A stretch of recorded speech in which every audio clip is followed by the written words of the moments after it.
Ulysses by James Joyce, Part 2, The Odyssey, Episode 12, Cyclops, Part 4. And whereas on the 16th day of the month the ox-eyed goddess, in the 3rd week after the feast day of the Holy and Undivided Trinity, the daughter of the skies, the virgin moon being then in her 1st quarter, it came to pass that those learned judges repaired them to the halls of law.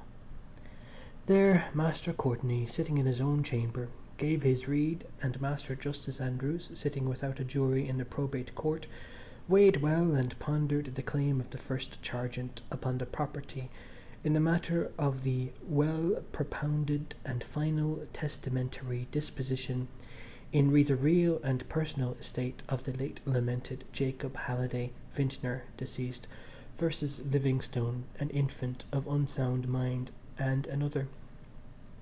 And to the solemn court of Green Street there came Sir Frederick the Falconer, and he sat him there about the hour of 5 o'clock to administer the law of the Brehons at the commission for all that and those parts to be hidden in, and for the county of the city of Dublin. And there sat with him the high Sanhedrim of the 12 tribes of Eire, for every tribe one man, of the tribe of Patrick, and of the tribe of Hugh, and of the tribe of Owen, and of the tribe of Con, and of the tribe of Oscar, and of the tribe of Fergus, and of the tribe of Finn, and of the tribe of Dermot, and of the tribe of Cormac, and of the tribe of Kevin, and of the tribe of Cuilta, and of the tribe of Ushin, there being in all 12 good men and true. And he conjured them by him who died unrued, that they should well and truly try and true deliverance make in the issue joined between their sovereign lord the king and the prisoner at the bar, and true verdict give according to the evidence, so help them God, and kiss the book. And they rose in their seats, those 12 of Eire, and they swore by the name of him who is from everlasting, that they would do his right wiseness. And straightway the minions of the law led forth from their dungeon keep one whom the sleuth hounds of justice had apprehended in consequence of information received. And they shackled him hand and foot, and would take of him na bail, na main prise, but preferred a charge against him, for he was a malefactor. "Those are nice things," says the citizen, "coming over here to Ireland, filling the country with bugs." So Bloom lets on he heard nothing, and he starts talking with Joe, telling him he needn't trouble about that little matter till the 1st, but if he would just say a word to Mr. Crawford. And so Joe swore high and holy by this and by that he'd do the devil and all. "Because you see," says Bloom, "for an advertisement you must have repetition. That's the whole secret." "Rely on me," says Joe. "Swindling the peasants," says the citizen, "and the poor of Ireland. We want no more strangers in our house." "Oh, I'm sure that'll be all right, Hines," says Bloom. "It's just at Keys, you see." "Consider that done," says Joe. "Very kind of you," says Bloom. "The strangers," says the citizen, "our own fault. We let them come in. We brought them in. The adulteress and her paramour brought the Saxon robbers here." "The Queen Nisi," says JJ. And Bloom letting on to be awfully deeply interested in nothing, a spider's web in the corner behind the barrel, and the citizen scowling after him, and the old dog at his feet looking up to know who to bite and when. "A dishonoured wife," says the citizen. "That's what's the cause of all our misfortunes." "And here she is," says Alf, that was giggling over the Police Gazette with Terry on the counter, in all her war paint. "Give us a squint at her," says I. And what was it only one of the smutty Yankee pictures Terry borrows off Corny Kelleher? Secrets for enlarging your private parts. Misconduct of Society Belle. Norman W. Tupper, wealthy Chicago contractor, finds pretty but faithless wife in lap of Officer Taylor. Belle in her bloomers misconducting herself, and her fancy man feeling for her tickles, and Norman W. Tupper bouncing in with his pea-shooter just in time to be late after she's doing the trick of the loop with Officer Taylor. "Oh, Jakers, Jenny," says Joe, "how short your shirt is." "There's hair, Joe," says I. "Get a queer old tail end of corned beef off that one, what?" So anyhow in came John Wyse Nolan and Lenehan with him, with a face on him as long as a late breakfast. Well, says the citizen, what's the latest from the scene of action? What did those tinkers in the City Hall at their caucus meeting decide about the Irish language? O'Nolan, clad in shining armour, made obeisance to the puissant and high and mighty chief of all Erin, and did to him to wit of that which had befallen, how that the grave elders of the most obedient city, second of the realm, had met them in the Tolsel, and there, after due prayers to the gods who dwell in either supernal, had taken solemn counsel whereby they might, if so be it might be, bring once more into honour among mortal men the winged speech of the sea-divided Gael. It's on the march, says the citizen. To hell with the bloody brutal Sassenachs and their patois. So J.J. puts in a word. Doing the toff about one story was good till you heard another, and blinking facts and the Nelson policy, putting your blind eye to the telescope and drawing up a bill of attainder to impeach a nation, and Bloom trying to back him up moderation and botheration and their colonies and their civilisation. Their civilisation, you mean, says the citizen. To hell with them. The curse of a good-for-nothing god light sideways on their bloody thick-lugged sons of whores gets. No music and no art and no literature worthy of the name. Any civilisation they have they stole from us. Tongue-tied sons of bastards, ghosts. The European family, says J.J. They're not European, says the citizen.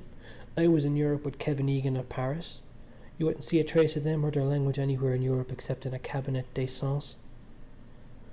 And says John Wise, full many a flower is born to blush unseen.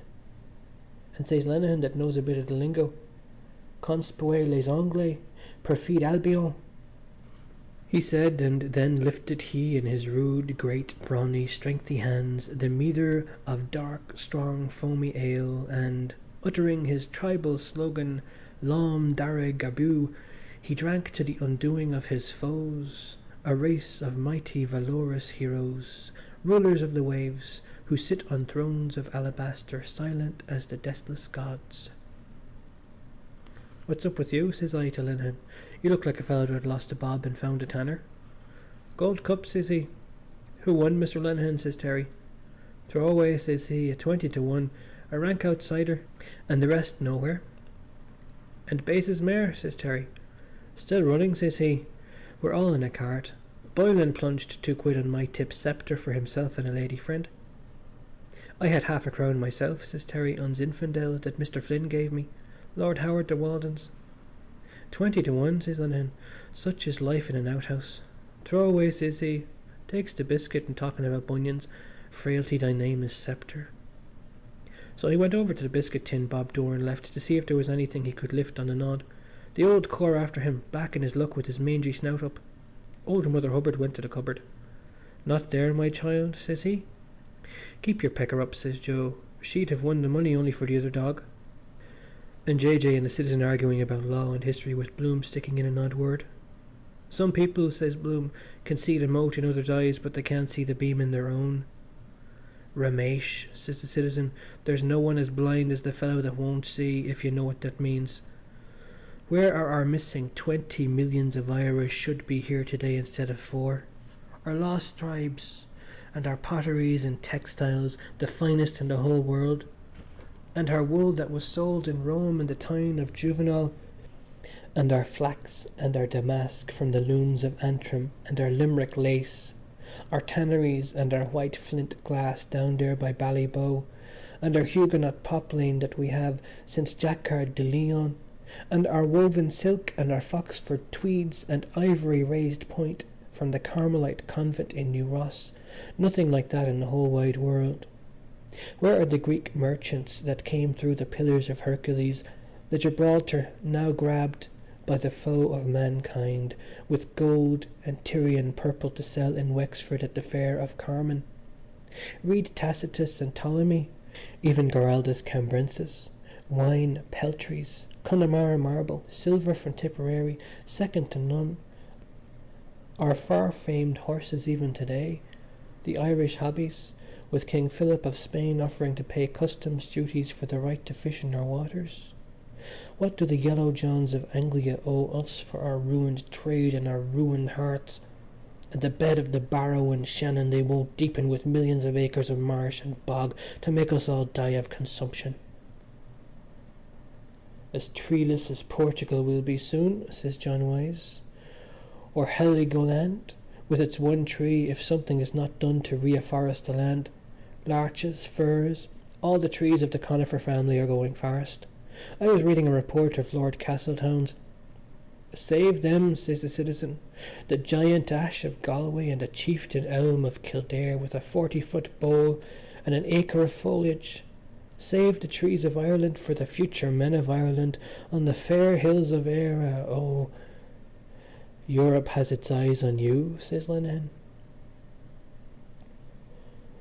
The fashionable international world attended en masse this afternoon at the wedding of the Chevalier John Wyse de Nolan, Grand High Chief Ranger of the Irish National Foresters, with Miss Fir Conifer of Pine Valley, Lady Sylvester Elmshade, Mrs. Barbara Lovebirch, Mrs. Pole Ash, Mrs. Holly Hazel Eyes, Miss Daphne Bays, Miss Dorothy Canebrake, Mrs. Clyde Twelvetrees, Mrs. Rowan Green, Mrs. Helen Vinegadding, Miss Virginia Creeper, Miss Gladys Beach, Miss Olive Garth, Miss Blanche Maple, Mrs. Maud Mahogany, Miss Myra Myrtle, Miss Priscilla Elderflower, Miss B. Honeysuckle, Miss Grace Poplar, Miss O'Mimosa San, Miss Rachel Cedar Frond, the Misses Lillian and Viola Lilac, Miss Timidity Aspinall,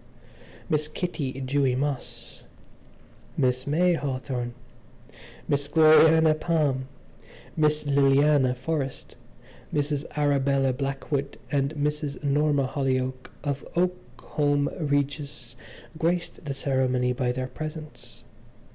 The bride, who was given away by her father, the McConifer of the Glens, looked exquisitely charming in a creation carried out in green mercerised silk, moulded on an underslip of gloaming grey, sashed with a yoke of broad emerald and finished with a triple flounce of darker hued fringe, the scheme being relieved by the bretelles and hip insertions of acorn bronze. The maids of honour, Miss Larch Conifer and Miss Spruce Conifer, sisters of the bride, wore very becoming costumes in the same tone, a dainty motif of plume rose being worked into the pleats in a pinstripe and repeated capriciously in the jade green toques in the form of heron feathers of pale tinted coral. Signor Enrique Flor presided at the organ with his well-known ability and, in addition to the prescribed numbers of the nuptial mass, played a new and striking arrangement of Woodman, Spare That Tree at the conclusion of the service. On leaving the church of St. Fiacre in Horto after the papal blessing, the happy pair were subjected to a playful crossfire of hazelnuts, beech mast, bay leaves, catkins of willow, ivy tod, holly berries, mistletoe sprigs and quicken shoots. Mr. and Mrs. Wyse Conifer Newlaw will spend a quiet honeymoon in the Black Forest. "And our eyes are on Europe," says the citizen. "We had our trade with Spain and the French and with the Flemings before those Mongols were pupped. Spanish ale in Galway, the wine bark on the wine dark waterway." "And will again," says Joe. "And with the help of Holy Mother of God we will again," says the citizen, clapping his thigh. "Our harbours that are empty will be full again. Queenstown, Kinsale, Galway, Blacksod Bay, Ventry in the Kingdom of Kerry, Killybegs, the third largest harbour in the wide world, with a fleet of masts of the Galway Lynches and the Cavan O'Reillys and the O'Kennedys of Dublin, when the Earl of Desmond could make a treaty with the Emperor Charles V himself, and will again," says he, "when the first Irish battleship is seen breasting the waves with her own flag to the fore. None of your Henry Tudor's harps, no, the oldest flag afloat, the flag of the province of Desmond and Thomond, 3 crowns on a blue field, the 3 sons of Malseus." And he took the last swig out of the pint, Maya, all wind and piss like a tankard cat.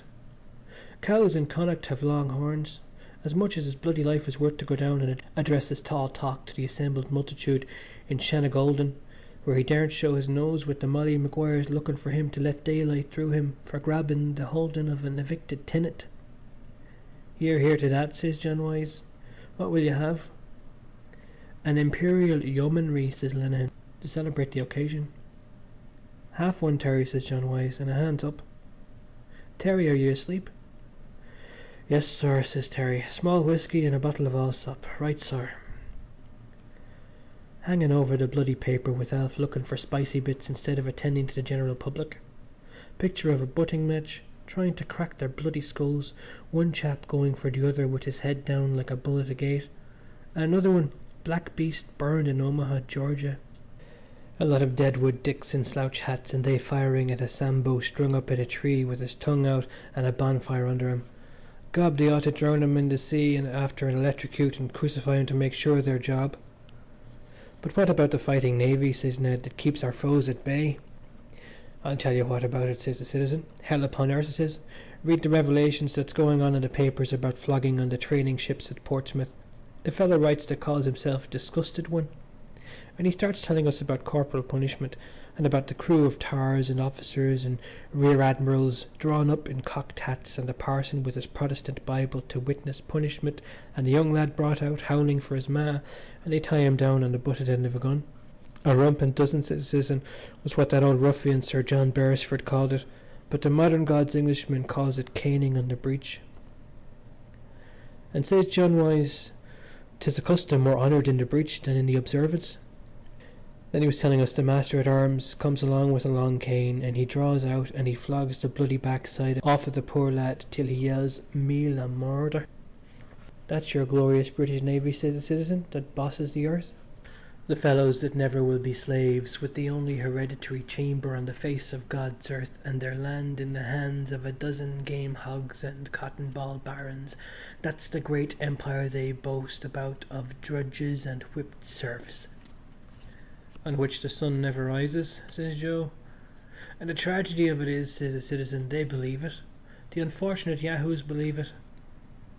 They believe in Rod, the Scourger Almighty, creator of hell upon earth, and in Jackie Tar, the son of a gun, who was conceived of unholy boast, born in the fighting navy, suffered under rump and dozen, was scarified, flayed and curried, yelled like bloody hell. The third day he arose again from the bed, steered into heaven, sitteth on his beam end till further orders, whence he shall come to drudge for a living and be paid. But, says Bloom, isn't discipline the same everywhere? I mean, wouldn't it be the same here if you put force against force? Didn't I tell you? As true as I'm drinking this porter, if he was at his last gasp, he'd try to downface you that dying is living. We'll put force against force, said the citizen. We have our greater Ireland beyond the sea. They were driven out of house and home in the Black 47. Their mud cabins and their sheilings by the roadside were laid low by the battering ram, and the Times rubbed its hands and told the white-livered Saxons there would soon be as few Irish in Ireland as Redskins in America. Even the Grand Turk sent us his piastres, but the Sassenach tried to starve the nation at home while the land was full of crops that the British hyenas bought and sold in Rio de Janeiro. Aye, they drove out the peasants in hordes. 20,000 of them died in the coffin ships, but those that came to the land of the free remember the land of bondage, and they will come again, and with a vengeance. No cravens, the sons of Granuaile, the champions of Kathleen na Houlihan. Perfectly true, says Bloom, but my point was...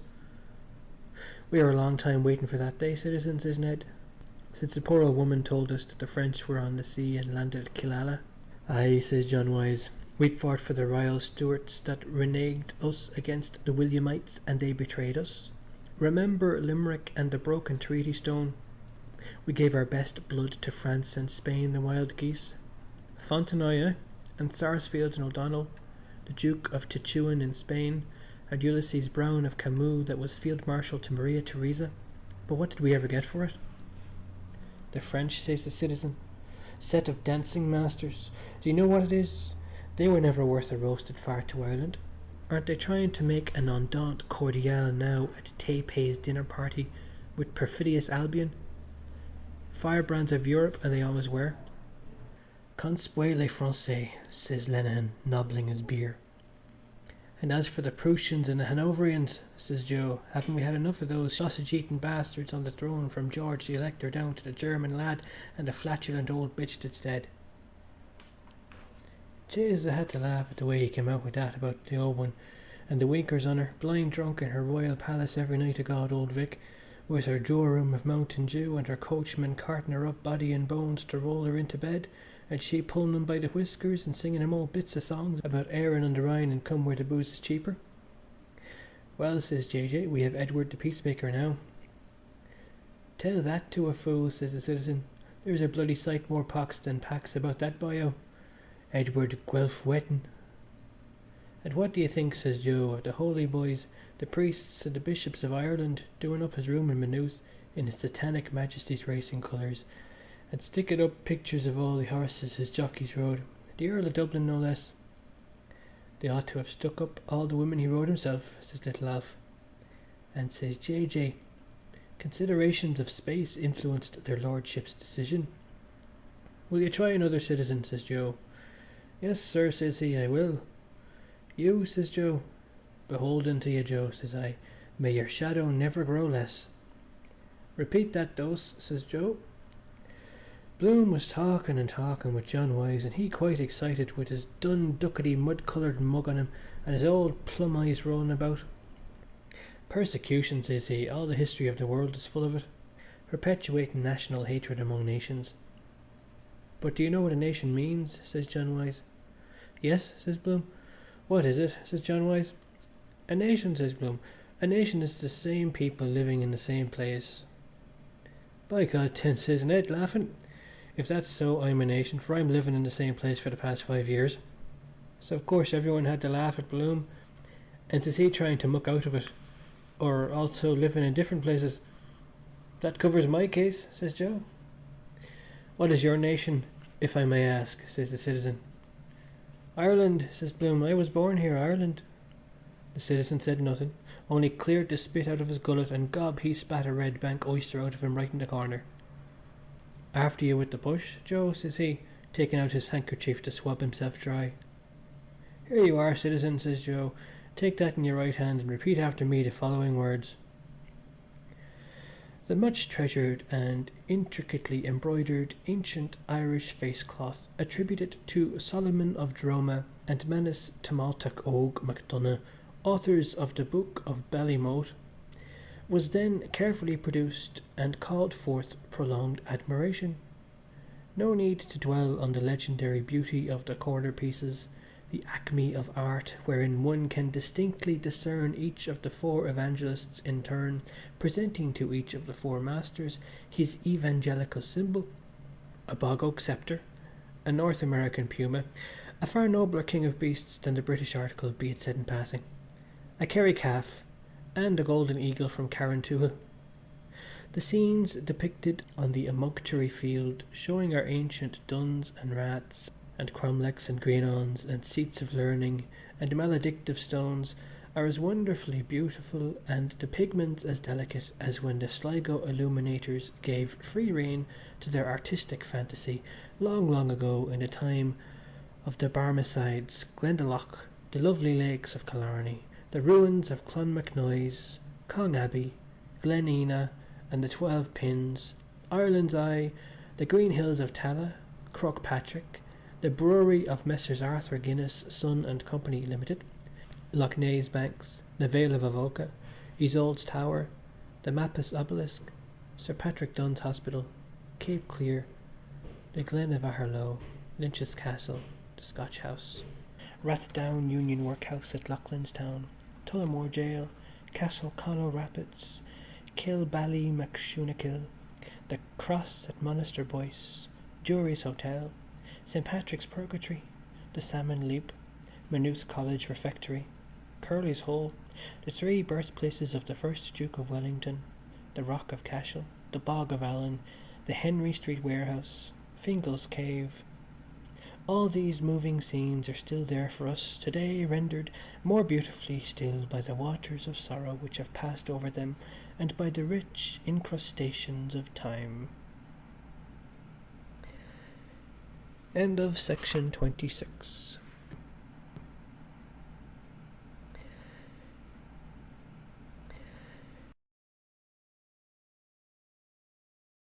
Ulysses by James Joyce, part 2, The Odyssey, episode 12, Cyclops, part 5. Show us over the drink, says I. Which is which? That's mine, says Joe, as the devil said to the dead policeman. And I belong to a race too, says Bloom, that is hated and persecuted. Also now, at this very moment, this very instant. Gob, he near burnt his fingers with the butt of his sole cigar. Robbed, says he, plundered, insulted, persecuted, taking what belongs to us by right. At this very moment, says he, putting up his fist, sold by auction in Morocco like slaves or cattle. Are you talking about the New Jerusalem, says the citizen. I'm talking about injustice, says Bloom. Right, says John Wise. Stand up to it then with force like men. That's an almanac picture for you. Mark for a soft-nosed bullet. Old lardy face standing up to the business end of a gun. Gob, he'd adorn a sweeping brush, so he would. If only he had a nurse's apron on him. And then he collapses all of a sudden, twisting around all the opposite, as limp as a wet rag. But it's no use, says he. Force, hatred, history, all that. That's not life for men and women. Insult and hatred. And everybody knows it's the very opposite of that that is really life. What? Says Alf. Love, says Bloom. I mean the opposite of hatred. I must go now, says he to John Wise. Just round to the court a moment to see if Martin is there. If he comes, just say I'll be back in a second. Just a moment. Who's hindering you? And off he pops, like greased lightning. A new apostle to the Gentiles, says the citizen. Universal love. Well, says John Wise, isn't that what we're told? Love your neighbour. That chap, says the citizen. Beggar my neighbour is his motto. Love Maya, he's a nice pattern of a Romeo and Juliet. Love loves to love love. Nurse loves the new chemist. Constable 14A loves Mary Kelly. Gertie McDowell loves the boy that has the bicycle. MB loves a fair gentleman. Lychee Han lovely up kissy cha poo chow. Jumbo the elephant loves Alice the elephant. Old Mr. Verschoyle with the ear trumpet loves old Mrs. Verschoyle with the turned-in eye. The man in the brown mackintosh loves a lady who is dead. His Majesty the King loves Her Majesty the Queen. Mrs. Norman W. Tupper loves Officer Taylor. You love a certain person. And this person loves that other person because everybody loves somebody, but God loves everybody. Well, Joe, says I, you're very good health and song. More power, citizen. Hooray there, says Joe. The blessing of God and Mary and Patrick on you, says the citizen. And he ups with his pint to wet his whistle. We know those canters, says he, preaching and picking your pocket. What about sanctimonious Cromwell and his Ironsides that put the women and the children of Drogheda to the sword, with the Bible text, God is love, pasted round the mouth of his cannon? The Bible? Did you read that skit in the United Irishman today about that Zulu chief that's visiting England? What's that? Says Joe. So the citizen takes up one of his paraphernalia papers and he starts reading out. A delegation of the chief cotton magnates of Manchester was presented yesterday to His Majesty the Alakai of Abeakuta by Goldstick-in-Waiting, Lord Wallop of Wauchope-on-Eggs, to tender to His Majesty the heartfelt thanks of British traders for the facilities afforded them in his dominions. The delegation partook of luncheon, at the conclusion of which the dusky potentate, in the course of a happy speech freely translated by the British chaplain, the Reverend Ananias Praise God Barebones, tendered his best thanks to Massa Wauchope and emphasised the cordial relations existing between Abeakuta and the British Empire, stating that he treasured as one of his dearest possessions an illuminated Bible, the volume of the Word of God, and the secret of England's greatness, graciously presented to him by the white chief woman, the great squaw Victoria, with a personal dedication from the august hand of the royal donor. The Alakai then drank a loving cup of first shot Ishka Baha to the toast black and white from the skull of his immediate predecessor in the dynasty Kakachakachak, surnamed 40 Warts, after which he visited the chief factory of Cottonopolis and signed his mark in the visitor's book, subsequently executing a charming old Abeokutic war dance, in the course of which he swallowed several knives and forks, amid hilarious applause from the girl hands. "Widow woman," says Ned. "I wouldn't doubt her. Wonder did he put that Bible to the same use as I would." "Same, only more so," says Lenehan. And thereafter in that fruitful land the broad-leaved mango flourished exceedingly. "Is that by Griffith?" says John Wise. "No," says the citizen, "it's not signed Shanganga. It's only initialed P." "And a very good initial too," says Joe.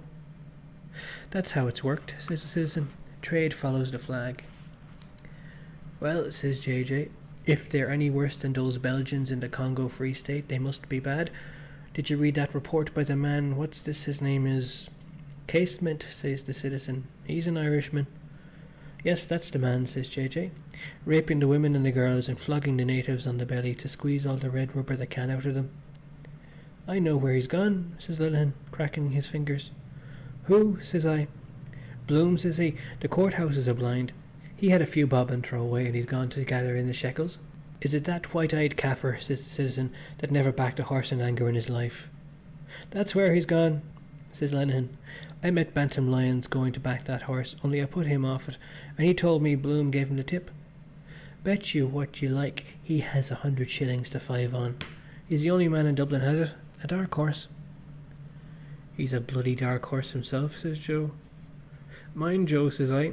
"Show us the entrance out." "There you are," says Terry. "Goodbye Ireland, I'm going to Gort." So I went round the back of the yard to pump ship and begob. 100 shillings to 5.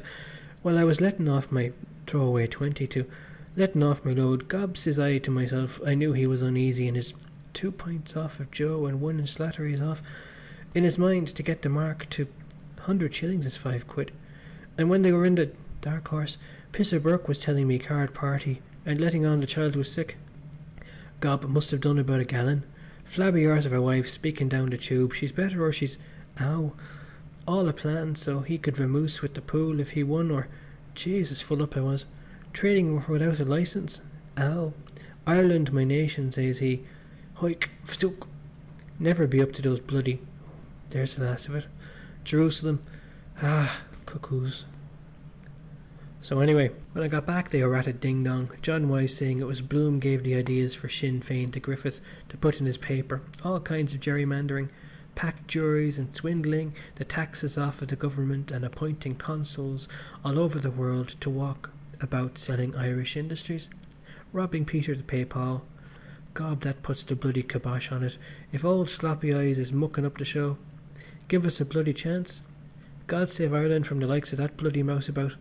Mr. Bloom and his Argall Bargall, and his old fellow before him perpetuating frauds, old Methusalem Bloom, the robbing bagman that poisoned himself with the prussic acid after he swamped the country with his baubles and his penny diamonds, loans by post on easy terms, any amount of money advanced on note of hand, distance no object, no security.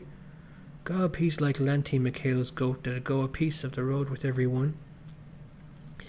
"Well, it's a fact," says John Wise, "and there's the man now that'll tell you about it, Martin Cunningham." Sure enough, the castle car drove up with Martin on it and Jack Power with him, and a fellow named Crofter or Crofton, pensioner out of the Collective Generals, an Orangeman Blackburn does have on the registration, and he's drawing his pay, or Crawford, gallivanting around the country at the King's expense. Our travellers reached the rustic hostelry and alighted from their palfreys. "Ho, varlet!" cried he, who by his mien seemed the leader of the party. "Saucy knave, to us!" So saying, he knocked loudly with his sword hilt upon the open lattice. Mine host came forth at the summons, girding him his tabard. "Give you good den, my masters," said he, with an obsequious bow. "Bestir thyself, sir," cried he who had knocked. "Look to our steeds, and for ourselves give us your best, for if faith we need it." "Lack-a-day, good masters," said the host, "my poor house has but a bare larder. I know not what to offer your lordships." "What now, fellow?" cried the second of the party, a man of pleasant countenance. "So servest thou the King's messengers, Master Tapton?" An instantaneous change overspread the landlord's visage. "Cry you mercy, gentlemen," he said humbly, "an you be the King's messengers. God shield his Majesty. You shall not want for aught. The King's friends, God bless his Majesty, shall not go a fasting in my house, I warrant me." "Then about," cried the traveller who had not spoken, a lusty trencherman by his aspect, "hast aught to give us?"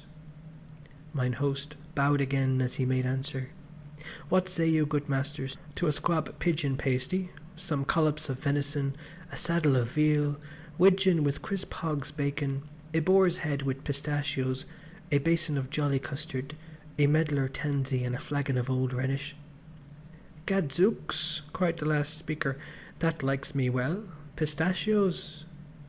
"Aha," cried he of the pleasant countenance, "a poor house and a bare larder, quotha! 'Tis a merry rogue." So in comes Martin asking where was Bloom. "Where is he?" says Lenihan, "defrauding widows and orphans." "Isn't that a fact?" says John Wise. "But I was telling the citizen about Bloom and the Sinn Fein." "That's so," says Martin, "or so they allege." "Who made those allegations?" says Alf.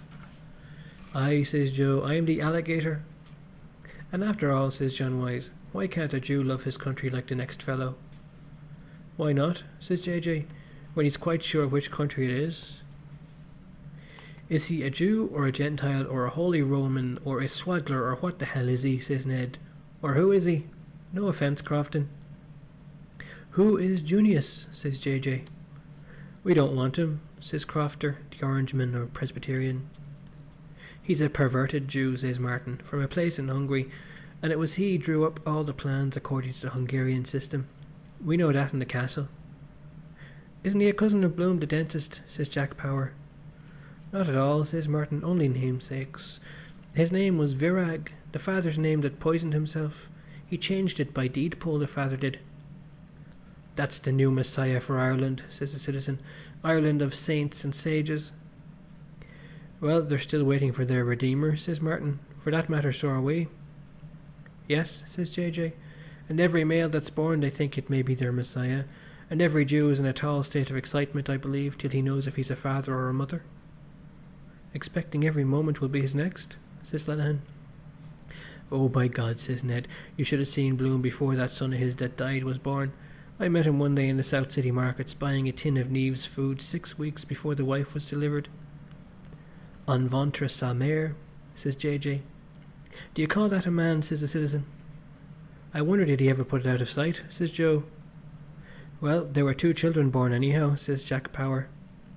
"And who does he suspect?" says the citizen. "Cobb, there's many a true word spoken in jest.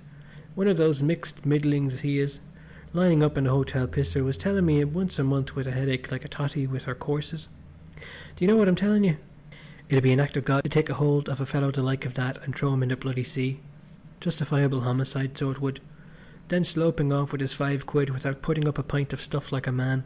Give us your blessing. Not as much as would blind your eye. Charity to the neighbour," says Martin, "but where is he? We can't wait." "A wolf in sheep's clothing," said the citizen. "That's what he is. Virag from Hungary. Ahasuerus, I call him. Cursed by God." "Have you time for a brief libation, Martin?" says Ned. "Only one," says Martin. "We must be quick. JJ and S. You, Jack. Crofton. 3 half-ones, Terry."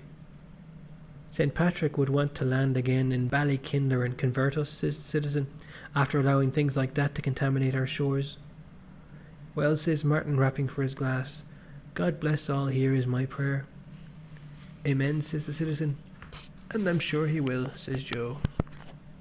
And at the sound of the scaring bell, headed by a crucifer with acolytes, thurifers, boat-bearers, readers, ostiarii, deacons and subdeacons, the blessed company drew nigh of mitred abbots and priors and guardians and monks and friars, the monks of Benedict, of Spoleto, Carthusians and Camaldolesi, Cistercians and Olivetans, Oratorians and Vallambrosans, and the friars of Augustine, Brigittines, Premonstratensians, Servi, Trinitarians, and the children of Peter Nolasco, and therewith from Carmel Mount the children of Elijah Prophet, led by Albert Bishop, and by Teresa of Avila, Calst and other, and friars brown and grey, sons of poor Francis, Capuchins, Cordeliers,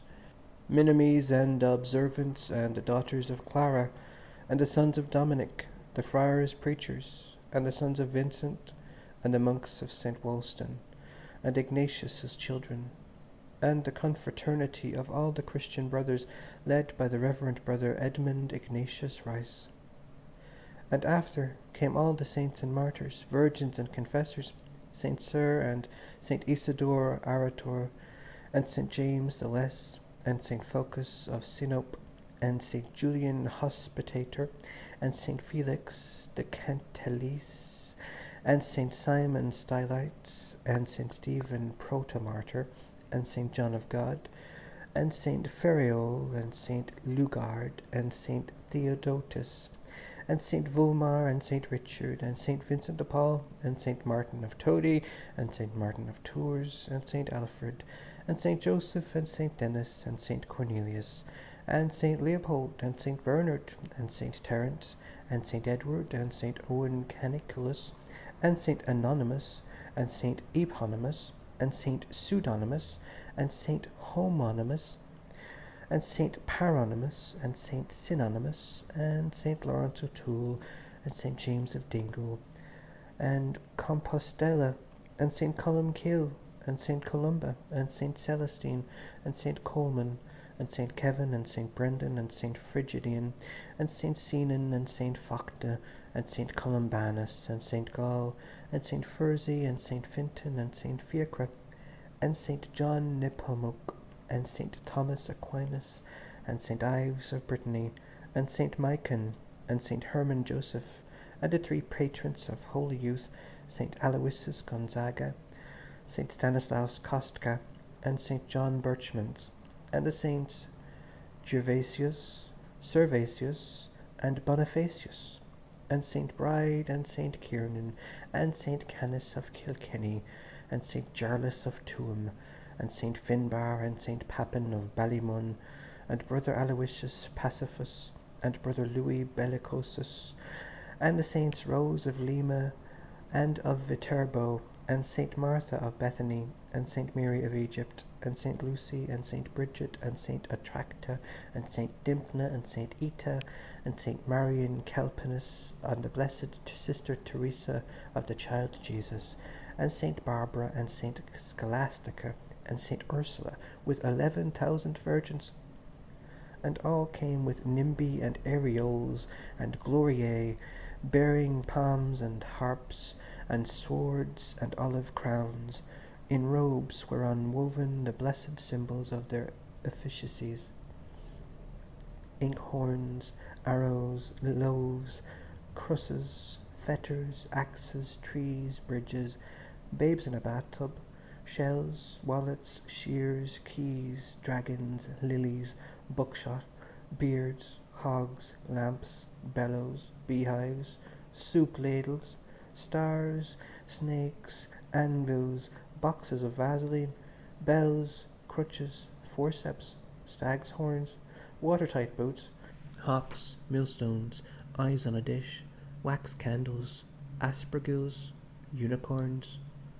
And as they wended their way by Nelson's Pillar, Henry Street, Mary Street, Capel Street, Little Britain Street, chanting the Intois in Epiphania Domini, which beginneth Surge, Illuminaire, and thereafter most sweetly the gradual Omnes, which saith Deceba, Venient, they did divers wonders, such as casting out devils, raising the dead to life, multiplying fishes, healing the halt and the blind, discovering various articles which had been mislaid, interpreting and fulfilling the scriptures, blessing and prophesying, and last, beneath a canopy of cloth of gold, came the Reverend Father O'Flynn, attended by Malachi and Patrick. And when the good fathers had reached the appointed place, the house of Bernard Kiernan and Co., Limited, 8, 9 and 10 Little Britain Street, wholesale grocers, wine and brandy shippers, licensed for the sale of beer, wine and spirits for consumption on the premises. The celebrant blessed the house and censed the mullioned windows and the goyns and the vaults and the arrises and the capitals and the pediments and the cornices and the engrailed arches and the spires and the cupolas, and sprinkled the lintels thereof with blessed water, and prayed that God might bless that house as he had blessed the house of Abraham and Isaac and Jacob, and make the angels of his light to inhabit therein. And entering he blessed the viands and the beverages, and the company of all the blessed answered his prayers. Adiutorium nostrum in nomine Domini, qui fecit coelum et terram, Dominis vobiscum, it cum spiritu tuo. And he laid his hands upon that he blessed, and gave thanks, and he prayed, and they all with him prayed. Deus, cuis verbo sanctificantur omnia, benedictionem tuum effunde super creatoris istis, et praesta ut quis eis secundum legum et voluntatem tuum cum gratierum actione usus fuerit per invocationem sanctissimi nominis tui corporis sanitatum et animae tutelum te actuare percipat per Christum Dominum nostrum. And so say all of us, said Jack. 1,000 a year, Lambert, says Crofton, or Crawford. Right, says Ned, taking up his John Jameson, and butter for fish. I was just looking around to see who the happy thought would strike, when be damned, but in he comes again, letting on to be in a hell of a hurry. I was just round at the courthouse, says he, looking for you. I hope I'm not. No, says Martin, we're ready. Courthouse, my eye, and your pockets hanging down with gold and silver. Mean bloody scut. Stand us drink itself. Devil a sweet fear. There's a Jew for you. All for number 1. Cute as a shithouse rat. 100 to 5. Don't tell anyone, says the citizen. Beg your pardon, says he. Come on, boys, says Martin, seeing it was looking blue. Come along now. Don't tell anyone, says the citizen, letting a bawl out of him. It's a secret. And the bloody dog woke up and let a growl. Bye-bye all, says Martin. And he got them out as quick as he could. Jack Power and Crofton, or whatever you call him, and him in the middle of them, letting on to be all at sea, and up with them on the bloody jaunting car. Off with you, says Martin to the jarvey.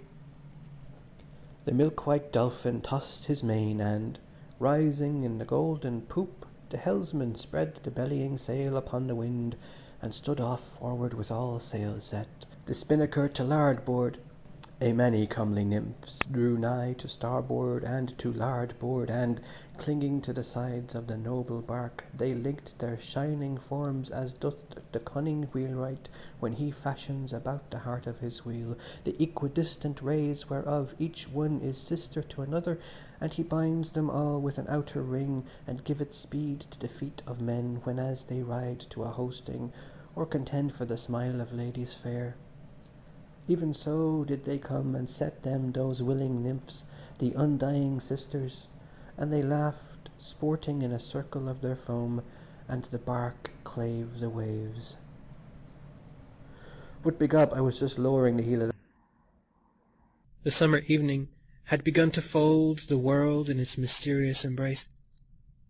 Far away in the west the sun was setting, and the last glow of all too fleeting day lingered lovingly on sea and strand, on the proud promontory of dear old Hoth, guarding as ever the waters of the bay, on the weed-grown rocks along sandy Mount Shore, and last but not least, on the quiet church whence there streamed forth at times upon the stillness the voice of prayer to her who is in her pure radiance a beacon ever to the storm-tossed heart of man, Mary, Star of the Sea.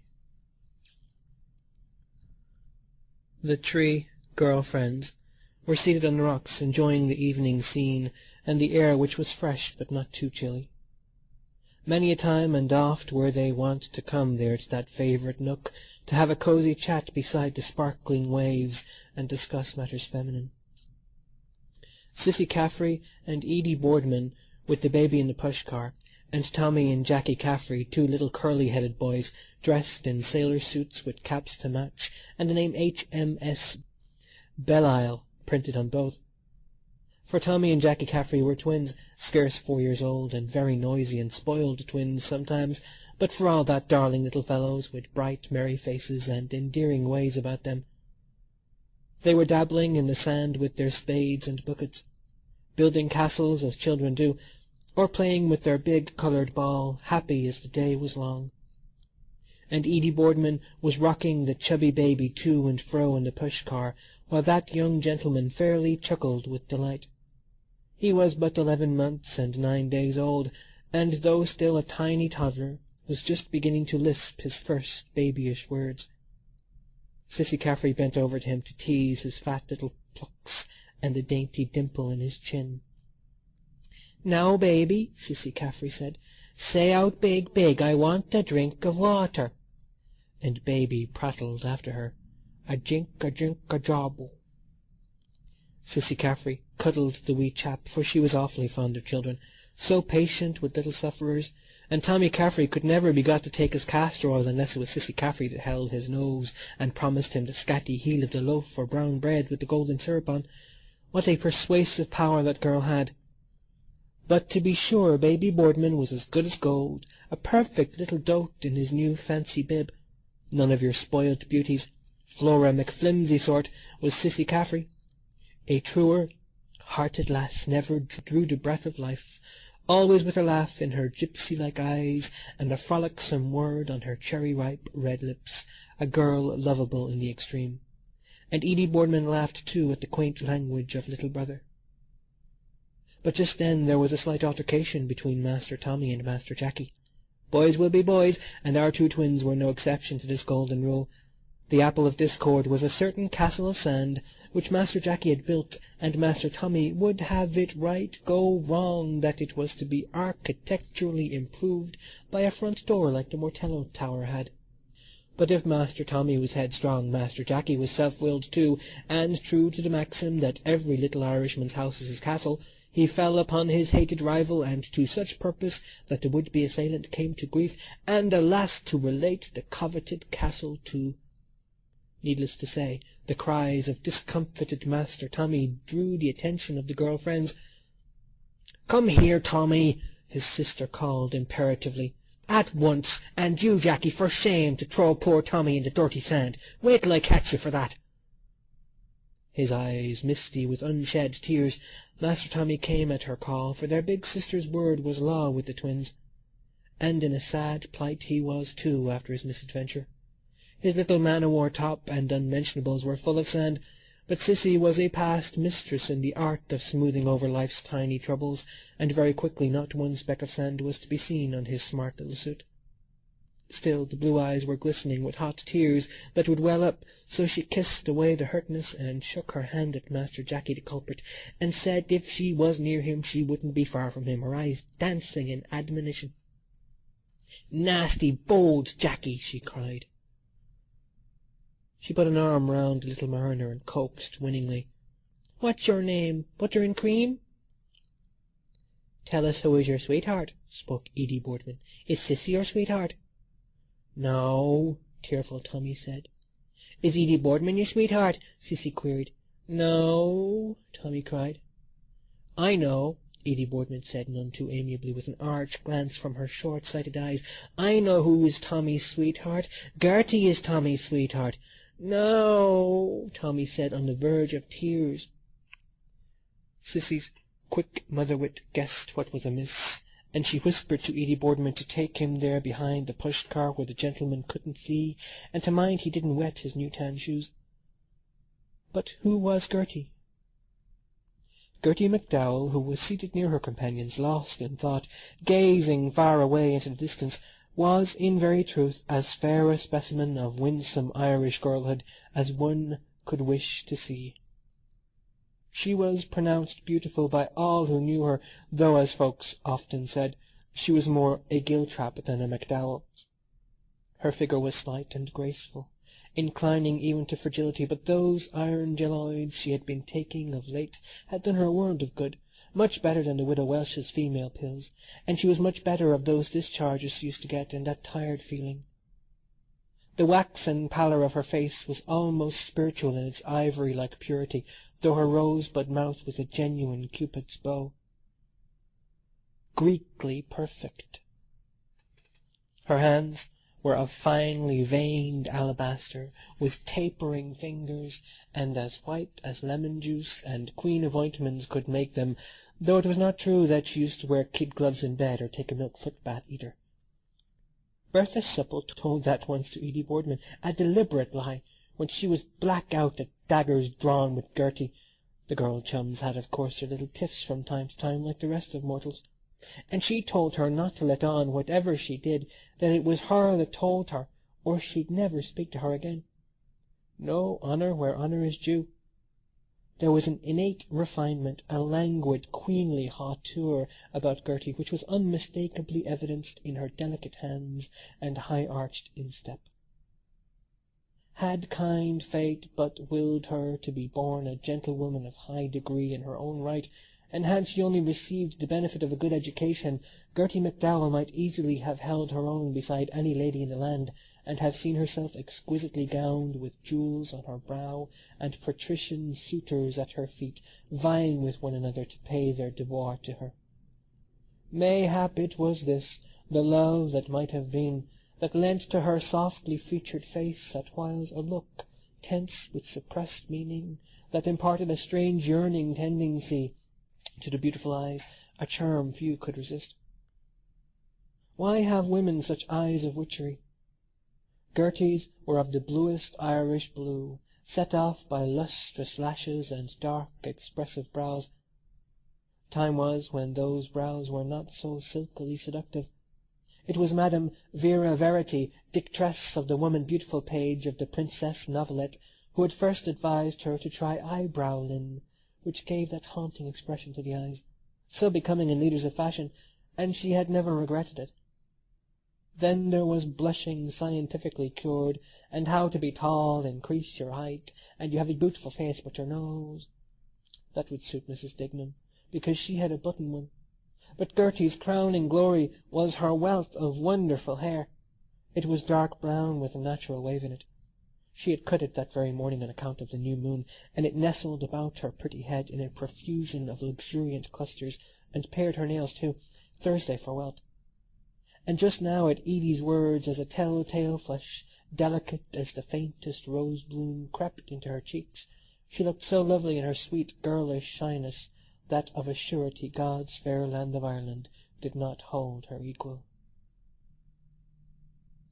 For an instant she was silent, with rather sad, downcast eyes. She was about to retort, but something checked the words on her tongue. Inclination prompted her to speak out. Dignity told her to be silent.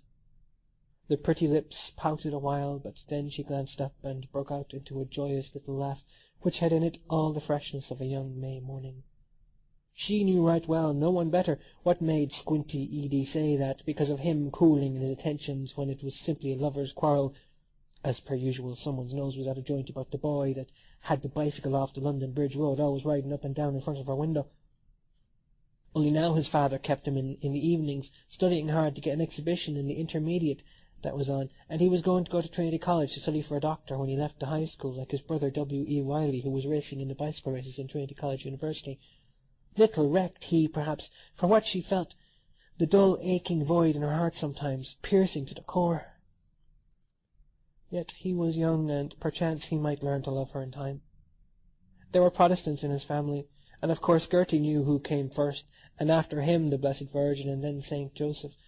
But he was undeniably handsome, with an exquisite nose, and he was what he looked, every inch a gentleman, the shape of his head, too, at the back, without his cap on, and she would know anywhere something of the common, and the way he turned the bicycle at the lamp with his hands off the bars, and all such nice perfume of those good cigarettes, and besides they were both of a size too, he and she, and that was why Edie Boardman thought she was so frightfully clever, because he didn't go and ride up and down in front of her bit of a garden. Gertie was simply, but with the instinctive taste of a votary of Dame Fashion, for she felt that there was just a mite that he might be out. a neat blouse of electric blue self-tinted by dolly dyes, because it was expected in the lady's pictorial that electric blue would be worn, with a smart V opening down to the division and kerchief pocket, in which she always kept a piece of cotton wool scented with her favourite perfume because the handkerchief spoiled the sit, and a navy three-quarter skirt cut to the stride showed off her slim graceful figure to perfection. She wore a coquettish little love of a hat of wedge-leaved nigger straw, contrast trimmed with an under-brim of egg-blue chenille, and at the side a butterfly bow of silk to tone. All Tuesday week afternoon she was hunting to match that chenille, but at last she found what she wanted at Cleary's summer sales. The very it, slightly shop-soiled, but you would never notice. 7 fingers 2 and a penny. She did it up all by herself, and what a joy was hers when she tried it on then, smiling at the lovely reflection which the mirror gave back to her.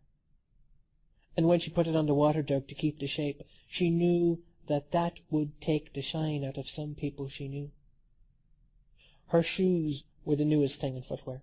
Edie Boardman prided herself that she was very petite, but she never had a foot like Gertie McDowell, a 5, and never would, ash, oak or elm, with patent toe-caps and just one smart buckle over her high-arched instep. Her well-turned ankle displayed its perfect proportions beneath her skirt, and just the proper amount and no more of her shapely limbs encased in fine-spun hose with high-spliced heels and wide garter tops.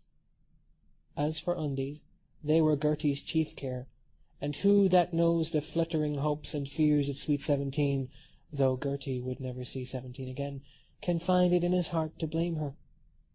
She had 4 dainty sets with awfully pretty stitchery, 3 garments and nighties extra, and each set slotted with different coloured ribbons, rose pink, pale blue, mauve, and pea green, and she aired them herself, and blued them when they came home from the wash, and ironed them, and she had a brick bat to keep the iron on because she wouldn't trust those washerwomen as far as she'd see them scorching the things. She was wearing the blue for luck, hoping against hope, her own colour, and lucky too for a bride to have a bit of blue somewhere on her, because the green she wore that day week brought grief, because his father brought him in to study for the intermediate exhibition, and because she thought perhaps he might be out, because when she was dressing that morning she nearly slipped up the old pair on her, inside out, and that was for luck, and lovers meeting if you put those things on inside out, or if they got untied, and he was thinking about you so long as it wasn't on Friday. And yet, that strained look on her face. A gnawing sorrow is there all the time. Her very soul is in her eyes, and she would give worlds to be in the privacy of her own familiar chamber, where, giving way to tears, she could have a good cry and relieve her pent-up feelings. Though not too much, because she knew how to cry nicely before the mirror. "You are lovely, Gertie," it said. The paly light of evening falls upon a face infinitely sad and wistful. Gertie McDowell yearns in vain. Yes, she had known from the very first that her daydream of a marriage has been arranged, and the wedding bells ringing for Mrs. Reggie Wiley, T.C.D., because the one who married the elder brother would be Mrs. Wiley. And in the fashionable intelligence, Mrs. Gertrude Wiley was wearing a sumptuous confection of grey trimmed with expensive blue fox was not to be. He was too young to understand. He would not believe in love, a woman's birthright. The night of the party long ago in Stowers, he was still in short trousers, when they were alone and he stole an arm round her waist, she went white to the very lips. He called her little one in a strangely husky voice, and snatched a half-kiss, the first, but it was only the end of her nose, and then he hastened from the room with a remark about refreshments. Impetuous fellow. Strength of character had never been Reggie Wiley's strong point, and he who would woo and win Gertie McDowell must be a man among men. But waiting, always waiting to be asked, and it was a leap year too, and would soon be over. No Prince Charming is her beau ideal, to lay a rare and wondrous love at her feet, but rather a manly man, with a strong, quiet face, who had not found his ideal, perhaps his hair slightly flecked with grey, and who would understand, take her in his sheltering arms, strain her to him in all the strength of his deep, passionate nature, and comfort her with a long, long kiss. It would be like heaven. For such a one she yearns this balmy summer eve. With all the heart of her she longs to be his only, his affianced bride, for riches, for poor, in sickness, in health, till death do us part, from this to this day forward. And while Edie Boardman was with little Tommy behind the push-car, she was just thinking, would the day ever come when she could call herself his little wife-to-be?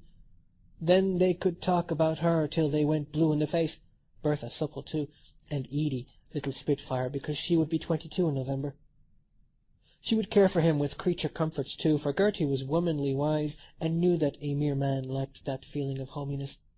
Her griddle cakes done to a golden brow hue, and Queen Anne's pudding of delightful creaminess had won golden opinions from all, because she had a lucky hand also for lighting a fire, dredge in the fine self-raising flour, and always stir in the same direction, then cream the milk and sugar, and whisk well the white of the eggs, though she didn't like the eating part when there were any people that made her shy, and often she wondered why you couldn't eat something poetical like violets or roses, and they would have a beautifully appointed drawing-room with pictures and engravings, and a photograph of Grandpapa Giltrap's lovely dog Gary Owen that almost talked, it was so human, and chintz covers for the chairs, and that little silver toast-rack in Cleary's summer jumble sales like they have in rich houses.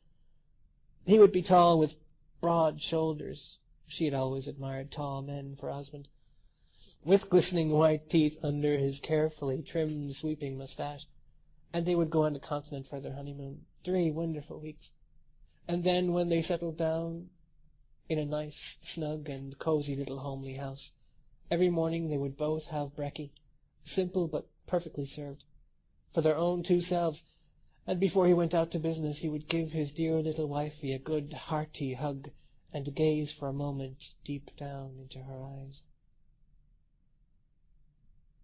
Edie Boardman asked Tommy Caffrey was he done, and he said yes, so then she buttoned up his little knickerbockers for him and told him to run off and play with Jackie and to be good now and not to fight. But Tommy said he wanted the ball, and Edie told him no, that Baby was playing with the ball, and if he took it there'd be wigs on the green, but Tommy said it was his ball, and he wanted his ball, and he pranced on the ground, if you please. The temper of him! Oh, he was a man already, was little Tommy Caffrey, since he was out of his pinnies. Edie told him no, and be off with him now. And she told Sissy not to give in to him. "You're not my sister," naughty Tommy said. "It's my ball." But Sissy Caffrey told Baby Boardman to look up high at her finger, and she snatched the ball quickly and threw it along the sand, and Tommy after it in full career, having won the day. "Anything for a quiet life," laughed Sis. And she tickled tiny Tot's 2 cheeks to make him forget, and played Here's the Lord Mayor, here's the 2 horses, here's a gingerbread carriage, and here he walks in, chinch, chopper, chinch, chopper, chinch, chopper, chin. But Edie got as cross as 2 sticks about him getting his own way like that from everyone always petting him.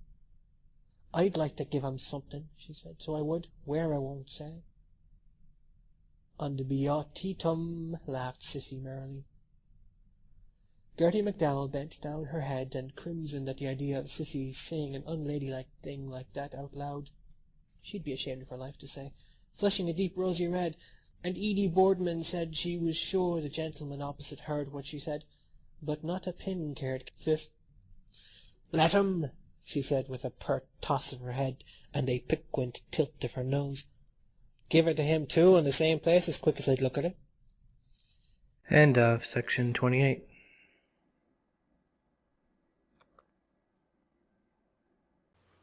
Recorded by Kath Gard.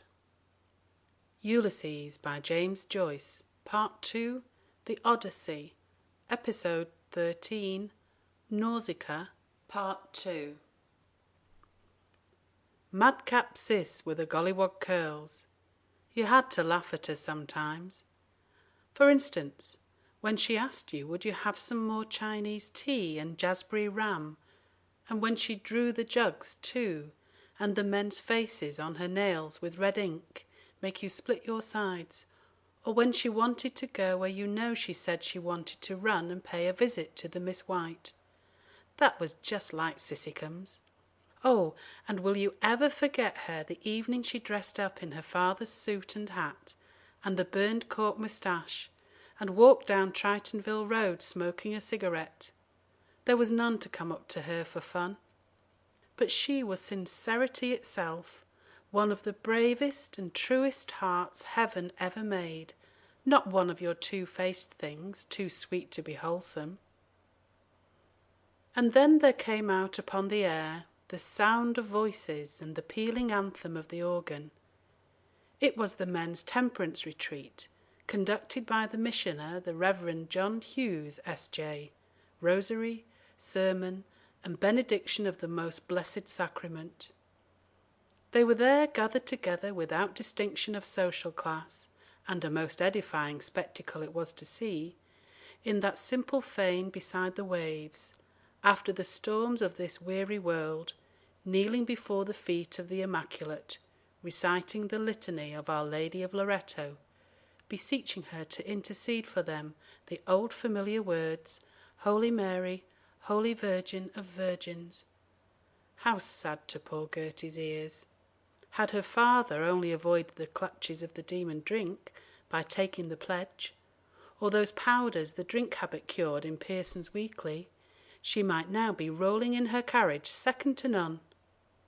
Over and over had she told herself that, as she mused by the dying embers in a brown study without the lamp because she hated two lights, or oftentimes gazing out of the window dreamily by the hour at the rain falling on the rusty bucket, thinking.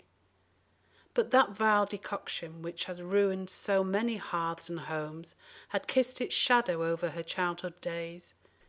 Nay, she had even witnessed in the home circle deeds of violence caused by intemperance, and had seen her own father, a prey to the fumes of intoxication, forget himself completely. For if there was one thing of all things that Gertie knew, it was that the man who lifts his hand to a woman, save in the way of kindness, deserves to be branded as the lowest of the low. And still the voices sang in supplication to the Virgin most powerful, Virgin most merciful. And Gertie, wrapped in thought, scarce saw or heard her companions, or the twins at their boyish gambols, or the gentleman of Sandymount Green that Cissy Caffrey called the man that was so like himself passing along the Strand taking a short walk. You never saw him any way screwed but still, and for all that she would not like him for a father because he was too old or something, or on account of his face, it was a palpable case of Dr. Fell, or his carbuncly nose with the pimples on it, and his sandy moustache a bit white under his nose. Poor father! With all his faults she loved him still when he sang Tell me, Mary, how to woo thee, or My love and cottage near Rochelle, and they had stewed cockles and lettuce with Lazenby's salad dressing for supper. And when he sang The moon hath rays with Mr. Dignam that died suddenly and was buried, God have mercy on him, from a stroke. Her mother's birthday that was, and Charlie was home on his holidays, and Tom and Mr. Dignam and Mrs. and Patsy and Freddie Dignam, and they were to have had a group taken. No one would have thought the end was so near, now he was laid to rest, and her mother said to him to let that be a warning to him for the rest of his days, and he couldn't even go to the funeral on account of the gout, and she had to go into town to bring him the letters and samples from his office about Catesby's cork lino, artistic, standard designs, fit for a palace, gives tip-top wear and always bright and cheery in the home. A sterling good daughter was Gertie, just like a second mother in the house, a ministering angel too, with a little heart worth its weight in gold.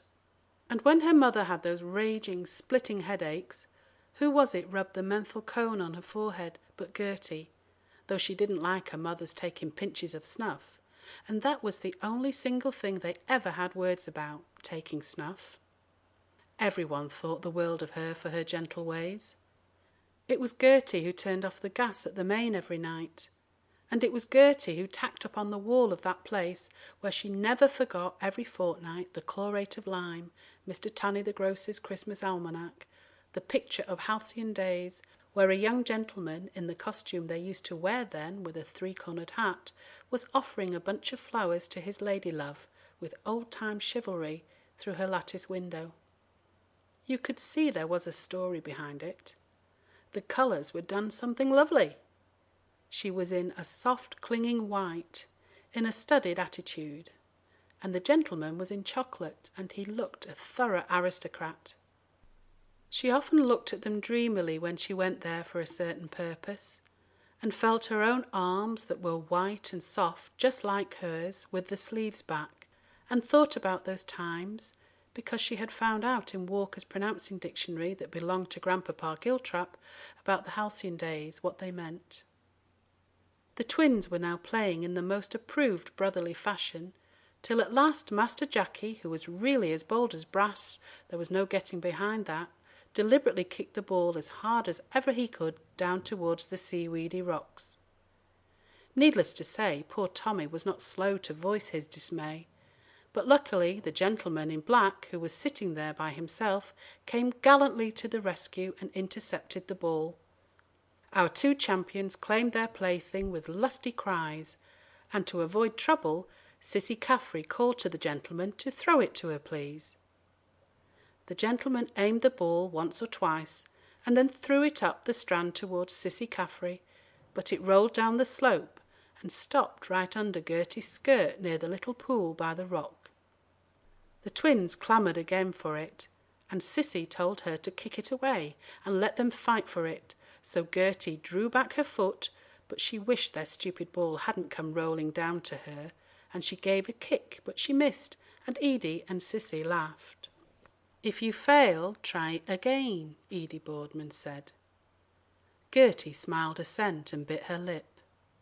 A delicate pink crept into her pretty cheek, but she was determined to let them see, so she just lifted her skirt a little, but just enough, and took good aim, and gave the ball a jolly good kick, and it went ever so far, and the two twins after it, down towards the shingle. Pure jealousy, of course, it was nothing else to draw attention on account of the gentleman opposite looking. She felt the warm flush, a danger signal always with Gertie McDowell, surging and flaming into her cheek. Till then they had only exchanged glances of the most casual, but now under the brim of a new hat she ventured a look at him, and the face that met her gaze there in the twilight, wan and strangely drawn, seemed to her the saddest she had ever seen. Through the open window of the church the fragrant incense was wafted, and with it the fragrant names of her who was conceived without stain of original sin. Spiritual vessel, pray for us. Honourable vessel, pray for us. Vessel of singular devotion, pray for us. Mystical rose. And careworn hearts were there, and toilers for their daily bread. And many who had erred and wandered, their eyes wet with contrition, but for all that bright with hope, for the Reverend Father Hughes, had told them what the great St. Bernard said in his famous prayer of Mary, the most pious Virgin's intercessory power, that it was not recorded in any age that those who implored her powerful protection were ever abandoned by her. The twins were now playing again, right merrily, for the troubles of childhood are but as fleeting summer shadows. Cissy Caffrey played with baby Boardman till he crowed with glee, clapping baby hands in air. "Peep!" she cried behind the hood of the push-car, and Edie asked where was Cissy gone, and then Cissy popped up her head and cried, "Ah!" and my word, didn't the little chap enjoy that? And then she told him to say Papa. Say Papa, baby, say Papa, Papa, Papa. And baby did his level best to say it, for he was very intelligent for 11 months, everyone said, and big for his age, and the picture of health, a perfect little bunch of love, and he would certainly turn out to be something great, they said. Ha-cha, cha, cha, ha-cha. Cissy wiped his little mouth with the dribbling bib, and wanted him to sit up properly and say pa-pa-pa. But when she undid the strap, she cried out, Holy St. Denis, that he was possing wet, and to double the half blanket the other way under him. Of course, His Infant Majesty was most obstreperous at such toilet formalities, and he let everyone know it. "Habba, ba, ba, habba, ba," and two great big, lovely big tears coursing down his cheeks. It was all no use soothing him with "No, no, no, baby, no," and telling him about the Gee-gee, and where was the Puff-puff. But Sis, always ready-witted, gave him in his mouth the teat of the sucking bottle, and the young heathen was quickly appeased. Gertie wished to goodness they would take their squalling baby home out of that, and not get on her nerves, no hour to be out, and the little brats of twins. She gazed out towards the distant sea. It was like the paintings that man used to do on the pavement with all the coloured chalks, and such a pity too, leaving them there to be all blotted out, the evening and the clouds coming out, and the Bailey light on Howth, and to hear the music like that, and the perfume of those incense they burned in the church, like a kind of waft. And while she gazed, her heart went pit-a-pat. Yes, it was her he was looking at, and there was meaning in his look. His eyes burned into her, as though they would search her through and through, read her very soul. Wonderful eyes they were, superbly expressive, but could you trust them? People were so queer. She could see at once by his dark eyes and his pale intellectual face that he was a foreigner, the image of the photo she had of Martin Harvey, the matinee idol, only for the moustache, which she preferred because she wasn't stage-struck like Winnie Rippingham, that wanted they two to always dress the same on account of a play, but she could not see whether he had an aquiline nose or a slightly retroussé from where he was sitting. He was in deep mourning, she could see that, and the story of a haunting sorrow was written on his face. She would have given worlds to know what it was. He was looking up so intently, so still, and he saw her kick the ball, and perhaps he could see the bright steel buckles of her shoes if she swung them like that thoughtfully with the toes down. She was glad that something told her to put on the transparent stockings, thinking Reggie Wiley might be out, but that was far away. Here was that of which she had so often dreamed. It was he who mattered, and there was joy on her face, because she wanted him, because she felt instinctively that he was like no one else. The very heart of the girl-woman went out to him, her dream husband, because she knew on the instant it was him. If he had suffered, more sinned against than sinning, or even if he had been himself a sinner, a wicked man, she cared not. Even if he was a Protestant or Methodist, she could convert him easily if he truly loved her. There were wounds that wanted healing with heart balm. She was a womanly woman, not like other flighty girls, unfeminine he had known, those cyclists showing off what they hadn't got. And she just yearned to know all, to forgive all if she could make him fall in love with her, make him forget the memory of the past. Then mayhap he would embrace her gently, like a real man, crushing her soft body to him, and love her, his ownest girlie, for herself alone. Refuge of sinners, comfortress of the afflicted, ora pro nobis. Well has it been said that whosoever prays to her with faith and constancy can never be lost or cast away, and fitly is she too a haven of refuge for the afflicted because of the $7 which transpierced her own heart. Gertie could picture the whole scene in the church, the stained glass windows lighted up, the candles, the flowers and the blue banners of the Blessed Virgin's sodality, and Father Conroy was helping Canon O'Hanlon at the altar, carrying things in and out with his eyes cast down. He looked almost a saint, and his confession box was so quiet and clean and dark, and his hands were just like white wax, and if ever she became a Dominican nun in their white habit, perhaps he might come to the convent for the novena of St. Dominic. He told her that time when she told him about that in confession, crimsoning up to the roots of her hair for fear he could see, not to be troubled because that was only the voice of nature, and we were all subject to nature's laws, he said, in this life, and that was no sin because that came from the nature of woman instituted by God, he said, and that our Blessed Lady herself said to the Archangel Gabriel, "Be it done unto me according to thy word."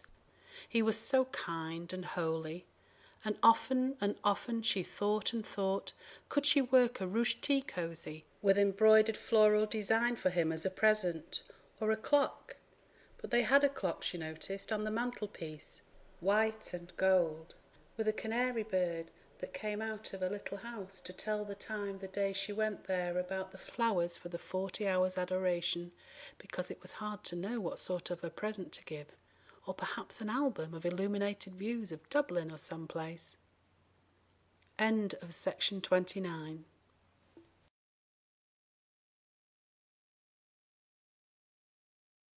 Episode 13, Nausicaa, Part 3. The exasperating little brats of twins began to quarrel again, and Jackie threw the ball out towards the sea, and they both ran after it. Little monkeys, common as ditch water. Someone ought to take them and give them a good hiding for themselves to keep them in the places, the both of them. And Cissy and Edie shouted after them to come back because they were afraid the tide might come in on them and be drowned. "Jackie! Tommy!" Not they. What a great notion they had. So Cissy said it was the very last time she'd ever bring them out. She jumped up and called them, and she ran down the slope past him, tossing her hair behind her, which had a good enough colour if there had been more of it, but with all the thingamery she was always rubbing into it, she couldn't get it to grow long, because it wasn't natural, so she could just go and throw her hat at it. She ran with long gandery strides.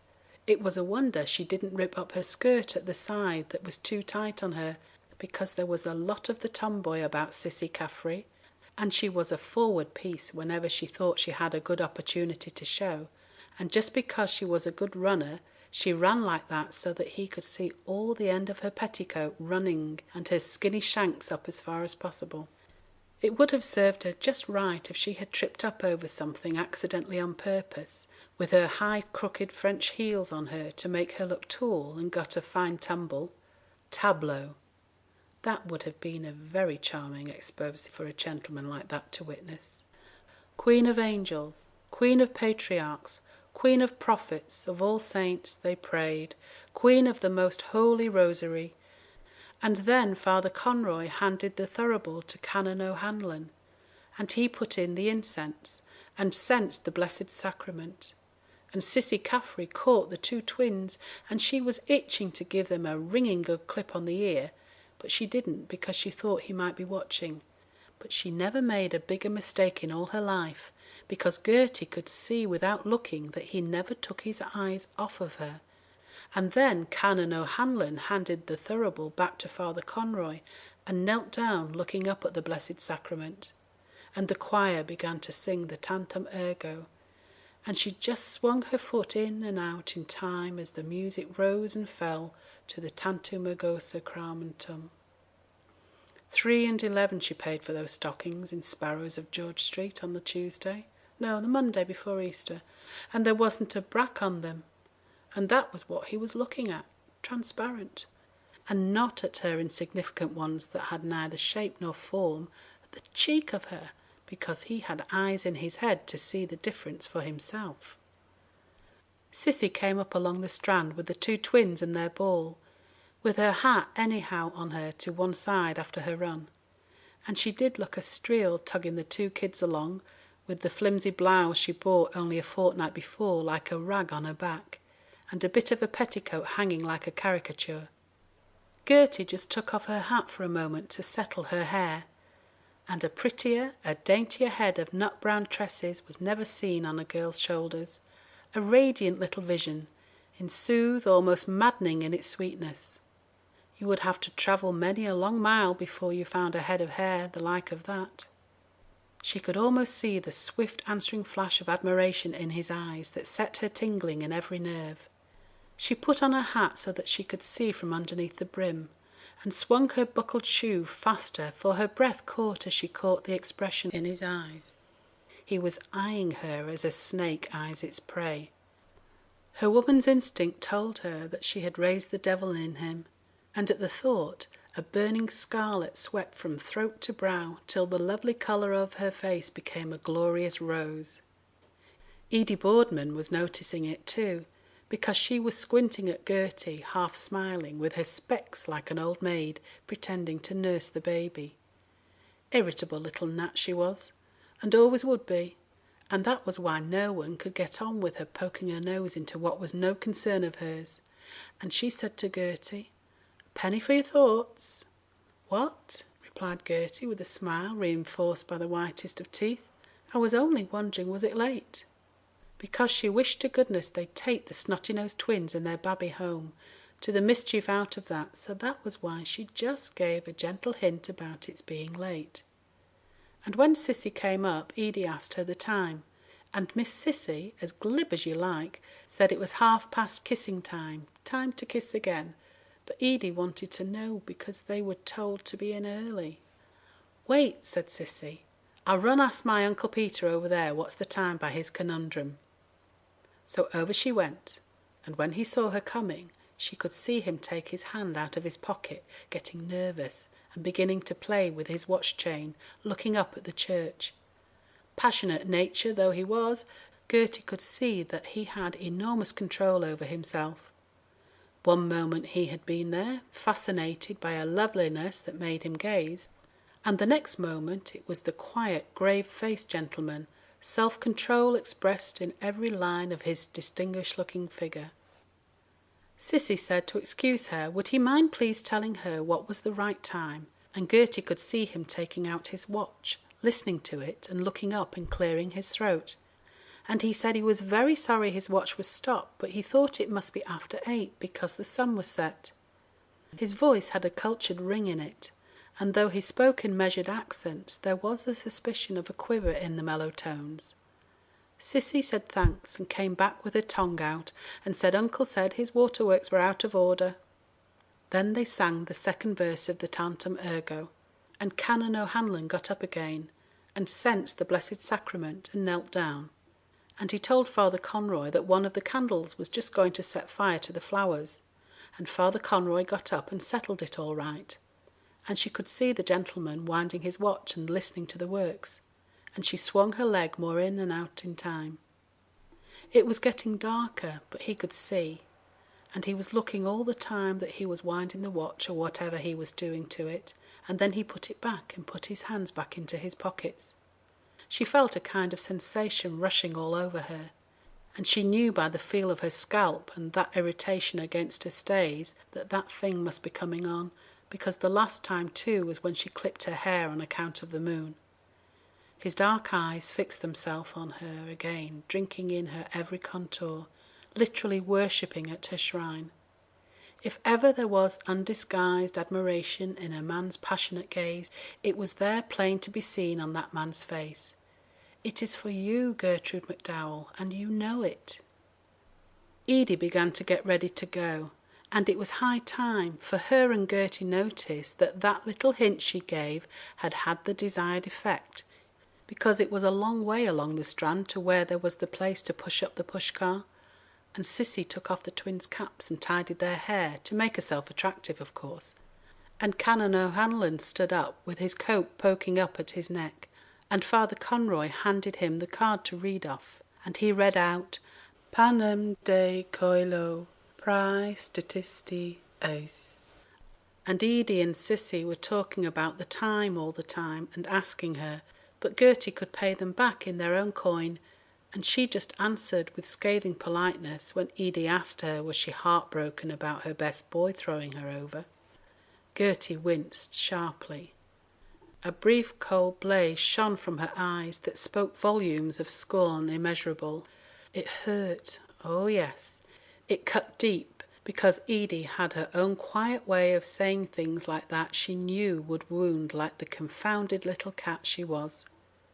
Gertie's lips parted swiftly to frame the word, but she fought back the sob that rose to her throat, so slim, so flawless, so beautifully moulded, it seemed one an artist might have dreamed of. She had loved him better than he knew. Light-hearted deceiver and fickle like all his sex, he would never understand what he had meant to her, and for an instant there was in the blue eyes a quick stinging of tears. Their eyes were probing her mercilessly, but with a brave effort she sparkled back in sympathy as she glanced at her new conquest for them to see. "Oh," responded Gertie, quick as lightning, laughing, and the proud head flashed up. "I can throw my cap at who I like because it's leap year." Her words rang out crystal clear, more musical than the cooing of the ring-dove, but they cut the silence icily. There was that in her young voice that told that she was not a one to be lightly trifled with. As for Mr. Rudgy with his swank and his bit of money, she could just chuck him aside as if he was so much filth, and never again would she cast as much as a second thought on him and tear his silly postcard into a dozen pieces. And if ever after he dared to presume, she could give him one look of measured scorn that would make him shrivel up on the spot. Miss puny little Edie's countenance fell to no slight extent, and Gertie could see by her looking as black as thunder that she was simply in a towering rage, though she hid it, the little kinnet, because that shaft had struck home for her petty jealousy, and they both knew that she was something aloof, apart, in another sphere, that she was not of them, and never would be, and there was somebody else too that knew it, and saw it, so they could put that in their pipe and smoke it. Edie straightened up baby Boardman to get ready to go, and Cissy tucked in the ball and the spades and buckets, and it was high time too, because the Sandman was on his way for Master Boardman junior, and Cissy told him too that Billywinks was coming, and that baby was to go dee-daw, and baby looked just too ducky, laughing up out of his gleeful eyes, and Cissy poked him like that out of fun in his wee fat tummy, and baby, without as much as a by your leave, sent up his compliments to all and sundry unto his brand new dribbling bib. "Oh, my puddeny pie," protested Cis, "he has his bib destroyed." The slight contretemps claimed her attention, but in 2-2 she set that little matter to rights.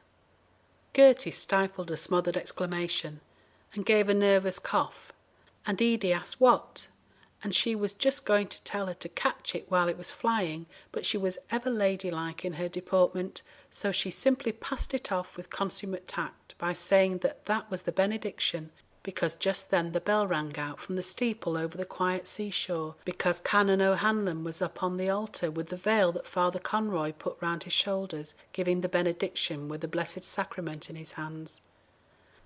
How moving the scene there in the gathering twilight, the last glimpse of Erin, the touching chime of those evening bells, and at the same time a bat flew forth from the ivied belfry, through the dusk, hither, thither, with a tiny lost cry, and she could see far away the lights of the lighthouses, so picturesque she would have loved to do with a box of paints, because it was easier than to make a man, and soon the lamplighter would be going his rounds, past the Presbyterian church grounds, and along by shady Tritonville Avenue, where the couples walked, and lighting the lamp near her window, where Reggie Wiley used to turn his free-wheel like she read in that book, The Lamplighter, by Miss Cummins, author of Mabel Vaughan and other tales. For Gertie had her dreams that no one knew of. She loved to read poetry, and when she got a keepsake from Bertha Supple, of that lovely confession album with the coral pink cover to write her thoughts in, she laid it in the drawer of her toilet table, which, though it did not err on the side of luxury, was scrupulously neat and clean. It was there she kept her girlish treasure trove, the tortoiseshell combs, her Child of Mary badge, the white rose scent, the eyebrow liner, her alabaster pouncet box, and the ribbons to change when her things came home from the wash. And there were some beautiful thoughts written in it in violet ink that she bought in Healy's of Dame Street, for she felt that she too could write poetry if she could only express herself like that poem that appealed to her so deeply that she had copied out of the newspaper she found one evening round the pot-herbs. Art thou real, my ideal? It was called by Louis J. Walsh, Margarafelt, and after there was something about twilight, wilt thou ever?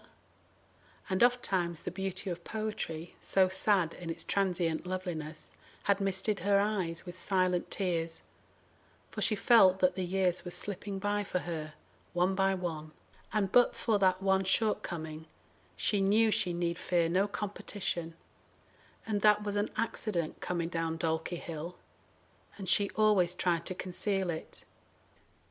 But it must end, she felt. If she saw that magic lure in his eyes, there would be no holding back for her. Love laughs at locksmiths. She would make the great sacrifice. Her every effort would be to share his thoughts. Dearer than the whole world would she be to him, and gild his days with happiness. There was the all-important question, and she was dying to know, was he a married man or a widower who had lost his wife, or some tragedy like the nobleman with the foreign name from the land of song had to have her put into a madhouse, cruel only to be kind. But even if... what then? Would it make a very great difference?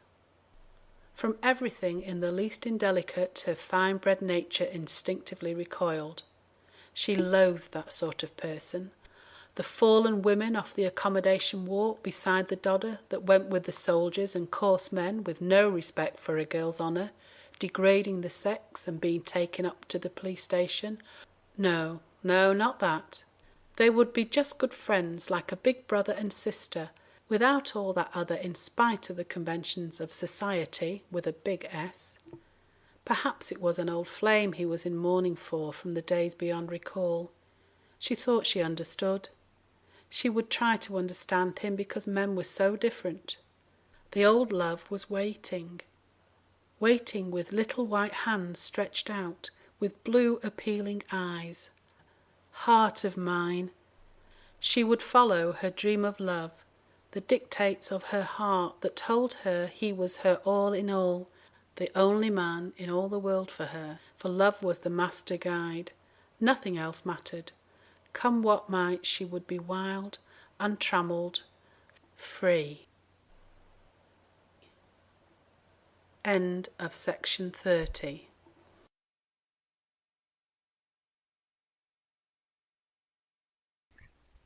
Ulysses by James Joyce. Part 2, The Odyssey. Episode 13, Nausicaa. Part 4. Canon O'Hanlon put the Blessed Sacrament back into the tabernacle and genuflected, and the choir sang Laudate Dominum omnes gentes, and then he locked the tabernacle door, because the benediction was over, and Father Conroy handed him his hat to put on, and cross cat Edie asked, wasn't she coming? But Jackie Caffrey called out, "Oh, look, sissy," and they all looked. Was it sheet lightning? But Tommy saw it too over the trees beside the church, blue and then green and purple. "It's fireworks," Sissy Caffrey said, and they all ran down the Strand to see over the houses and the church helter-skelter. Edie with the push-car with Baby Boardman in it, and Sissy holding Tommy and Jackie by the hand so they wouldn't fall running. "Come on, Gertie," Sissy called. "It's the bazaar fireworks." But Gertie was adamant. She had no intention of being at their beck and call. If they could run like Rossies, she could sit, so she said she could see from where she was. The eyes that were fastened upon her set her pulses tingling. She looked at him a moment, meeting his glance, and a light broke in upon her. White-hot passion was in that face, passion silent as the grave, and it had made her his. At last they were left alone, without the others to pry and pass remarks, and she knew he could be trusted to the death, steadfast, a sterling man, a man of inflexible honor to his fingertips. His hands and face were working, and a tremor went over her. She leaned back far to look up where the fireworks were, and she caught her knee in her hands so as not to fall back looking up. And there was no one to see, only him and her, when she revealed all her graceful, beautifully shaped legs like that, supply soft and delicately rounded, and she seemed to hear the panting of his heart, his hoarse breathing, because she knew too about the passion of men like that, hot-blooded, because Bertha Supple told her once in dead secret, and made her swear she'd never, about the gentleman lodger that was staying with them out of the congested district's board, that had pictures cut out of papers of those skirt dancers and high kickers, and she said he used to do something not very nice that you could imagine sometimes in the bed. But this was altogether different from a thing like that, because there was all the difference, because she could almost feel him draw her face to his, and the first quick hot touch of his handsome lips. Besides, there was absolution so long as you didn't do the other thing before being married. And there ought to be women priests that would understand without your telling out. And Cissy Caffrey, too, sometimes had that dreamy look in her eyes, so that she, too, my dear, and Winnie Rippingham, so mad about actors' photographs, and besides it was on account of that other thing coming on the way it did. And Jackie Caffrey shouted to look, there was another, and she leaned back, and the garters were blue to match on account of the transparent, and they all saw it, and they all shouted to look, there it was. And she leaned back ever so far to see the fireworks, and something queer was flying through the air, a soft thing, to and fro, dark. And she saw a long Roman candle going up over the trees, up, and in the tense hush they were all breathless with excitement as it went higher and higher, and she had to lean back more and more to look up after it. High, almost out of sight, and her face was suffused with a divine and entrancing blush from straining back. And he could see her other things too, Nainsook knickers, the fabric that caresses the skin better than those other Pettywit, the green 4 and 11 on account of being white, and she let him, and she saw that he saw, and then it went so high it went out of sight a moment, and she was trembling in every limb from being bent back so far that he had a full view high up above her knee where no one ever, not even on the swing or waiting.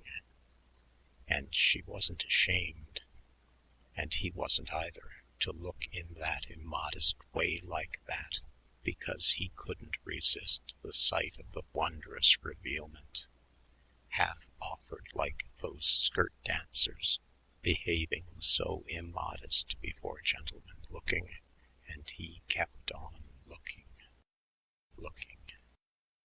She would fain have cried to him, chokingly, held out her snowy, slender arms to him to come, to feel his lips laid on her white brow, the cry of a young girl's love.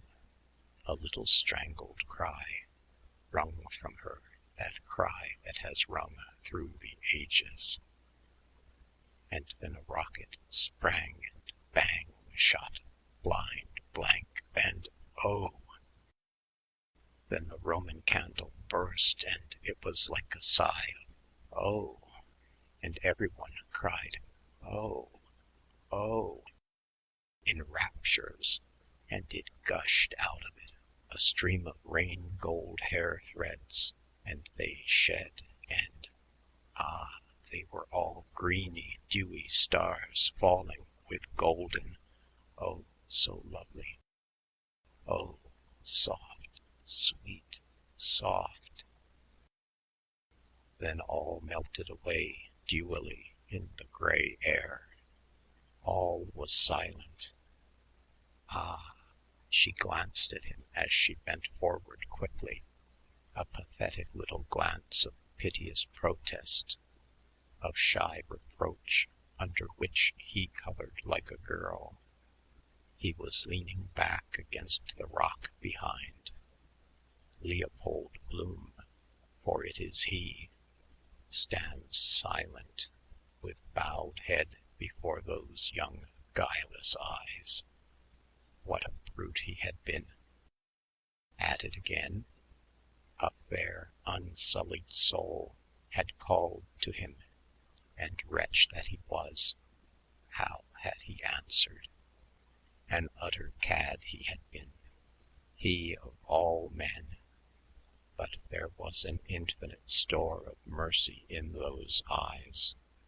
For him, too, a word of pardon even, though he had erred and sinned and wandered. Should a girl tell? No, 1,000 times no. That was their secret, only theirs, alone in the hiding twilight, and there was none to know or tell, save the little bat that flew so softly through the evening, to and fro, and little bats don't tell. Cissy Caffrey whistled, imitating the boys in the football field, to show what a great person she was.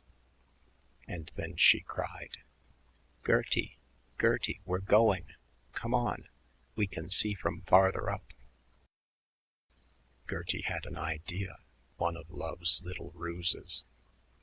She slipped a hand into her kerchief pocket and took out the wadding and waved in reply, of course without letting him, and then slipped it back. Wonder if he's too far to... She rose. Was it goodbye? No.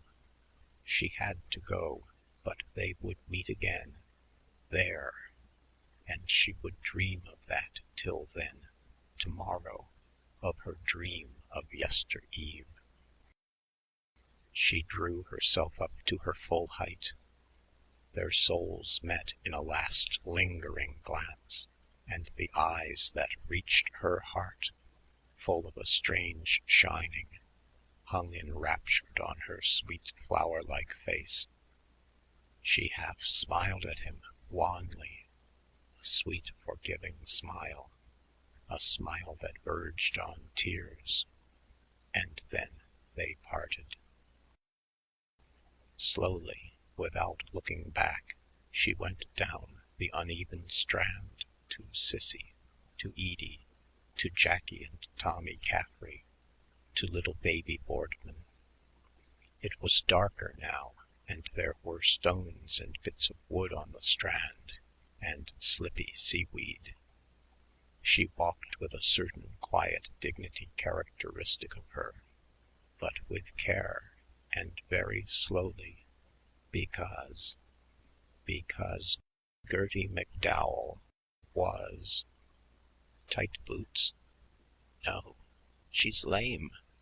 Oh. Mr. Bloom watched her as she limped away.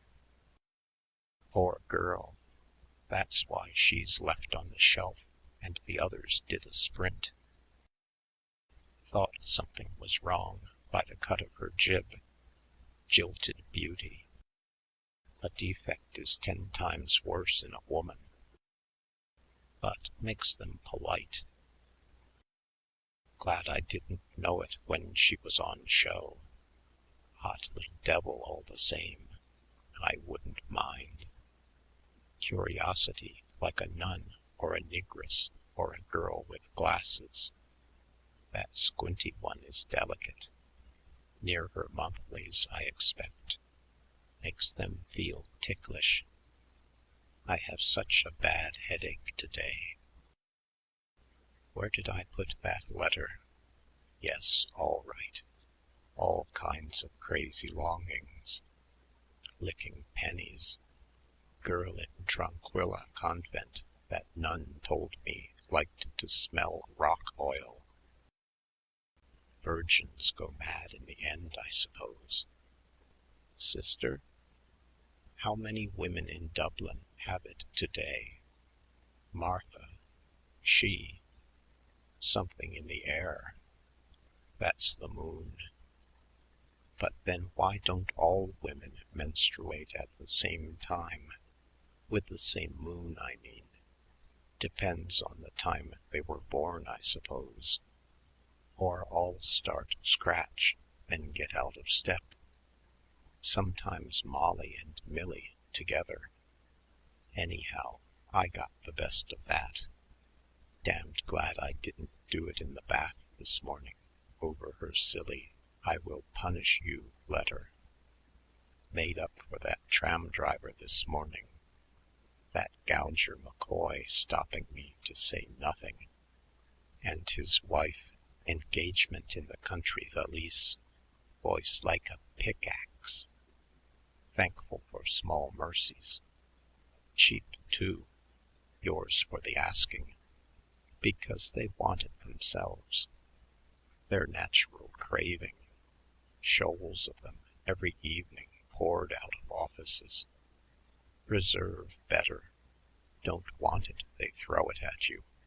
Catch 'em alive. Oh, pity they can't see themselves. A dream of well-filled hose. Where was that? Ah, yes, Mutoscope pictures in Capel Street. For men only. Peeping Tom, Willie's hat and what the girls did with it. Do they snapshot those girls or is it all a fake? Lingerie does it. Felt for the curves inside her déshabillé.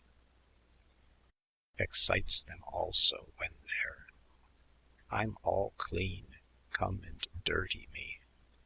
And they like dressing one another for the sacrifice. Millie delighted with Molly's new blouse. At first. Put them all on to take them all off. Molly. Why, I bought her the violet garters. Us too. The tie he wore, his lovely socks and turned-up trousers. He wore a pair of gaiters the night that first we met. His lovely shirt was shining beneath his, what, of jet. Say a woman loses a charm with every pin she takes out. Pinned together. Oh, Mary lost the pin of her. Dressed up to the nines for somebody. Fashion part of their charm. Just changes when you're on the track of the secret. Except the East. Mary, Martha, now as then.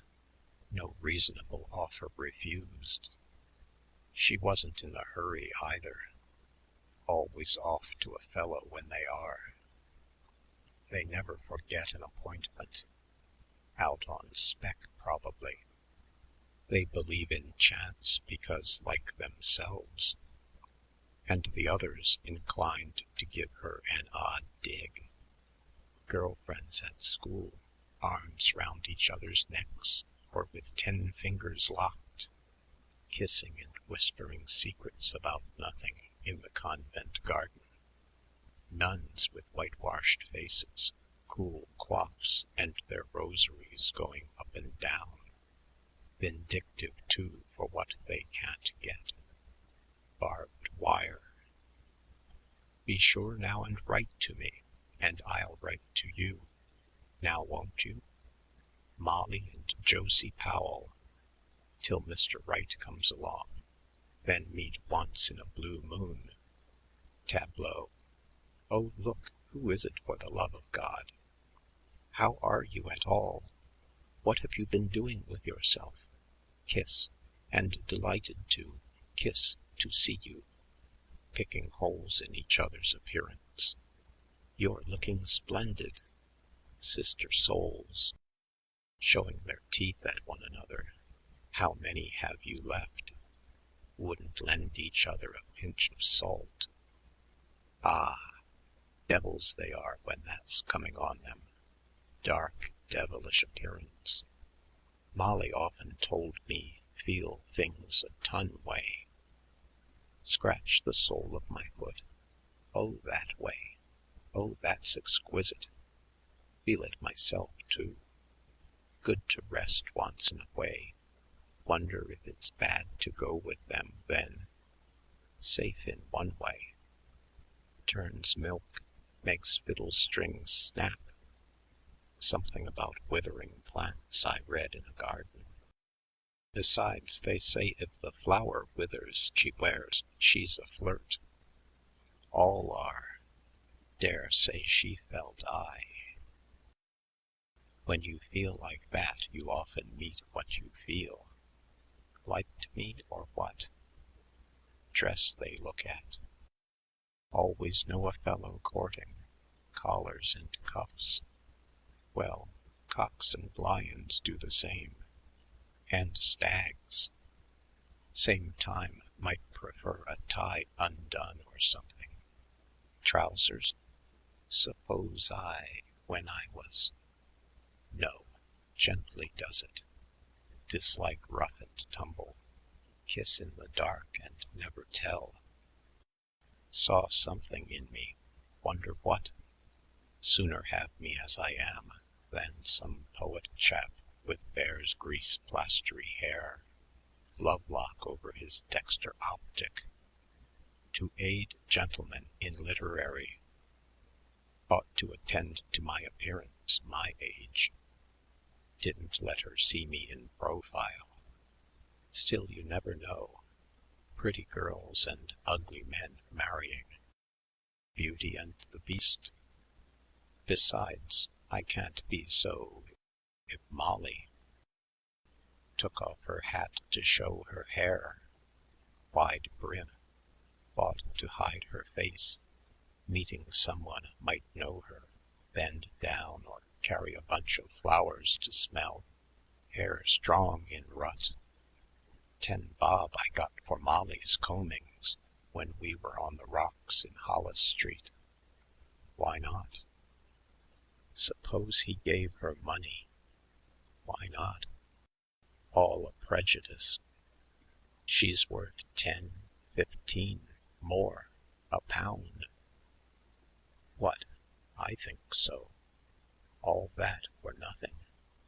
Bold hand, Mrs. Marion. Did I forget to write address on that letter, like the postcard I sent to Flynn? And the day I went to Drimmy's without a necktie, wrangle with Molly it was, put me off. No, I remember. Richie Goulding, he's another. Weighs on his mind. Funny my watch stopped at 4:30. Dust. Shark liver oil they use to clean. Could do it myself. Save. Was that just when she... Oh, he did. Into her. She did. Done. Ah. Mr. Bloom, with careful hand, recomposed his wet shirt. Oh, Lord, that little limping devil begins to feel cold and clammy. After effect, not pleasant. Still, you have to get rid of it some way. They don't care. Complimented, perhaps. Go home to nicey bread and milky and say night prayers with the kiddies. Well, aren't they? See her as she is, spoil all. Must have the stage setting, the rouge, costume, position, music. The name, too. Amours of actresses. Nell Gwynn, Mrs. Bracegirdle, Maud Branscombe. Curtain up. Moonlight, silver effulgence. Maiden discovered with pensive bosom. Little sweetheart, come and kiss me. Still I feel the strength it gives a man. That's the secret of it. Good job I let off there behind the wall coming out of Dignam's. Cider that was. Otherwise I couldn't have. Makes you want to sing after. La cause est san. Ulysses by James Joyce. Part 2. The Odyssey. Episode 13. Nausicaa. Part 5. Other hand, a 6-footer with a wifey up to his watch pocket. Long and the short of it. Big he and little she. Very strange about my watch. Wristwatches are always going wrong. Wonder, is there any magnetic influence between the person? Because that was about the time he... Yes, I suppose. At once. Cats away, the mice will play. I remember looking in Pill Lane. Also, that now is magnetism. Back of everything, magnetism. Earth, for instance, pulling this and being pulled. That causes movement. And time, well, that's the time the movement takes. Then if one thing stopped, the whole gazebo would stop bit by bit. Because it's all arranged. Magnetic needle tells you what's going on in the sun, the stars. Little piece of steel iron. When you hold out the fork. Come, come. Tip. Woman and man, that is. Fork and steel. Molly. He. Dress up and look and suggest and let you see more and defy you if you're a man to see that and like a sneeze coming. Legs. Look, look, and if you have any guts in you. Tip. Have to let fly. Wonder how is she feeling in that region? Shame all put on before third person. More put out about a hole in her stocking. Molly, her underjaw stuck out, head back. About the farmer in the riding boots and spurs at the horse show. And when the painters were in Lombard Street West. Fine voice that fellow had. How Giuglini began. Smell that I did. Like flowers. It was, too. Violets. Came from the turpentine, probably, in the paint. Make their own use of everything. Same time doing it, scraped her slipper on the floor so they wouldn't hear.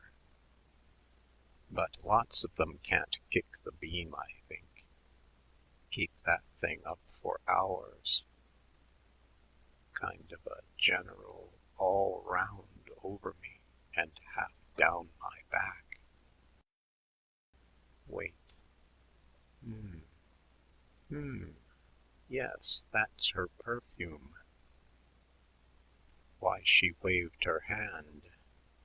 I leave you this to think of me when I'm far away on the pillow. What is it? Heliotrope? No. Hyacinth? Roses, I think. She'd like scent of that kind. Sweet and cheap, soon sour. Why, Molly likes a Popanax. Suits her, with a little jessamine mixed. Her high notes and her low notes. At the dance night she met him. Dance of the hours. He'd brought it out. She was wearing her black, and it had the perfume of the time before. Good conductor, is it? Or bad? Light, too. Suppose there's some connection. For instance, if you go into a cellar where it's dark. Mysterious thing, too. Why did I smell it only now? Took its time in coming, like herself. Slow but sure. Suppose it's ever so many millions of tiny grains blown across. Yes, it is. Because those Spice Islands, Singhalese this morning, smell them leagues off. Tell you what it is. It's like a fine, fine veil or web they have all over the skin. Fine, like what do you call it? Gossamer. And they're always spinning it out of them. Fine as anything. Like rainbow colors, without knowing it. Clings to everything she takes off. Vamp of her stockings. Warm shoe. Stays. Drawers. Little kick taking them off. Bye-bye till next time.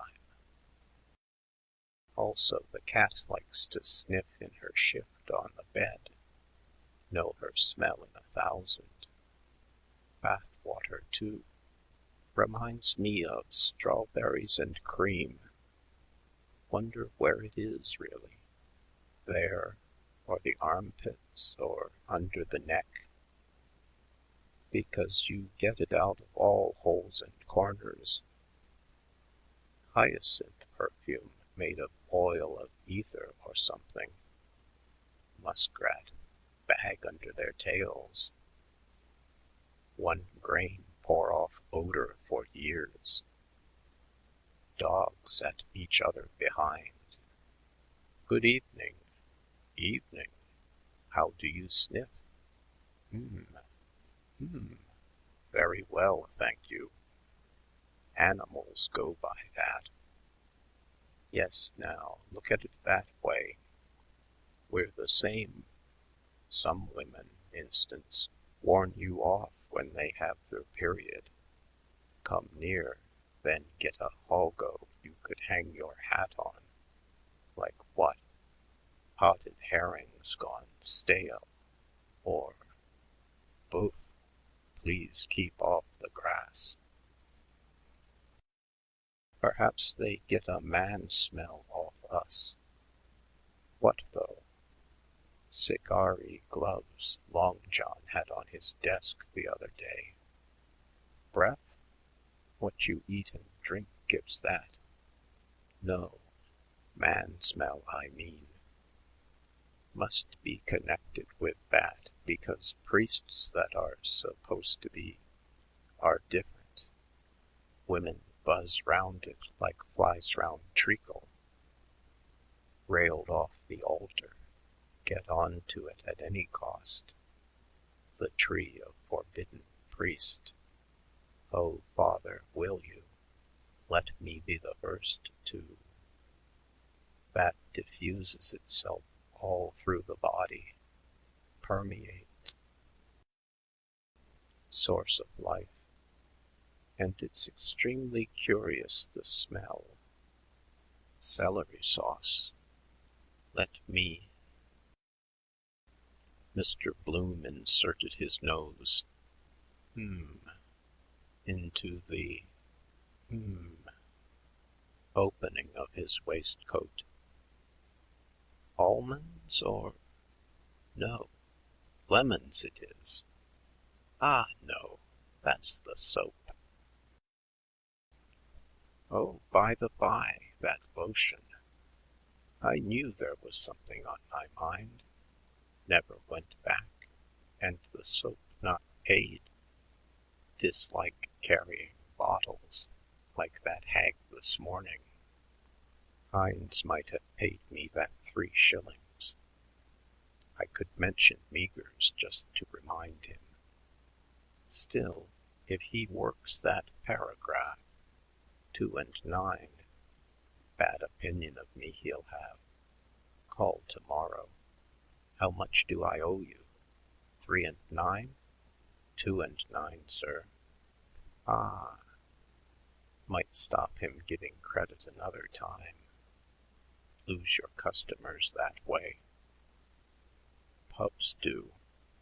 Fellows run up a bill on the slate and then slinking around the back streets into somewhere else. Here's this nobleman passed before, blown in from the bay. Just went as far as turn back. Always at home at dinner time. Looks mangled out. Had a good tuck in. Enjoying nature now. Grace after meals. After supper, walk a mile. Sure he has a small bank balance somewhere. Government sit.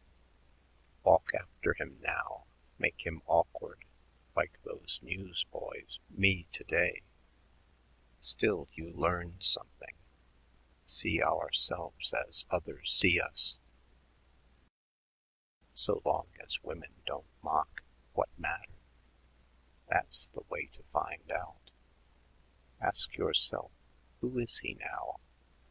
The mystery man on the beach. Prize Titbit story by Mr. Leopold Bloom. Payment at the rate of 1 guinea per column.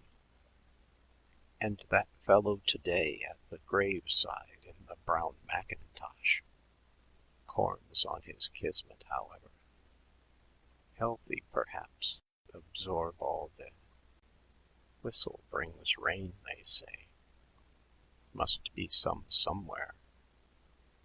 Salt in the Ormond damp. The body feels the atmosphere. Old Betty's joints are on the rack. Mother Shipton's prophecy, that is, about ships around, they fly in the twinkling. No, signs of rain it is. The royal reader, and distant hills seem coming nigh. Hove, Bailey light. 2, 4, 6, 8, 9. See, has to change or they might think it a house. Wreckers.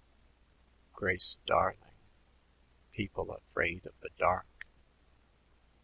Also glowworms. Cyclists. Lighting up time. Jewels, diamonds flash better. Women. Light is a kind of reassuring. Not going to hurt you. Better now, of course, than long ago. Country roads run you through the small guts for nothing. Still, 2 types there are you bob against. Scowl or smile. Pardon, not at all. Best time to spray plants, too, in the shade after the sun. Some light still. Red rays are longest. Roy G. Biv Vance taught us. Red, orange, yellow, green, blue, indigo, violet. A star I see. Venus? Can't tell yet. 2. When 3 it's night. Were those night clouds there all the time? Looks like a phantom ship. No, wait. Trees, are they? An optical illusion. Mirage. Land of the setting sun, this. Home rule sun setting in the southeast. My native land, good night. Dew falling. Bad for you, dear, to sit on that stone. Brings on white fluxions. Never have little baby then, less he was big, strong, fight his way up through. Might get piles myself.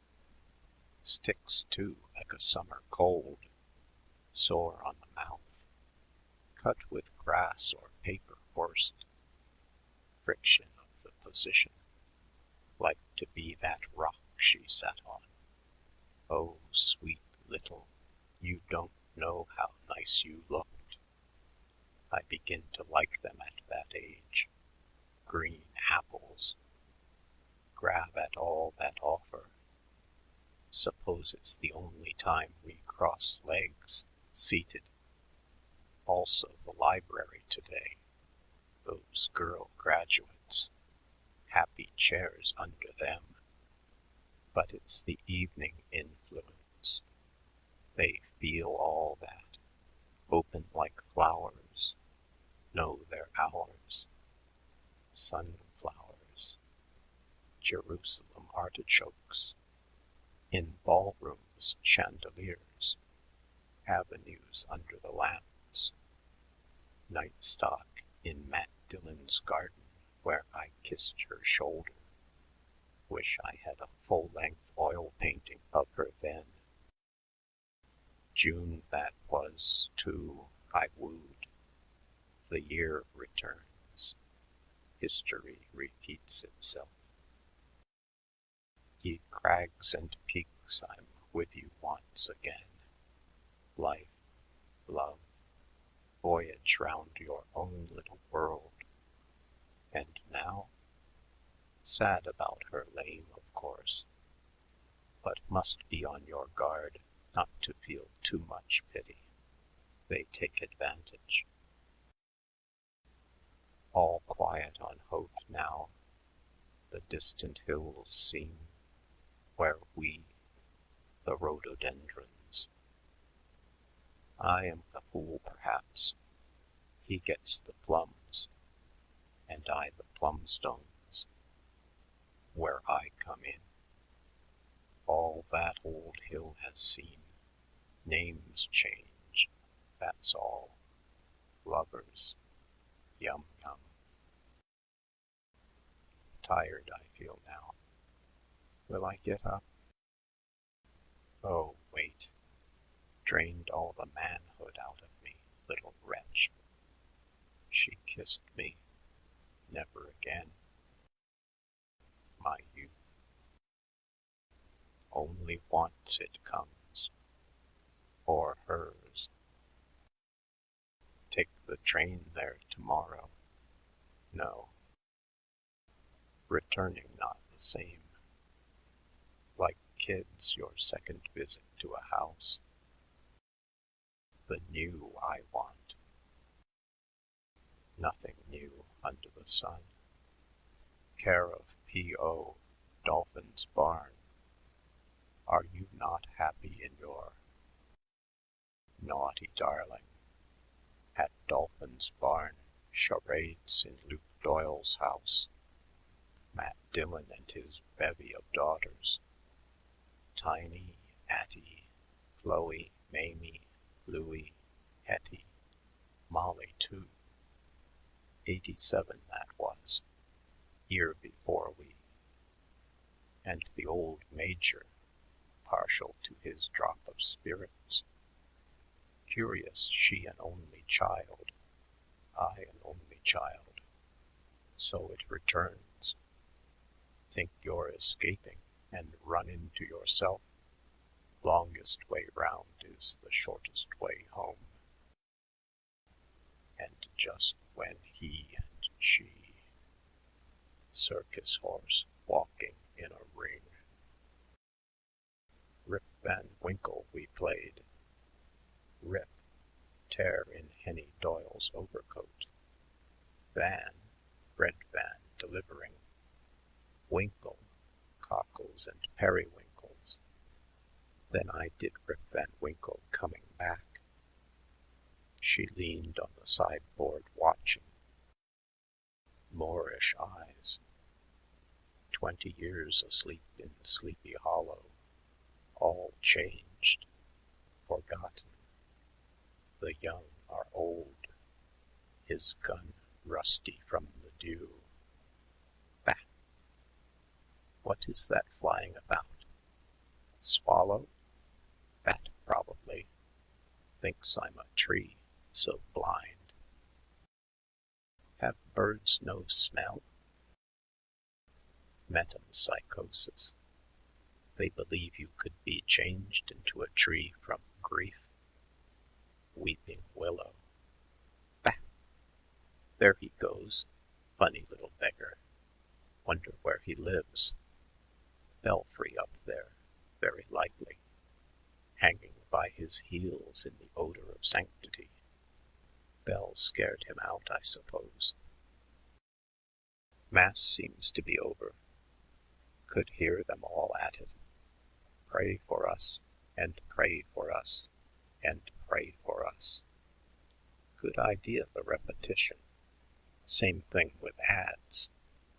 Buy from us, and buy from us. Yes, there's the light in the priest's house. Their frugal meal. Remember about the mistake in the valuation when I was in Tom's. 28 it is. 2 houses they have. Gabriel Conroy's brother is curate. Bah! Again. Wonder why they come out at night like mice. They're a mixed breed. Birds are like hopping mice. What frightens them, light or noise? Better sit still. All instinct, like the bird in drought, got water out of the end of a jar by throwing in pebbles. Like a little man in a cloak he is, with tiny hands. Weeny bones. Almost see them shimmering, kind of a bluey white.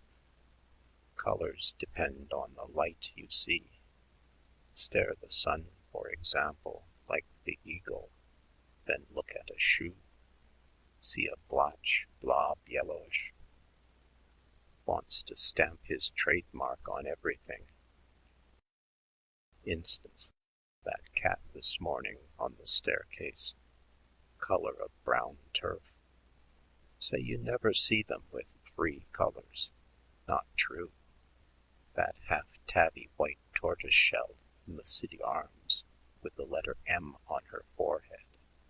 Body 50 different colors. Hope a while ago amethyst.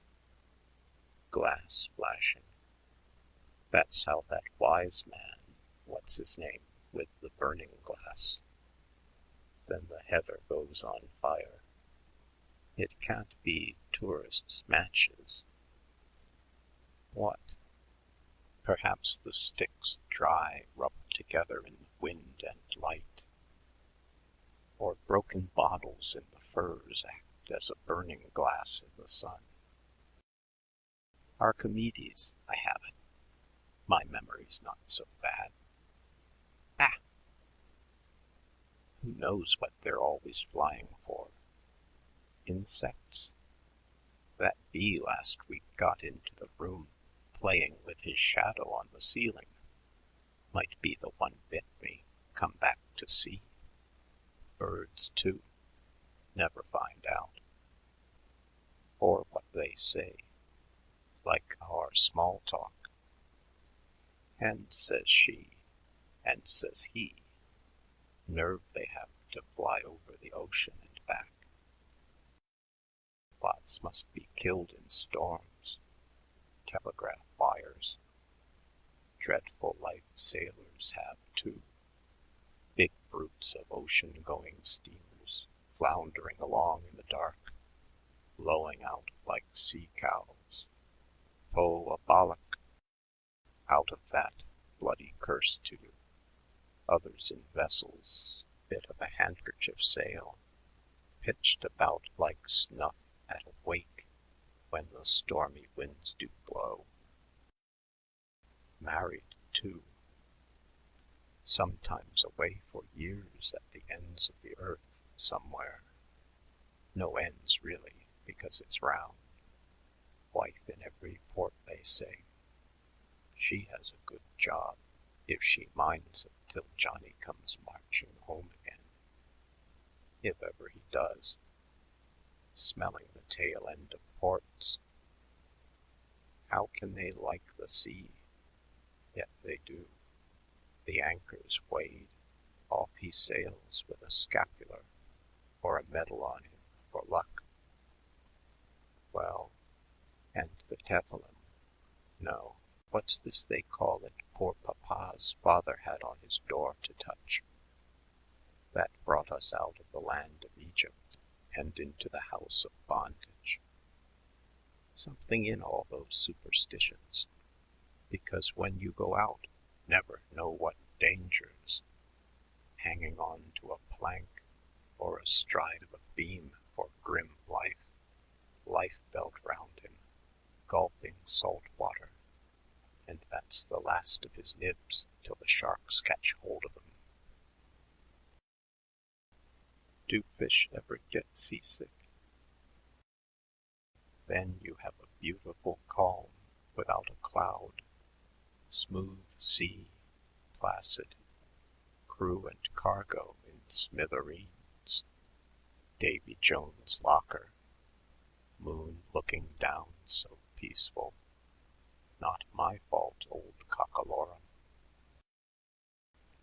A last lonely candle wandered up the sky from Mirror's Bazaar in search of funds for Mercer's Hospital and broke, drooping, and shed a cluster of violet but one white stars.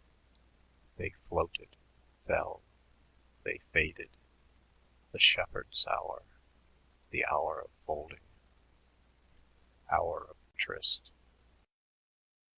From house to house, giving his ever welcome double knock, went the 9 o'clock postman, the glowworm's lamp at his belt gleaming here and there through the laurel hedges, and among the 5 young trees a hoisted lintstock lit the lamp at Leahy's terrace. By screens of lighted windows, by equal gardens, a shrill voice went crying, wailing, "Evening Telegraph, stop press edition, result of the Gold Cup races." And from the door of Dignam's house a boy ran out and called. Twittering, the bat flew here, flew there. Far out over the sands, the coming surf crept, gray. Hope settled for slumber, tired of long days, of yum-yum rhododendrons. He was old, and felt gladly the night breeze lift, ruffle his fell of ferns. He lay, but opened a red eye, unsleeping, deep and slowly breathing, slumberous but awake. And far on Kish Bank the anchored lightship twinkled, winked at Mr. Bloom. Life those chaps out there must have, stuck in the same spot. Irish Lights Board, penance for their sins. Coast Guards, too. Rocket and breeches, buoy and lifeboat. Day we went out for the pleasure cruise in the Erin's King, throwing them the sack of old papers. Bears in the zoo, filthy trip. Drunkards out to shake up their livers, puking overboard to feed the herrings. Nausea. And the women, fear of God in their faces. Millie, no sign of funk, her blue scarf loose, laughing. Don't know what death is at that age. and then their stomachs clean. But being lost they fear. When we hid behind the tree at Crumlin, I didn't want to. Mama, mama, babes in the wood, frightening them with masks too, throwing them up in the air to catch them. I'll murder you. Is it only half fun? Or children playing battle, whole earnest? How can people aim guns at each other? Sometimes they go off. Poor kids. Only troubles, wildfire and nettle rash. Calomel purge I got her for that. After getting better, asleep with Molly. Very same teeth she has. What do they love? Another themselves. But the morning she chased her with the umbrella, perhaps so as not to hurt. I felt her pulse, ticking. Little hand it was, now big. Dearest Popley, all that the hand says when you touch. Loved to count my waistcoat buttons. Her first stays I remember. Made me laugh to see. Little taps to begin with. Left one is more sensitive, I think.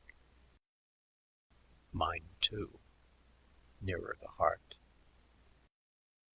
Patting themselves out if fat is in fashion.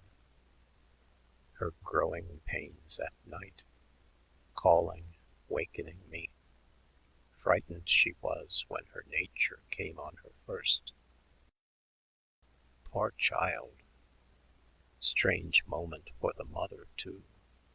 Brings back her girlhood. Gibraltar, looking from Buena Vista.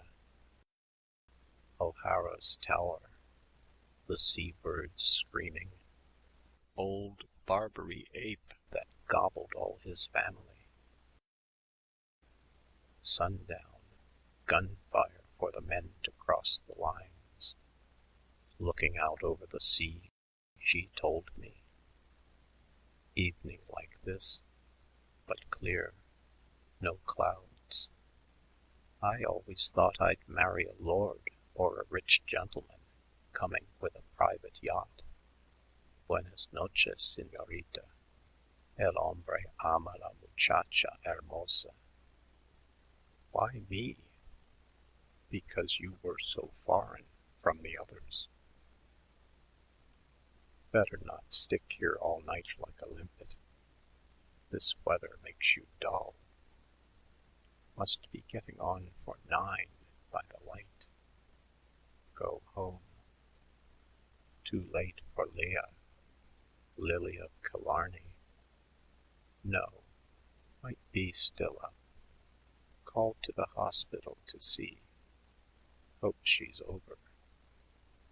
Long day I've had. Martha, the bath, funeral, house of keys, museum with those goddesses, Daedalus song, then that baller in Barney Kiernan's. Got my own back there. Drunken ranters. What I said about his God made him wince. Mistake to hit back. Or, no, ought to go home and laugh at themselves. Always want to be swilling in company. Afraid to be alone like a child of 2. Suppose he hit me. Look at it other way round. Not so bad then.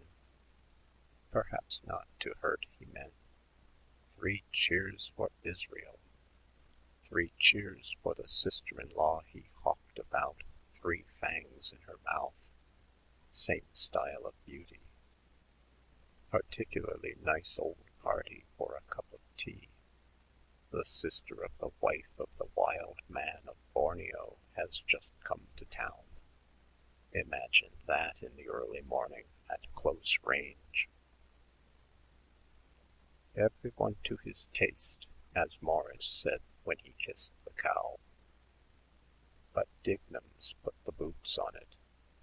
Houses of mourning, so depressing, because you never know. Anyhow, she wants the money. Must call to those Scottish widows as I promised. Strange name. Takes it for granted we're going to pop off first. That widow on Monday, was it, outside Kramer's that looked at me. Buried the poor husband, but progressing favorably on the premium. Her widow's mite. Well, what do you expect her to do? Must wheedle her way along. Widower I hate to see. Looks so forlorn. Poor man O'Connor, wife and 5 children, poisoned by mussels here. The sewage. Hopeless. Some good matronly woman in a pork pie hat to mother him. Take him in tow. Platter face and a large apron. Ladies' gray flannelette bloomers, 3 shillings a pair. Astonishing bargain. Plain and loved forever, they say. Ugly. No woman thinks she is. Love, lie, and be handsome, for tomorrow we die. See him sometimes walking about, trying to find out who played the trick. UP up. Fate, that is. He, not me. Also a shop often noticed. Curse seems to dog it. Dreamt last night? Wait. Something confused. She had red slippers on. Turkish. Wore the breeches. Suppose she does? Would I like her in pajamas? Damned hard to answer. Nanetti's gone. Mailboat. Near Holyhead by now. Must nail that ad of Keys. Work Hines and Crawford. Petticoats for Molly. She has something to put in them. What's that? Might be money. Mr. Bloom stooped and turned over a piece of paper on the strand. He brought it near his eyes and peered. Letter? No. Can't read. Better go. Better. I'm tired to move. Page of an old copybook. All those holes and pebbles. Who could count them? Never know what you find. Bottle with story of a treasure in it, thrown from a wreck. Parcels post.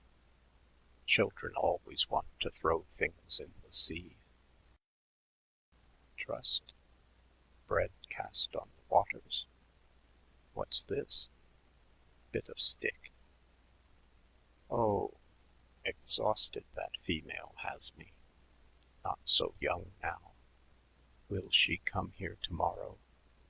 Wait for her somewhere forever. Must come back.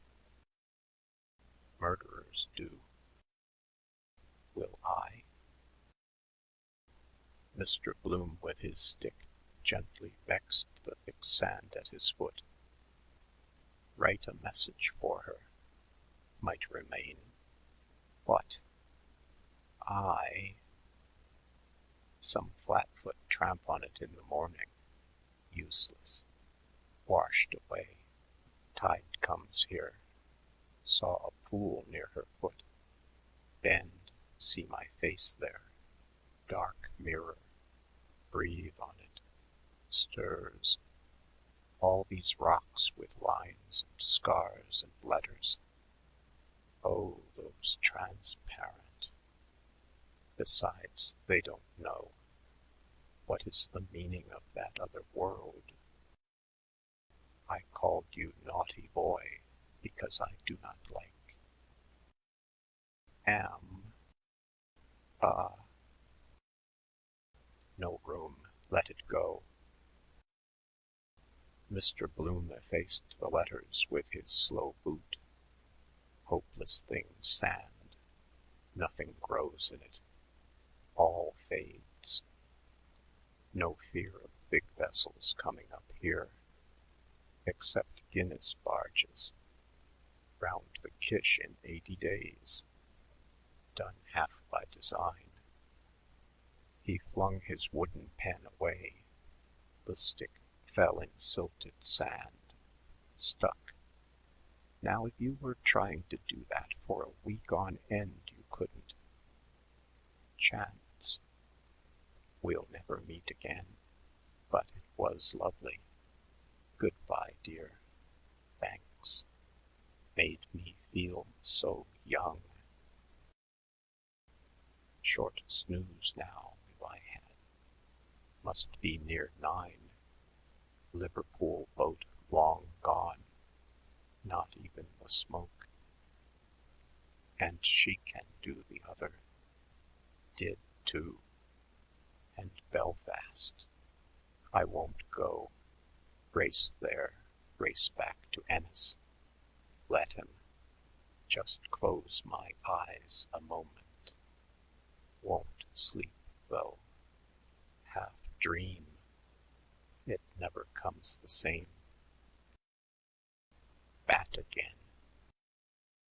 No harm in him. Just a few. Oh, sweetie, all your little girl white up I saw. Dirty brace girdle made me do love sticky. We too naughty, Grace darling. She, him, half past the bed, met him pike hoses. Frillies for Raoul de Perfume. Your wife, black hair, heave under emba. Senorita, young eyes. Mulvey, plump bubs. Me, Fred Van Winkle. Red slippers. G, rusty, sleep. Wander, years of dreams. Return, tail end. Agenda, swoony, lovey. Showed me her. Next year in drawers. Return next. In her next.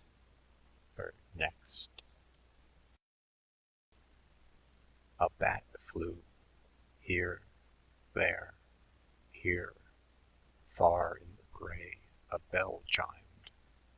Mr. Bloom, with open mouth, his left boot sanded sideways, leaned, breathed, just for a few. Cuckoo, cuckoo, cuckoo.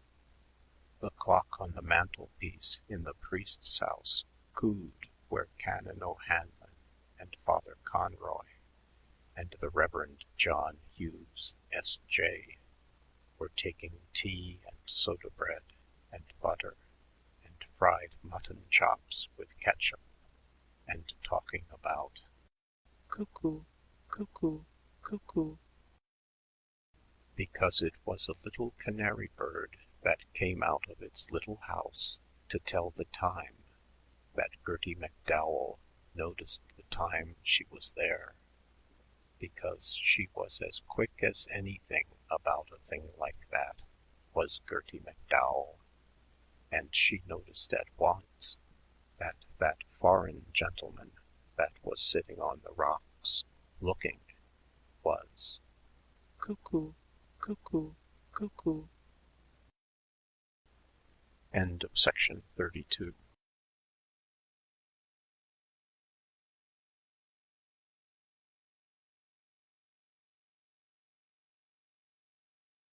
Ulysses by James Joyce, Part 2, The Odyssey, Episode 14, Oxen of the Sun, Part 1.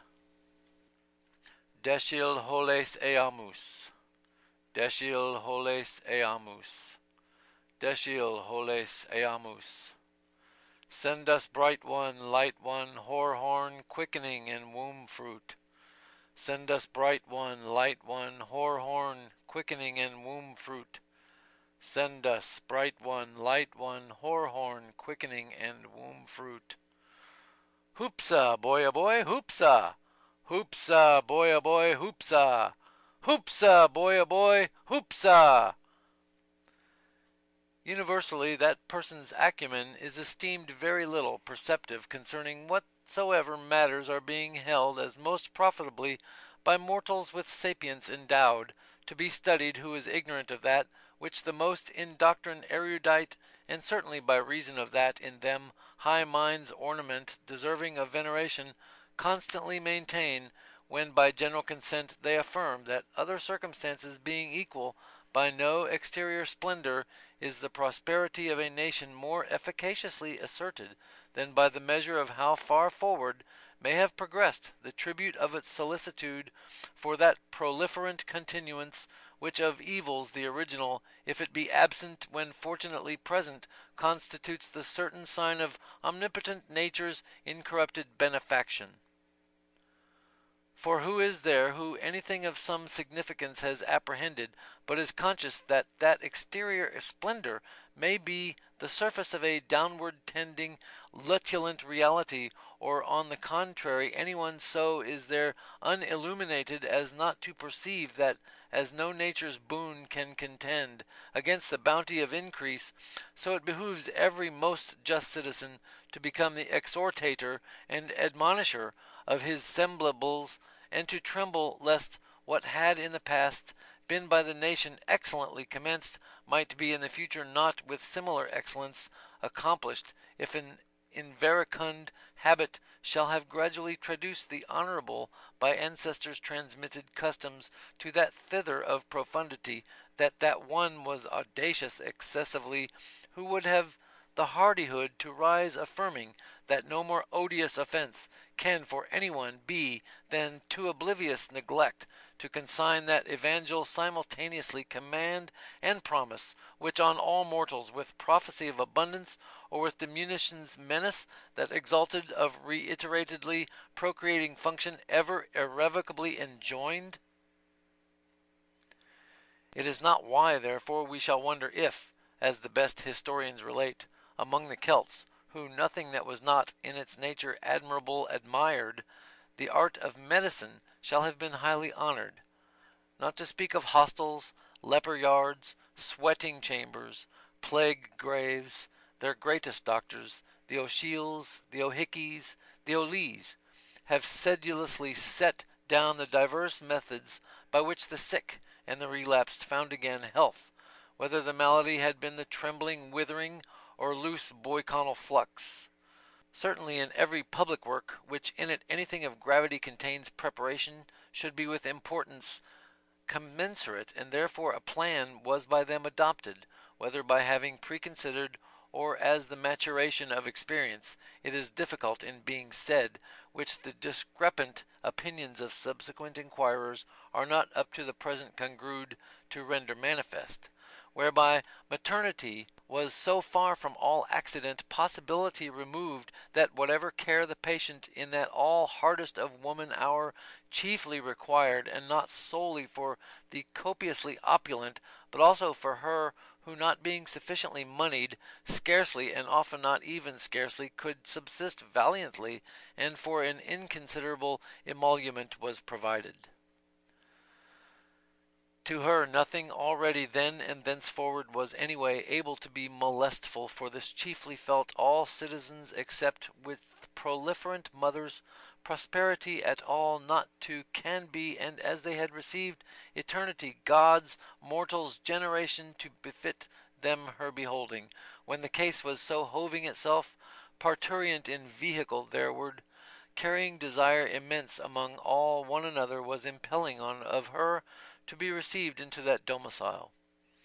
O thing of prudent nation, not merely in being seen, but also even in being related, worthy of being praised, that they her by anticipation went seeing mother, that she by them suddenly to be about to be cherished had been begun she felt.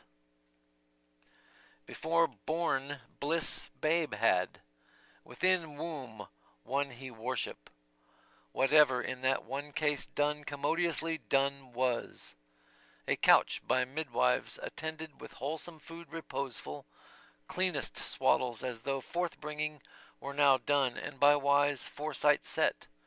But to this, no less of what drugs there is need and surgical implements which are pertaining to her case, not omitting aspect of all very distracting spectacles in various latitudes by our terrestrial orb, offered together with images, divine and human, the cogitation of which by sejunct females is to tumescence conducive, or eases issue in the high sunbright, well-built fair home of mothers, when, ostensibly far gone and reproductive, it is come by her thereto to lie in her term up.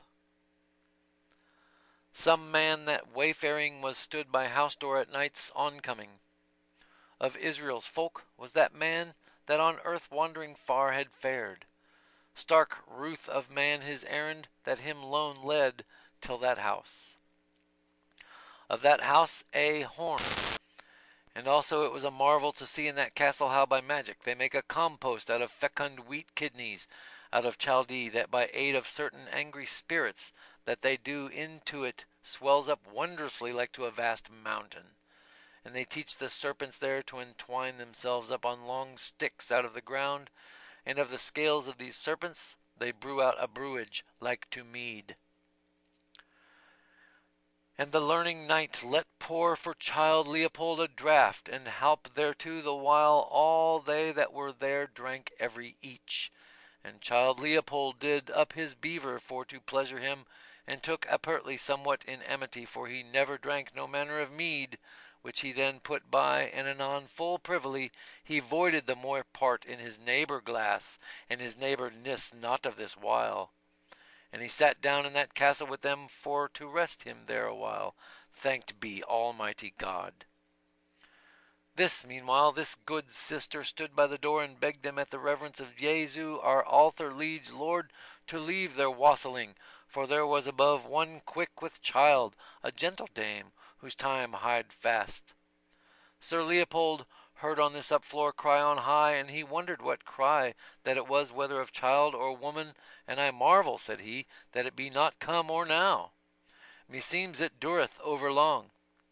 And he was ware, and saw a franklin that hight Lenehan on that side the table that was older than any of the tother, and for that they both were knights virtuous in the one emprise, and eke by cause that he was elder, he spoke to him full gently. But, said he, or it be long too, she will bring forth by God his bounty, and have joy of her childing, for she hath waited marvellous long. And the franklin that had drunken said, expecting each moment to be her next. Also he took the cup that stood to for him needed, never none asking nor desiring of him to drink, and now drink, said he, fully delectably, and he quaffed as far as he might to their both's health, for he was a passing good man of his lustiness. And Sir Leopold, that was the goodliest guest that ever sat in Scholars' Hall, and that was the meekest man, and the kindest that ever laid husbandly hand under hen, and that was the very truest knight of the world, one that ever did minion service to lady gentle, pledged him courtly in the cup. Woman's woe with wonder pondering.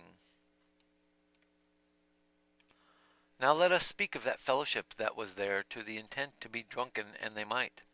There was a sort of scholars among either side the board, that is to wit, Dick Sydney-Clep, Jr. of St. Mary Merciables, with other his fellows Lynch and Madden, scholars of medicine, and the franklin that hight Lenehan, and one from Albalonga, one Crothers, and young Stephen that had Mayan of a frere that was at head of the board, and Costello that men clepen Punch Costello, all long of a mastery of him erewhile jested. And of all them, reserved young Stephen, he was the most drunken that demanded still of more mead, and beside the meek Sir Leopold. But on young Malachi they waited for that he promised to have come, and such as intended to no goodness said how he had broke his avow. And Sir Leopold sat with them, for he bore fast friendship to Sir Simon, and to this his son young Stephen, and for that his languor becalmed him there after longest wanderings, insomuch as they feasted him for that time in the honorablest manner. Ruth read him, love led on, with will to wander, loath to leave. For they were right witty scholars, and he heard their arrow sounds, each gen other as touching birth and righteousness, young Madden maintaining that put such case it were hard the wife to die, for so it had fallen out a matter of some year gone with a woman of Eblana in Horn's house that now was trespassed out of this world, and the self night next before her death all leeches and apothecaries had taken counsel of her case. And they said farther, she should live, because in the beginning, they said, the woman should bring forth in pain, and wherefore they that were of this imagination affirmed how young Madden had said truth, for he had conscience to let her die. And not few, and of these was young Lynch, were in doubt that the world was now right evil governed as it was never other, howbeit the mean people believed it otherwise, but the law nor his judges did provide no remedy. A redress God grant. This was scant said, but all cried with one acclaim, Nay, by our Virgin Mother the wife should live and the babe to die. In colour whereof they waxed hot upon that head, what with argument, and what for their drinking, but the Franklin Lenehan was prompt, each when to pour them ale, so that at the least way mirth might not lack. Then young Madden showed all the whole affair, and said how that she was dead, and how for holy religion's sake, by rede of Palmer and Bedesman, and for a vow he had made to Saint Ultan of Abercan, her good man husband would not let her death, whereby they were all wondrous grieved. To whom young Stephen had these words following, Murmur, sirs, is eke oft among lay folk. Both babe and parent now glorify their Maker, the one in limbo gloom, the other in purge fire. But, gramercy, what of those God-possible souls that we nightly impossibilize? Which is the sin against the Holy Ghost, very God, Lord and giver of life. For, sirs, he said, our lust is brief. We are means to those small creatures within us, and nature has other ends than we. Then said Dixon Jr. to Punch Costello, wist he what ends? But he had overmuch drunken, and the best word he could have of him was that he would ever dishonest a woman, whoso she were, or wife, or maid, or leman, if it so fortuned him to be delivered of his spleen of lustihead. Whereat Crothers of Albalonga sang young Malachi's praise of that beast the unicorn, how once in the millennium he cometh by his horn, the other all this while, pricked forward with their jibes wherewith they did malice him, witnessing all, and several by Saint Foutinus his engines, that he was able to do any manner of thing that lay in man to do. Thereat laughed they all right jocundly, only young Stephen and Sir Leopold, which never durst laugh too open by reason of a strange humour which he would not bewray, and also for that he rued for her that bare whoso she might be, or wheresoever. Then spake young Stephen, orgulous of Mother Church, that would cast him out of her bosom, of law of canons, of Lilith, patron of abortions, of bigness wrought by wind of seeds of brightness, or by potency of vampires, mouth to mouth, or, as Virgilius saith, by the influence of the Occident, or by the reek of moonflower, or an she lie with a woman which her man has but lain with, effecto secuto, or peradventure in her bath, according to the opinions of Averroes and Moses Maimonides.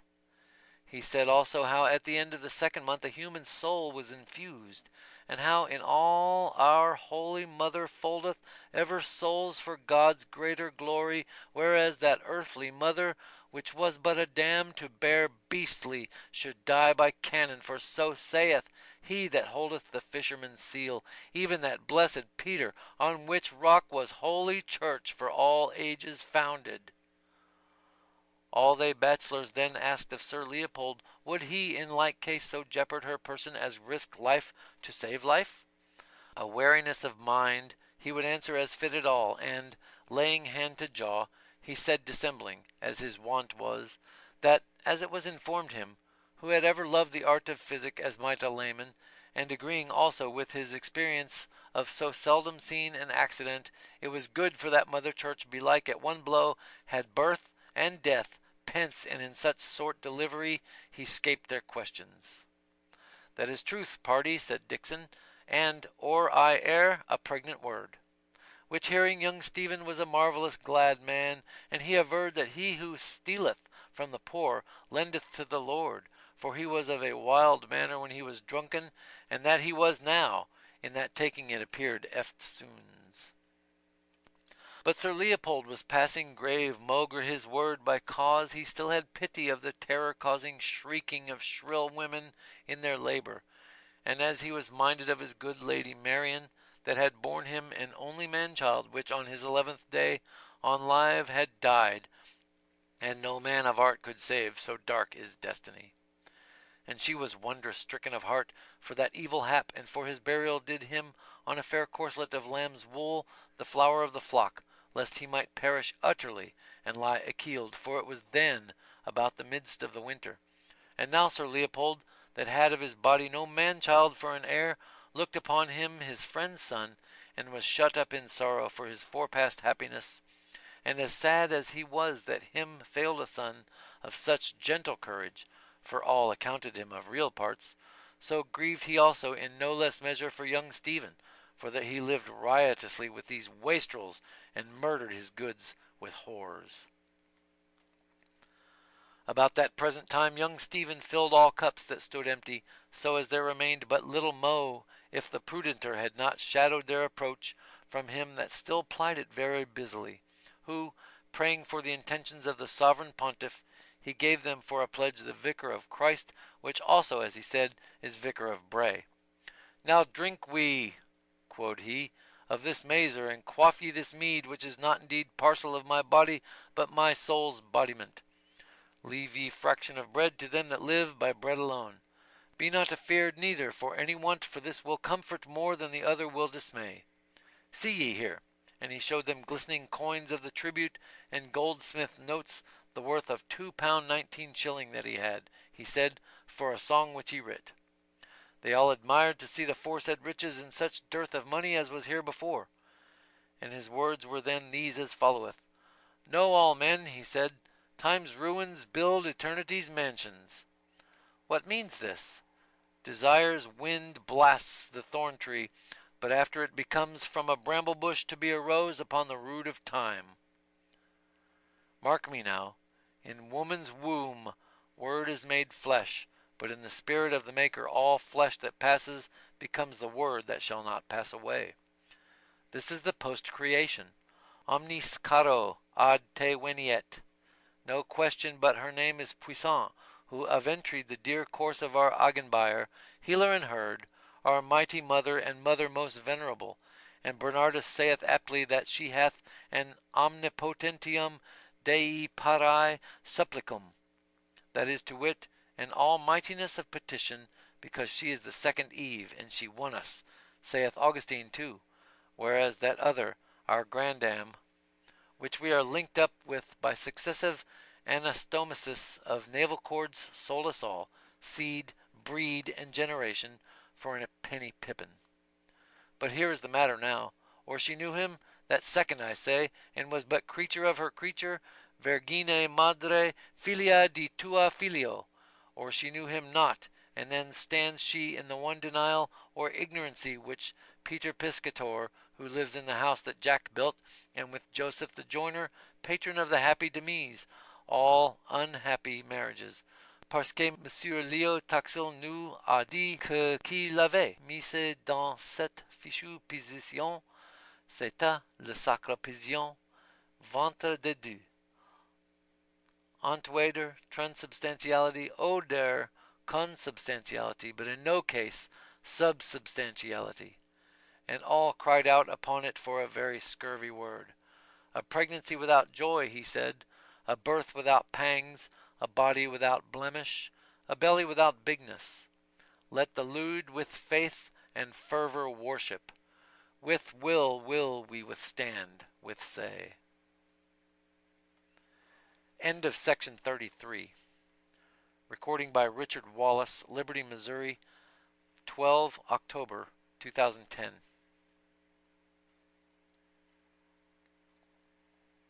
Ulysses by James Joyce, Part 2, The Odyssey, Episode 14, Oxen of the Sun, Part 2.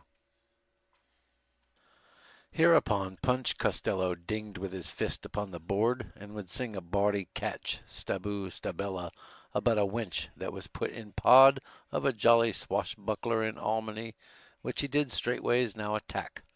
The first 3 months she was not well, staboo, when here Nurse Quigley from the door angrily bid them, Hist, ye should shame you, nor was it not meet, as she remembered them, being her mind was to have all orderly against Lord Andrew came for because she was jealous that no gastful turmoil might shorten the honour of her guard. It was an ancient and a sad matron, of a sedate look and Christian walking, in habit done beseeming her megrims and wrinkled visage, nor did her hortative want of it effect, for incontinently Punch Costello was of them all embraded, and they reclaimed the churl with civil rudeness, some, and shaked him with menace of blandishments, others, whiles they all chode with him, a murrain seized the dolt, what a devil he would be at, thou chuff, thou puny, thou gotten pease straw, thou losel, thou chitterling, thou spawn of a rebel, thou dyke dropped, thou abortion thou, to shut up his drunken drool out of that like a curse of God ape, the good Sir Leopold that had for his cognizance the flower of quiet, Margarine gentle, advising also the time's occasion as most sacred and most worthy to be most sacred. In Horn's house rest should reign. To be short, this passage was scarce by when Master Dixon of Mary in Eccles, goodly grinning, asked young Stephen what was the reason why he had not decided to take friar's vows, and he answered him obedience in the womb, chastity in the tomb, but involuntary poverty all his days. Master Lenehan at this made return that he had heard of those nefarious deeds, and how, as he heard hereof counted, he had besmirched the lily virtue of a confiding female, which was corruption of minors, and they all intershowed it too, waxing merry and toasting to his fathership. But he said very entirely it was clean contrary to their suppose, for he was the eternal Son and ever virgin.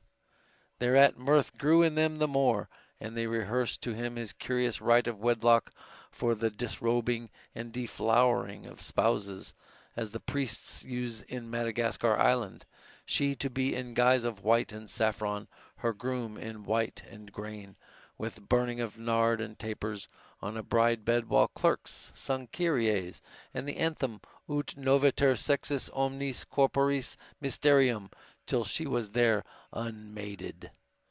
He gave them then a much admirable hymen minim by those delicate poets, Master John Fletcher and Master Francis Beaumont, that is in their maid's tragedy that was writ for a like twining of lovers. To bed was the burden of it to be played with accompanable consent upon the virginals. An exquisite dulcet epithalame was most mollificative suadency for juveniles amatory, whom the odoriferous flambeaux of the paranymphs have escorted to the quadrupedal proscenium of connubial communion. Well met they were, said Master Dixon, joyed, but harkee, young sir, better were they named Beaumont and Letcher, for, by my troth, of such a mingling much might come.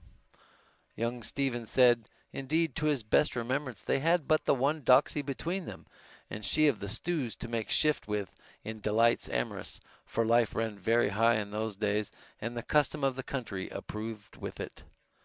Greater love than this, he said, no man hath, that a man lay down his wife for his friend. Go thou, and do likewise.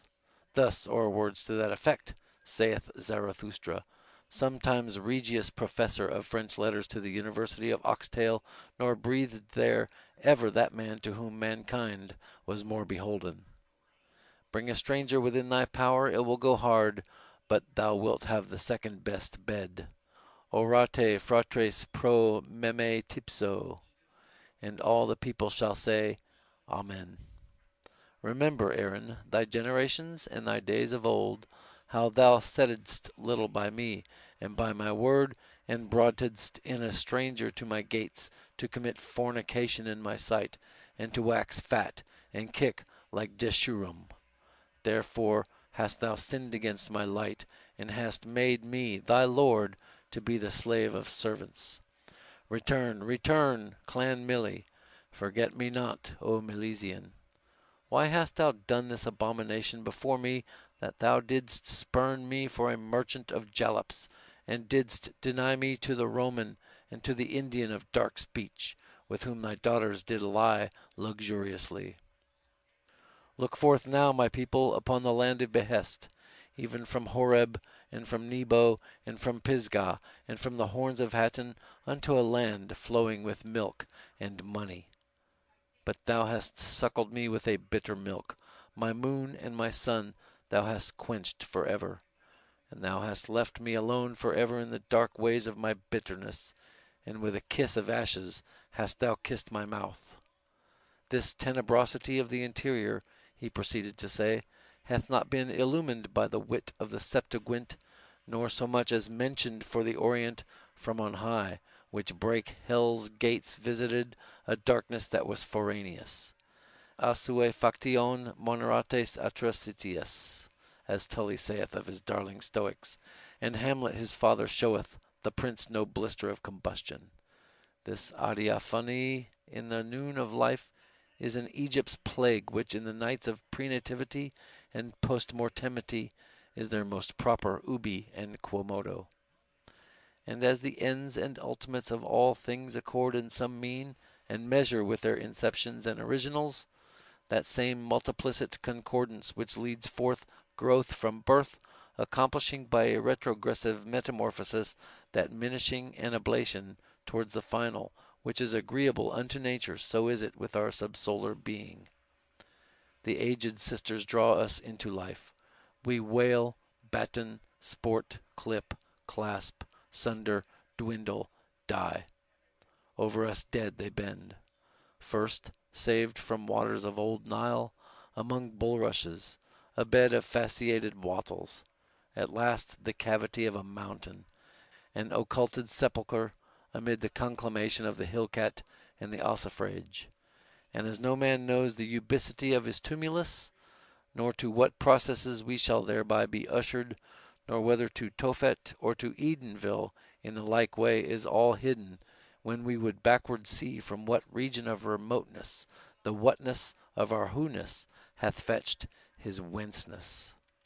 Thereto Punch Costello roared out mainly Etienne Chanson, but he loudly bid them, Lo, wisdom hath built herself a house, this vast, majestic, long-established vault, the crystal palace of the Creator, all in apple pie order, a penny for him who finds the pea. Behold the mansion reared by Deedle Jack, see the malt stored in many a refluent sack, in the proud cirque of Jack John's bivouac. A black crack of noise in the street here, alack, bawled back. Loud on left Thor thundered, in anger awful the hammer hurler. Come now the storm that hissed his heart, and Master Lynch bade him have a care to flout, and wit wanton as the god self was angered for his hell-prate and paganry. And he that had erst challenged to be so doughty waxed wan, as they might all mark, and shrank together, and his pitch that was before so hot uplift was now a sudden quite plucked down, and his heart shook within the cage of his breast as he tasted the rumour of that storm. Then did some mock and some jeer, and Punch Costello fell hard again to his yale, which Master Lenehan vowed he would do after, and he was indeed but a word and a blow on any the least colour. But the braggart boaster cried that an old nobodaddy was in his cups, it was much what indifferent, and he would not lag behind his lead. But this was only to dye his desperation as cowed he crouched in Horn's Hall. He drank indeed at one draught to pluck up a heart of any grace, for it thundered long rumblingly over all the heavens, so that Master Madden, being godly certain whiles, knocked him on his ribs upon that crack of doom, and Master Bloom, at the braggart's side, spoke to him calming words to slumber his great fear, advertising how it was no other thing but a hubbub noise that he heard, the discharge of fluid from the thunderhead, look you, having taken place, and all of the order of a natural phenomenon. But was young Bostard's fear vanquished by Calmer's words?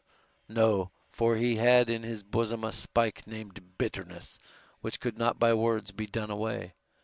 And was he then neither calm like the one, nor godly like the other? He was neither, as much as he would have liked to be either. But could he not have endeavored to have found again, as in his youth, the bottle holiness that then he lived withal? Indeed, no, for grace was not there to find that bottle. Heard he then in that clap the voice of the god bring forth, or, what Calmer said, a hubbub of phenomenon? Heard? Why, he could not but hear unless he had plugged him up the tube understanding, which he had not done. For through that tube he saw that he was in the land of phenomenon, where he must for a certain one day die, as he was like the rest, too, a passing show. And would he not accept to die like the rest, and pass away? By no means would he, though he must, nor would he make more shows, according as men do with wives, which phenomenon has commanded them to do by the book law. Then wotted he naught of that other land which is called Believe on Me, that is the land of promise, which behoves to the King delightful, and shall be for ever, where there is no death, and no birth, neither wiving nor mothering, at which all shall come, as many believe on it? Yes, Pius had told him of that land, and Chaste had pointed him to the way, but the reason was that in the way he fell in with a certain whore of an eye-pleasing exterior, whose name, she said, is Bird in the Hand, and she beguiled him wrong ways from the true path by her flatteries, that she said to him, as, Ho, you pretty man, turn aside hither, and I will show you a brave place. And she lay at him so flatteringly, that she had him in her grot, which is named Two in the Bush, or by some learned carnal concupiscence. This was it what all that company that sat there at commons in manse of mothers the most lusted after, and if they met with this whore Bird in the Hand, which was within all foul plagues, monsters, and a wicked devil, they would strain the last, but they would make at her and know her. For regarding Believe on Me, they said it was naught else but notion, and they could conceive no thought of it, for, first, Two in the Bush, whether she ticed them, was the very goodliest grot, and in it were 4 pillows, on which were 4 tickets, with these words printed on them, Pick-a-back, and Topsy-turvy, and Shamefaced, and Cheek-by-jowl, and, second, for that foul plague, all pox, and the monsters they cared not for them, for preservative had given them a stout shield of oxen gut, and third, that they might take no hurt, neither from offspring that was that wicked devil by virtue of this same shield, which was named Kill-child. So were they all in their blind fancy, Mr. Cavil and Mr. Sometimes Godly, Mr. Ape Swillale and Mr. False Franklin, Mr. Dainty Dixon, young Boasthard, and Mr. Cautious Calmer. Wherein, O wretched company, were ye all deceived? For that was the voice of the god that was in a very grievous rage, that he would presently lift his arm up, and spill their souls for their abuses, and their spillings done by them, contrariwise to his word, which forth to bring, brenningly biddeth. So Thursday, 16th June, Patrick Dignam laid in clay of an apoplexy, and after hard drought, please God, rained.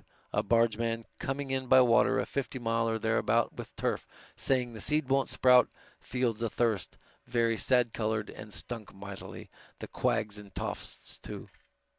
Hard to breathe, and all the young quicks clean consumed without sprinkle this long while back, as no man remembered to be without.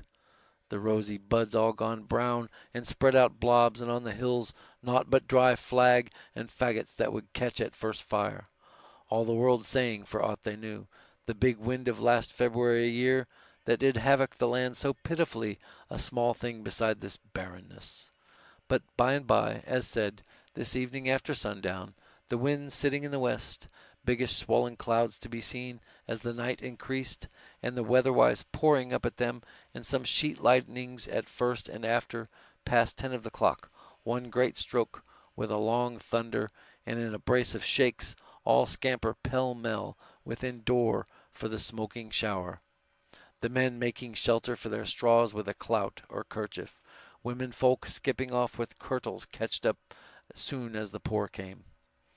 In Ely Place, Bagot Street, Duke's Lawn, thence through Marion Green up to Hollis Street, a swash of water flowing that was before bone dry, and not one chair or coach or fiacre seen about, but no more crack after that first.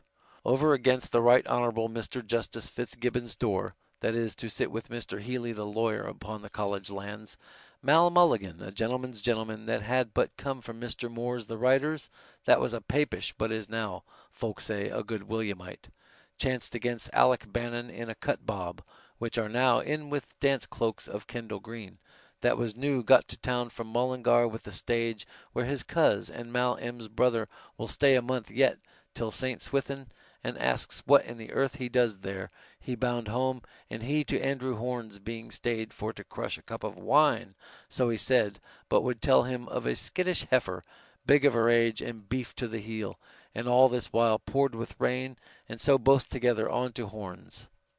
There lee up Bloom of Crawford's Journal, sitting snug with a covey of wags, likely brangling fellows, Dixon June, scholar of My Lady of Mercies, Vin Lynch, a Scots fellow, Will Madden, T. Lenehan, very sad but a racer he fancied, and Stephen D.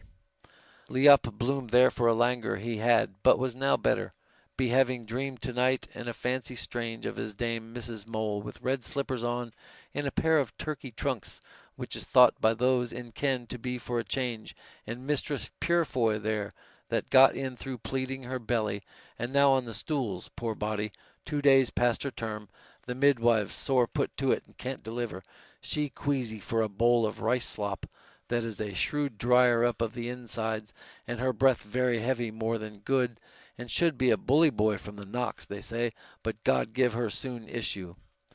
'Tis her 9th chick to live, I hear, and Lady Day bit off her last chick's nails that was then a 12-month, and with other 3 all breastfed that died written out in a fair hand in the King's Bible. Her hub 50-odd and a Methodist, but takes the sacrament, and is to be seen any fair Sabbath with a pair of his boys off Bullock Harbour, dapping on the Sound with a heavy braked reel, or in a punt he has trailing for flounder and pollock, and catches a fine bag, I hear. In sum, an infinite great fall of rain, and all refreshed, and will much increase the harvest. Yet those in ken say after wind and water, fire shall come for a prognostication of Malachi's almanac. And I hear that Mr. Russell has done a prophetical charm of the same gist out of the Hindustanish for his Farmer's Gazette, to have 3 things in all but this a mere fetch, without bottom of reason, for old crones and bairns, yet sometimes they are found in the right guess, with their queerities no telling how. With this came up Lenehan to the feet of the table, to say how the letter was in that night's Gazette, and he made a show to find it about him, for he swore with an oath that he had been at pains about it. But on Stephen's persuasion he gave over the search, and was bidden to sit near by, which he did mighty brisk.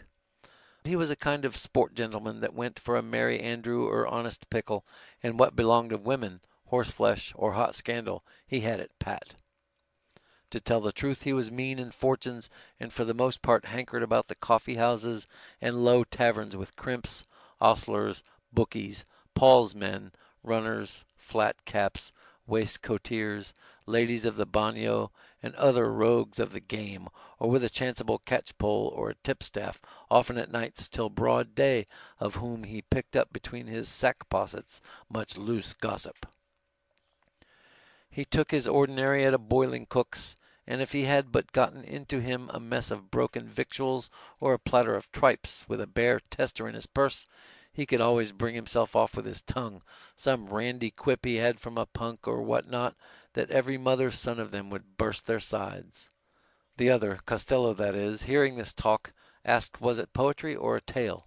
Faith, no, he says, Frank, that was his name, 'tis all about Kerry cows that are to be butchered along of their plague. They can go hang, says he with a wink, for me with their bully beef, a pox on it. There's as good fish in this tin as ever came out of it, and very friendly he offered to take of some salty sprats that stood by, which he had eyed wishly in the meantime, and found the place which was indeed the chief design of his embassy, as he was sharp set. Mort au vache, says Frank, then in the French language, that had been indentured to a brandy shipper that has a wine lodge in Bordeaux, and he spoke French like a gentleman too. From a child this Frank had been a donot that his father, a Headborough, who could ill keep him to school to learn his letters and the use of the globes, matriculated at the university to study the mechanics, but he took the bit between his teeth like a raw colt, and was more familiar with the justiciary and the parish beadle than with his volumes. One time he would be a play actor, then a sutler or a welsher, then naught would keep him from the bare pit and the cocking main. Then he was for the ocean sea, or to hoof it on the roads with the Romany folk, kidnapping a squire's heir by favor of moonlight, or fecking maid's linen, or choking chicken behind a hedge. He had been off as many times as a cat has lives, and back again with naked pockets, as many more to his father the headborough, who shed a pint of tears as often as he saw him. "What," says Mr. Leopold, with his hands across, that was earnest to know the drift of it, "will they slaughter all? I protest I saw them but this day morning going to the Liverpool boats," says he. "I can scarce believe 'tis so bad," says he. And he had experience of the like brood beasts, and of springers, greasy hoggets, and weather wool, having been some years before actuary for Mr. Joseph Cuff, a worthy salesmaster that drove his trade for livestock and meadow auctions hard by Mr. Gavin Low's yard in Prussia Street. "I question with you there," says he. "More like 'tis the Hoos or the timber tongue." Mr. Stephen, a little moved, but very handsomely told him no such matter, and that he had dispatches from the Emperor's chief tail tickler thanking him for the hospitality, that was sending over Dr. Rinderpest, the best quoted cow-catcher in all Muscovy, with a bolus or two of physic to take the bull by the horns. "Come, come," says Mr. Vincent, "plain dealing. He'll find himself on the horns of a dilemma if he meddles with a bull that's Irish," says he. "Irish by name and Irish by nature," says Mr. Stephen, and he sent the ale purling about, an Irish bull in an English china shop. "I conceive you," says Mr. Dixon. "It is that same bull that was sent to our island by Farmer Nicholas, the bravest cattle breeder of them all, with an emerald ring in his nose." "True for you," says Mr. Vincent across the table, "and a bull's eye into the bargain," says he, "and a plumper and a portlier bull," says he, "never shit on shamrock." He had horns galore, a coat of cloth of gold, and a sweet smoky breath coming out of his nostrils, so that the women of our island, leaving dough balls and rolling pins, followed after him, hanging his bulliness in daisy chains.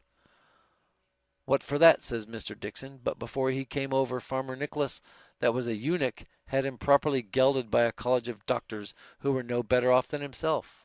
"So be off now," says he, "and do all my cousin German the Lord Harry tells you, and take a farmer's blessing," and with that he slapped his posteriors very soundly.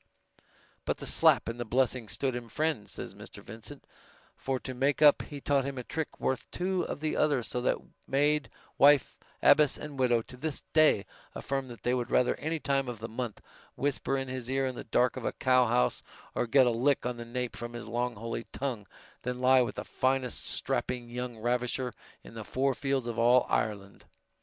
Another then put in his word. "And they dressed him," says he, "in a point shift and petticoat, with a tippet and girdle and ruffles on his wrists, and clipped his forelock, and rubbed him all over with spermaceti oil, and built stables for him at every turn of the road, with a gold manger in each full of the best hay in the market, so that he could doss and dung to his heart's content." End of section 34. Recording by Richard Wallace, Liberty, Missouri, October 20th, 2010.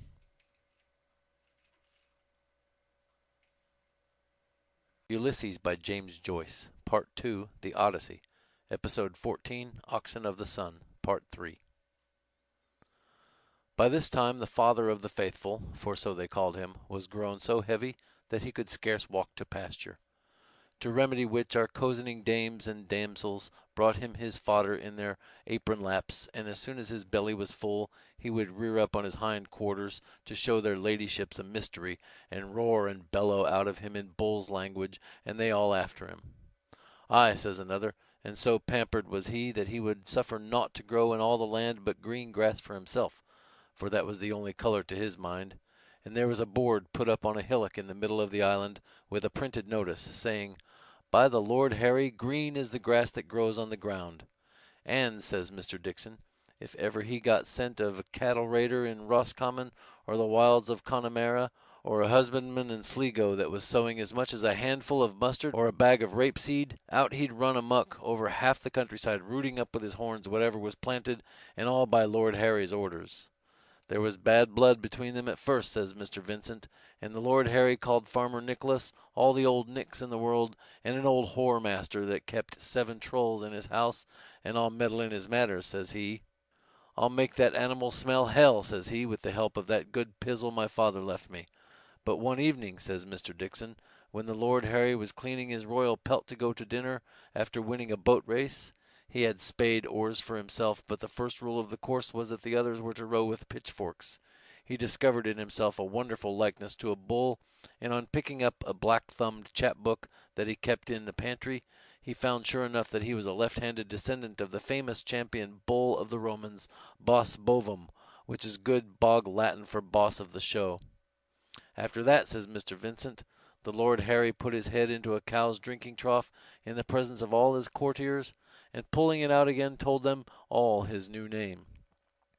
Then, with the water running off him, he got into an old smock and skirt that had belonged to his grandmother, and bought a grammar of the bull's language to study, but he could never learn a word of it except the first personal pronoun, which he copied out big and got off by heart, and if ever he went out for a walk, he filled his pockets with chalk to write it upon what took his fancy, the side of a rock or a tea-house table or a bale of cotton or a cork float. In short, he and the Bull of Ireland were soon as fast friends as an arse and a shirt. They were, says Mr. Stephen, and the end was that the men of the island, seeing no help was toward, as the ungrate women were all of one mind, made a wary raft, loaded themselves and their bundles of chattels on shipboard, set all masts erect, manned the yards, sprang their luff, heaved to, spread 3 sheets in the wind, put her head between wind and water, weighed anchor, ported her helm, ran up the Jolly Roger, gave 3 times 3, let the Bull Gin run, pushed off in their bumboat, and put to sea to recover the main of America, which was the occasion, says Mr. Vincent, of the composing by a boatswain of that rollicking chanty, Pope Peter's but a piss-a-bed, a man's a man for all that. Our worthy acquaintance Mr. Malachi Mulligan now appeared in the doorway as the students were finishing their apologue, accompanied with a friend whom he had just re-encountered, a young gentleman, his name Alec Bannon, who had late come to town, it being his intention to buy a colour or a cornetcy in the fencibles, and list for the wars.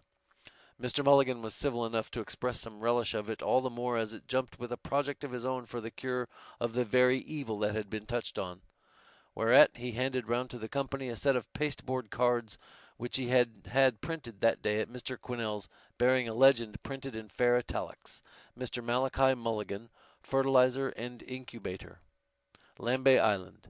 His project, as he went on to expound, was to withdraw from the round of idle pleasures such as form the chief business of Sir Fopping Popinjay and Sir Milksop Quignunk in town, and to devote himself to the noblest task for which our bodily organism has been framed. Well, let us hear of it, good my friend, said Mr. Dixon. I make no doubt it smacks of wenching. Come, be seated, both. 'Tis as cheap sitting as standing. Mr. Mulligan accepted of the invitation, and, expatiating upon his design, told his hearers that he had been led into this thought by a consideration of the causes of sterility, both the inhibitory and the prohibitory, whether the inhibition in its turn were due to conjugal vexations or to a parsimony of the balance, as well as whether the prohibition proceeded from defects congenital or from proclivities acquired. It grieved him plaguily, he said, to see the nuptial couch defrauded of its dearest pledges, and to reflect upon so many agreeable females with rich jointures, a prey to the vilest bonzes, who hide their flambeaux under a bushel in an uncongenial cloister, or lose their womanly bloom in the embraces of some unaccountable muskin, when they might multiply the inlets of happiness, sacrificing the inestimable jewel of their sex, when 100 pretty fellows were at hand to caress. This, he assured them, made his heart weep. To curb this inconvenient, which he concluded due to a suppression of latent heat, having advised with certain counsellors of worth, and inspected into this matter, he had resolved to purchase in fee simple for ever the freehold of Lambay Island from its holder, Lord Talbot de Malahide, a Tory gentleman of note, much in favour with our ascendancy party. He proposed to set up there a national fertilizing farm to be named Omphalos, with an obelisk hewn and erected after the fashion of Egypt, and to hold his dutiful yeoman services for the fecundation of any female of what grade of life soever who should there direct to him with the desire of fulfilling the functions of her natural. Money was no object, he said, nor would he take a penny for his pains. The poorest kitchen wench, no less than the opulent lady of fashion, if so be their constructions and their tempers were warm persuaders for their petitions, would find in him their man. For his nutriment he shewed how he would feed himself exclusively upon a diet of savoury tubercles and fish and conies there, the flesh of these latter prolific rodents being highly recommended for his purpose, both broiled and stewed with a blade of mace and a pod or two of capsicum chilies. After this homily, which he delivered with much warmth of asseveration, Mr. Mulligan in a trice put off from his hat a kerchief, with which he had shielded it. They both, it seems, had been overtaken by the rain, and for all their mending their pace had taken water, as might be observed by Mr. Mulligan's small clothes of a hodden grey, which was now somewhat piebald. His project meanwhile was very favourably entertained by his auditors, and won hearty eulogies from all, though Mr. Dixon of Mary's excepted to it, asking with a finicking air did he propose also to carry coals to Newcastle. Mr. Mulligan, however, made court to the scholarly by an apt quotation from the classics, which, as it dwelt upon his memory, seemed to him a sound and tasteful support of his contention. Talis ac tanta depravatio hujus seculi, o Quirites, ut matres familiarum nostrae lascivas, cujus libet semiviri libici titillationes, testibus ponderosis, atque excelsis erectionibus centurionum Romanorum magnopere ente ponunt, while for those of ruder wit he drove home his point by analogies of the animal kingdom more suitable to their stomach, the buck and doe of the forest glade, the farmyard drake and duck. Valuing himself not a little upon his elegance, being indeed a proper man of person, this talkative now applied himself to his dress, with animadversions of some heat upon the sudden whimsy of the atmospherics, while the company lavished their encomiums upon the project he had advanced. The young gentleman, his friend, overjoyed as he was at a passage that had late befallen him, could not forbear to tell it his nearest neighbour. Mr. Mulligan, now perceiving the table, asked for whom were those loaves and fishes, and, seeing the stranger, he made him a civil bow, and said, "Pray, sir, was you in need of any professional assistance we could give?" Who, upon his offer, thanked him very heartily, though preserving his proper distance, and replied that he was come there about a lady, now an inmate of Horn's house, that was in an interesting condition, poor body, from women's woe, and here he fetched a deep sigh, to know if her happiness had yet taken place. Mr. Dixon, to turn the table, took on to ask of Mr. Mulligan himself whether his incipient ventripotence, upon which he rallied him, betokened an ovoblastic gestation in the prostatic utricle or male womb, or was due, as with the noted physician, Mr. Austin Meldon, to a wolf in the stomach. For answer, Mr. Mulligan, in a gale of laughter at his smalls, smote himself bravely below the diaphragm, exclaiming with an admirable droll mimic of Mother Grogan, the most excellent creature of her sex, though 'tis pity she's a trollop, "There's a belly that never bore a bastard." This was so happy a conceit that it renewed the storm of mirth, and threw the whole room into the most violent agitations of delight. The spry rattle had run on in the same vein of mimicry, but for some larum in the antechamber. Here the listener, who was none other than the Scotch student, a little fume of a fellow, blond as tow, congratulated in the liveliest fashion with the young gentleman, and, interrupting the narrative at a salient point, having desired his vis-a-vis with a polite beck to have the obligingness to pass him a flagon of cordial waters at the same time by a questioning poise of the head, a whole century of polite breeding had not achieved so nice a gesture, to which was united an equivalent but contrary balance of the bottle, asked the narrator as plainly as was ever done in words if he might treat him with a cup of it. "Mais bien sûr, noble stranger," said he cheerily, "et mille compliments." "That you may, and very opportunely. There wanted nothing but this cup to crown my felicity. But, gracious heaven, was I left with but a crust in my wallet and a cupful of water from the well, my God, I would accept of them, and find it in my heart to kneel down upon the ground and give thanks to the powers above for the happiness vouchsafed me by the giver of good things. With these words he approached the goblet to his lips, took a complacent draught of the cordial, slicked his hair, and, opening his bosom, out popped a locket that hung from a silk riband, that very picture which he had cherished ever since her hand had wrote therein. Gazing upon those features with a world of tenderness, "Ah, monsieur," he said, "had you but beheld her as I did with these eyes at that affecting instant, with her dainty tucker and her new coquette cap, a gift for her feast day, as she told me prettily, in such an artless disorder, of so melting a tenderness, upon my conscience, even you, monsieur, had been impelled by generous nature to deliver yourself wholly into the hands of such an enemy, or to quit the field forever. I declare I was never so touched in all my life. God, I thank thee as the author of my days. Thrice happy will he be whom so amiable a creature will bless with her favors."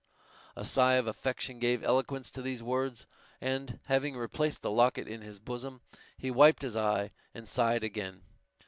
"Beneficent disseminator of blessings to all thy creatures, how great and universal must be that sweetest of thy tyrannies which can hold in thrall the free and the bond, the simple swain and the polished coxcomb, the lover in the heyday of reckless passion, and the husband of maturer years.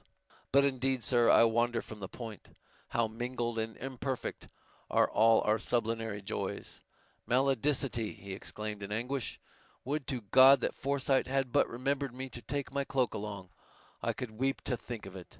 Then, though it had poured 7 showers, we were neither of us a penny the worse. But beshrew me," he cried, clapping hand to his forehead, "tomorrow will be a new day, and, thousand thunders, I know of a Marchand de Capotes, Monsieur Points, from whom I can have for a livre as snug a cloak of the French fashion as ever kept a lady from wetting." "Tut, tut!" cries La Fécondateur, tripping in, "my friend Monsieur Moore, that most accomplished traveller, I have just cracked a half bottle avec lui in a circle of the best wits of the town, is my authority that in Cape Horn, ventre biche, they have a rain that will wet through any, even the stoutest cloak. A drenching of that violence, he tells me, sans blague, has sent more than one luckless fellow in good earnest post haste to another world." "Pooh! A livre!" cries Monsieur Lynch. "The clumsy things are dear at a sou. One umbrella, were it no bigger than a fairy mushroom, is worth 10 such stopgaps. No woman of any wit would wear one.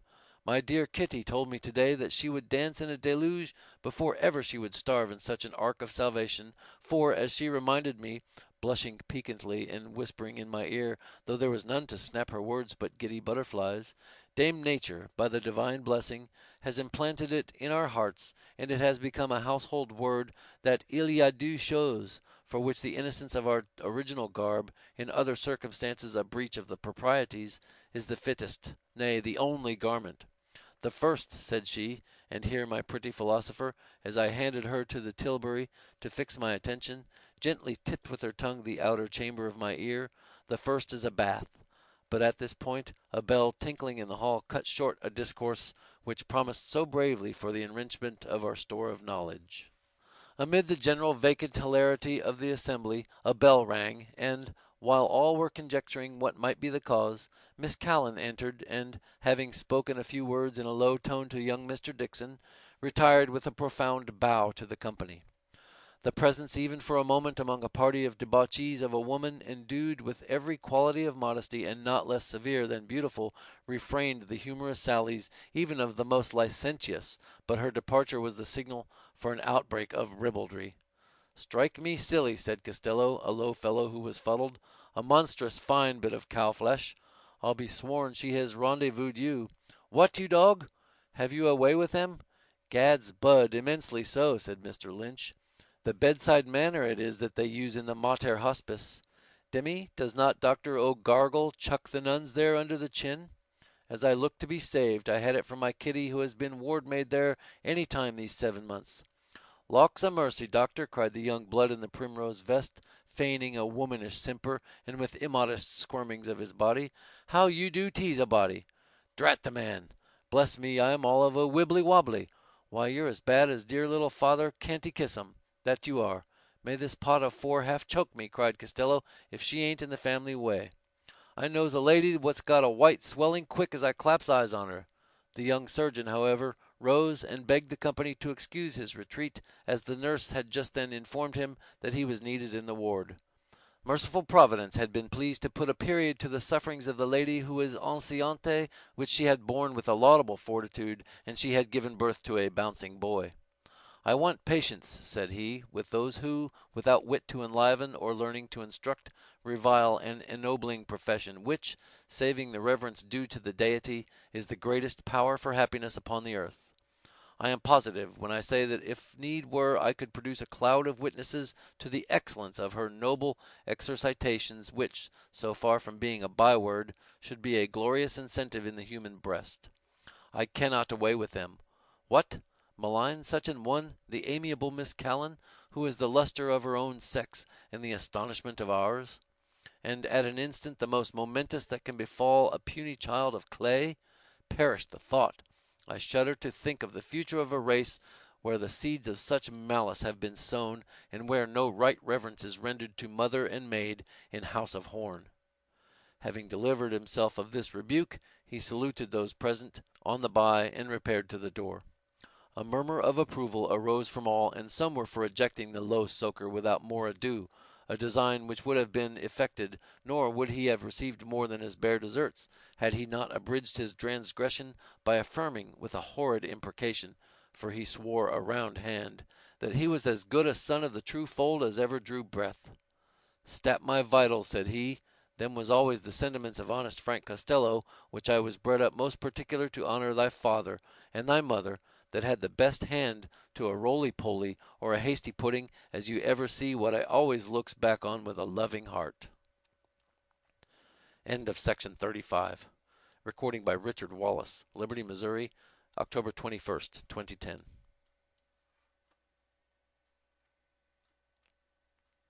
Ulysses by James Joyce, Part 2, The Odyssey, Episode 14, Oxen of the Sun, Part 4. To revert to Mr. Bloom, who, after his first entry, had been conscious of some impudent mocks, which he, however, had borne with as being the fruits of that age upon which it is commonly charged that it knows not pity. The young sparks, it is true, were as full of extravagancies as overgrown children. The words of their tumultuary discussions were difficultly understood, and not often nice. Their testiness and outrageous motes were such that his intellects resiled from, nor were they scrupulously sensible of the proprieties, though their fund of strong animal spirits spoke in their behalf.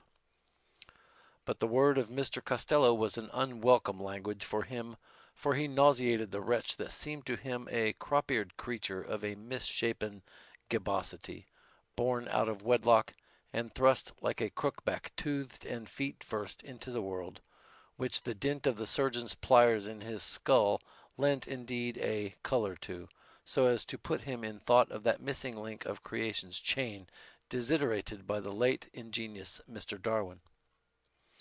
It was now for more than the middle span of our allotted years that he had passed through the 1,000 vicissitudes of existence, and, being of a wary ascendancy, and self a man of rare forecast, he had enjoined his heart to repress all motions of a rising choler, and, by intercepting them with the readiest precaution, foster within his breast that plenitude of sufferance which base minds jeer at, rash judgers scorn, and all find tolerable and but tolerable. To those who create themselves wits at the cost of feminine delicacy, a habit of mind which he never did hold with, to them he would concede neither to bear the name nor to herit the tradition of a proper breeding, while for such that, having lost all forbearance, can lose no more, there remained the sharp antidote of experience to cause their insolency to beat a precipitate and inglorious retreat. Not but what he could feel with mettlesome youth, which, caring naught for the moes of dotards or the gruntlings of the severe, is ever, as the chaste fancy of the older writer expresses it, for eating of the tree forbid it, yet not so far forth as to preterm it, humanity upon any condition soever towards a gentlewoman when she was about her lawful occasions. To conclude, While from the sister's words he had reckoned upon a speedy delivery, he was, however, it must be owned, not a little alleviated by the intelligence that the issue so auspicated after an ordeal of such duress now testified once more to the mercy as well as to the bounty of the Supreme Being. Accordingly he broke his mind to his neighbor, saying that, to express his notion of the thing, his opinion, who ought not perchance to express one, was that one must have a cold constitution and a frigid genius not to be rejoiced by this freshest news of the fruition of her confinement, since she had been in such pain through no fault of hers. The dressy young blade said it was her husband's that put her in that expectation, or at least it ought to be, unless she were another Ephesian matron. I must acquaint you, said Mr. Crothers, clapping on the table so as to evoke a resonant comment of emphasis. Old Glory Alleluiarum was around again today, an elderly man with Dundreary's, preferring through his nose a request to have word of Wilhelmina, my life, as he calls her. I bade him hold himself in readiness for that the event would burst anon. Slife, I'll be round with you. I cannot but extol the virile potency of the old bucko that could still knock another child out of her. All fell to praising of it, each after his own fashion, though that same young blade held with his former view that another than her conjugial had been the man in the gap, a clerk in orders, a link boy virtuous, or an itinerant vendor of articles needed in every household. Singular communed the guest with himself, the wonderfully unequal faculty of metempsychosis possessed by them, that the pure apparel, dormitory, and the dissecting theatre should be the seminaries of such frivolity, that the mere acquisition of academic titles should suffice to transform in a pinch of time these votaries of levity into exemplary practitioners of an art which most men anywise eminent have esteemed the noblest. But, he further added, it is mayhap to relieve the pent-up feelings that in common oppress them, for I have more than once observed that birds of a feather laugh together. But with what fitness, let it be asked of the noble lord, his patron, has this alien, whom the concession of a gracious prince has admitted to civic rights, constituted himself the lord paramount of our internal polity? Where is now that gratitude which loyalty should have counselled? During the recent war, whenever the enemy had a temporary advantage with his granados, did this traitor to his kind not seize that moment to discharge his piece against the empire of which he is a tenant at will, while he trembled for the security of his 4%? Has he forgotten this as he forgets all benefits received? Or is it that from being a deluder of others he has become at last his own dupe, as he is, if report belie him not, his own and his only enjoyer? Far be it from candor to violate the bedchamber of a respectable lady, the daughter of a gallant major, or to cast the most distant reflections upon her virtue, but if he challenges attention there, as it was indeed highly his interest not to have done, then be it so. Unhappy woman, she has been too long and too persistently denied her legitimate prerogative to listen to his objurgations with any other feeling than the derision of the desperate. He says this, a censor of morals, a very pelican in his piety, who did not scruple, oblivious of the ties of nature, to attempt illicit intercourse with a female domestic drawn from the lowest strata of society. Nay, had the hussy scouring brush not been her tutelary angel, it had gone with her as hard as with Hagar the Egyptian. In the question of the grazing lands, his peevish asperity is notorious, and in Mr. Cuff's hearing brought upon him from an indignant rancher a scathing retort, couched in terms as straightforward as they were bucolic. It ill becomes him to preach that gospel. Has he not nearer home a seed field that lies fallow for the want of the ploughshare? A habit reprehensible at puberty is second nature and an opprobrium in middle life. If he must dispense his balm of Gilead in nostrums and apothegms of dubious taste to restore to health a generation of unfledged profligates, let his practice consist better with the doctrines that now engross him. His marital breast is the repository of secrets which decorum is reluctant to adduce. The lewd suggestions of some faded beauty may console him for a consort neglected and debauched, but this now exponent of morals and healer of ills is at his best an exotic tree which, when rooted in its native orient, throve and flourished, and was abundant in balm, but, transplanted to a clime more temperate, its roots have lost their quondam vigor, while the stuff that comes away from it is stagnant, acid, and inoperative. The news was imparted with a circumspection recalling the ceremonial usage of the sublime porte by the second female infirmarian to the junior medical officer in residence, who in his turn announced to the delegation that an heir had been born.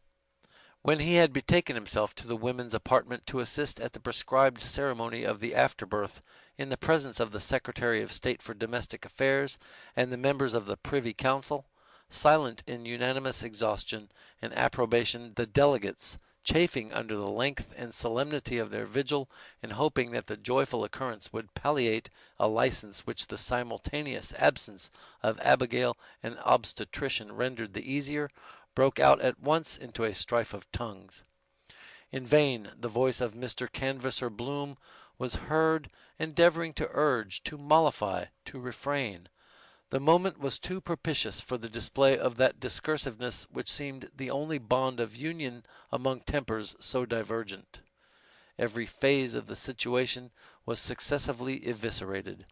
The prenatal repugnance of uterine brothers, the Caesarean section, posthumity with the respect to the father, and that rarer form with respect to the mother, the fratricidal case known as the child's murder, and rendered memorable by the impassioned plea of Mr. Advocate Bush, which secured the acquittal of the wrongfully accused, the rights of primogeniture and king's bounty touching twins and triplets, miscarriages and infanticides, simulated or dissimulated, the acardiac fetus in fetu, and aprosopia due to a congestion, the agnathia of certain chinless Chinamen, cited by Mr. Candidate Mulligan, in consequence of defective reunion of the maxillary knobs along the medial line, so that, as he said, one ear could hear what the other spoke, the benefits of anesthesia or twilight sleep, the prolongation of labor pains in advanced gravidancy by reason of pressure on the vein,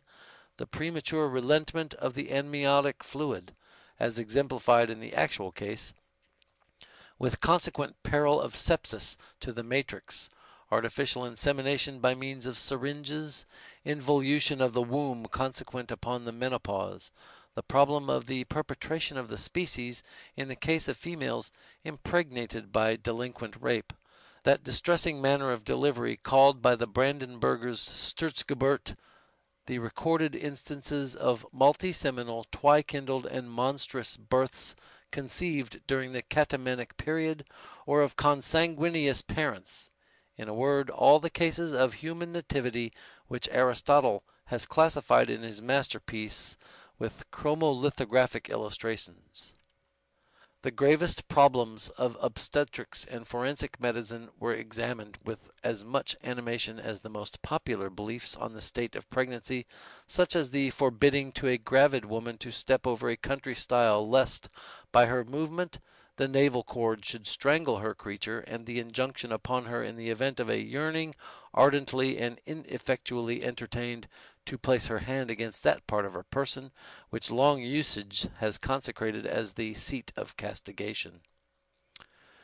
The abnormalities of hare lip, breast mole, supernumerary digits, negro's inkle, strawberry mark, and port wine stain were alleged by one as a prima facie and natural hypothetical explanation of those swine-headed, the case of Madame Grisel Stevens was not forgotten, or dog-haired infants occasionally born.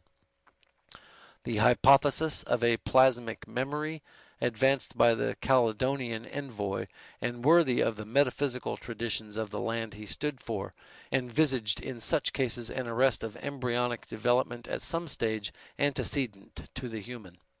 An outlandish delegate sustained against both these views, with such heat as almost carried conviction, the theory of copulation between women and the males of brutes, his authority being his own avouchment in support of fables such as that of the Minotaur, which the genius of the elegant Latin poet has handed down to us in the pages of his Metamorphoses. The impression made by his words was immediate but short-lived.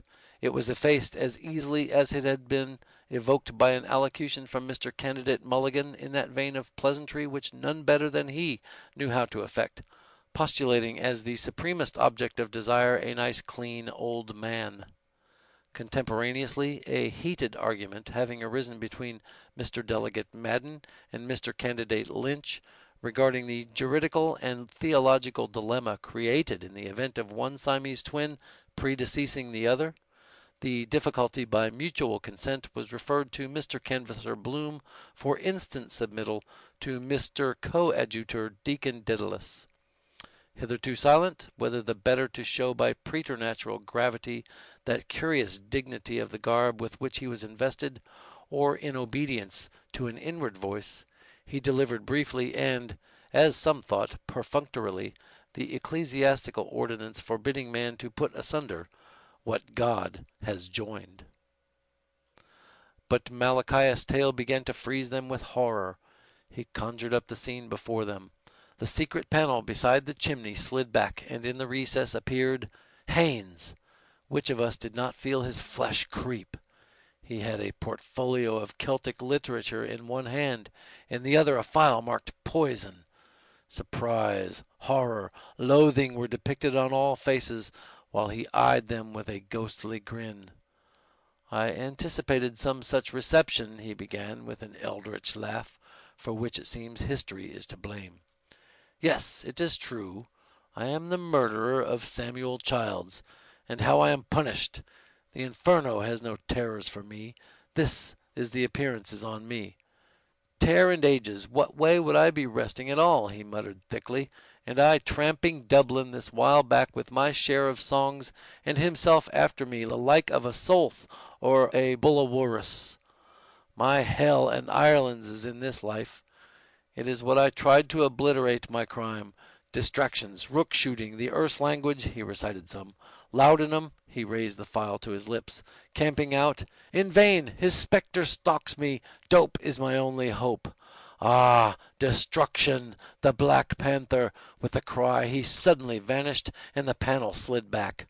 An instant later his head appeared in the door opposite and said, "Meet me at Westland Row Station at 11:10. He was gone. Tears gushed from the eyes of the dissipated host. The seer raised his hand to heaven, murmuring, "The vendetta of Mananaun."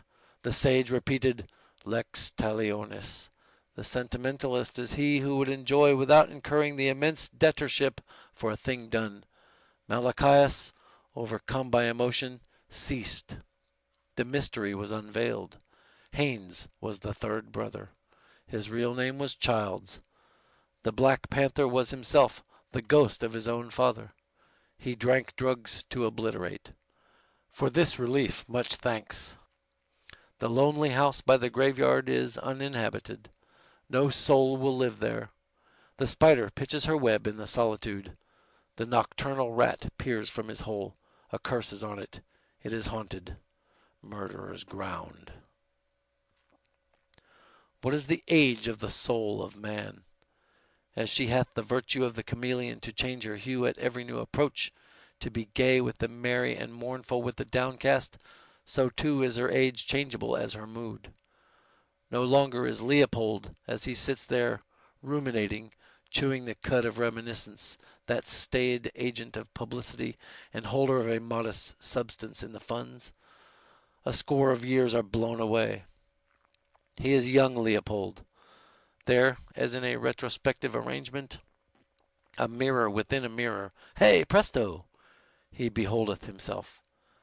That young figure of then is seen, precociously manly, walking on a nipping morning from the old house in Clanbrassil Street to the high school, his book satchel on him bandolier-wise, and in it a goodly hunk of wheaten loaf, a mother's thought. Or it is the same figure, a year or so gone over, in his first hard hat. Ah, that was the day! Already on the road, a full-fledged traveller for the family firm, equipped with an order book, a scented handkerchief, not for show only. his case of bright trinket ware, alas, a thing now of the past, and a quiver full of compliant smiles for this or that half-won housewife reckoning it out upon her fingertips, or for a budding virgin shyly acknowledging, but the heart, tell me, his studied baise-moi. The scent, the smile, but more than these, the dark eyes and oleaginous address, brought home at duskfall many a commission to the head of the firm. Seated with Jacob's pipe after like labours in the paternal ingle, a meal of noodles, you may be sure, is a heating. Reading through round horn spectacles some paper from the Europe of a month before. But hey, presto, the mirror is breathed on, and the young knight-errant recedes, shrivels, dwindles to a tiny speck within the mist. Now he is himself paternal, and these about him might be his sons. Who can say? The wise father knows his own child. He thinks of a drizzling night in Hatch Street, hard by the bonded stores there, the first. Together she is a poor waif, a child of shame, yours and mine and of all for a bare shilling and her luck penny. Together they hear the heavy tread of the watch as two rain-caped shadows pass the new Royal University. Bridie! Bridie Kelly! He will never forget the name, ever remember the night. First night, the bride night. They are entwined in nethermost darkness, the willer with the willed, and in an instant, fiat! Light shall flood the world. Did heart leap to heart? Nay, fair reader, in a breath 'twas done, but hold! Back! It must not be! In terror the poor girl flees away through the murk. She is the bride of darkness, a daughter of night. She dare not bear the sunny golden babe of day. No, Leopold, name and memory solace thee not. That youthful illusion of thy strength was taken from thee, and in vain. No son of thy loins is by thee. There is none now to be for Leopold what Leopold was for Rudolph. The voices blend and fuse in clouded silence, silence that is the infinite of space, and swiftly, silently, the soul is wafted over regions of cycles of generations that have lived. A region where gray twilight ever descends, never falls on wide sage-green pasture fields, shedding her dusk, scattering a perennial dew of stars. She follows her mother with ungainly steps, a mare leading her filly foal. Twilight phantoms are they, yet molded in prophetic grace of structure, slim, shapely haunches, a supple, tendinous neck, the meek, apprehensive skull. They fade, sad phantoms. All is gone. Agendath is a waste land, a home of screech owls and the sand-blind Upupa. Netayem, the golden, is no more, and on the highway of the clouds they come, muttering thunder of rebellion, the ghosts of beasts. Hooah! Hark! Hooah! Parallax stalks behind and goads them, the lancinating lightnings of whose brow are scorpions. Elk and yak, the bulls of Bashan and of Babylon, mammoth and mastodon, they come trooping to the sunken sea, Lacus Mortis. Ominous, revengeful, zodiacal host, they moan, passing upon the clouds, horned and capricorned, the trumpeted with the tusked, the lion-maned, the giant antlered, snouter and crawler, rodent, ruminant and pachyderm, all their moving, moaning multitude, murderers of the sun. Onward to the Dead Sea they tramp to drink, unslaked and with horrible gulpings, the salt, somnolent, inexhaustible flood. And the equine portent grows again, magnified in the deserted heavens, nay, to heaven's own magnitude, till it looms vast over the house of Virgo. And lo, wonder of metempsychosis, it is she, the everlasting bride, harbinger of the day-star, the bride ever virgin. It is she, Martha, thou lost one, Millicent, the young, the dear, the radiant. How serene does she now arise, a queen among the Pleiades, in the penultimate Antilucan hour, shod in sandals of bright gold, coiffed with a veil of what do you call it, gossamer. It floats, it flows about her starborn flesh, and loose it streams, emerald, sapphire, mauve, and heliotrope, sustained on currents of the cold interstellar wind, winding, coiling, simply swirling, writhing in the skies a mysterious writing, till, after a myriad metamorphoses of symbol, it blazes, Alpha, a ruby and triangled sign, upon the forehead of Taurus. End of section 36. Read by Richard Wallace, Liberty, Missouri, 26 October 2010.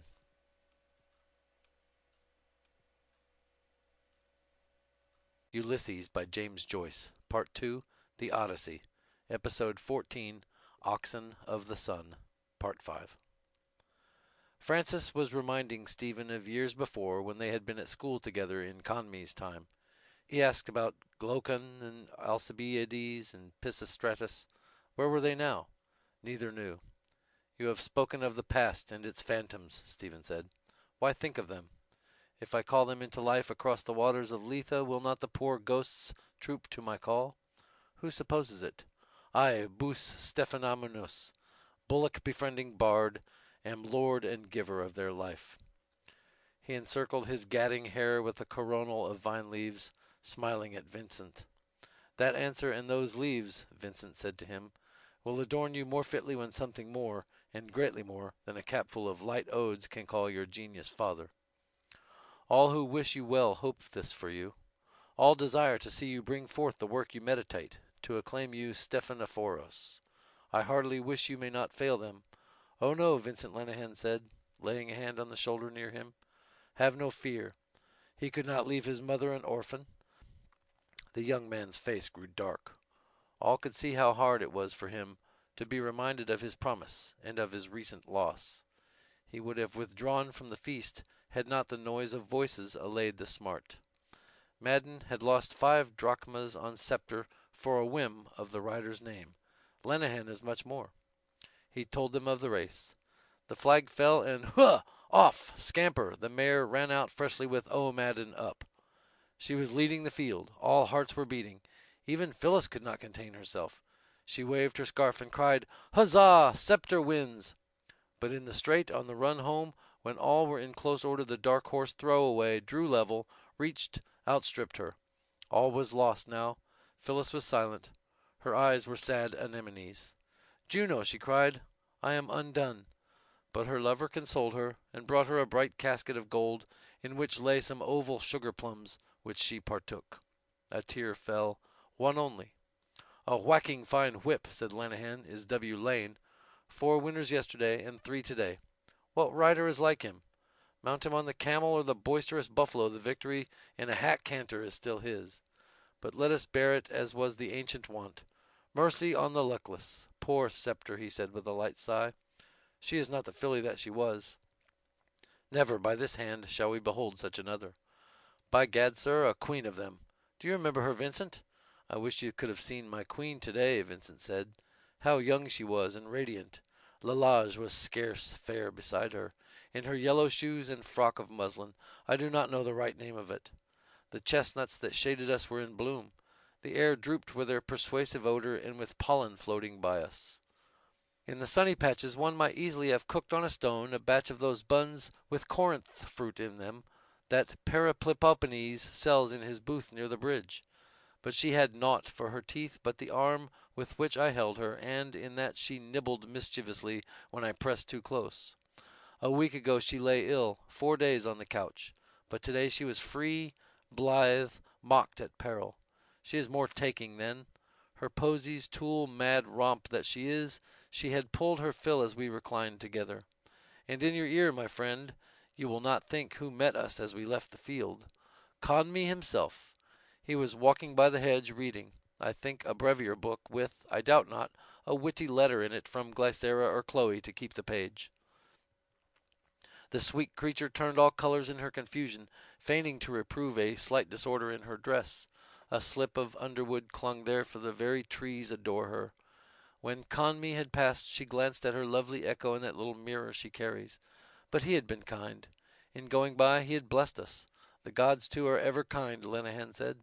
If I had poor luck with Bass's mare, perhaps this draught of his may serve me more propensely. He was laying his hand upon a wine jar. Malachi saw it and withheld his act, pointing to the stranger and to the scarlet label. Warily, Malachi whispered, preserve a druid silence. His soul is far away. It is as painful perhaps to be awakened from a vision as to be born.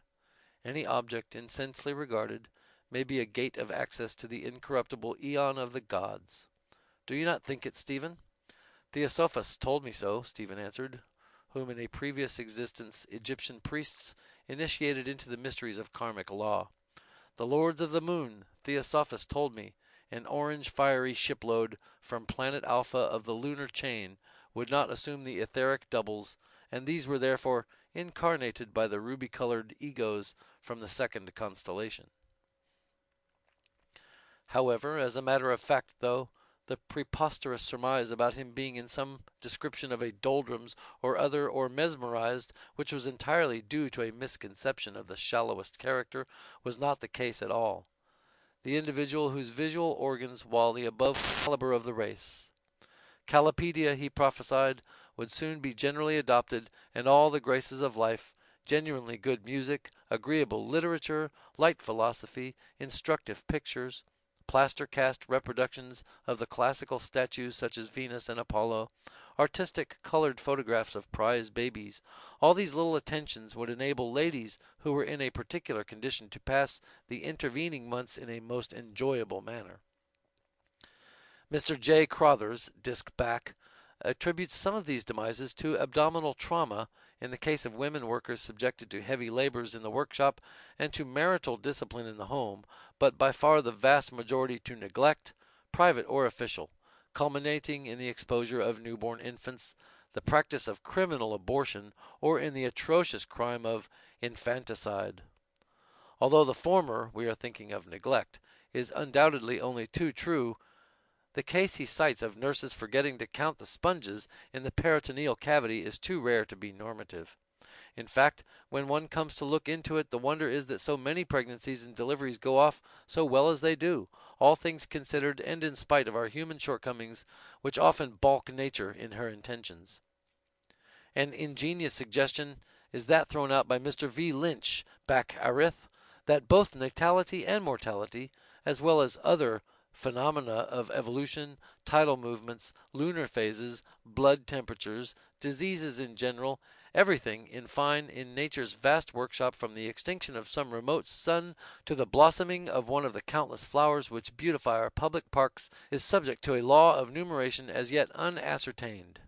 Still the plan of straightforward question, why a child of normally healthy parents, and seemingly a healthy child and properly looked after, succumbs unaccountably in early childhood, though other children of the same marriage do not, must certainly, in the poet's words, give us pause. Nature, we may rest assured, has her own good and cogent reasons for whatever she does, and in all probability such deaths are due to some law of anticipation, by which organisms in which morbus germs have taken up their residence (modern science has conclusively shown that only the plasmic substance can be said to be immortal) tend to disappear at an increasingly earlier stage of development, an arrangement which, though productive of pain to some of our feelings, notably the maternal, is nevertheless, some of us think, in the long run, beneficial to the race in general, in securing thereby the survival of the fittest. Mr. S. Daedalus, div. Scep. remark, or should it be called an interruption, that an omnivorous being which can masticate, deglute, digest, and apparently pass through the ordinary channel with pluter-perfect imperturbability such multifarious ailments as cancrenous females emaciated by parturition, corpulent professional gentlemen, not to speak of jaundiced politicians and choleritic nuns, might possibly find gastric relief in an innocent collation of staggering Bob, reveals as naught else could, and in a very unsavory light, the tendency above alluded to. For the enlightenment of those who are not so intimately acquainted with the minutiae of municipal abattoir as this morbid-minded aesthete and embryo philosopher, who for all his overweening bumptiousness in things scientific can scarcely distinguish an acid from an alkali, prides himself on being, It should perhaps be stated that staggering Bob, in the vile parlance of our lower class licensed victuallers, signifies the cookable and eatable flesh of a calf newly dropped from its mother. In a recent public controversy with Mr. L. Bloom, Pub Canv, which took place in the Commons Hall of National Maternity Hospital, 29, 30, and 31 Hollis Street, of which, as is well known, Dr. A. Horn, licensed in midwifery, F.K., Q.C.P.I., is the able and popular master, he is reported by eyewitnesses as having stated that once a woman has let the cat into the bag, an aesthete's allusion presumably to one of the most complicated and marvelous of all nature's processes, the act of sexual congress, she must let it out again or give it life, as he phrased it, to save her own. At the risk of her own, was the telling rejoinder of his interlocutor, none the less effective for the moderate and measured tone in which it was delivered. Meanwhile, the skill and patience of the physician had brought about a happy accouchement. It had been a weary, weary while both for patient and doctor. All that surgical skill could do was done, and the brave woman had manfully helped. She had fought the good fight, and now she was very, very happy. Those who have passed on, who have gone before, are happy too as they gaze down and smile upon the touching scene, reverently look at her as she reclines there with the mother light in her eyes, that longing hunger for baby fingers, a pretty sight it is to see, in the first bloom of her new motherhood, breathing a silent prayer of thanksgiving to One above, the universal husband. And as her loving eyes behold her babe, she wishes only one blessing more, to have her dear Dodie there with her to share her joy, to lay in his arms that mite of God's clay, the fruit of their lawful embraces. He is older now, you and I may whisper it, and a trifle stooped in the shoulders, yet in the whirligig of years a grave dignity has come to the conscientious second accountant of the Ulster Bank, College Green branch. O Dodie, loved one of old, faithful life-mate now, it may never be again, that far-off time of the roses. With the old shake of her pretty head she recalls those days. God, how beautiful, now across the mist of years! But their children are grouped in her imagination above the bedside, hers and his, Charlie, Mary Alice, Frederick Albert, if he had lived, Mamie, Budgie, Victoria Francis, Tom, Violet Constance Louisa, darling little Bobsy, called after our famous hero of the South African War, Lord Bobbs of Waterford and Kandahar. And now this last pledge of their union, a Purefoy, if ever there was one, with the true Purefoy nose. Young Hopeful will be christened Mortimer Edward, after the influential third cousin of Mr. Purefoy in the Treasury Remembrancer's Office, Dublin Castle. And so time wags on, but Father Cronion has dealt lightly here. No, let no sigh break from that bosom, dear gentle Mina, and Dodie, knock the ashes from your pipe, the seasoned briar you still fancy, when the curfew rings for you, may it be the distant day, and doubt the light whereby you read in the sacred book, for the oil too has run low, and so with a tranquil heart to bed, to rest. He knows, and will call in his own good time. You too have fought the good fight, and played loyally your man's part. Sir, to you my hand. Well done, thou good and faithful servant. There are sins, or, let us call them as the world calls them, evil memories, which are hidden away by man in the darkest places of the heart, but they abide there and wait. He may suffer their memory to grow dim, let them be as though they had not been, and all but persuade himself that they were not, or at least were otherwise.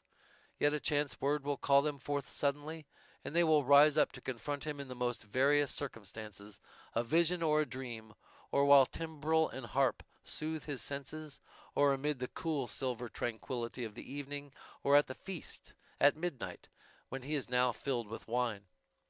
Not to insult over him will the vision come as over one that lies under her wrath, not for vengeance to cut him off from the living, but shrouded in the piteous vesture of the past, silent, remote, reproachful.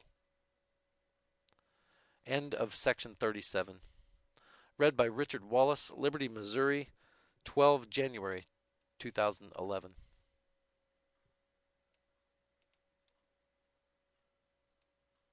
Ulysses by James Joyce, Part 2, The Odyssey, Episode 14, Oxen of the Sun, Part 6.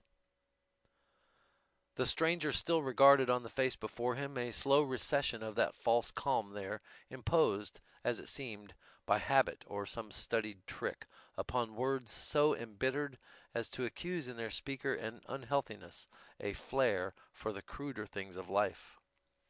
A scene disengages itself in the observer's memory, evoked, it would seem, by a word of so natural a homeliness as if those days were really present there, as some thought, with their immediate pleasures.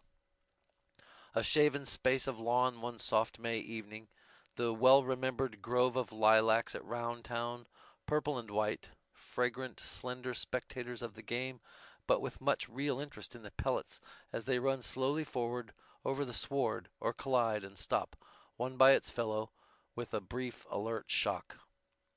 And yonder, about that gray urn where the water moves at times in thoughtful irrigation, you saw another as fragrant sisterhood, Floey, Atty, Tiny, and their darker friend with I know not what of arresting in her pose then, Our Lady of the Cherries, a comely brace of them pendant from an ear, bringing out the foreign warmth of the skin so daintily against the cool, ardent fruit. A lad of 4 or 5 in linsey woolsey, blossom time, but there will be cheer in the kindly hearth when ere long the bowls are gathered and hutched, is standing on the urn secured by that circle of girlish fond hands. He frowns a little, just as this young man does now, with a perhaps too conscious enjoyment of the danger, but must needs glance at whiles toward where his mother watches from the piazzetta, giving upon the flower close with a faint shadow of remoteness or of reproach, alles vergänglich in her glad look. Mark this farther, and remember, the end comes suddenly. Enter that antechamber of birth where the studious are assembled, and note their faces. Nothing, as it seems, there of rash or violent. Quietude of custody, rather, befitting their station in that house, the vigilant watch of shepherds and of angels about a crib in Bethlehem of Judah long ago. But as before the lightning, the serried storm clouds, heavy with preponderant excess of moisture, in swollen masses, turgidly distended, compass earth and sky in one vast slumber, impending above parched field and drowsy oxen and blighted growth of shrub and verdure, till in an instant a flash reaves their centres, and with the reverberation of the thunder the cloud-burst pours its torrent. So, and not otherwise, was the transformation, violent and instantaneous, upon the utterance of the word. "Burks!" outflings my Lord Stephen, giving the cry, and a tag and bobtail of all them after, cockerel, jackanapes, welsher, pill-doctor, punctual Bloom at heels with a universal grabbing of headgear, ash-plants, bilboes, Panama hats and scabbards, Zermatt alpenstocks, and what not. A detail of lusty youth, noble every student there. Nurse Callan, taken aback in the hallway, cannot stay them, nor smiling surgeon coming downstairs with the news of placentation ended, a full pound if a milligram. They hark him on. The door, it is open! Ha! They are out, tumultuously, off for a minute's race, all bravely legging it, Burks of Denzille and Hollis their ulterior gull. Dixon follows, giving them sharp language, but raps out an oath, he too, and on. Bloom stays with nurse, a thought to send a kind word to happy mother and nursling up there. Dr. Diet and Dr. Quiet. Looks she, too, not other now? Ward of watching in Horn's house has told its tale in that washed-out pallor. Then, all being gone, a glance of mother-wit helping, he whispers close in going, Madam, when comes the stork bird for thee?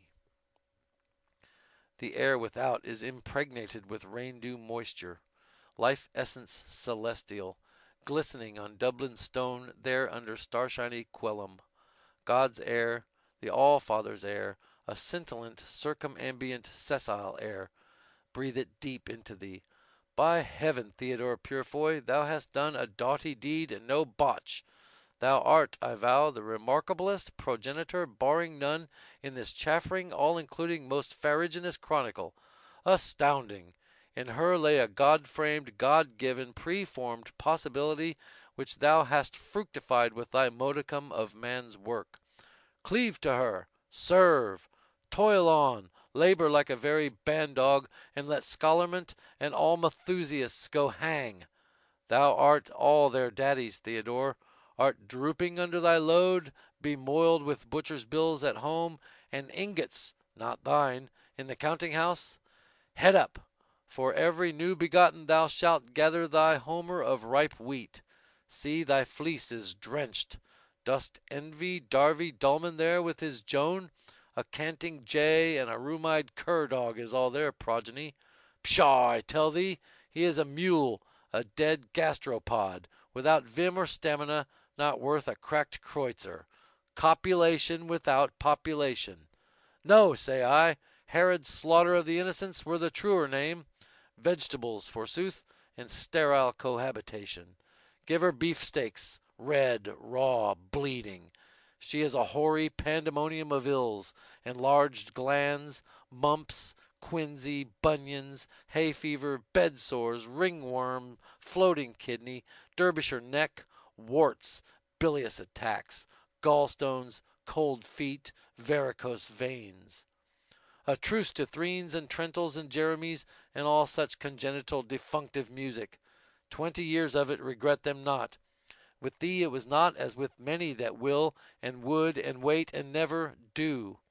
Thou sawest thy America thy life task, and didst charge to cover like the transpontine bison. How saith Zarathustra? Dein que trubskal melkest du, nun trinkst du dies Sush Milch des Uter. See, it displodes for thee in abundance.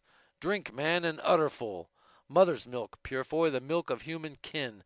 Milk, too, of those burgeoning stars overhead, rutilant in thin rain vapor, punch milk, such as those rioters will quaff in their guzzling den. Milk of madness, the honey milk of Canaan's land. Thy cow's dug was tough, what? Ay, but her milk is hot and sweet and fattening. No dollop this, but thick, rich, bonny clabber. To her, old patriarch, pap, per deum partulum et pertudum nunc est bibendum.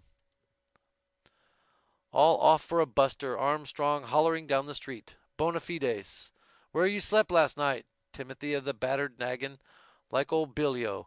Any brawlies or gum boots in the fambly? Where the Henry Neville's sawbones and old Clo? Sorra one of me knows. Hurrah there, Dix, forward to the ribbon counter. Where's Punch? All serene. Jay, look at the drunken minister coming out of the maternity hospital. Bendicat vos omnipotens Deus, pater et filius. A make, mister, the Denzille Lane boys. Hell blast ye, scoot! Righto, Isaacs, shove 'em out of the bleeding limelight. You's join us, dear sir? No hintrusion in life. Lou heap good man. Ollie samey dis bunch. And avant, mes enfants. Fire away number 1 on the gun. Burks! Burks! Thence they advanced 5 parasangs. Slattery's mounted foot. Where's that bleeding arfer? Parson Steve apostate's creed. No, Mulligan, abaft there. Shove ahead. Keep a watch on the clock. Chucking out time. Mully, what's on you? Ma mère, ma Maria. British Beatitudes. Rentum platin diggity boom boom. Eyes have it. To be printed and bound at the Druid Drum Press by 2 designing females. Calf covers of piston green. Last word in art shades. Most beautiful book come out of Ireland my time. Silentium! Get a spurt on. Tension. Proceed to nearest canteen and there annex liquor stores. March! Tramp, tramp, tramp. The boys are attitudes. Parching. Beer, beef, business, Bibles, bulldogs, battleships, buggery, and bishops. Whether on the scaffold high. Beer, beef, trample the Bibles. When for Ireland dear. Trample the tramplers. Thunderation. Keep the derned military step. We fall. Bishop's booze box. Halt! Heave to! Rugger! Scrum in! No touch kicking. Wow, my tootsies! You hurt? Most amazingly sorry. Query. Who's a standing this here do? Proud possessor of damn all. Declare misery. Bet to the ropes. Me nanty salty. Not a red at me this week gone. Yours? Mead of our fathers for the Ubermensch. Ditto. 5 number 1s. You, sir? Ginger cordial. Chase me the cabbie's caudle. Stimulate the caloric. Winding of his ticker. Stopped short, never to go again when the old. Absinthe for me, savvy? Caramba! Have an eggnog or a prairie oyster. Enemy? Avuncular's got my timepiece. 10-2. Obligated awful. Don't mention it. Got a pectoral trauma, eh, Dix? Post fact. Got bet be a boomblebee whenever he was settin' sleepin' in his bit garden. Digs up near the mater. Buckled he is. Know his, don't Yep, sartin I do, full of a doer. See her in her dishy billy. Peels off a credit. Lovely, lovekin. None of your lean kind, not much. Pull down the blind, love. 2 ardalones. Same here. Look slippery. If you fall, don't wait to get up. 5, 7, 9. Fine. Got a prime pair of mince pies, no kid. And her take me to rests and her anchor of rum. Must be seen to be believed. Your starving eyes and all be plastered neck, you stole my heart, oh glue pot. Sir, spud again the rheumatiz? All poppycock, you'll excuse me sayin', for the hoi polloi. I veer thee beast a girt vool. Well, Doc, back fro Lapland, your corporosity sagaciating okay? How's the squaws and papooses? Woman body after going on the straw?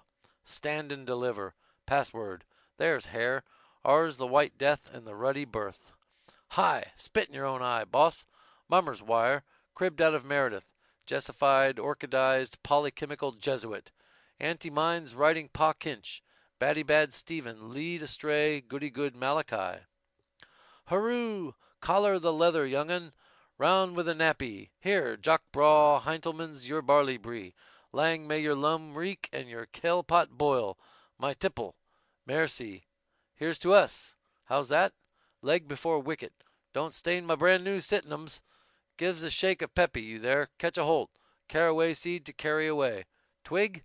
Shrieks of silence. Every cove to his gentry mort. Venus Pendemos. Les petites femmes. Bold, bad girl from the town of Mullingar. Tell her I was axing at her. Holding Sarah by the wame. On the road to Malahide. Me? If she who seduced me had left but the name. What do you want for 9 pence? Macree, macruskeen, smutty mole for a mattress jig, and a pull altogether. X. Waiting, governor? Most assiduously. Bet your boots on. Stunned like, seeing as how no shiners is a-comin'. Under constumble? Have got the chink ad lib. Seed near £3 on a spell ago and said war his'n. Us come right up on your invite, see?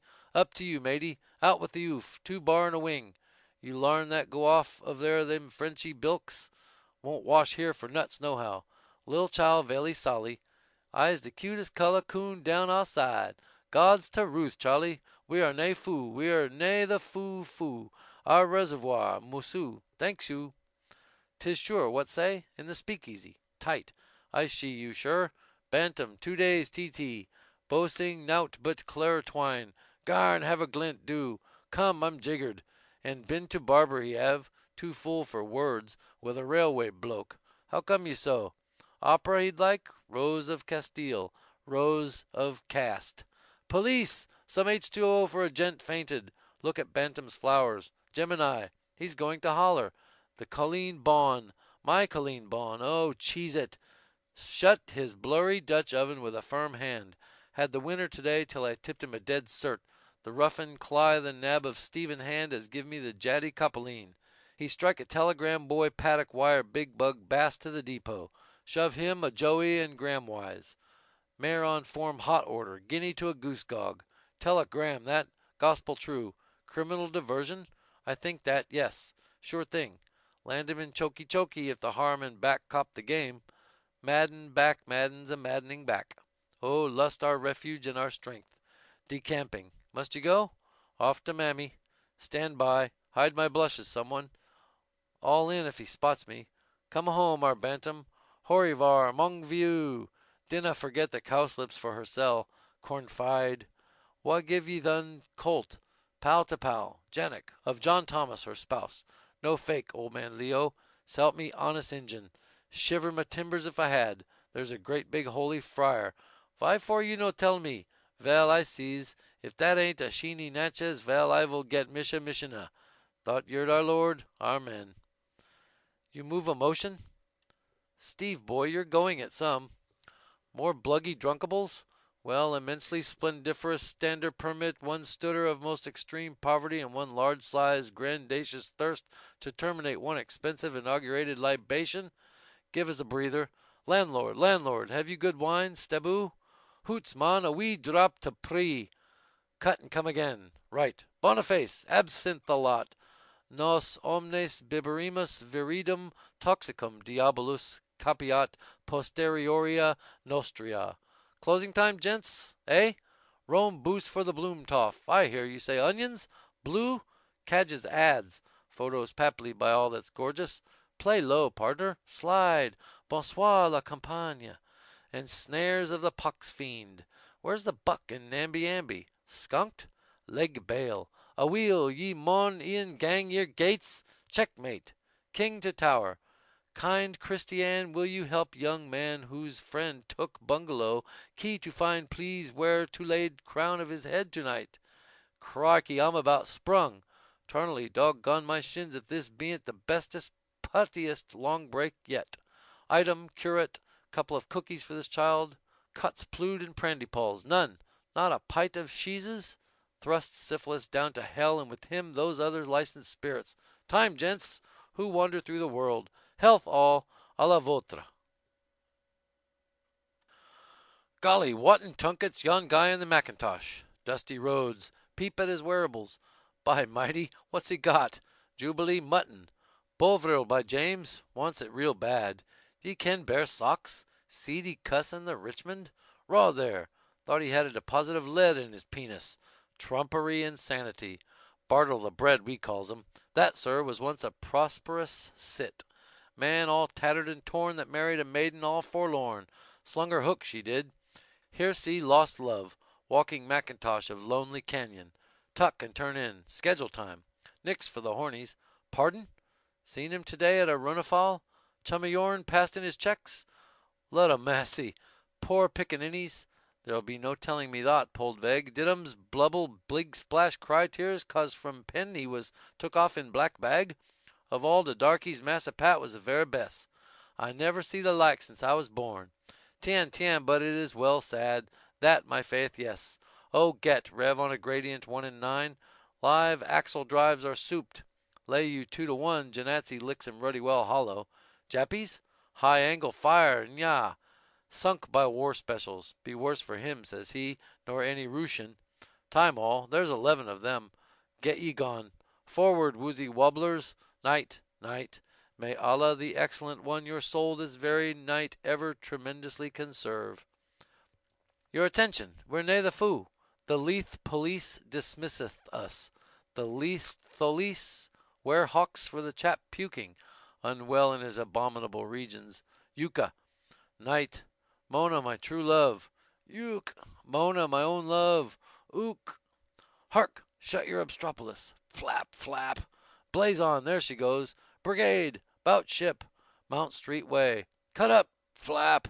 Tally ho. You not come? Run, skelter, race. Flap. Lynch. Hey. Sign on long o' me. Denziel Lane this way. Change here for Bawdy House. We too, she said, will seek the kips where Shady Mary is. Righto, any old time. Laite buntur in cubilibus suis. You comin' long? Whisper, who the sooty hell's the Johnny in the black duds? Hush! Sinned against the light, and even now that day is at hand when he shall come to judge the world by fire. Flap! Ut implerentur scripturae. Strike up a ballad. Then out spake Medical Dick to his comrade Medical Davy. Christicle, who's this excrement yellow gospeler on the Marian Hall? Elijah is coming, washed in the blood of the Lamb. Come on, you wine-fizzling, gin-sizzling, booze-guzzling existences. Come on, you doggone, bull-necked, beetle-browed, hog-jowled, peanut-brained, weasel-eyed four-flushers, false alarms and excess baggage. Come on, you triple extractive infamy. Alexander J. Christ Dowie, that's my name, that yanked to glory most half this planet from Frisco Beach to Vladivostok. The deity ain't no nickel-dime bum show. I put it to you that he's on the square and a corking fine business proposition. He's the grandest thing yet, and don't you forget it. Shout the salvation in King Jesus. You'll need to rise precious early, you sinner there, if you want to diddle the Almighty God. Flap! Not half. He's got a cough mixture with a punch in it for you, my friend, in his back pocket. Just you try it on. End of section 38. Recorded by Richard Wallace, Liberty, Missouri, January 12th, 2011.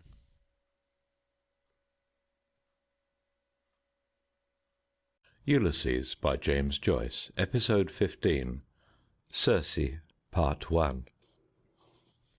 The Mabbott Street entrance of Night Town, before which stretches an uncobbled tram siding, set with skeleton tracks, red and green will-o'-the-wisps and danger signals. Rows of grimy houses with gaping doors, rare lamps with faint rainbow fins. Round Rabbiotti's halted ice gondola stunted men and women squabble. They grab wafers, between which are wedged lumps of coral and copper snow. Sucking, they scatter slowly. Children. The swan comb of the gondola, high-reared, forges on through the murk, white and blue under a lighthouse. Whistles call and answer. The calls. Wait, my love, and I'll be with you. The answers. Round behind the stable. A deaf-mute idiot with goggle eyes, his shapeless mouth dribbling, jerks past. Shaken in St. Vitus dance. A chain of children's hands imprisons him. The children. Ketog, salute. The idiot lifts a palsied left arm and gurgles. Garahut. The children. Where's the great light? The idiot, gobbing. Gargahest. They release him. He jerks on. A pygmy woman swings on a rope, slung between two railings, counting. A form, sprawled against a dustbin and muffled by its arm and hat, snores, groans, grinding, growling teeth, and snores again. On a step, a gnome, totting among a rubbish tip, crouches to shoulder a sack of rags and bones. A crone, standing by with a smoky oil lamp, rams her last bottle in the maw of his sack. He heaves his booty, tugs askew his peaked cap, and hobbles off mutely. The crone makes back for her lair, swaying her lamp. A bandy child, asquat on the doorstep with a paper shuttlecock, crawls, sidling after her in spurts, clutches her skirt, scrambles up. A drunken navvy grips with both hands the railings of an area, lurching heavily. At a corner, two night watch in shoulder capes, their hands upon their staff holsters, loom tall. A plate crashes, a woman screams, a child wails. Oaths of a man roar, mutter, cease. Figures wander, lurk, peer from warrens. In a room lit by a candle stuck in a bottleneck, a slut combs out the tats from the hair of a scrofulous child. Sissy Caffrey's voice, still young, sings shrill from a lane. I gave it to Molly because she was jolly, the leg of the duck, the leg of the duck. Private Carr and Private Compton swagger sticks tight in their oxters, as they march unsteadily right about face, and burst together from their mouths a volleyed fart. Laughter of men from the lane. A hoarse virago retorts. Signs on you, hairy ass. More power to the Cavan girl. Sissy Caffrey. More luck to me, Cavan.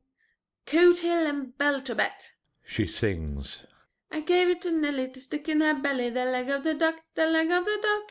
Private Carr and Private Compton turn, counter-retort, their tunics blood-bright in a lamp-glow, black sockets of caps on their blonde cropped poles. Stephen Dedalus and Lynch pass through the crowd close to the redcoats. Private Compton jerks his finger. Wait for the parson. Private Carr turns and calls, "What-o, parson?" Sissy Caffrey, her voice soaring higher. She has it, she got it, wherever she put it, the leg of the duck. Stephen, flourishing the ash plant in his left hand, chants with joy the introit for Pascal time. Lynch, his jockey cap low on his brow, attends him, a sneer of discontent wrinkling his face. Stephen. Vidi aqua me gradientem de templo lateri dextro, alleluia. The famished snaggle tusks of an elderly board protrude from a doorway. The board, her voice whispering huskily. Sst. Come here till I tell you. Maidenhead inside. Sst. Stephen, Altia saliquantulum.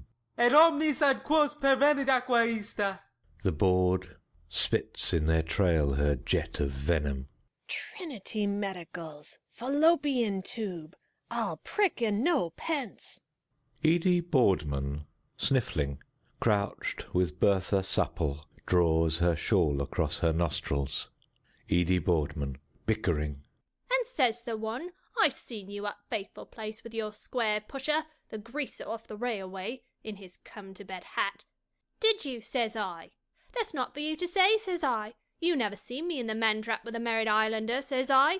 The likes of her. Stag that one is, stubborn as a mule, and her walking with two fellers at one time, Kilbride the engine driver, and Lance Corporal Oliphant. And says the one, I seen you at Faithful Place with your square pusher, the greaser off the railway, in his come-to-bed hat. Did you, says I.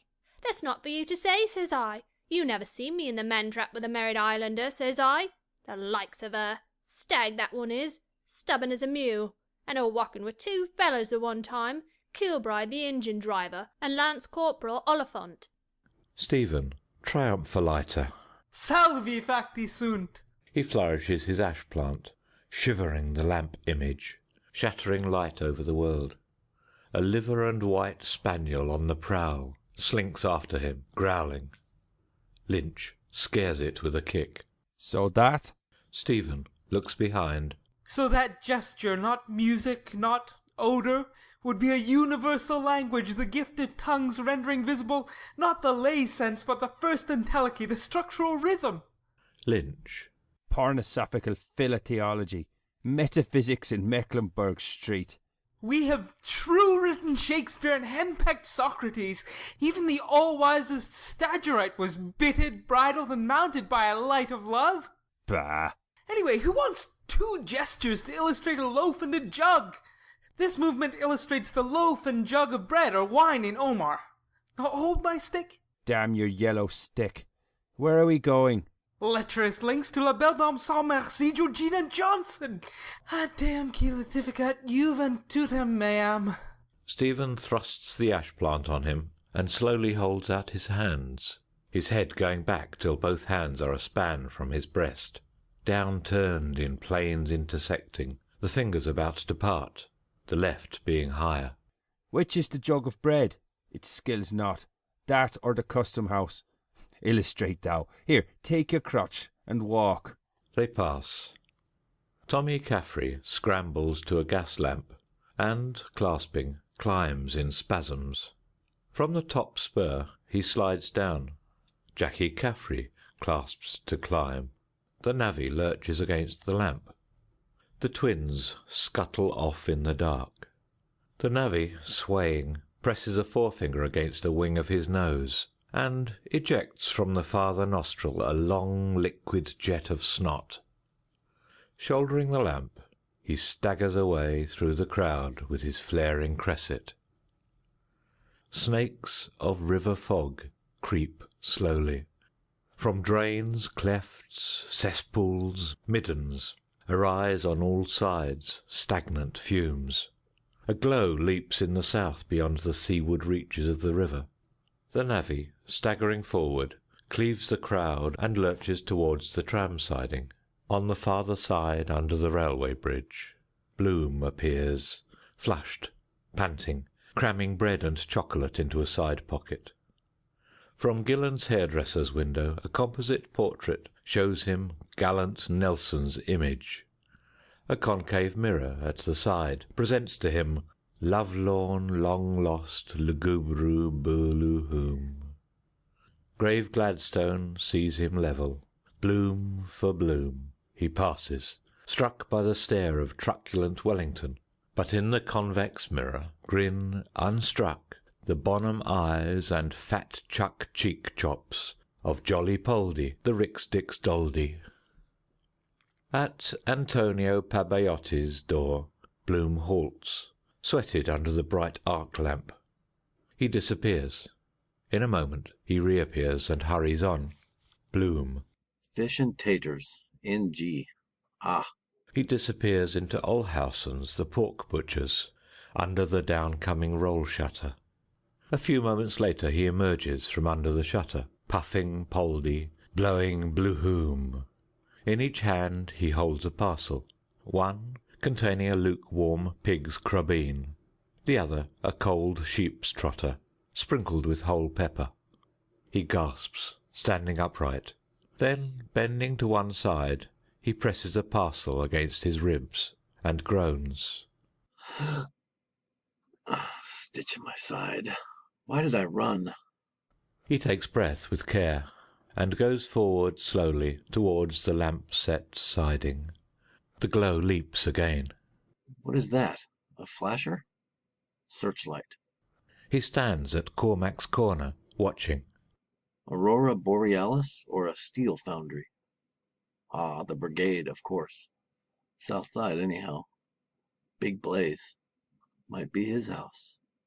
Beggar's Bush. We're safe. He hums cheerfully. London's burning, London's burning.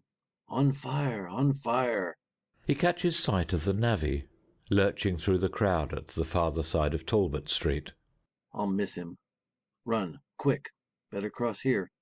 He darts to cross the road. Urchins shout. Mind out, mister. Two cyclists with lighted paper lanterns a-swing swim by him, grazing him, their bells rattling. Halty, halty, halty, all. Bloom halts erect, stung by a spasm. Ow! He looks round, darts forward suddenly.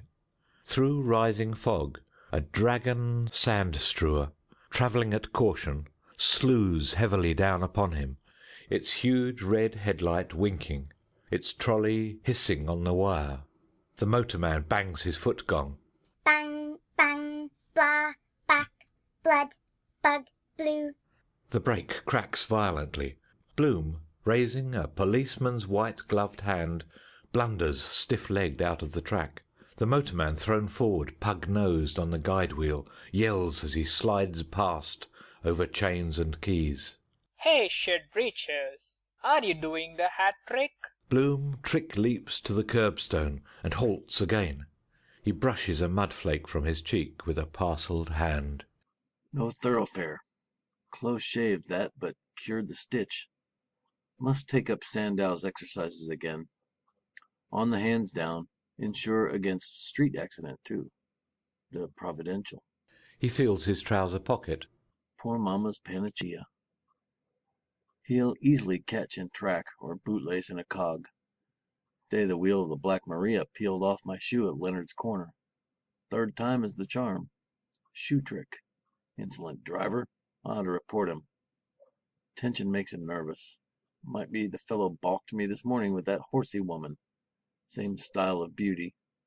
Quick of him all the same. The stiff walk. True words spoken in jest.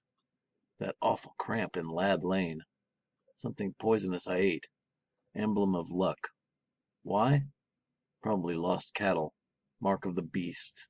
He closes his eyes an instant. Bit light in the head. Monthly or effect of the other. Brain fog fag. That tired feeling. Too much for me now. Ow!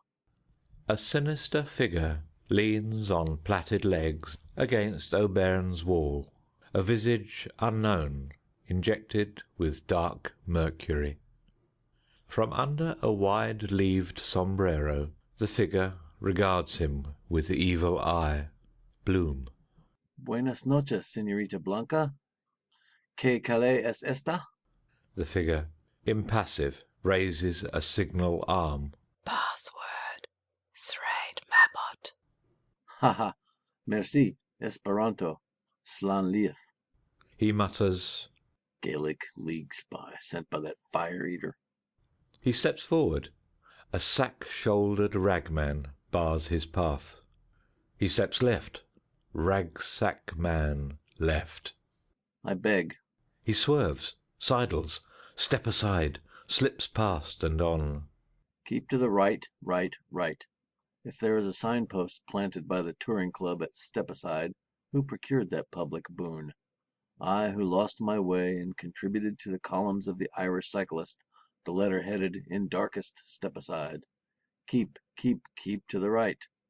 Rags and bones at midnight. Offense more likely. First place murderer makes for. Wash off his sins of the world. Jackie Caffrey, hunted by Tommy Caffrey, runs full tilt against Bloom. Oh! Shocked, on weak hams he halts. Tommy and Jackie vanish there. Bloom pats with parcelled hands, watch, fob pocket, book pocket, purse pocket, sweets of sin, potato soap. Bloom. Beware of pickpockets. Old thieves dodge. Collide, then snatch your purse. The retriever approaches, sniffing, nose to the ground. A sprawled form sneezes. A stooped, bearded figure appears, garbed in the long caftan of an elder in Zion, and a smoking cap with magenta tassels. Horned spectacles hang down at the wings of the nose. Yellow poison streaks are on the drawn face. Rudolph. Second half grown. Waste money today. I told you not go with drunken goy ever, so you catch no money. Bloom hides the crubeen and trotter behind his back, and, crestfallen, feels warm and cold feet meet. Ja, ich weiß, Papachi.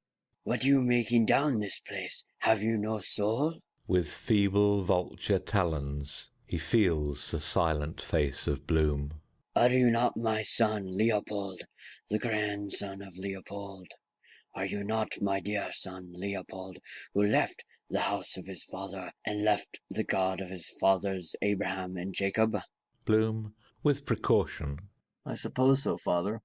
Mosenthal, all that's left of him. Rudolph, severely. One night they bring you home drunk as dog after spend your good money. What you call them running chaps? Bloom, in youth's smart blue Oxford suit, with white vest slips, narrow-shouldered, in brown alpine hat, wearing gent's sterling silver Waterbury keyless watch, and double curb Albert, with seal attached. One side of him coated with stiffening mud. Harriers, father. Only that once. Once? Mud head to foot. Cut your hand open. Lockjaw. They make you kaput, Leopold Leben. You watch them chaps. They challenged me to a sprint. Weakly. It was muddy. I slipped. Go in, knockheads. With contempt. Nice spectacles for your mother. Mama. Ellen Bloom, in pantomime dame's stringed mob cap, widow Twankey's crinoline and bustle, blouse with mutton leg sleeves buttoned behind, grey mittens and cameo brooch, her plaited hair in a crispine net, appears over the staircase banisters, a slanted candlestick in her hand, and cries out in shrill alarm, "Oh, blessed Redeemer, what have they done to him? My smelling salts!" She hauls up a reef of skirt and ransacks the pouch of her striped blay petticoat. A file, an Agnus Dei, a shrivelled potato, and a celluloid doll fall out. Sacred Heart of Mary, where were you at all? Bloom, mumbling, his eyes downcast, begins to bestow his parcels in his filled pockets, but desists, muttering. A voice, sharply, Baldy! Bloom. Who? He ducks and wards off a blow clumsily. At your service. He looks up. Beside her mirage of date palms, a handsome woman in Turkish costume stands before him. Opulent curves fill out her scarlet trousers and jacket, slashed with gold. A wide yellow cummerbund girdles her. A white yashmak, violet in the night, covers her face, leaving free only her large, dark eyes and raven hair. Bloom. Molly. Marion. Welly? Mrs. Marion, from this out, my dear man, when you speak to me. Satirically. Has poor little hubby cold feet, waiting so long? Bloom shifts from foot to foot. No, not the least little bit. He breathes in deep agitation, swallowing gulps of air, questions, hopes, crubbeens for her supper, things to tell her, excuse, desire, spellbound. A coin gleams on her forehead. On her feet are jewelled toe rings. Her ankles are linked by a slender fetter chain. Beside her a camel, hooded, with a turreting turban, waits. A silk ladder of innumerable rungs climbs to his bobbing howdah. He ambles near with disgruntled hind quarters. Fiercely she slaps his haunch, her gold curb wrist bangles, angriling, scolding him in Moorish. Nebercada! Femininum! The camel, lifting a foreleg, plucks from a tree a large mango fruit, offers it to his mistress, blinking, in his cloven hoof, then droops his head and, grunting with uplifted neck, fumbles to kneel. Bloom stoops his back for leapfrog. I can give you, as your business manager, Mrs. Marion, if you... So, you notice some change.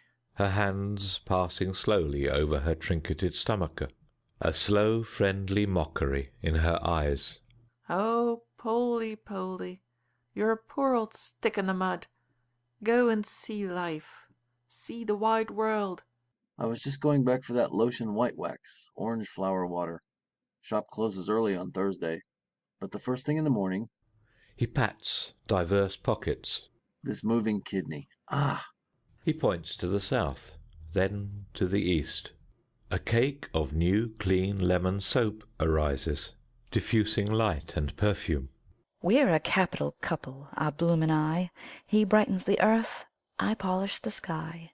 The freckled face of Swaney, the druggist, appears in the disk of the soap sun. Try and a penny, please. Yes, for my wife, Mrs. Marion. Special recipe. Marion, softly. Poldy. Yes, ma'am? Ti trema un poco il cuore.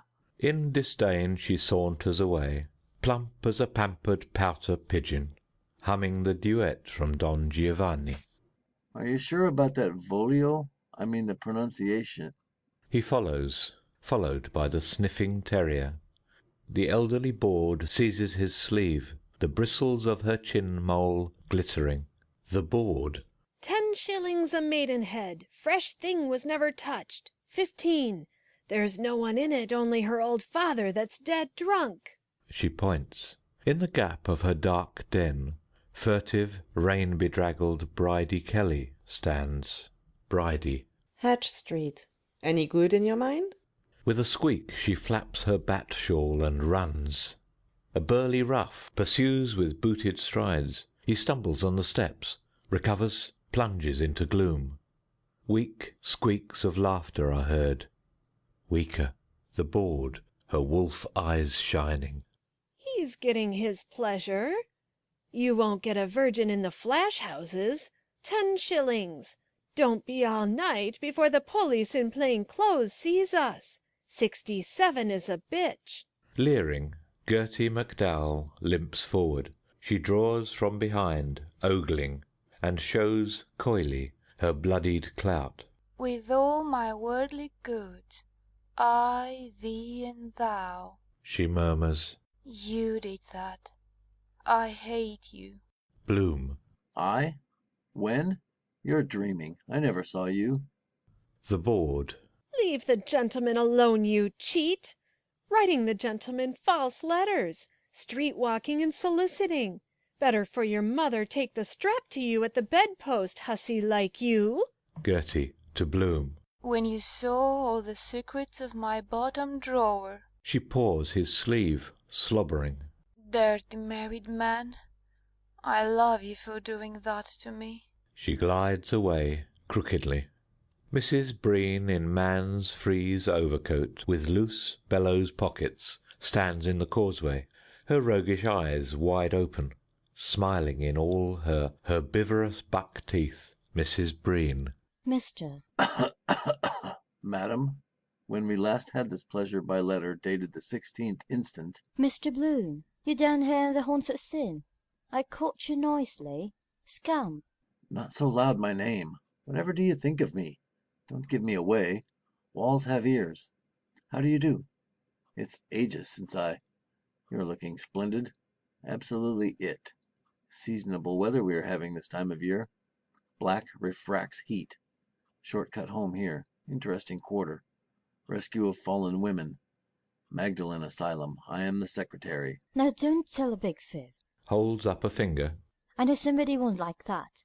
Oh, just wait till I see Morley. Slyly. I can't for herself this very minute. Oh, woe betide you. Bloom looks behind. She often said she'd like to visit. Slumming. The exotic, you see. Negro servants in livery, too, if she had money. Othello Black Brute. Eugene Stratton. Even the bones and corner man at the Livermore Christie's. Bohee Brothers, sweep for that matter. Tom and Sam Bohee, coloured coons in white duck suits, scarlet socks, upstarched Sambo chokers, and large scarlet asters in their buttonholes, leap out. Each has his banjo slung. Their paler, smaller negroid hands jingle the twing-twang wires. Flashing white Kaffir eyes and tusks, they rattle through a breakdown in clumsy clogs, twinging, singing, back to back, toe heel, heel toe, with smack-fat clacking nigger lips. There's someone in the house with Dinah. There's someone in the house I know. There's someone in the house with Dinah, playing on the old banjo. They whisk black masks from raw babby faces. Then, chuckling, chortling, trumming, twanging, they diddle-diddle cakewalk dance away. Bloom, with a sour, tenderish smile. A little frivol, shall we, if you are so inclined? Would you like me, perhaps, to embrace you just for a fraction of a second? Mrs. Breen screams gaily. Oh, you rock! You ought to see yourself. For old sake's sake. I only meant a square party, a mixed marriage mingling of our different little conjugals. You know I had a soft corner for you. Gloomily. 'Twas I sent you that valentine of the dear gazelle. Glory, Alice, you two look a holy show. Killing Ulysses by James Joyce. Episode 15. Circe, part 2.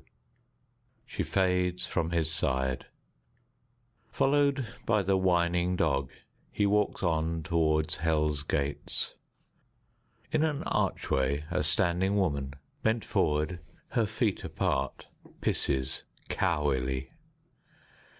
Outside a shuttered pub, a bunch of loiterers listen to a tale which their broken-snouted gaffer rasps out with raucous humour. An armless pair of them flop wrestling, growling, in maimed, sodden play-fight.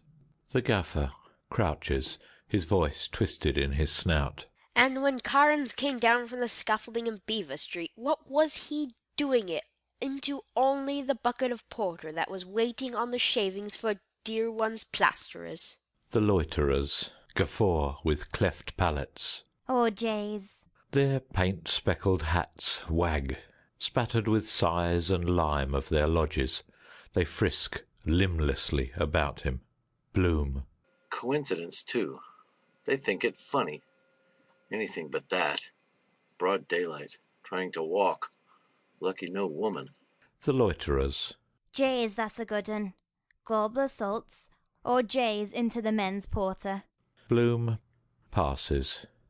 Cheap whores, singly, coupled, shawled, dishevelled, call from lanes, doors, corners. Are you going far, queer fellow? How's your middle leg? Got a march on you? Ay, come here till I stiffen it for you. He plodges through their sump towards the lighted street beyond. From a bulge of window curtains a gramophone rears a battered brazen trunk.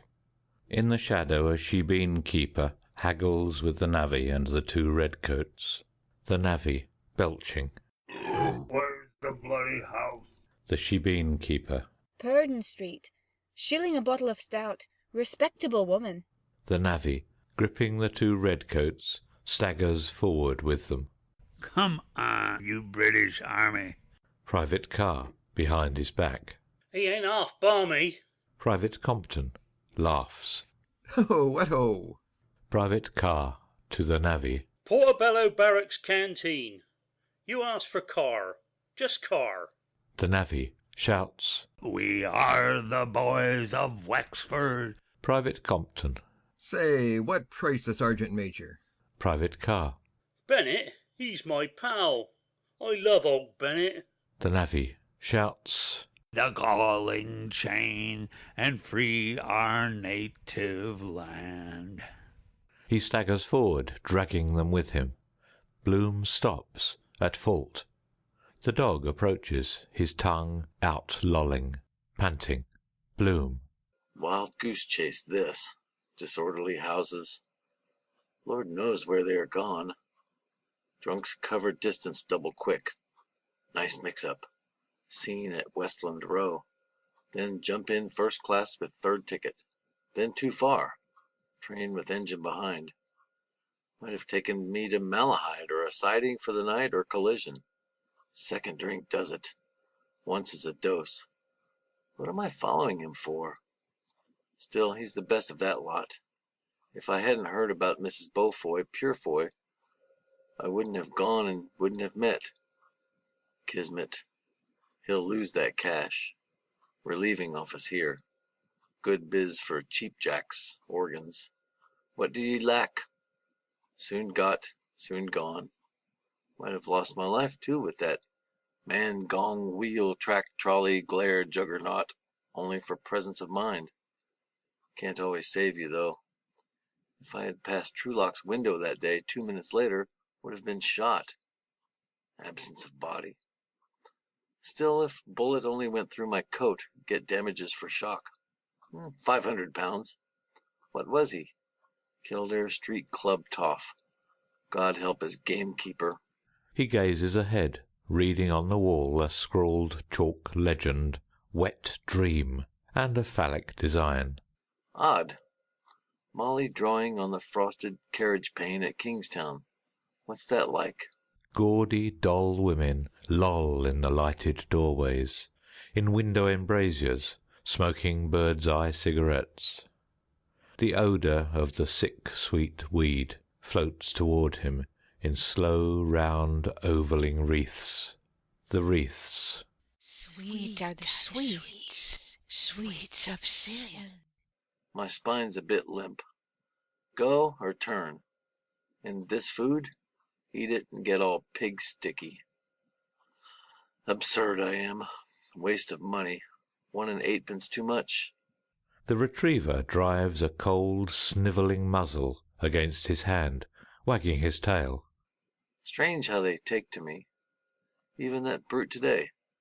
Better speak to him first. Like women, they like rencontre.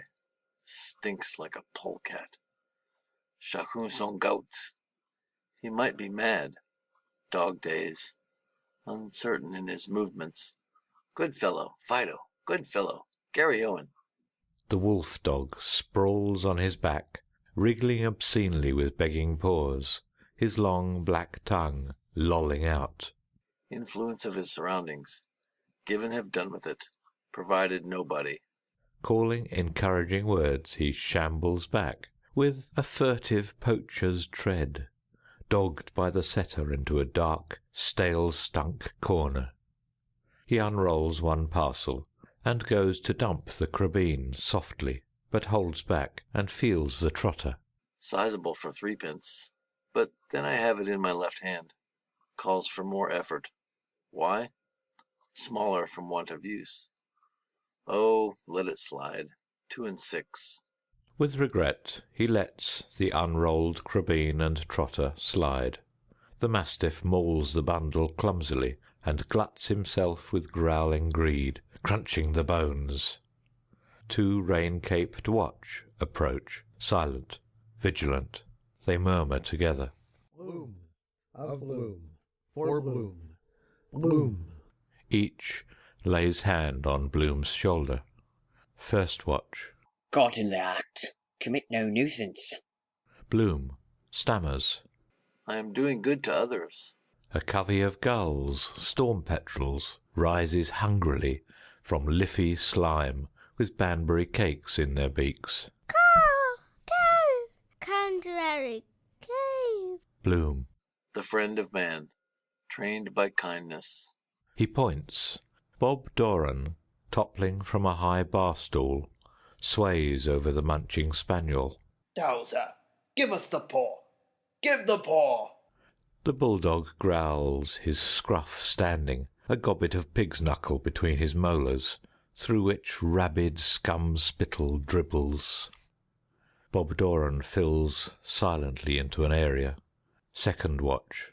Prevention of cruelty to animals. Bloom, enthusiastically. A noble work. I scolded that tram driver on Harold's Cross Bridge for illusing the poor horse with his harness scab. Bad French I got for my pains. Of course it was Frosty and the last tram. All tales of circus life are highly demoralizing.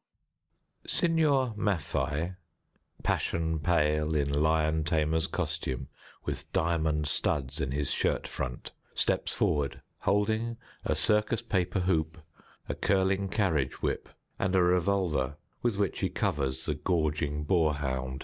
Signor Maffei, with a sinister smile.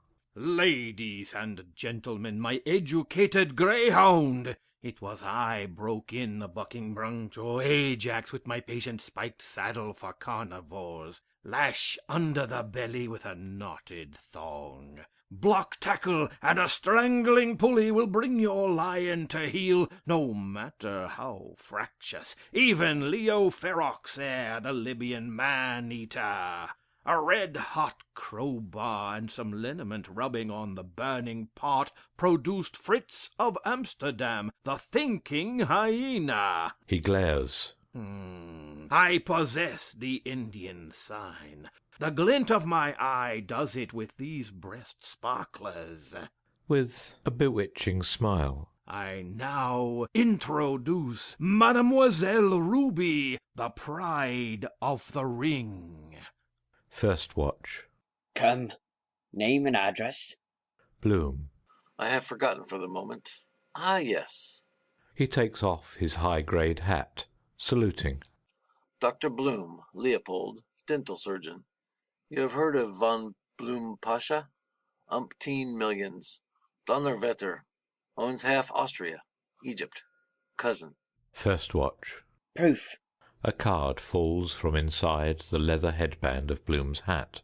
Bloom, in red fez, Cardi's dress coat with broad green sash, wearing a false badge of the Legion of Honor, picks up the card hastily and offers it. Allow me. My club is the Junior Army and Navy. Solicitors. Messrs. John Henry Menton, 27 Bachelor's Walk. First watch. Reads. Henry Flower, no fixed abode, unlawfully watching and besetting. Second watch. An alibi? You are cautioned. Bloom produces from his heart pocket a crumpled yellow flower. This is the flower in question.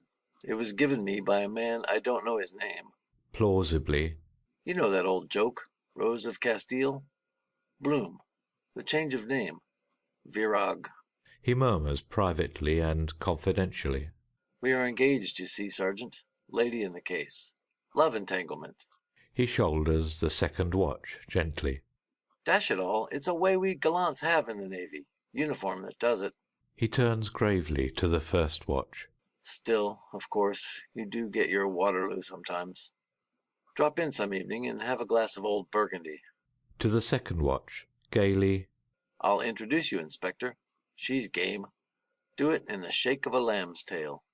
A dark, mercurialized face appears, leading a veiled figure, the dark Mercury.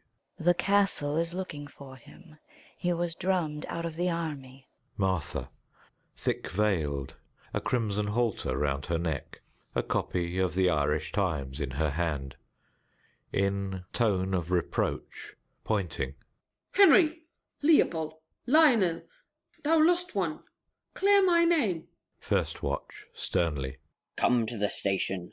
Bloom, scared, hats himself, steps back, then plucking at his heart and lifting his right forearm on the square, he gives the sign and due guard of fellow craft. No, no, worshipful master, light of love, mistaken identity. The Lyons mail. Le Cirque and Du Bosque. You remember the child's fratricide case. We medical men. By striking him dead with a hatchet, I am wrongfully accused. Better one guilty escape than 99 wrongfully condemned. Martha, sobbing behind her veil. Breach of promise. My real name is Peggy Griffin. He wrote me that he was miserable. I'll tell my brother, the Bective Rugger fullback, on you, heartless flirt. Bloom, behind his hand. She's drunk. The woman is inebriated. He murmurs vaguely the pass of Ephraim. Shitberleith. Second watch, tears in his eyes. To Bloom. You ought to be thoroughly well ashamed of yourself. Gentlemen of the jury, let me explain. A pure mare's nest.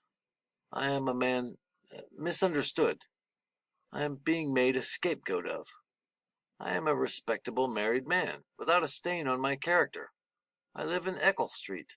My wife? I am the daughter of a most distinguished commander, a gallant, upstanding gentleman. What do you call him? Major General Brian Tweedy.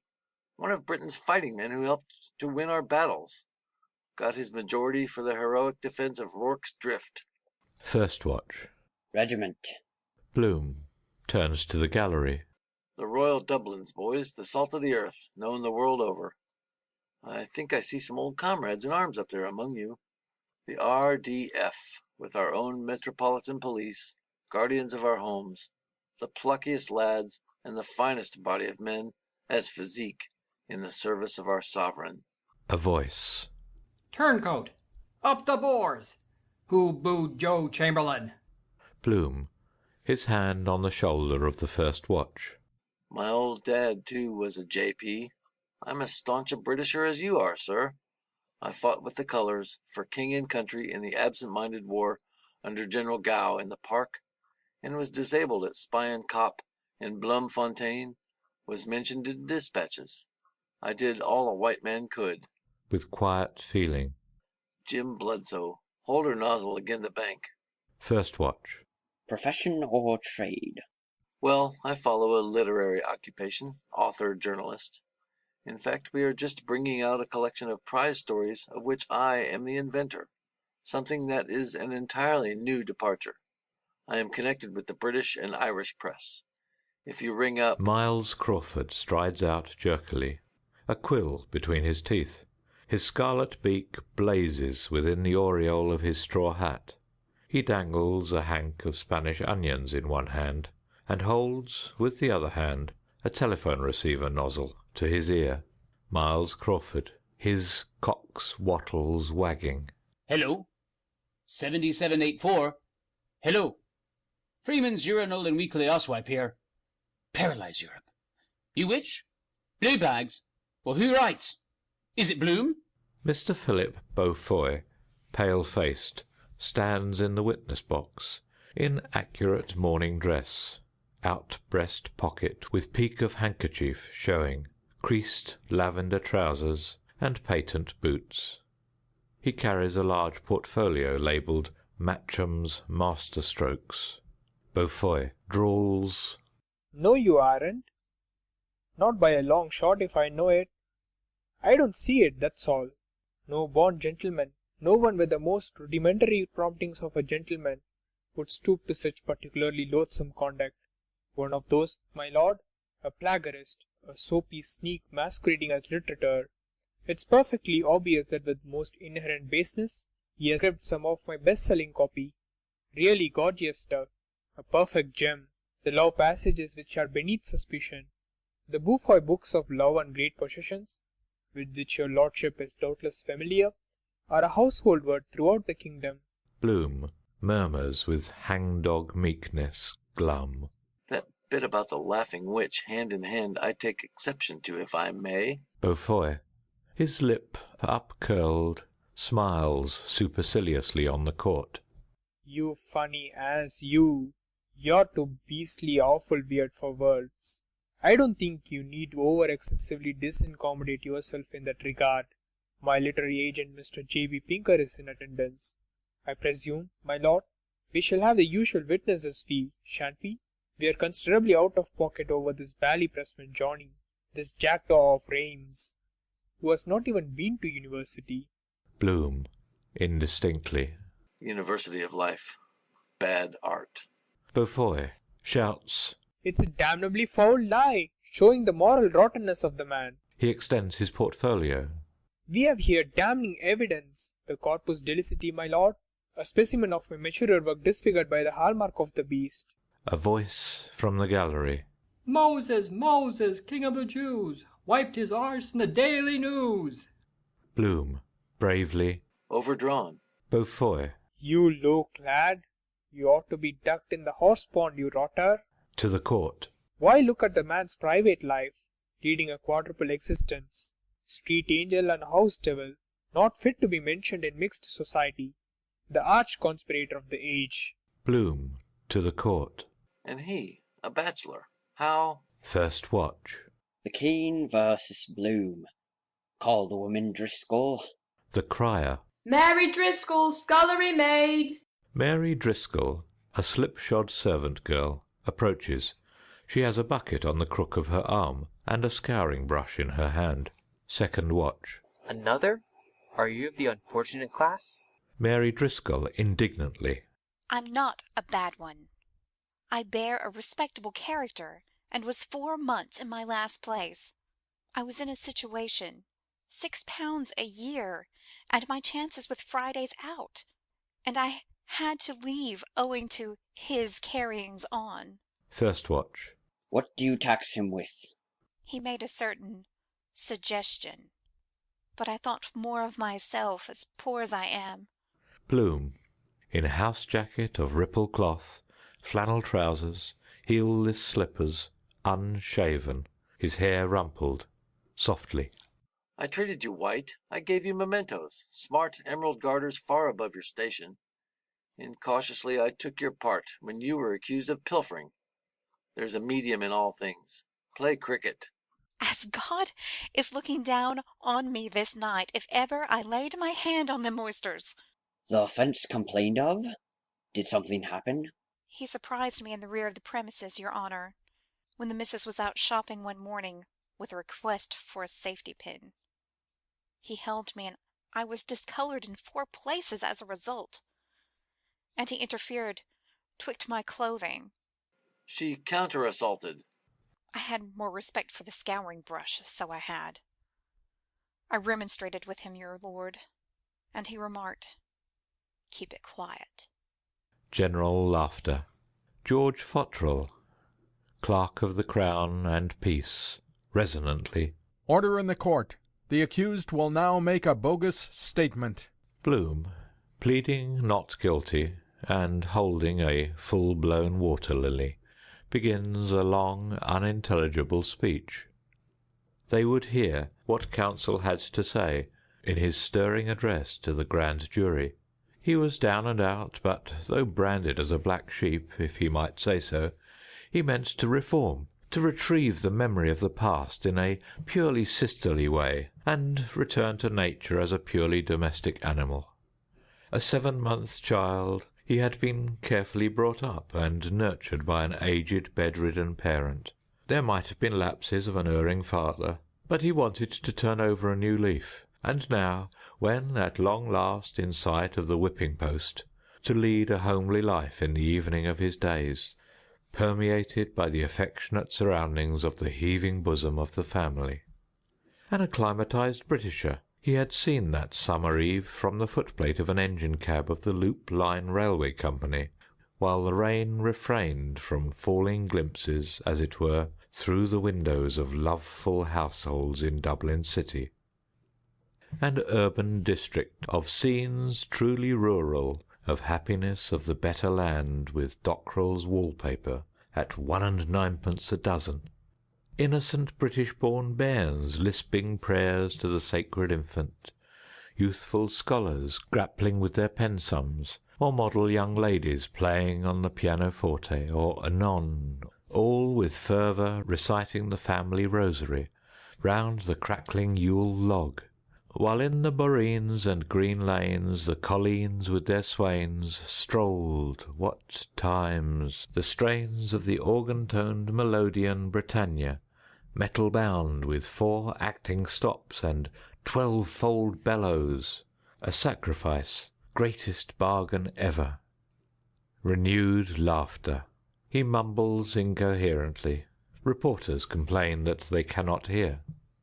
Longhand and shorthand, without looking up from their notebooks. Loosen his boots. Professor McHugh, from the press table, coughs and calls, Cough it up, man. Get it out in bits. The cross-examination proceeds. Ray, Bloom, and the bucket. A large bucket. Bloom himself. Bowel trouble.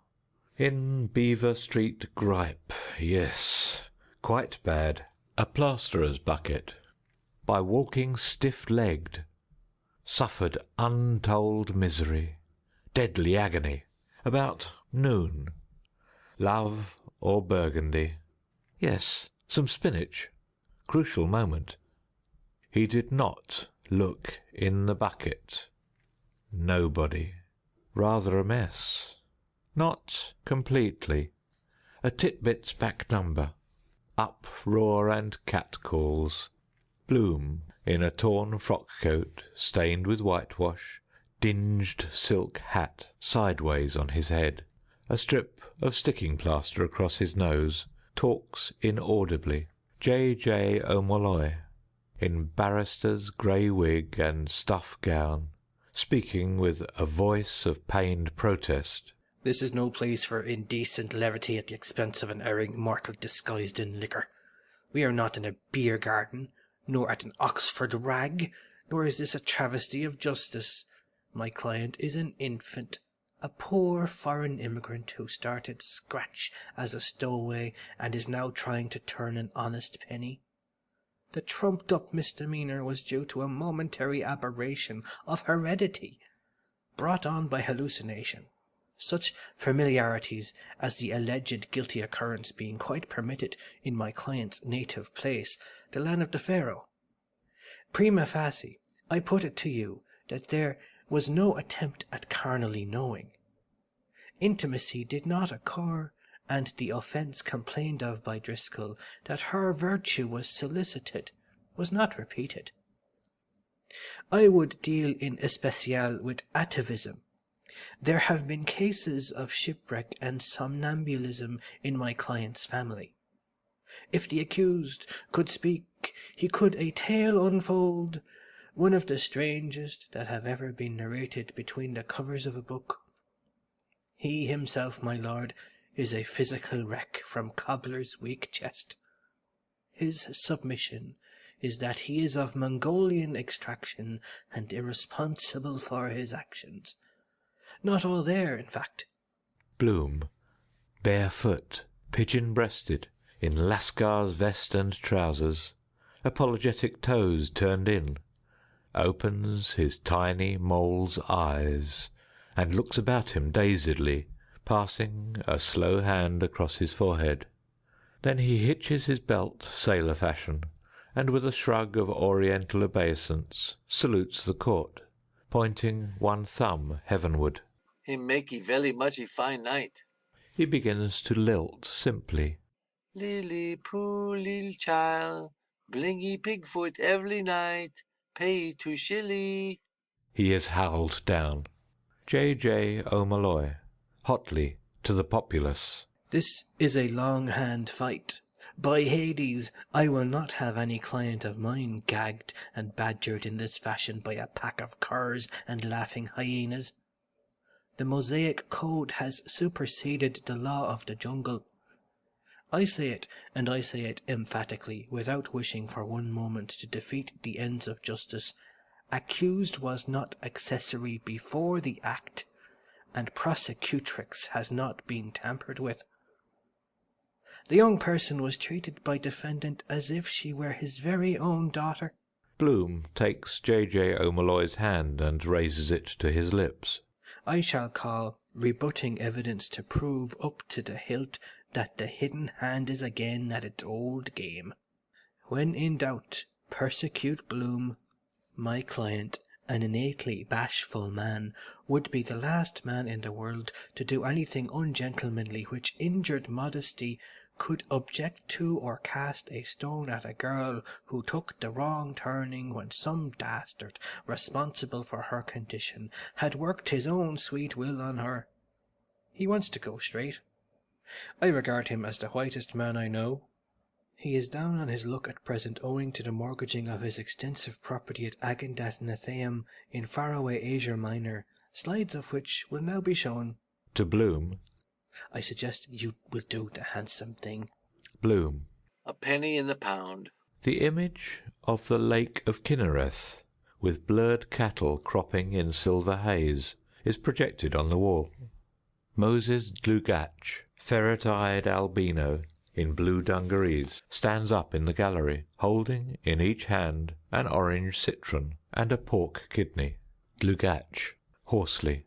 Bleibtreustrasse, Berlin, W13.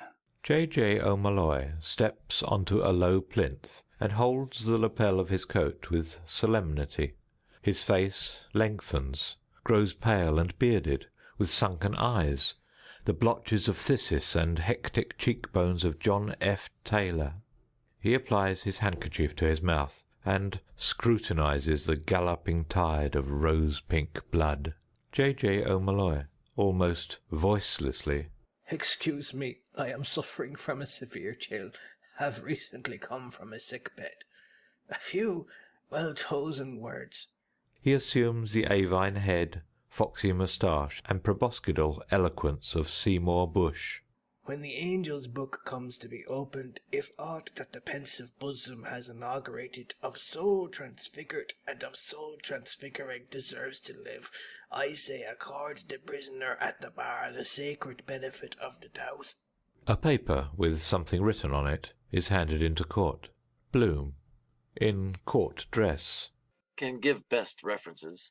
Messrs. Callan Coleman, Mr. Wisdom Healy J.P., my old chief Joe Cuff, Mr. V.B. Dillon, ex-Lord Mayor of Dublin. I have moved in the charmed circle of the highest. Queens of Dublin society. Carelessly. I was just chatting this afternoon at the Vice-Regal Lodge to my old pals, Sir Robert and Lady Ball, Astronomer Royal of the Levy. Sir Bob, I said? Mrs. Yelverton Barry, in low corsaged opal ball dress and elbow-length ivory gloves, wearing a sable-trimmed brick-quilted dolman, a comb of brilliants, and panache of osprey in her hair.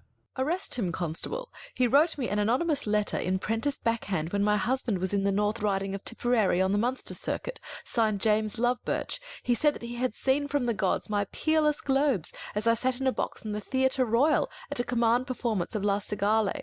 I deeply inflamed him, he said. He made improper overtures to me to misconduct myself at 4:30 p.m. on the following Thursday, Dunsink time. He offered to send me through the post a work of fiction by Monsieur Paul de Kock, entitled The Girl with the Three Pairs of Stays. Mrs. Bellingham, in cap and seal coney mantle, wrapped up to the nose, steps out of her brougham and scans through tortoise-shell quizzing glasses, which she takes from inside her huge opossum muff. Also to me. Yes, I believe it is the same objectionable person. Because he closed my carriage door outside Sir Thornley Stoker's one sleety day, during the cold snap of February, '93, when even the grit of the waste pipe and the ball stop in my Bath cistern were frozen. Subsequently, he enclosed a bloom of Edelweiss, called on the Heights, as he said, in my honor. I had it examined by a botanical expert, and elicited the information that it was a blossom of the home-grown potato plant, purloined from a forcing case of the model farm. Mrs. Yelverton Barry. Shame on him. A crowd of sluts and ragamuffins surges forward, screaming. Stop thief! Hurrah there, Bluebeard! 3 cheers for Aikimo! Second watch. Produces handcuffs. Here are the derbies. Mrs. Bellingham. He addressed me in several handwritings with fulsome compliments as a Venus in furs, and alleged profound pity for my frost-bound coachman Palmer, while in the same breath he expressed himself as envious of his ear-flaps and fleety sheepskins, and of his fortunate proximity to my person when standing behind my chair, wearing my livery and the armorial bearings of the Bellingham escutcheon, garnished sable, a buck's head coupe d'or. He lauded most extravagantly my nether extremities, my swelling calves in silk hose drawn up to the limit, and eulogized glowingly my other hidden treasures in priceless lace, which, he said, he could conjure up. He urged me, stating that he felt it was his mission in life to urge me, to defile the marriage bed, to commit adultery at the earliest possible opportunity. The Honourable Mrs. Mervyn Tallboys, in Amazon costume, hard hat, jack-boots cock-spurred, vermilion waistcoat, fawn musketeer gauntlets with braided drums, long train held up, and hunting crop with which she strikes her welt constantly. Also me, because he saw me on the polo ground of the Phoenix Park at the match, all Ireland versus the rest of Ireland. My eyes, I know, shone divinely as I watched Captain Slogger Dennehy of the Inniskillings win the final chukker on his darling cob centaur. This plebeian Don Juan observed me from behind a hackney car, and sent me in double envelopes an obscene photograph, such as are sold after dark on Paris boulevards, insulting to any lady. I have it still. It represents a partially nude senorita, frail and lovely, his wife, as he solemnly assured me, taken by him from nature, practising illicit intercourse with a muscular torero, evidently a blackguard. He urged me to do likewise, to misbehave, to sin with officers of the garrison. He implored me to soil his letter in an unspeakable manner, to chastise him as he richly deserves, to bestride and ride him, to give him a most vicious horse-whipping. Mrs. Bellingham. Me too. Mrs. Yelverton Barry. Me too. Several highly respectable Dublin ladies hold up improper letters received from Bloom. The Honourable Mrs. Mervyn Tallboys stamps her jingling spurs in a sudden paroxysm of fury. I will, by the God above me. I'll scourge the pigeon-livered cur as long as I can stand over him. I'll flay him alive. Bloom, his eyes closing, quails expectantly. Here? He squirms. Again? He pants, cringing. I love the danger.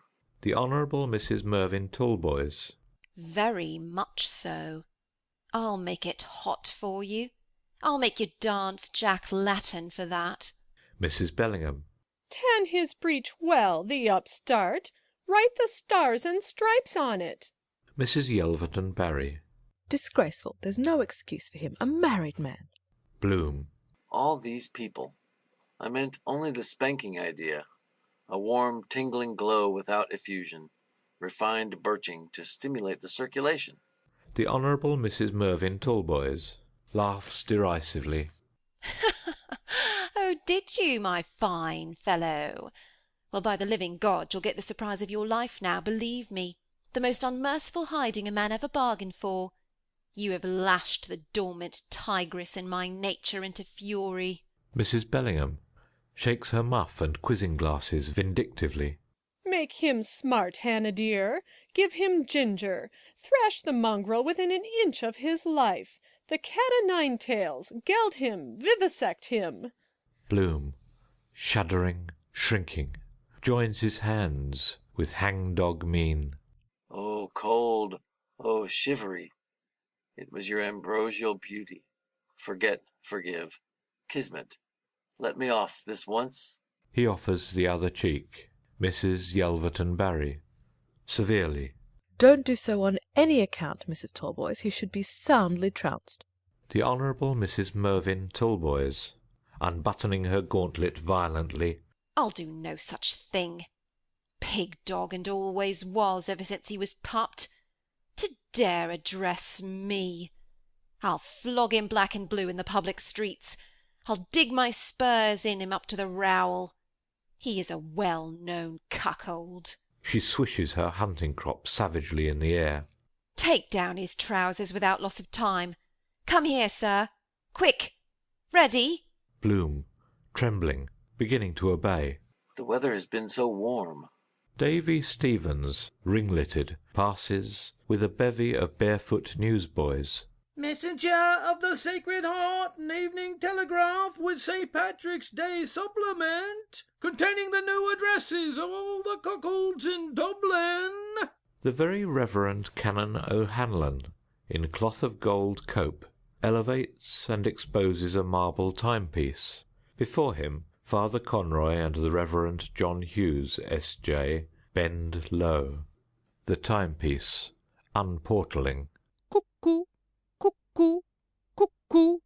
The brass quoits of a bed are heard to jingle. The quoits. Tick-tack, ticka-ticka-tick-tack. A panel of fog rolls back rapidly, revealing rapidly in the jury box the faces of Martin Cunningham, foreman, silk-hatted, Jack Power, Simon Dedalus, Tom Kernan, Ned Lambert, John Henry Menton Miles Crawford, Lenehan, Paddy Leonard, Nosey Flynn, McCoy, and the featureless face of a nameless one. The nameless one. Bareback riding. Wait for age. Gob, he organized her. The jurors, all their heads turned to his voice. Really? The nameless one snarls. Ours over tip. 100 shillings to 5. The jurors, all their heads lowered in assent. Most of us thought as much. First watch. He is marked man. Another girl's plate cut. Wanted, Jack the Ripper. £1,000 reward. Second watch. Awed whispers. And in black, a Mormon, anarchist. The crier, loudly. Whereas Leopold Bloom, of no fixed abode, is a well-known dynamitard, forger, bigamist, bawd, and cuckold, and a public nuisance to the citizens of Dublin. And whereas at this commission of assizes the most honourable... His Honour, Sir Frederick Falkiner, Recorder of Dublin, in judicial garb of grey stone, rises from the bench, stone-bearded. He bears in his arms an umbrella sceptre. From his forehead arise starkly the mosaic ram's horns. The Recorder. I will put an end to this white slave traffic, and rid Dublin of this odious pest. Scandalous. He dons the black cap. Let him be taken, Mr. Sub-Sheriff, from the dock where he now stands, and detained in custody in Mountjoy prison during his Majesty's pleasure, and there be hanged by the neck until he is dead, and therein fail not at your peril, or may the Lord have mercy on your soul. Remove him. A black skull-cap descends upon his head. The sub-sheriff, Long John Fanning, appears, smoking a pungent Henry Clay. Long John Fanning scowls, and calls with rich rolling utterance, Who'll hang Judas Iscariot? H. Rumbold, master barber, in a blood-coloured jerkin and tanner's apron, a rope coiled over his shoulder, mounts the block. A life-preserver and a nail-studded bludgeon are stuck in his belt. He rubs grimly his grappling hands, knobbed with knuckle-dusters. Rumbold, to the Recorder with sinister familiarity. Hanging Harry, your Majesty. The Mersey Terror. 5 guineas a jugular. Neck or nothing. The bells of George's church toll slowly, loud, dark, iron. Hi-ho! Hi-ho! Bloom, desperately. Wait. Stop. Gulls. Good heart. I saw. Innocence. Girl in the monkey house. Zoo. Lewd chimpanzee. Breathlessly. Pelvic basin. Her artless blush unmanned me. Overcome with emotion. I left the precincts. He turns to a figure in the crowd, appealing. Hines, may I speak to you? You know me. That 3 shillings you can keep. If you want a little more. Hines, coldly. You are a perfect stranger. Second watch points to the corner. The bomb is here. First watch. Infernal machine with a time fuse. Bloom. No. Pig's feet. I was at a funeral. First watch. Draws his truncheon. Liar! The beagle lifts his snout, showing the grey scorbutic face of Paddy Dignam. He has gnawed all. He exhales a putrid, carcass-fed breath. He grows to human size and shape. His dachshund coat becomes a brown mortuary habit. His green eye flashes bloodshot. Half of one ear, all the nose, and both thumbs are ghoul-eaten. Paddy Dignam, in a hollow voice. That is true. It was my funeral. Dr. Finio came, pronounced life extinct when I succumbed to the disease from natural causes. He lifts his mutilated ashen face moonwards and bays lugubriously. Bloom, in triumph. You hear? Bloom, I am Paddy Dignam's spirit. List, oh list. The voice is the voice of Esau. Second watch. Blesses himself. How is that possible? First watch. It is not in the penny catechism. By metempsychosis. Spooks. A voice. Oh, rocks. Once I was in the employ of Mr. J.H. Menton, solicitor, commissioner for oaths and affidavits of 27 bachelor's work. Now I am defunct, the wall of the heart hypertrophied. Hard lines. The poor wife was awfully cut up. How is she bearing it? Keep her off that bottle of sherry. He looks round him. A lamp. I must satisfy an animal need. That buttermilk didn't agree with me. The portly figure of John O'Connell, caretaker, stands forth, holding a bunch of keys tied with crape. Beside him stands Father Coffey, chaplain, toad-bellied, wry-necked, in a surplice and bandana nightcap, holding sleepily a staff-twisted poppies. Father Coffey yawns, then chants with a hoarse croak, Nomine Jacobs vobiscit. Amen. John O'Connell foghorns stormily through his megaphone. Dynam, Patrick T, deceased. Paddy Dignam, with pricked-up ears, winces. Overtones. He wriggles forward and places an ear to the ground. My master's voice. John O'Connell.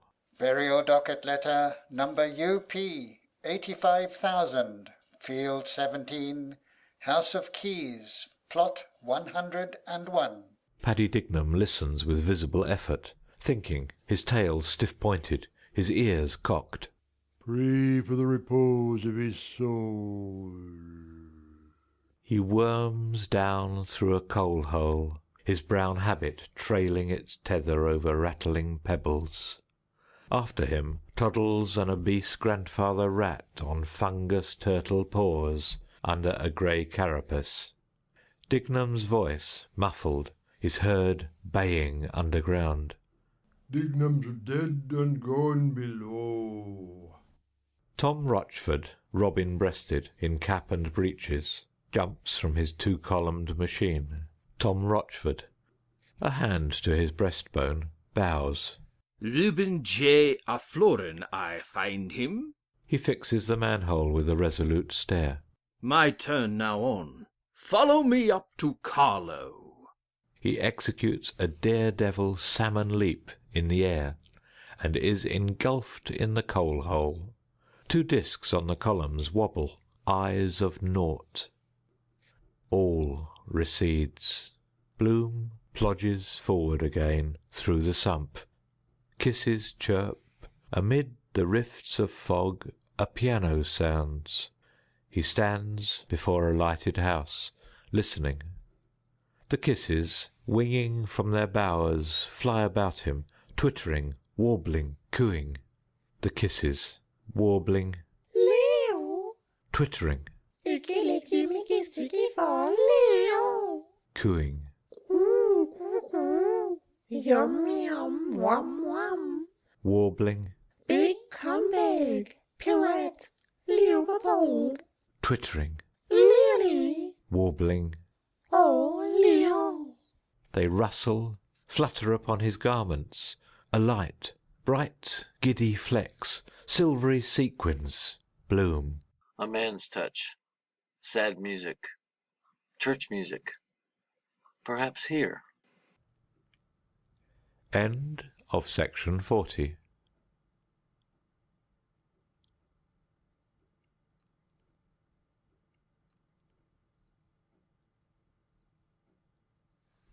Ulysses by James Joyce. Episode 15. Circe, Part 3. Zoe Higgins, a young whore, in a sapphire slip closed with 3 bronze buckles, a slim black velvet fillet round her throat, nods, trips down the steps and accosts him. Zoe. Are you looking for someone? He's inside with his friend. Bloom. Is this Mrs. Max? No, 81. Mrs. Cohen's.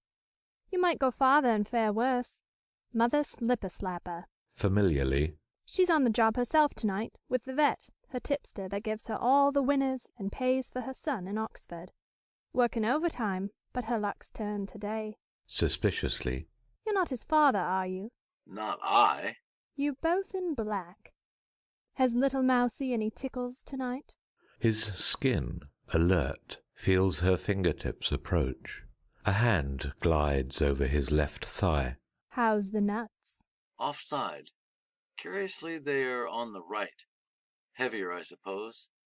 1 in a million, my tailor, Messiah, says. Zoe, in sudden alarm. You've a hard chance. Not likely. I feel it. Her hand slides into his left trouser pocket and brings out a hard black shriveled potato. She regards it and Bloom with dumb, moist lips. A talisman. Heirloom. For Zoe? For keeps? For being so nice, eh? She puts the potato greedily into a pocket, then links his arm, cuddling him with supple warmth. He smiles uneasily. Slowly, note by note, Oriental music is played. He gazes in the tawny crystal of her eyes, ringed with kohl. His smile softens. You'll know me the next time. Bloom, forlornly.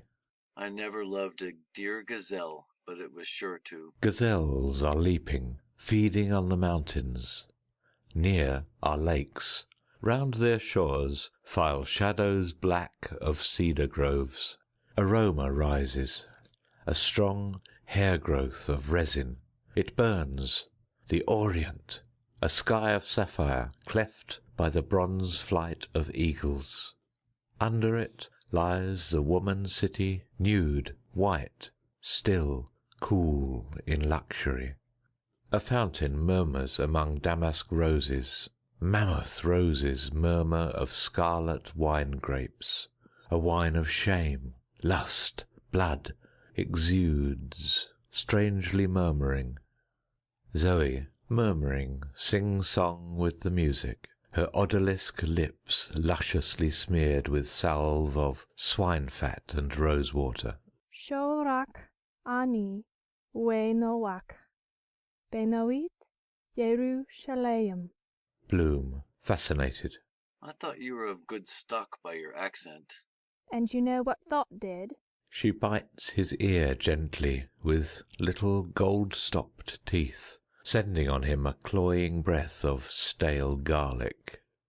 The roses draw apart, disclose a sepulchre of the gold of kings and their mouldering bones. Bloom draws back, mechanically caressing her right bub with a flat, awkward hand.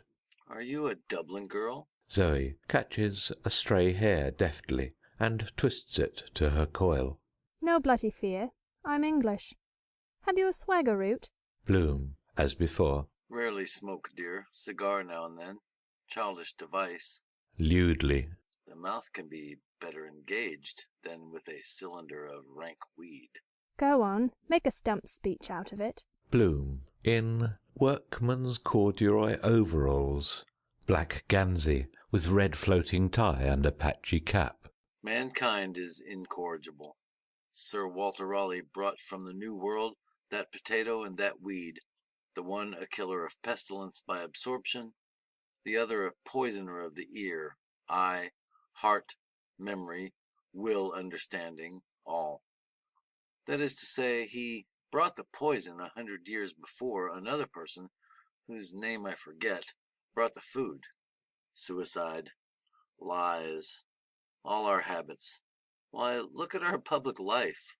Midnight chimes from distant steeples. Turn again, Leopold, Lord Mayor of Dublin. Bloom, in alderman's gown and chain. Electors of Arran Quay, Inns Quay, Rotunda, Mountjoy, and North Dock, better run a tram line, I say, from the cattle market to the river.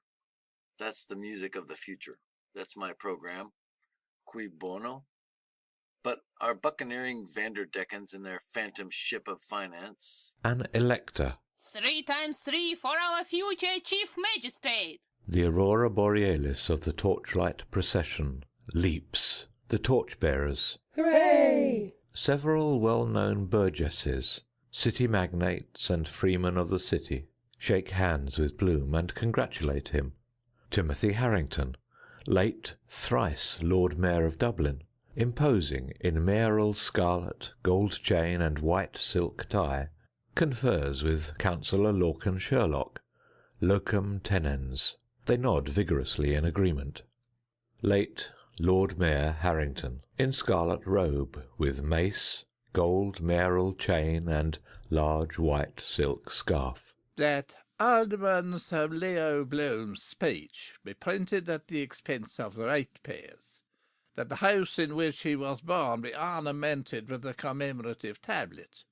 And that the thoroughfare hitherto known as Cow Parlour, off Cork Street, be henceforth designated Boulevard Bloom. Councillor Lorcan Sherlock. Carried unanimously. Bloom, impassionedly.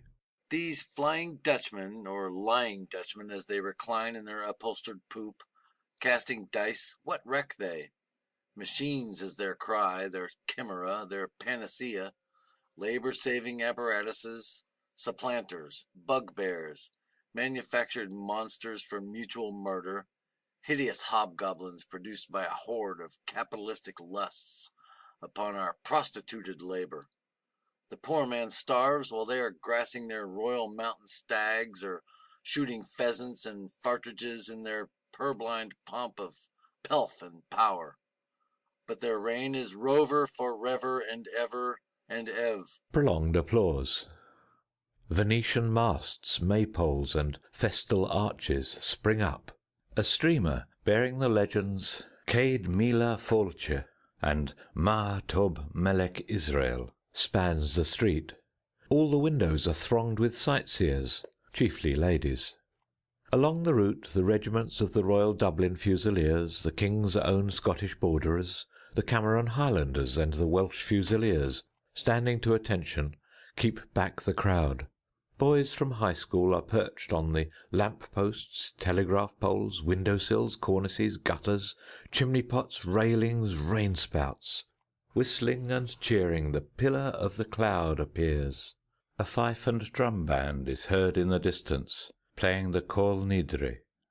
The beaters approach with imperial eagles hoisted, trailing banners and waving oriental palms. The chryselephantine papal standard rises high, surrounded by pennons of the civic flag.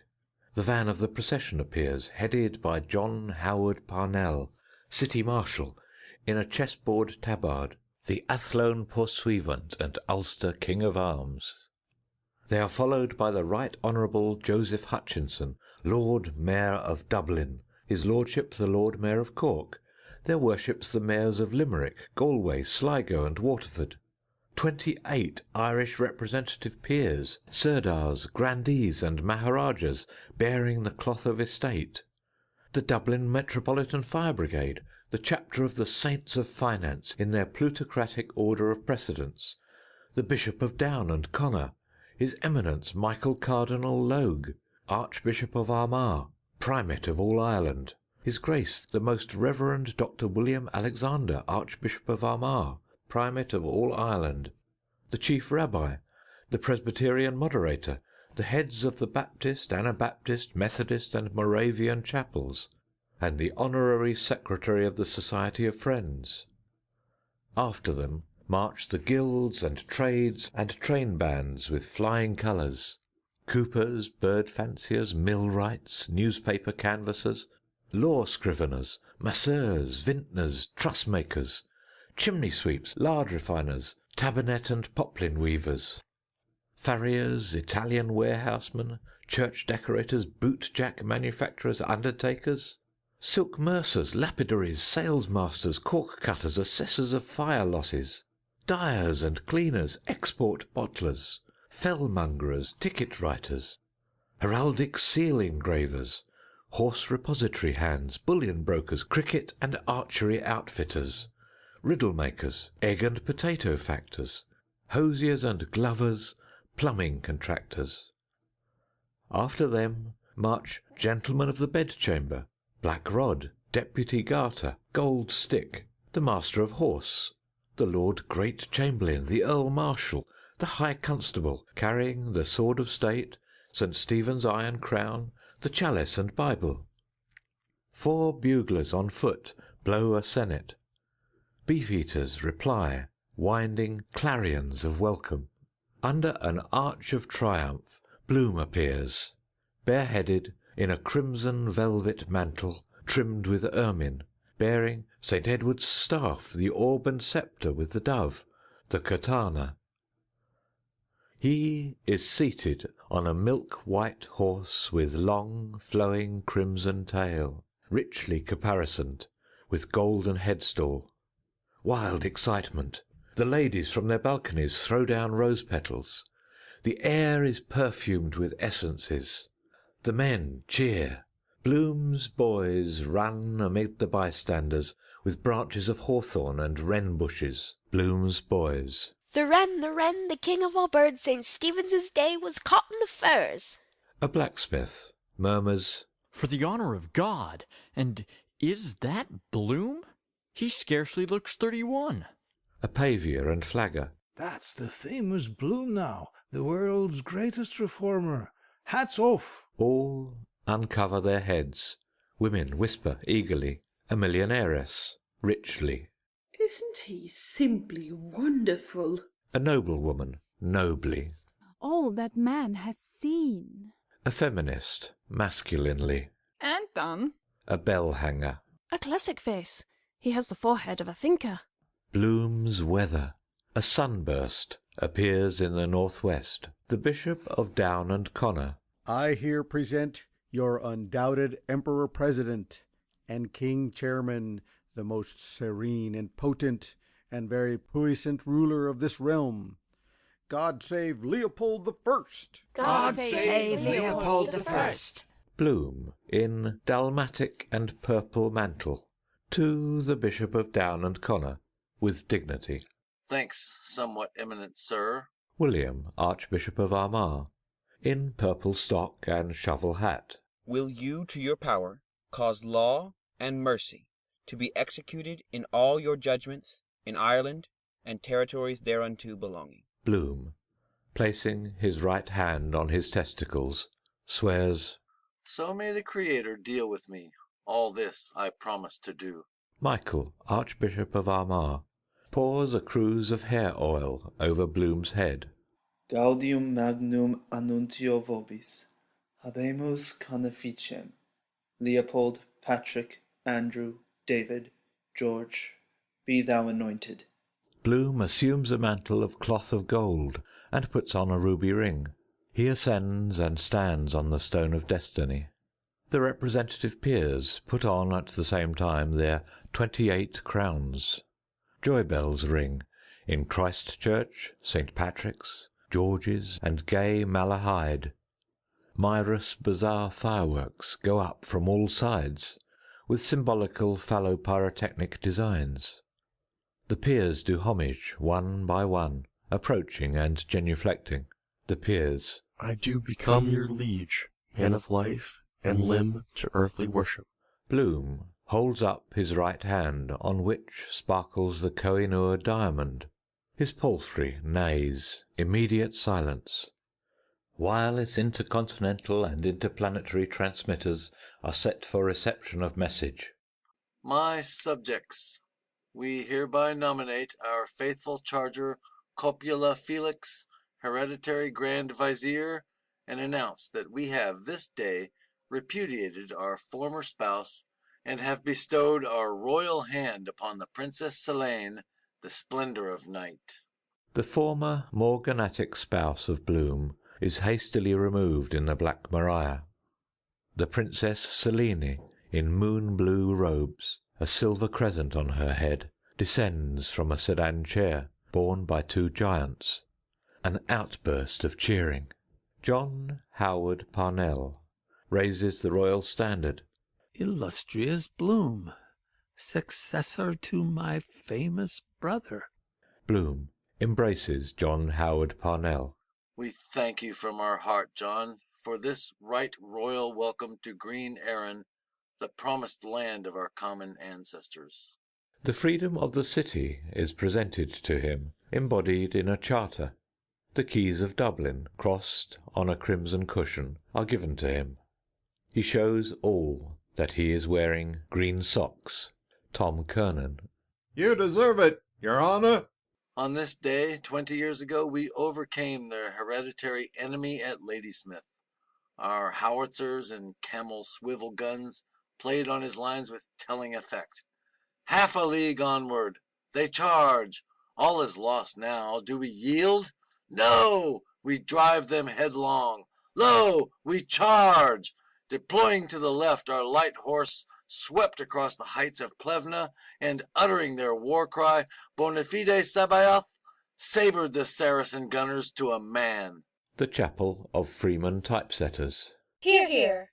John Wise Nolan. There's the man that got away, James Stevens. A blue-coat schoolboy. Bravo! An old resident. You're a credit to your country, sir. That's what you are. An apple woman. He's a man like Ireland wants. Bloom. My beloved subjects, a new era is about to dawn. I, Bloom, tell you verily it is even now at hand. Yea, on the word of a Bloom, ye shall ere long enter into the golden city which is to be, the new Bloomusalem in the Nova Hibernia of the future.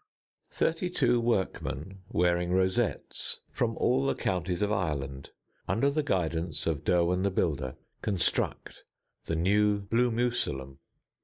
It is a colossal edifice with crystal roof, built in the shape of a huge pork kidney, containing 40,000 rooms. In the course of its extension, several buildings and monuments are demolished. Government offices are temporarily transferred to railway sheds. Numerous houses are razed to the ground. The inhabitants are lodged in barrels and boxes, all marked in red with the letters L.B. Several paupers fill from a ladder. A part of the walls of Dublin, crowded with loyal sightseers, collapses. The sightseers dying. They die. A man in a brown mackintosh springs up through a trapdoor. He points an elongated finger at Bloom. Don't you believe a word he says. That man is Leopold Mackintosh, the notorious fire-raiser. His real name is Higgins. Shoot him! Dog of a Christian! So much for Mackintosh. A cannon shot. The man in the mackintosh disappears. Bloom with his sceptre strikes down poppies. The instantaneous deaths of many powerful enemies, graziers, members of Parliament, members of standing committees, are reported.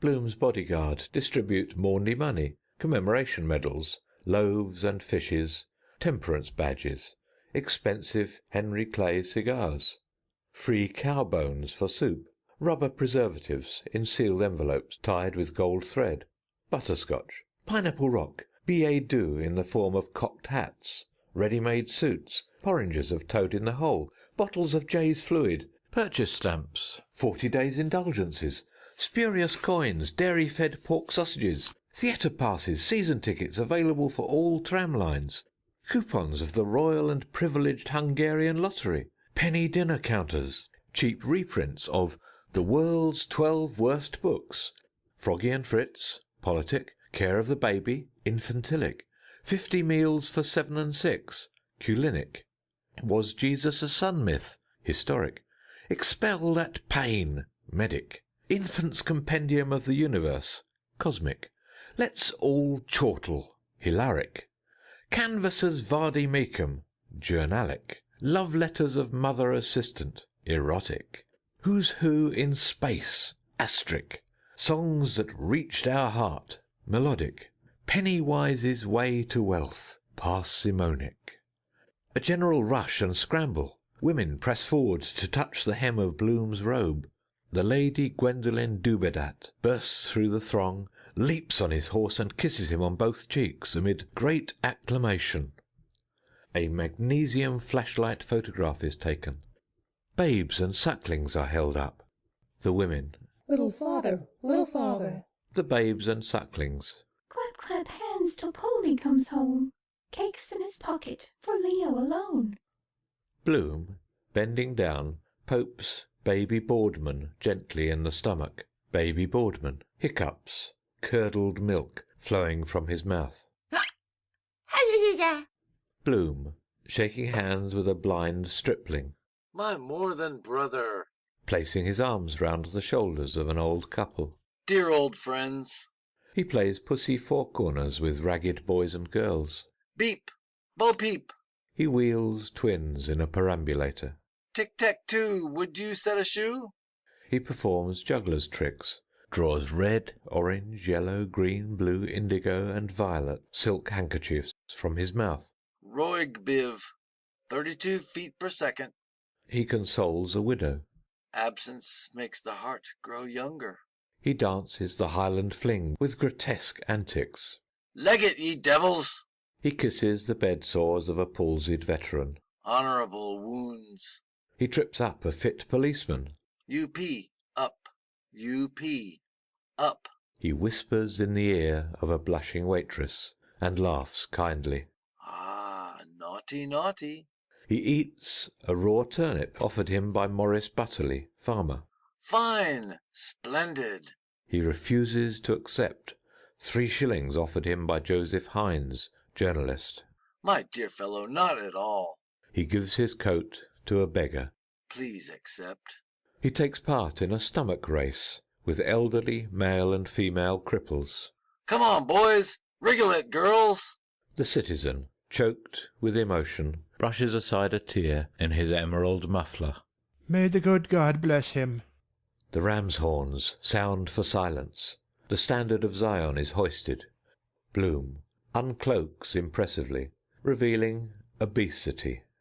Unrolls a paper and reads solemnly, Aleph, Beth, Gimel, Daleth, Haggadah, Tephilim, Kosher, Yom Kippur, Hanukkah, Rosh Hashanah, Beni Brith, Bar Mitzvah, Mazath, Azkenazim, Meshuggah, Talith.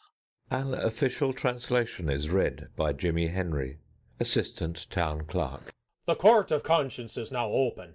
His Most Catholic Majesty will now administer open air justice. Free medical and legal advice, solution of doubles and other problems. All cordially invited. Given at this our loyal city of Dublin in the year 1 of the paradisical era. Paddy Leonard. What am I to do about my rates and taxes? Bloom. Pay them, my friend. Paddy Leonard. Thank you. Nosy Flynn. Can I raise a mortgage on my fire insurance? Bloom. Obdurately. Sirs, take notice that by the law of torts you are bound over in your own recognizances for 6 months in the sum of £5.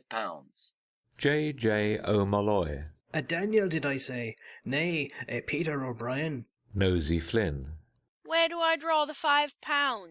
Pisser Burke. For bladder trouble? Bloom.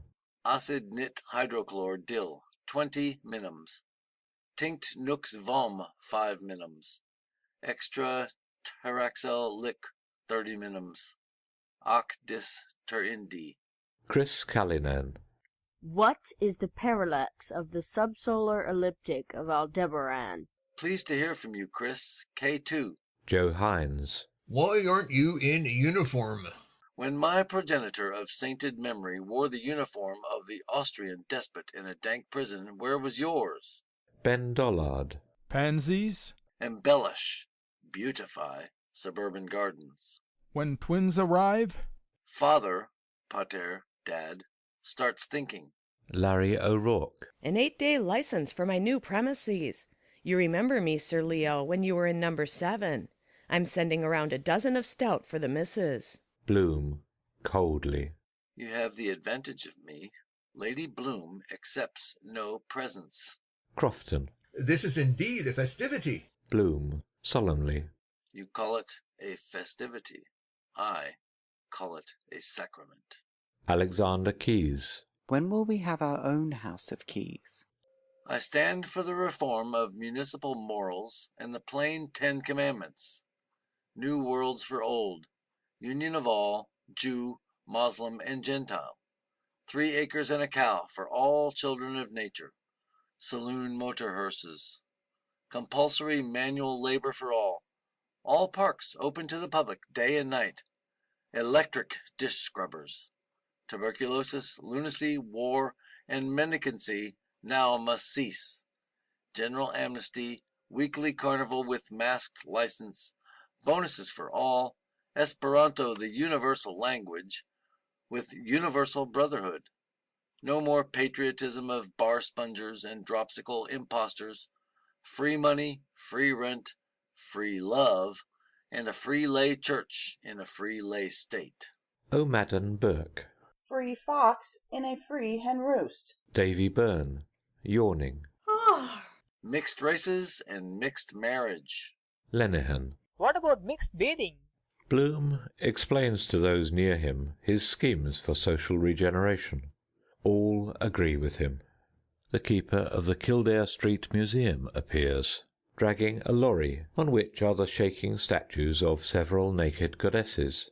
Venus Callipyge, Venus Pandemos, Venus Metempsychosis, and plaster figures also naked, representing the new 9 muses: commerce, operatic music, amour, publicity, manufacture, liberty of speech, plural voting, gastronomy, private hygiene, seaside concert entertainments, painless obstetrics, and astronomy for the people.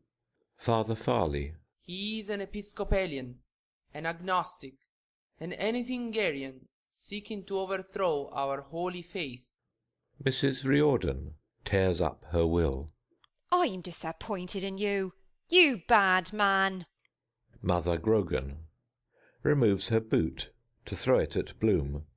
You beast! You abominable person! Nosy Flynn. Give us a tune, Bloom. One of the old sweet songs. Bloom, with rollicking humour. I vowed that I never would leave her. She turned out a cruel deceiver, with a tooraloom, tooraloom, tooraloom, tooraloom. Happy Holohan. Good old Bloom. There's nobody like him after all. Paddy Leonard. Stage Irishman. Bloom. What railway opera is like a tram line in Gibraltar? The Rose of Castile. Laughter. Lenihan. Plagiarist. Down with Bloom. The Veiled Sybil, enthusiastically. I'm a Bloomite, and I glory in it. I believe in him in spite of all. I'd give my life for him, the funniest man on earth. Bloom winks at the bystanders. I bet she's a bonny lassie. Theodore Purifoy, in fishing cap and oilskin jacket. He employs a mechanical device to frustrate the sacred ends of nature. The Veiled Sybil stabs herself. My hero god! She dies.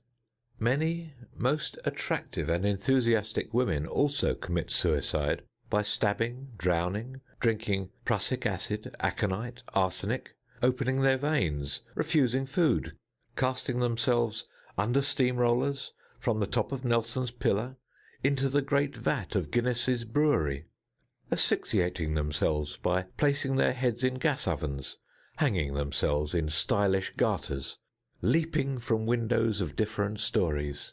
Alexander J. Dowie, violently. Fellow Christians and anti-Bloomites, the man called Bloom is from the roots of hell, a disgrace to Christian men. A fiendish libertine from his earliest years, this stinking goat of Mendes gave precocious signs of infantile debauchery, recalling the cities of the plain with a dissolute grandam.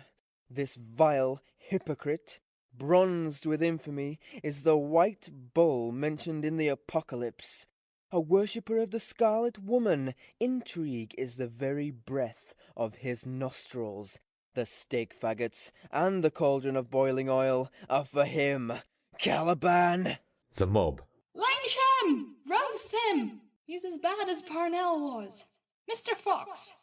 Mother Grogan throws her boot at Bloom. Several shopkeepers from Upper and Lower Dorset Street throw objects of little or no commercial value. Ham bones, condensed milk tins, unsaleable cabbage, stale bread, sheep's tails, odd pieces of fat. Bloom, excitedly. This is midsummer madness. Some ghastly joke again. By heaven, I am guiltless as the unsunned snow. It was my brother Henry. He is my double. He lives in number 2 Dolphin's Barn. Slander, the viper has wrongfully accused me. Fellow countrymen, Sgena in ban bata koisti gun kapal.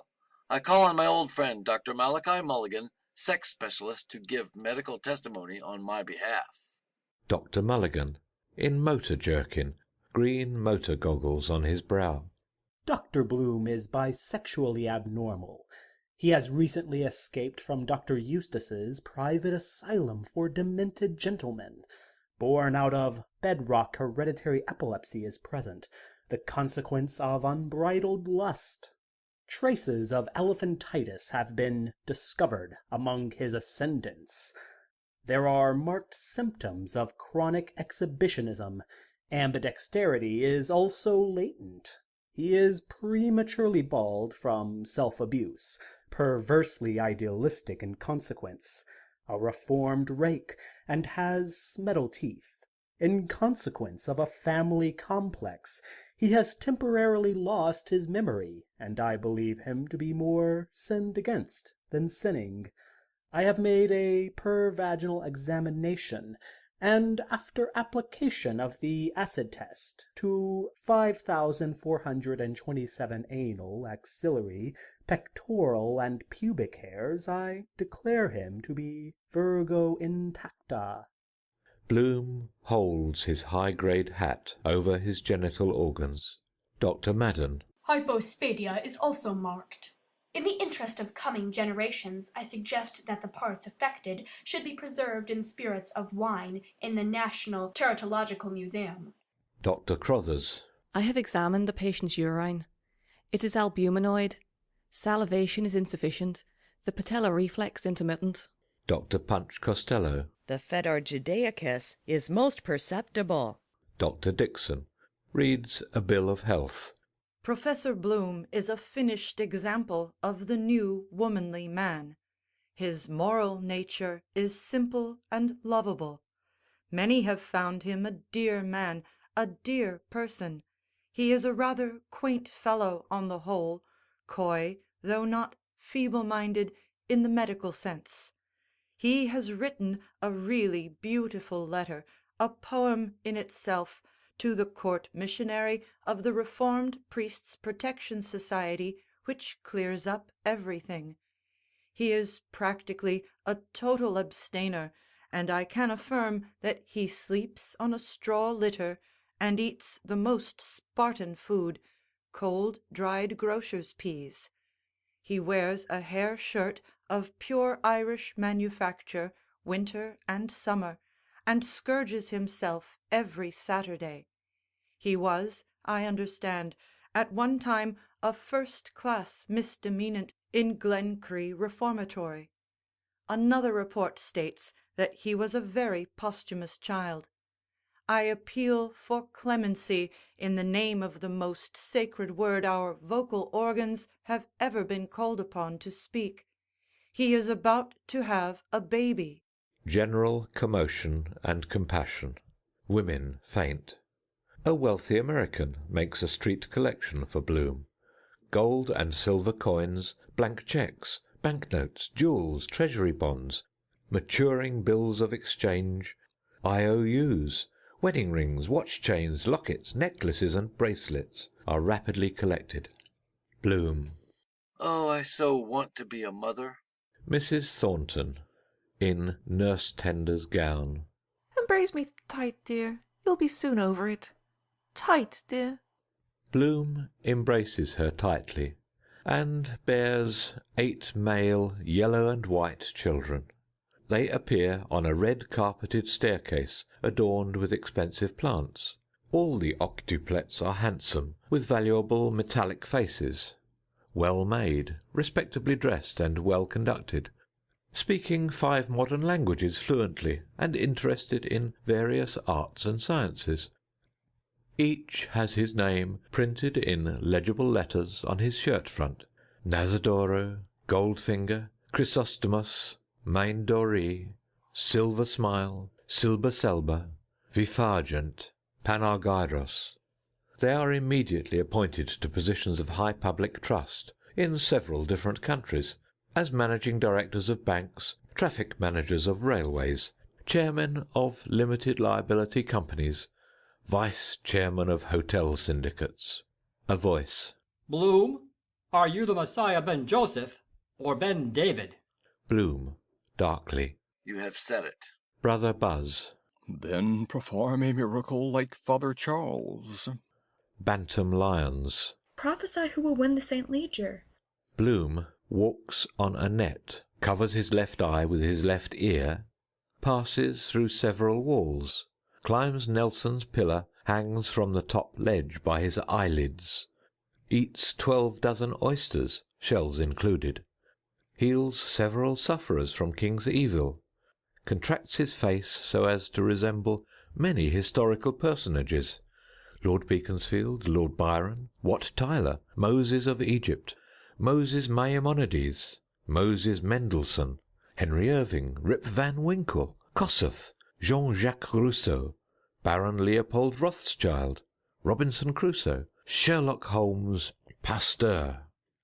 Turns each foot simultaneously in different directions, bids the tide turn back, eclipses the sun by extending his little finger. Brini, Papal Nuncio, in Papal Zouave's uniform, steel cuirasses as breastplate, arm plates, thigh plates, leg plates, large profane moustaches, and brown paper mitre. Leopoldi autem generatio. Moses begat Noah, and Noah begat Eunuch, and Eunuch begat Ohaloran, and Ohaloran begat Guggenheim, and Guggenheim begat Agendoth, and Agendoth begat Netheim, and Netheim begat Lehi-Hirsch, and Lehi-Hirsch begat Jezerum, and Jezerum begat Mackay, and Mackay begat Ostrolopski, and Ostrolopski begat Smerdas, and Smerdas begat Weiss, and Weiss begat Schwartz, and Schwartz begat Adrianopoli, and Adrianopoli begat Aranquez, and Aranquez begat Louis Lawson, and Louis Lawson begat Ichabudonosor, and Ichabudonosor begat O'Donnell Magnus, and O'Donnell Magnus begat Chrisbaum, and Chrisbaum begat Ben Maimon, and Ben Maimon begat Dusty Rhodes, and Dusty Rhodes begat Benamor, and Benamor begat Joan Smith, and Joan Smith begat Savorgnanovich, and Savorgnanovich begat Jasper Stone, and Jasper Stone begat Vingtaetunium, and Vingtaetunium begat Sombate, and Sombate begat Virag, and Virag begat Bloom. Et vocabitur nomen eius Emmanuel. A dead hand writes on the wall. Bloom is a cod. Crab, in bushranger's kit. What did you do in the cattle creep behind Kilbarrack? A female infant shakes a rattle. And on the Ballybough Bridge. A holly bush. And in the Devil's Glen. Bloom blushes furiously all over, from fronds to nates. 3 tears filling from his left eye. Spare my past. The Irish evicted tenants, in body coats, knee breeches, with Donnybrook fair shillelaghs. Shambach him! Bloom, with ass's ears, seats himself in the pillory with crossed arms, his feet protruding. He whistles Don Giovanni a Cenateco. Artane orphans, joining hands, caper round him. Girls of the prison gate mission, joining hands, caper round in the opposite direction. The Artane orphans. You hig, you hog, you dirty dog, you think the ladies love you. The prison gate girls. If you see Kay, tell him he may, see you in tea, tell him from me. Hornblower, in ephod and hunting cap, announces, And he shall carry the sins of the people to Azazel, the spirit which is in the wilderness, and to Lilith, the night hag. And they shall stone him and defile him, yea, or from Agendath Natem, and from Mizraim in the land of Ham. All the people cast soft pantomime stones at Bloom. Many bona fide travellers and ownerless dogs come near him and defile him. Mastiansky and Kitron approach in gabardines, wearing long earlocks. They wag their beards at Bloom. Belial, Lamlane of Istria, the false Messiah. Abulafia, recant. George R. Messias, Bloom's tailor, appears, a tailor's goose under his arm, presenting a bill. To alteration, 1 pair trousers, 11 shillings. Bloom rubs his hands cheerfully. Just like old times. Poor Bloom. Reuben J. Dodd, black-bearded Iscariot, bad shepherd, bearing on his shoulders the drowned corpse of his son, approaches the pillory. Reuben J. whispers hoarsely. The squeak is out. A split is gone for the flatties. Nip the first rattler. The fire brigade. Flop. Brother Buzz invests Bloom in a yellow habit with embroidery of painted flames and high pointed hat. He places a bag of gunpowder round his neck and hands him over to the civil power, saying, Forgive him his trespasses. Lieutenant Myers of the Dublin Fire Brigade, by general request, sets fire to Bloom. Lamentations. The Citizen. Thank heaven. Bloom, in a seamless garment marked IHS, stands upright amid phoenix flames. Weep not for me, O daughters of Erin. He exhibits to Dublin reporters traces of burning. The daughters of Erin, in black garments, with large prayer books and long lighted candles in their hands. Ulysses by James Joyce, Episode 15, Circe, Part 4. She crosses the threshold. He hesitates. She turns and, holding out her hands, draws him over. He hops. On the antlered rack of the hall hang a man's hat and waterproof. Bloom uncovers himself, but, seeing them, frowns, then smiles, preoccupied. A door on the return landing is flung open. A man in purple shirt and grey trousers, brown socked, passes with an ape's gait, his bald head and goatee beard upheld, hugging a full water jug jar, his two-tailed black braces dangling at heels. Averting his face quickly, Bloom bends to examine on the hall table the spaniel eyes of a running fox. Then, his lifted head sniffing, follows Zoe into the music room. A shade of mauve tissue paper dims the light of the chandelier. Round and round a moth flies, colliding, escaping. The floor is covered with an oilcloth mosaic of jade and azure and cinnabar rhomboids. Footmarks are stamped over it, in all senses, heel to hollow, toe to toe, feet locked, a morris of shuffling feet without body phantoms, all in a scrimmage higgledy-piggledy. The walls are tapestried with a paper of yew fronds and clear glades. In the grate is spread a screen of peacock feathers. Lynch squats cross-legged on the hearthrug of matted hair, his cap back to the front. With a wand he beats time slowly. Kitty Ricketts, a bony, pallid whore in navy costume, doeskin gloves rolled back from a coral wristlet, a chain purse in her hand, sits perched on the edge of the table, swinging her leg and glancing at herself in the gilt mirror over the mantelpiece. A tag of her corset lace hangs slightly below her jacket. Lynch indicates mockingly the couple at the piano. Kitty coughs behind her hand. She's a bit imbecilic. She signs with a waggling forefinger. Blem blem. Lynch lifts up her skirt and white petticoat with his wand. She settles them down quickly. Respect yourself. She hiccups, then bends quickly her sailor hat, under which her hair glows red with henna. Oh, excuse. Zoe. More limelight, Charlie. She goes to the chandelier and turns the gas full cock. Kitty peers at the gas jet. What ails it tonight? Lynch deeply. Enter a ghost and hobgoblins.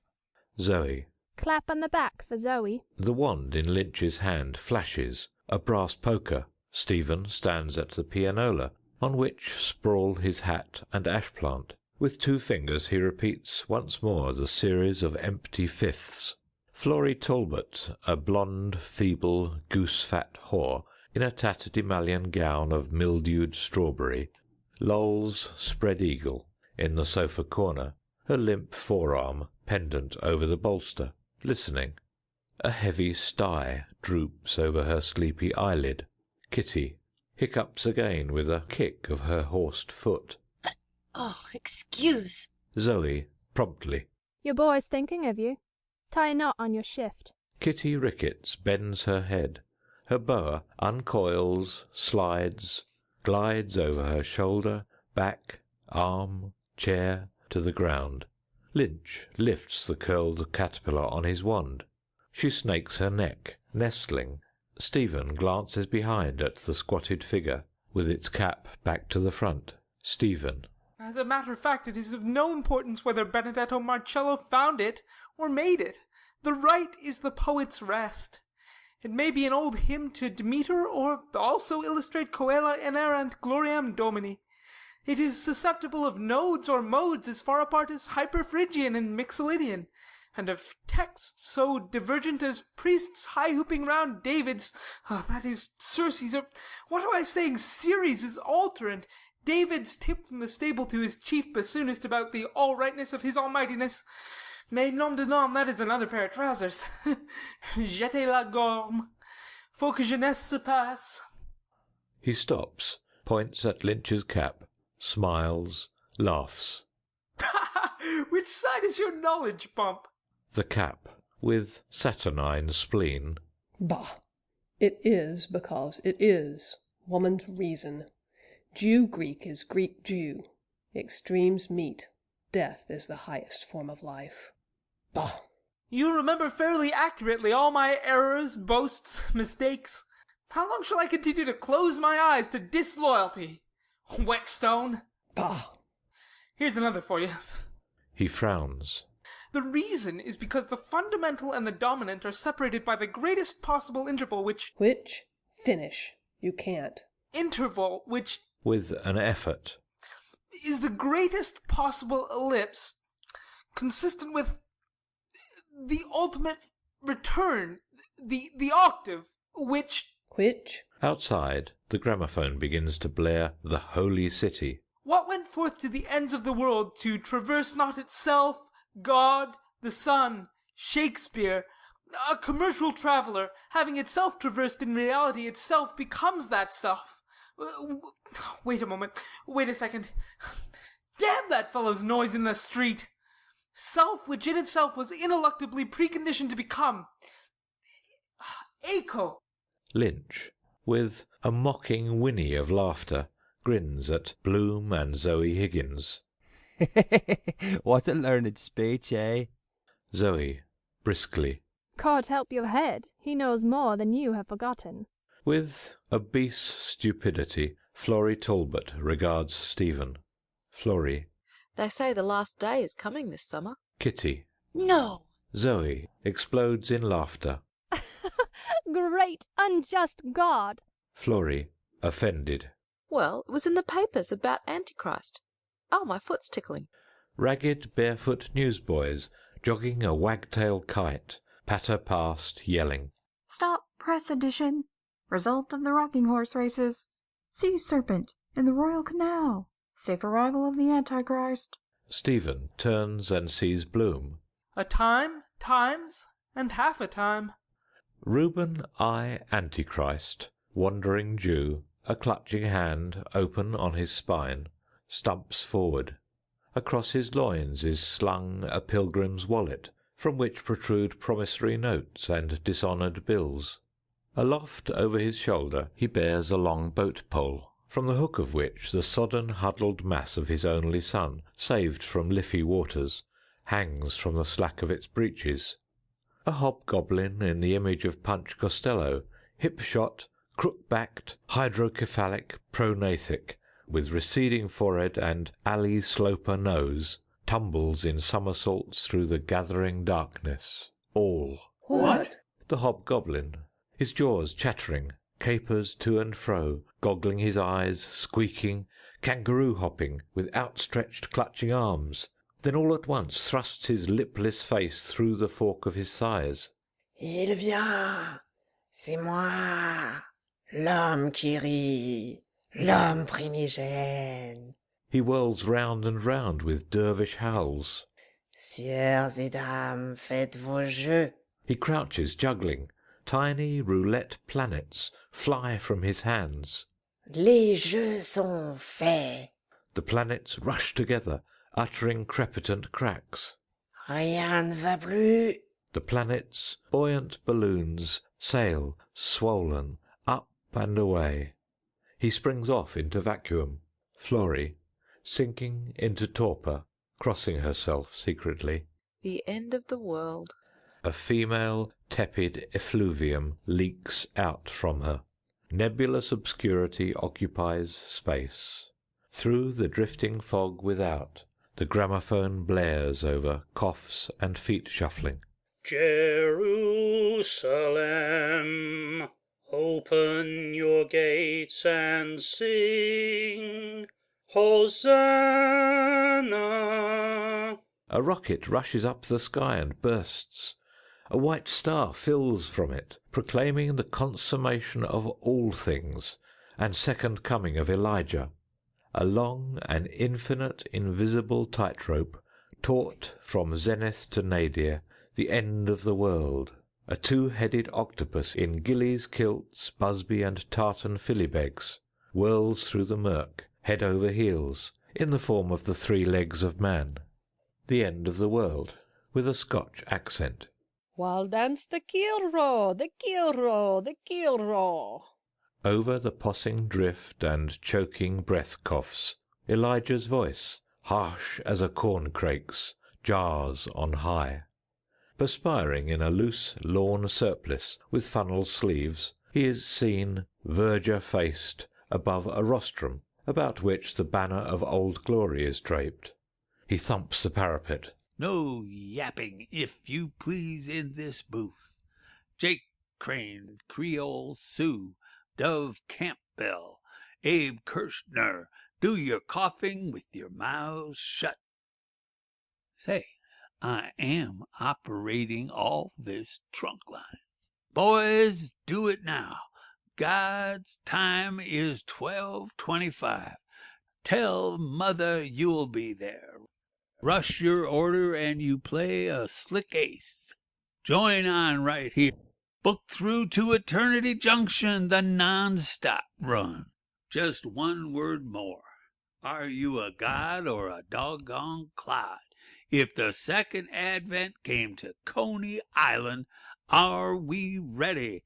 Florrie Christ, Stephen Christ, Zoe Christ, Bloom Christ, Kitty Christ, Lynch Christ. It's up to you to sense.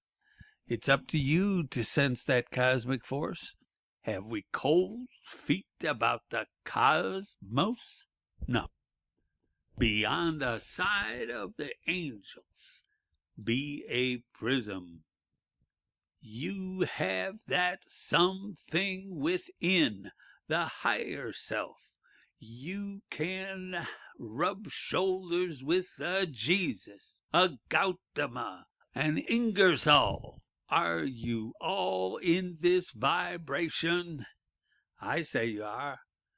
You once nobble that congregation, and a buck joy ride to heaven becomes a back number. You got me? It's a life brightener, sure. It's the hottest stuff ever was. It's the whole pie with jam in. It's just the cutest, snappiest line out. It is immense, super sumptuous. It restores. It vibrates. I know, and I'm some vibrator. Joking apart and getting down to bed rock. A. J. Christa Dowie and the harmonial philosophy. Have you got that? Okay. 77 West 69th Street. Got me? That's it. You call me up by sun phone any old time. Bumboozers, save your stamps. He shouts. Now then, our glory song. All join heartily in the singing. Encore. He sings. The gramophone, drowning his voice. Jerusalem in your high ho. The disc rasps gratingly against the needle. The three whores, covering their ears, squawk. Elijah, in rolled-up shirt-sleeves, black in the face, shouts at the top of his voice, his arms uplifted. Big brother, up there, Mr. President, you hear what I done just been saying to you? Certainly I sort of believe strong in you, Mr. President. I certainly am thinking now Miss Higgins and Miss Ricketts got religion way inside them. Certainly seems to me I don't never see no wusser scared female than the way you been, Miss Flora, just now as I done seed you.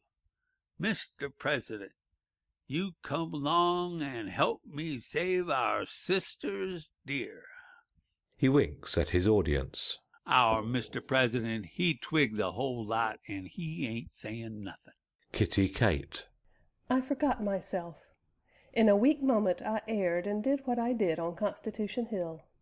I was confirmed by the bishop and enrolled in the Brown Scapular. My mother's sister married a Montmorency. It was a working plumber was my ruination when I was pure. Zoe Fanny. I let him larrup it into me for the fun of it. Florrie Teresa. It was in consequence of a port wine beverage on top of a Hennessy's 3-star. I was guilty with Whelan when he slipped into the bed. Stephen. In the beginning of the world, in the end of the world without end. Blessed be the 8 Beatitudes.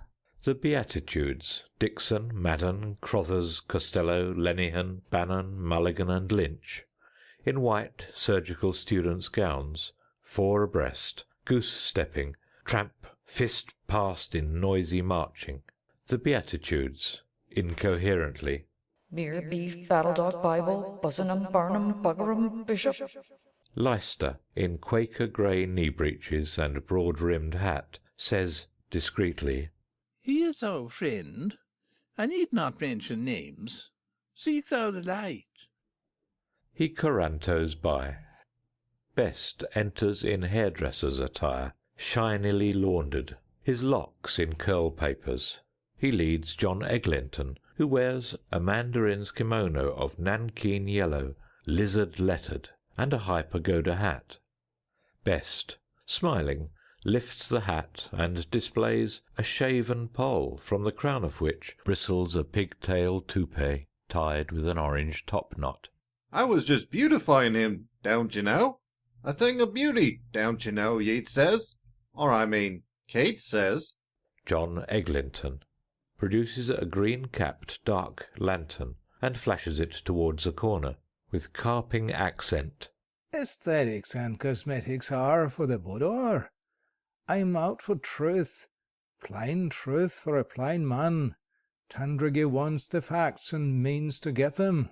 In the cone of the searchlight behind the coal scuttle, Olave, holy-eyed, the bearded figure of Manannán Maclear, broods, chin on knees. He rises slowly. A cold sea wind blows from his druid mouth. About his head writhe eels and elvers. He is encrusted with weeds and shells. His right hand holds a bicycle pump. His left hand grasps a huge crayfish by its 2 talons. Manannán Maclear, with a voice of waves.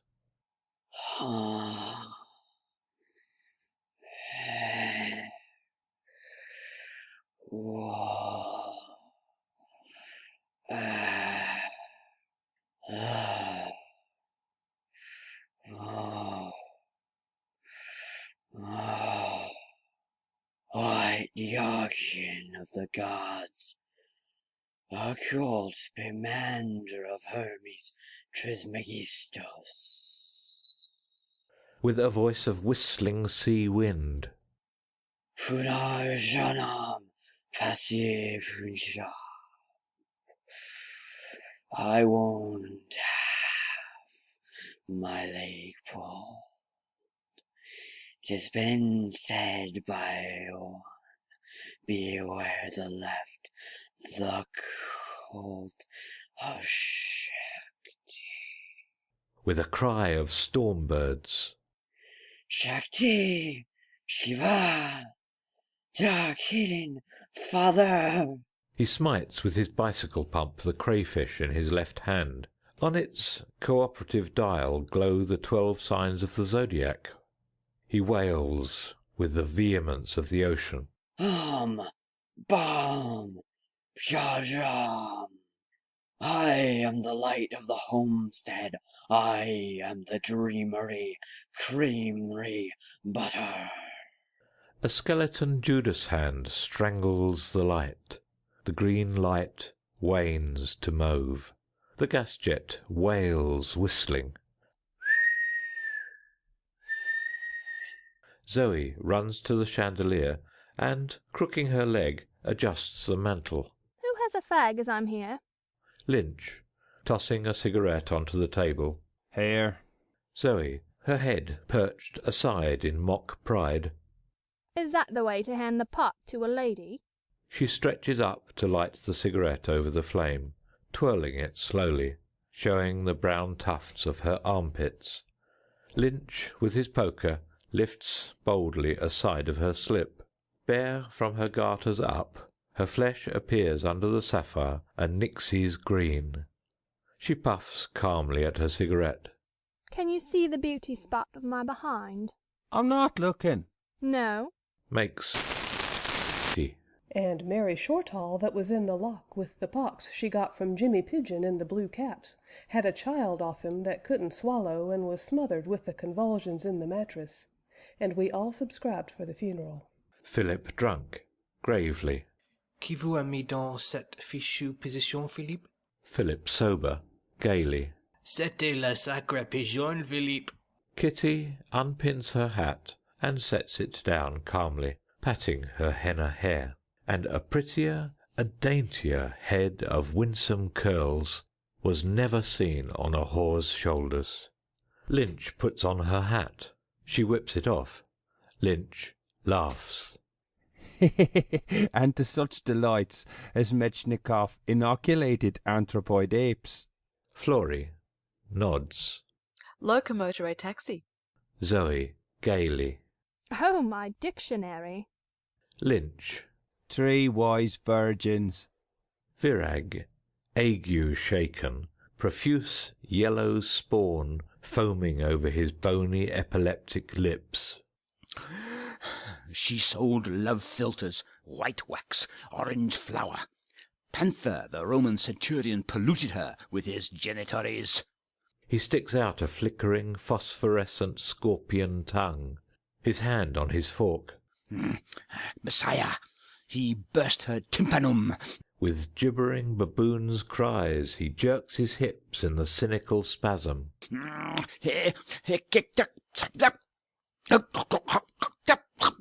Ben Jumbo Dollard, rubicund, muscle-bound, hairy-nostrilled, huge-bearded, cabbage-eared, shaggy-chested, shock-maned, fat-papped, stands forth, his loins and genitals tightened into a pair of black bathing bag slops. Ben Dollard, knackering castanet bones in his huge padded paws, yodels jovially in bass barrel tone. When love absorbs my ardent soul. The virgins Nurse Callan and Nurse Quigley burst through the ring-keepers and the ropes and mob him with open arms. The virgins, gushingly. Big Ben! Ben, my tree! A voice. Hold that fellow with the bad breeches! Ben Dollard smites his thigh in abundant laughter. Hold him now. Henry, caressing on his breast a severed female head, murmurs, Thine heart, mine love. He plucks his lute strings. When I first saw. Virag, sloughing his skins, his multitudinous plumage molting. Rats! He yawns, showing a coal-black throat, and closes his jaws by an upward push of his parchment roll. After having said which, I took my departure. Farewell. Fare thee well. Dreck. Henry Flower combs his moustache and beard rapidly with a pocket comb, and gives a cowslick to his hair. Steered by his rapier, he glides to the door, his wild harp slung behind him.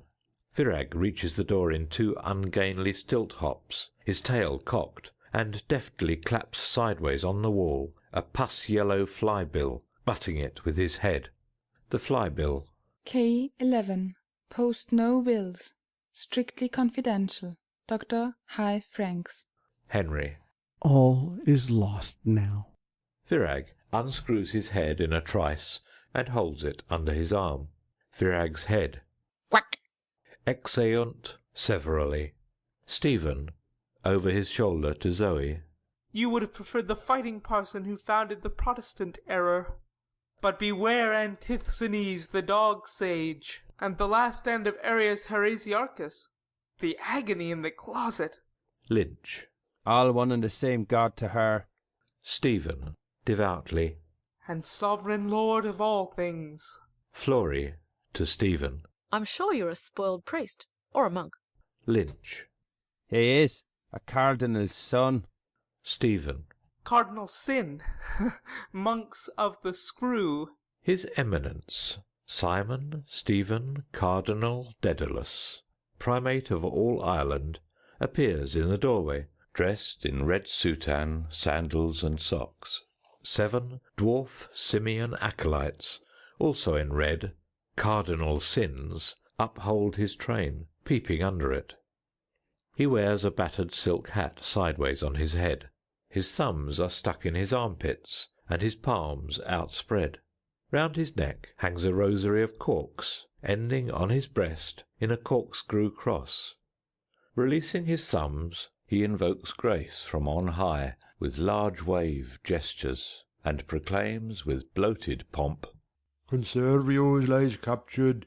He lies in the lowest dungeon, with manacles and chains around his limbs, weighing upwards of 3 tons.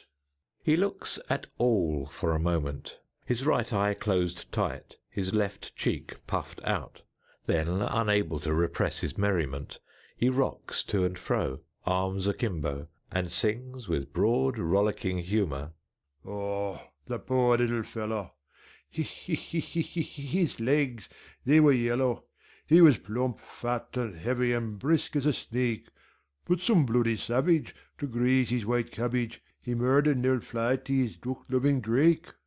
A multitude of midges swarms white over his robe. He scratches himself with crossed arms at his ribs, grimacing, and exclaims, I'm suffering the agony of the damned.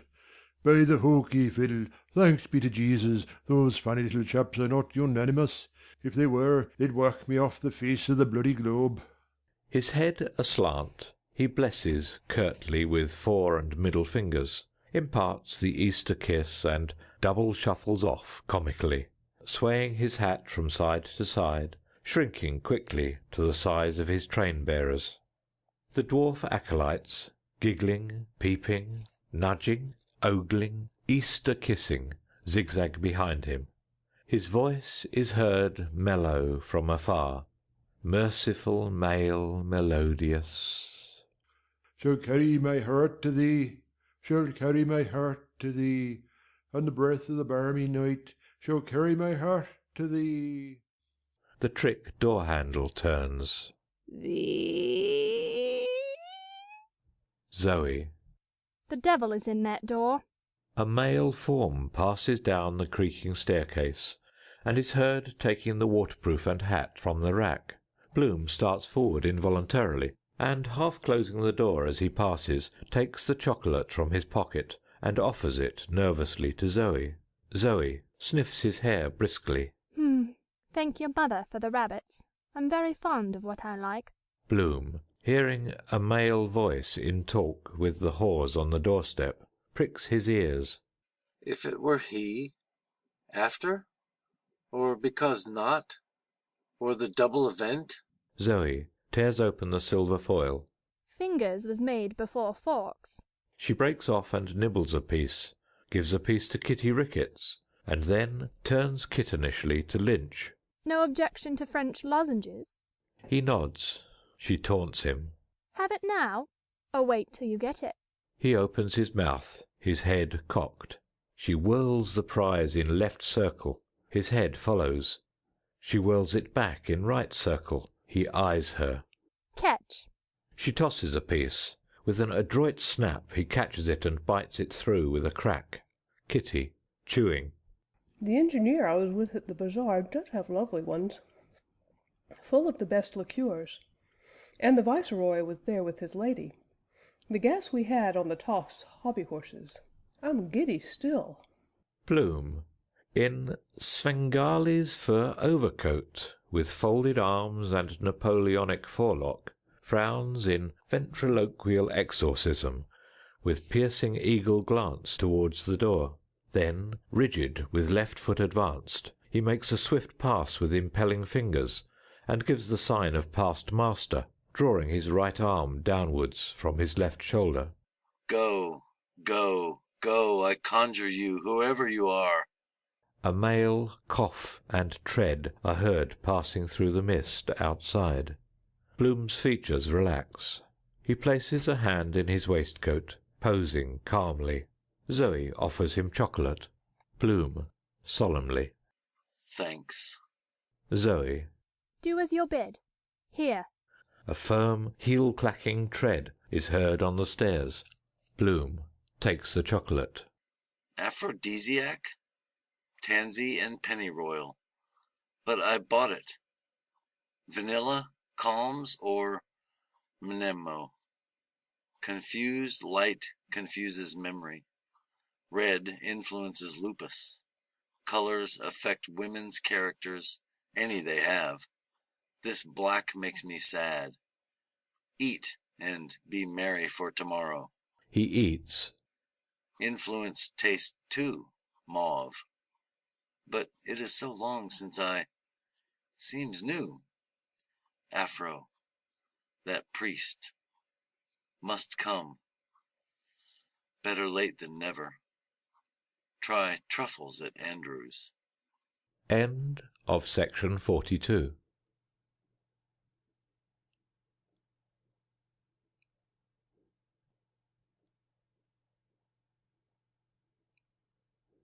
Ulysses by James Joyce, Episode 15, Circe, Part 5. The door opens. Bella Cohen, a massive whore mistress, enters. She is dressed in a 3/4 ivory gown, fringed round the hem with tasselled selvage, and cools herself flirting a black horn fan, like Minnie Hawke in Carmen. On her left hand are wedding and keeper rings. Her eyes are deeply carboned. She has a sprouting moustache. Her olive face is heavy, slightly sweated, and full-nosed, with orange-tainted nostrils. She has large, pendant beryl eardrops. Bella. My word, I'm all of a muck sweat. She glances round her at the couples. Then her eyes rest on Bloom with hard insistence. Her large fan winnows wind towards her heated face, neck, and embonpoint. Her falcon eyes glitter. The fan, flirting quickly, then slowly. Married, I see. Bloom. Yes, partly. I have mislaid. The fan, half opening, then closing. And the missus is master. Petticoat government. Bloom looks down with a sheepish grin. That is so. The fan, folding together, rests against her left eardrop. Have you forgotten me? Yes. Yo. The fan, folded akimbo against her waist. Is me her was you dreamed before? Was then she him you a since knew? Am all them and the same now we? Bella approaches, gently tapping with the fan. Bloom, wincing. Powerful being. In my eyes, read that slumber which women love. The fan, tapping. We have met. You are mine. It is fate. Exuberant female. Cowed. Enormously I desiderate your domination. I am exhausted, abandoned, no more young. I stand, so to speak, with an unposted letter bearing the extra regulation fee before the too late box of the General Post Office of human life.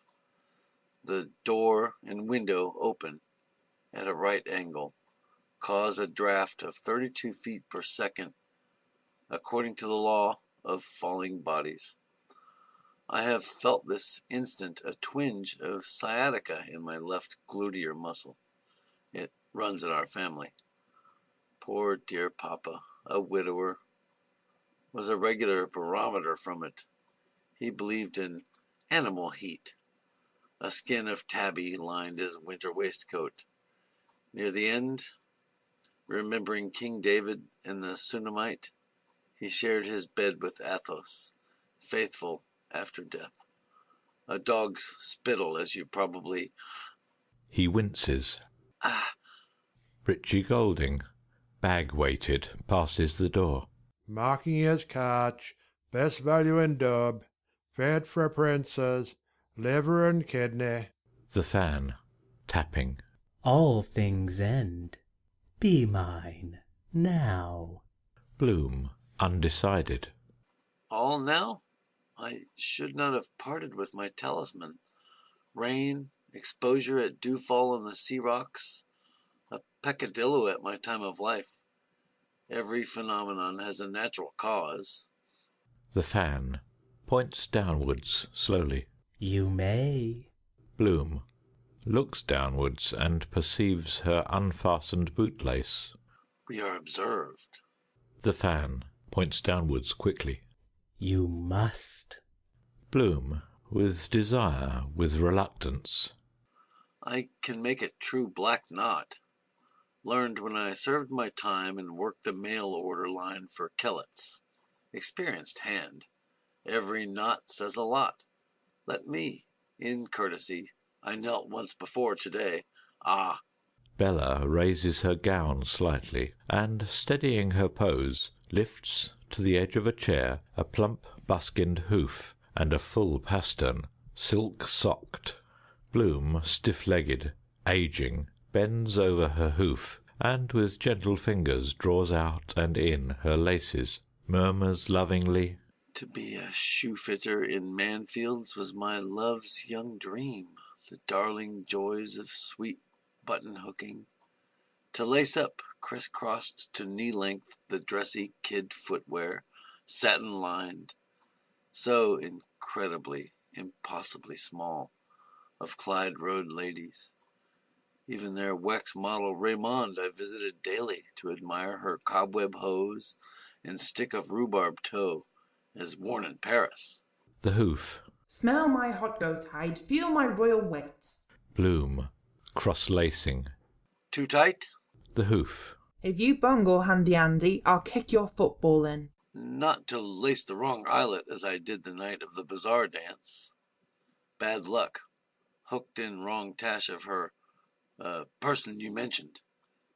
That night she met. Now. he knots the lace. Bella places her foot on the floor. Bloom raises his head.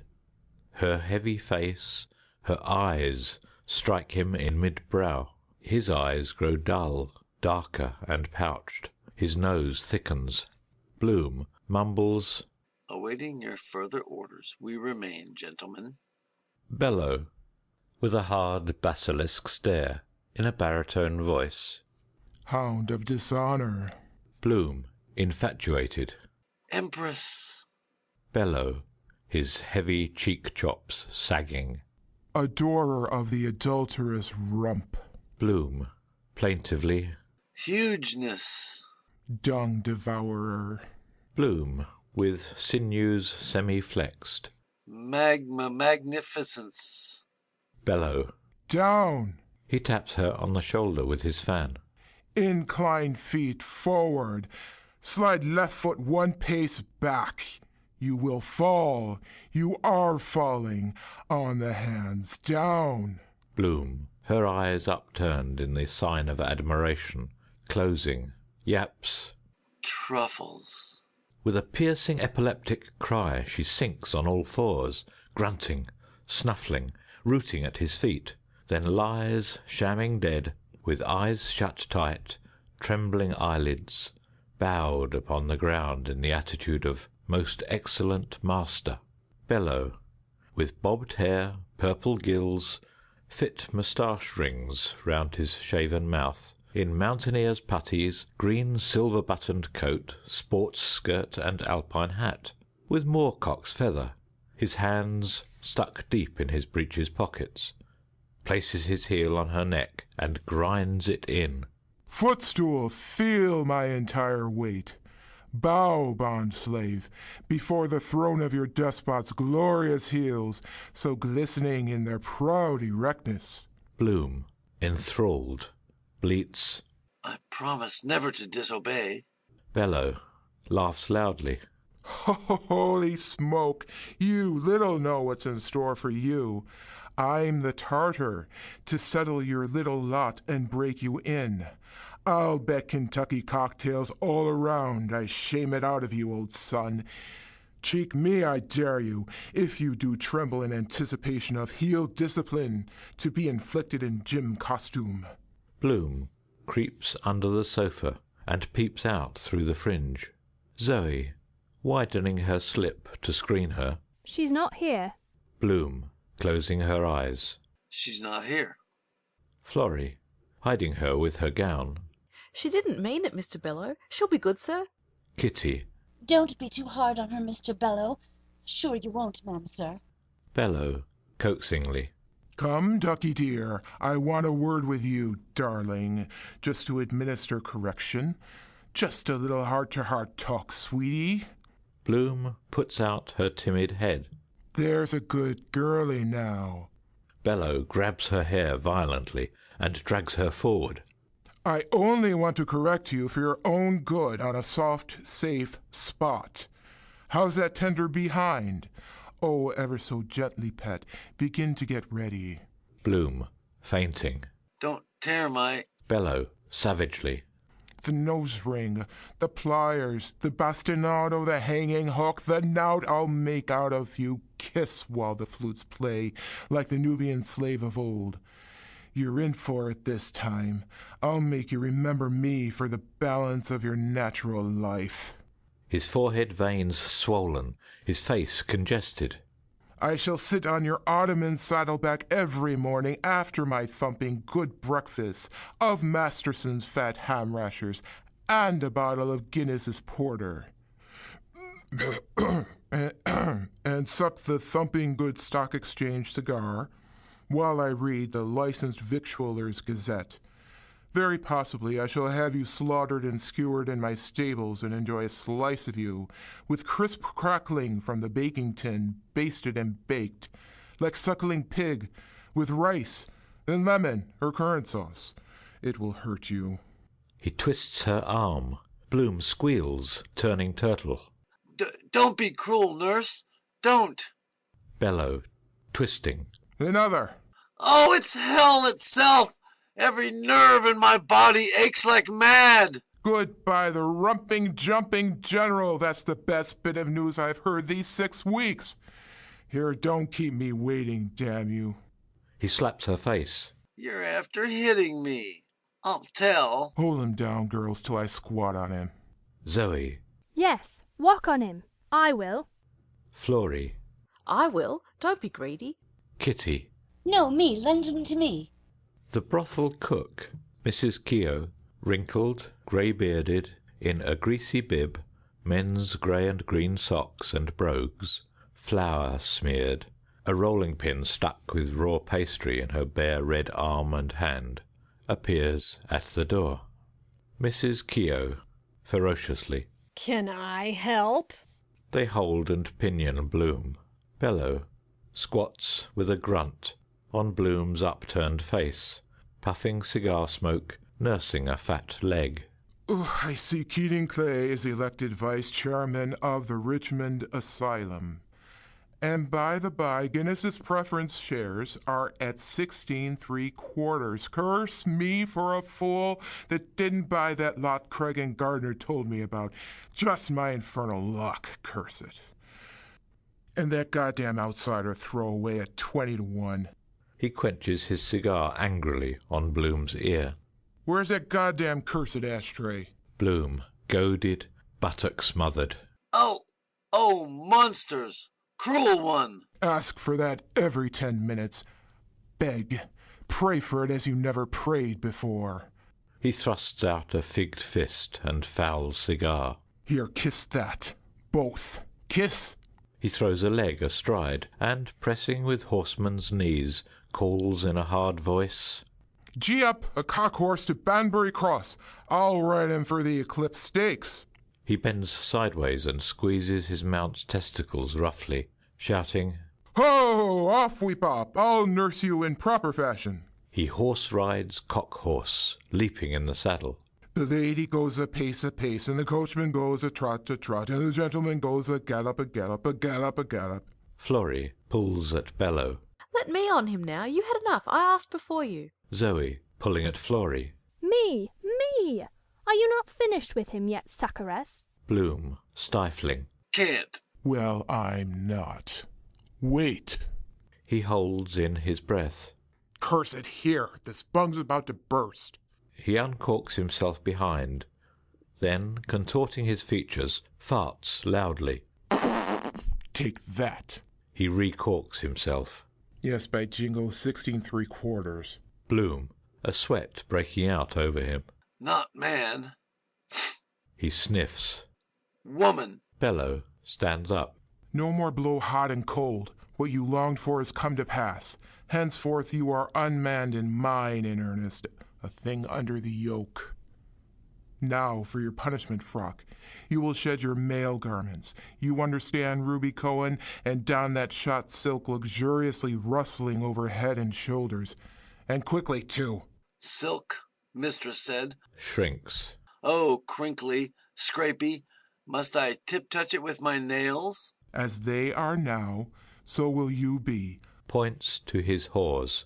Wigged, singed, perfume sprayed, rice powdered, with smooth shaven armpits, Tape measurements will be taken next to your skin. You will be laced with cruel force in device-like corsets of soft dove coutil, with whalebone busk to the diamond-trimmed pelvis, the absolute outside edge, while your figure, plumper than when at large, will be restrained in net-tight frocks, pretty 2-ounce petticoats and fringes and things stamped, of course, with my house flag. Creations of lovely lingerie for Alice, and nice scent for Alice. Alice will feel the pull. Martha and Mary will be a little chilly at first in such delicate thigh casing, but the frilly flimsiness of lace round your bare knees will remind you. Bloom, a charming soubrette with dauby cheeks, mustard hair, and large male hands and nose, leering mouth. I tried her things on only twice, a small prank in Hollis Street. When we were hard up, I washed them to save the laundry bill. My own shirts I turned, it was the purest thrift. Bellow jeers. Little jobs that made mother pleased, eh? And showed off coquettishly in your domino at the mirror behind close-drawn blinds, your unskirted thighs and headcoats udders and various poses of surrender, eh? I have to laugh. That second-hand black opera top shift. And short trunk-led naughties I'll split up the stitches at her last rape that Mrs. Miriam Dandrade sold you from the Shelburne Hotel, eh? Miriam. Black. Demi-mondaine. It's Christ almighty, it's too tickling this. You were a nice-looking Miriam when you clipped off your backgate hairs and lay swooning in the thing across the bed as Mrs. Dandrade, about to be violated by Lieutenant Smythe, Mr. Philip Augustus Blockwell, M.P., Signor Lacci d'Aremo, the robust tenor, Blue-Eyed Bert, the lift boy, Henry Fleury of Gordon Bennett fame, Sheridan the quadroon Croesus, the varsity wet Bob 8 from Old Trinity, Ponto her splendid Newfoundland, and Bob's Dowager Duchess of Manor Hamilton. Ha ha ha! Christ, wouldn't it make a Siamese cat laugh? Bloom, her hands and features working. It was Gerald converted me to be a true corset lover when I was female impersonator in the high school play, Vice Versa. It was dear Gerald. He got that kink, fascinated by sister stays. Now, dearest Gerald uses pinky grease paint and gilds his eyelids. Cult of the beautiful. Bellow, with wicked glee. Beautiful! Give us a breather. When you took your seat with womanish care, lifting your billowy flounces on the smooth-worn throne. Science, to compare the various joys we each enjoy. Earnestly. And really, it's better the position, because often I used to wet. No insubordination. The sawdust is there in the corner for you. I gave you strict instructions, didn't I? Do it standing, sir. I'll teach you to behave like a gentleman. If I catch a trace of your swaddles, ha-ha, by the ass of the Dorans, you'll find I'm a martinet. The sins of your past are rising against you, many hundreds. The sins of the past, in a medley of voices. He went through a form of clandestine marriage with at least one woman in the shadow of the Black Church. Unspeakable messages he telephoned mentally to Miss Dunn at an address in Dollier Street, while he presented himself indecently to the instrument in the call box. By word and deed he frankly encouraged the nocturnal strumpet to deposit fecal and other matter in an unsanitary outhouse attached to empty premises. In 5 public conveniences he wrote penciled messages offering his nuptial partner to all strong-membered males. And by the offensively smelling vitriol works did he not pass night after night, by loving courting couples to see if and what and how much he could see? Did he not lie in bed, the gross bore, gloating over a nauseous fragment of well-used toilet paper presented to him by a nasty harlot, stimulated by gingerbread and a postal order? Was that the most revolting piece of obscenity in all your career of crime? Go the whole hog. Puke it out. Be candid for once. Mute, inhuman faces throng forward, leering, vanishing, gibbering. Booloo-hoom. Poldy cock, bootlaces a penny, Cassidy's hag, blind stripling, Larry rhinoceros, the girl, the woman, the whore, the other, the... Don't ask me. Our mutual faith. Pleasant Street. I only thought the half of the... I swear on my sacred oath. Answer, repugnant wretch. I insist on knowing. Tell me something to amuse me. Smut, or a bloody good ghost story, or a line of poetry. Quick, quick, quick. Where? How? What time? With how many? I give you just 3 seconds. 1, 2, 3. Bloom, docile, gurgles. I re-pug-nosed and re-repugnant. Oh, get out, you skunk. Hold your tongue. Speak when you're spoken to. Master. Bows. Mistress. Man-tamer. He lifts his arms. His bangle bracelets fill. Bellow, satirically. By day you yourselves and bat our smelling underclothes also when we ladies are unwell, and swab out our latrines with dress pinned up and a dishclout tied to your tail. Won't that be nice? He places a ruby ring on her finger. And there now, with this ring I thee own. Say thank you, mistress. Thank you, mistress. You will make the beds, get my tub ready, empty the piss pots in the different rooms, including old Miss Keogh's, the cook's, a sandy one.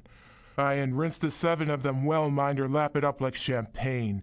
Drink me piping hot, hop. You will dance attendance, or I'll lecture you on your misdeeds, Miss Ruby, and spank your bare butt right well, miss, with a hairbrush. You'll be taught the error of your ways. At night, your well-creamed braceleted hands will wear 43-button gloves now powdered with talc, and having delicately scented fingertips. For such favors knights of old laid down their lives.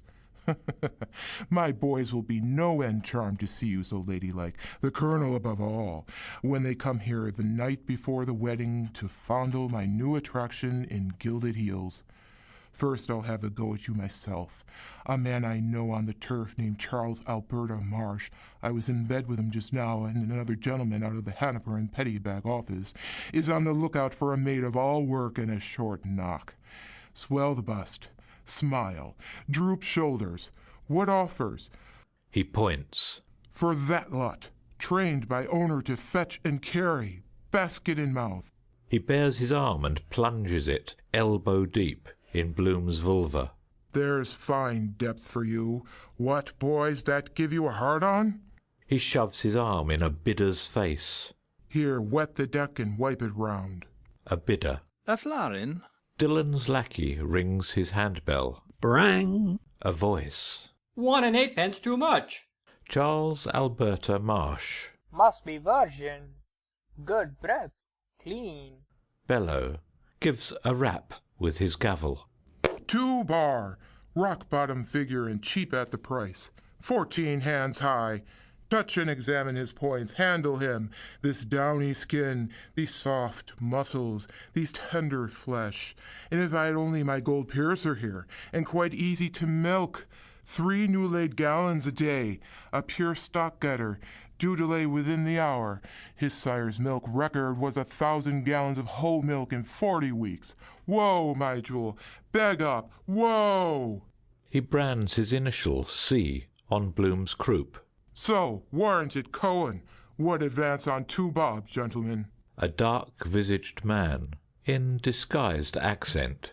£100 sterling. Voices, subdued. For the Caliph, Harun al-Rashid. Bellow, gaily. Right, let them all come. The scanty, daringly short skirt riding up at the knee to show a peep of white pantalette is a potent weapon, and transparent stockings, emerald gartered, with the long straight seam trailing up beyond the knee, appeal to the better instincts of the blasé man about town. Learn the smooth mincing walk on 4-inch Louis Kahn's heels, the Grecian bend with provoking croup, the thighs fluescent, knees modestly kissing. Bring all your powers of fascination to bear on them. Pander to their Gomorrhan vices. Bloom bends his blushing face into his armpit and simpers with forefinger in mouth. Oh, I know what you're hinting at now. What else are you good for, an impotent thing like you? He stoops, and, peering, pokes with his fan rudely under the fat suet folds of Bloom's haunches. Up, up, Manx cat, what have we here?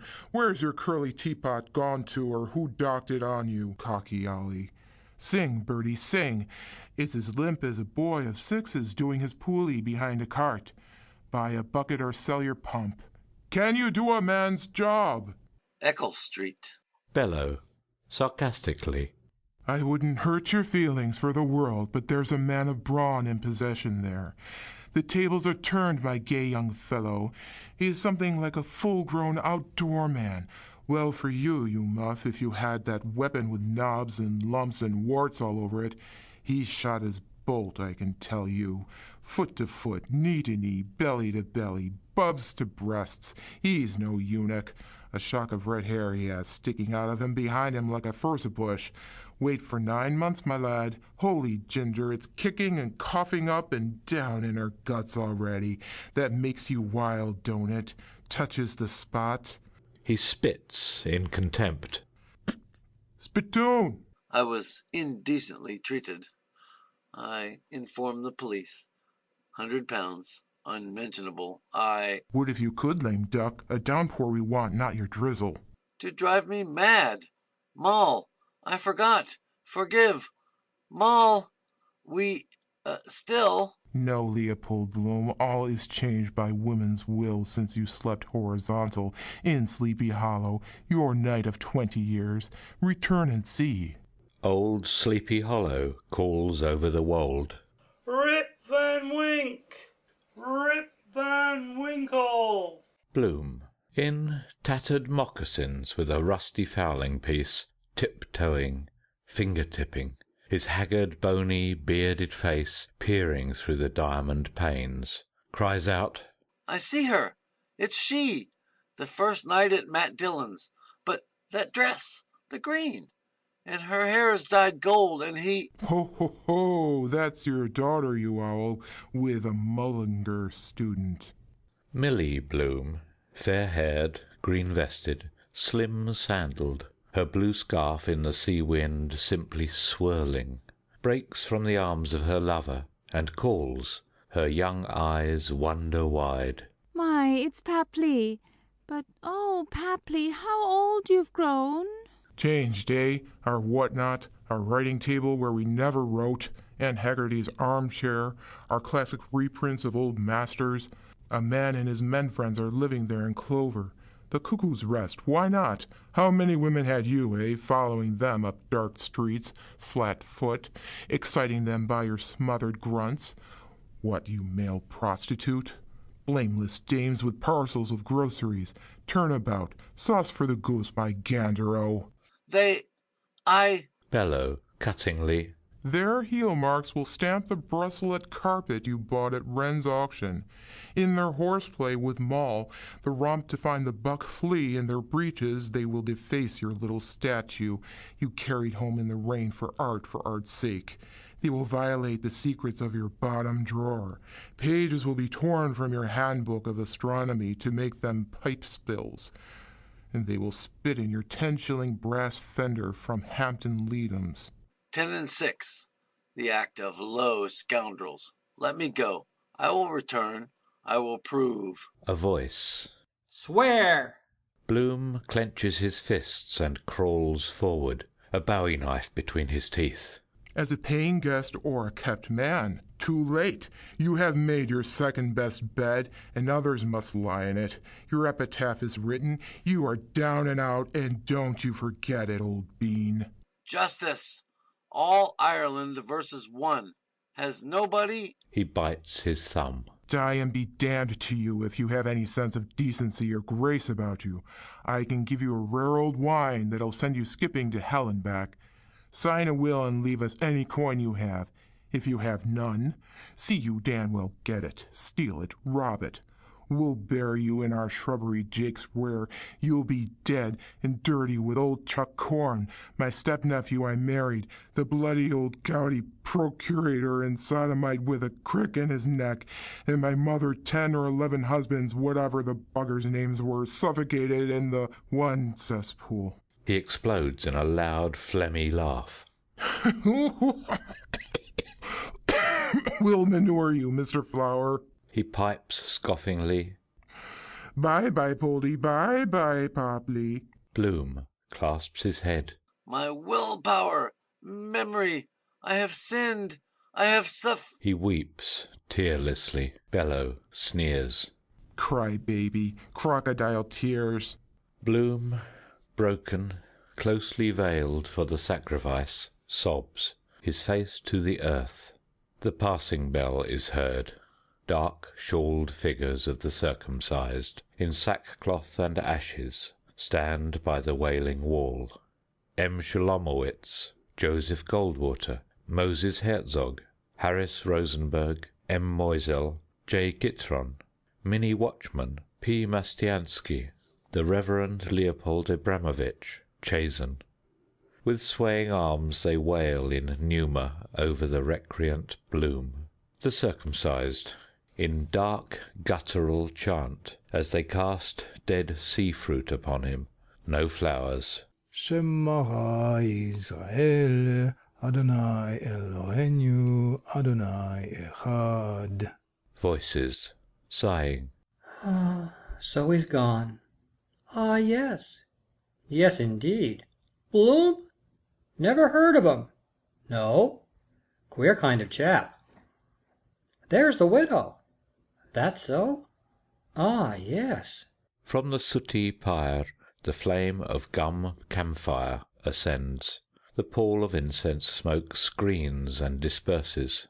Out of her oak frame a nymph with hair unbound, lightly clad in tea-brown art colours, descends from her grotto, and passing under interlacing yews, stands over Bloom. The yews, their leaves whispering.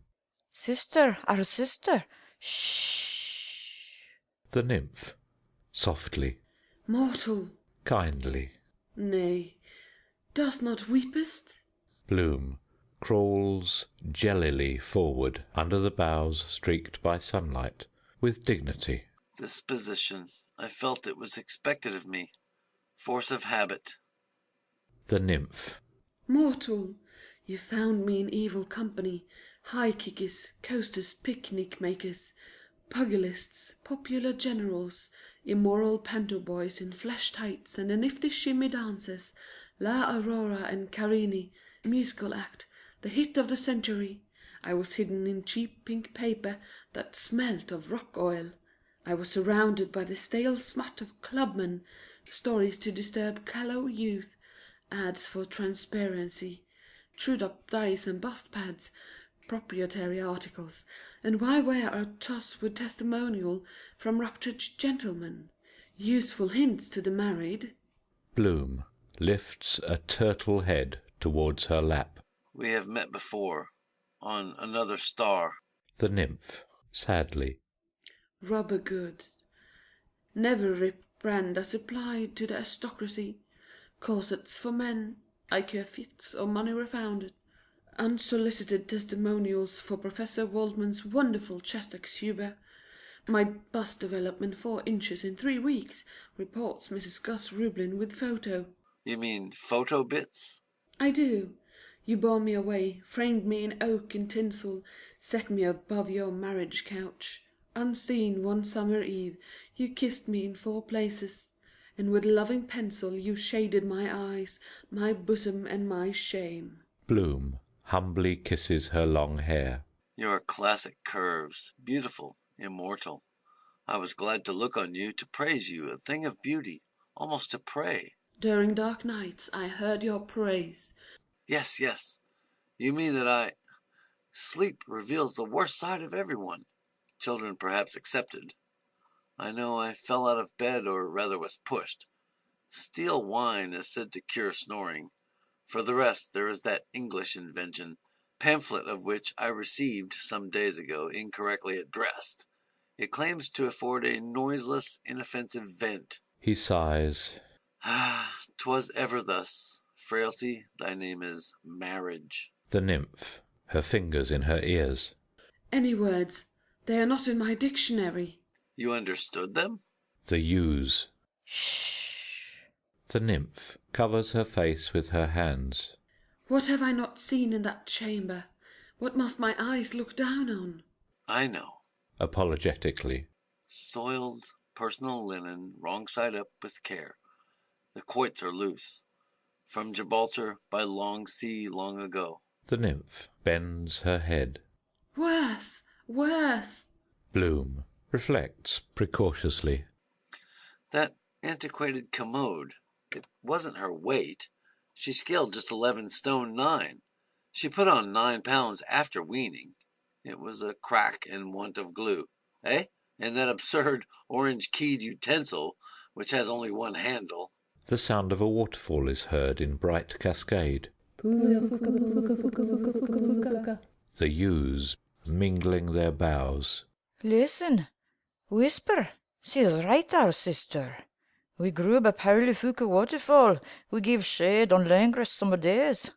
John Wise Nolan, in the background, in Irish National Forester's uniform, doffs his plumed hat. Prosper. Give shade on languorous days, trees of Ireland. The ewes, murmuring. Who came to Paulifuka with the high school excursion?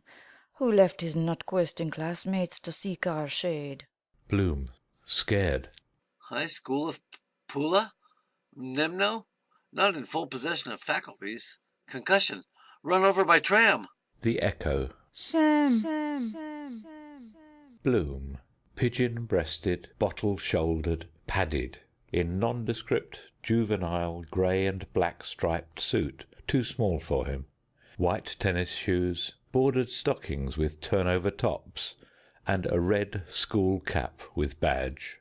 I was in my teens, a growing boy. A little then sufficed, a jolting car, the mingling odors of the ladies' cloakroom and lavatory, the throng, penned tight on the old royal stairs, for they love crushes, instinct of the herd, and the dark sex-smelling theatre unbridles vice, even a price list of their hosiery. And then the heat. There were sunspots that summer, end of school and tipsy cake, halcyon days. Halcyon days. High school boys in blue and white football jerseys and shorts. Master Donald Turnbull, Master Abraham Chatterton, Master Owen Goldberg, Master Jack Meredith, Master Percy Apjohn, stand in a clearing of the trees and shout to Master Leopold Bloom. The halcyon days. Mackerel. Loose again. Hooray! They cheer. Hooray! Bloom, hobbledehoy, warm-gloved, mummer-mufflered, starred with spent snowballs, struggles to rise. Again! I feel 16. What a lark!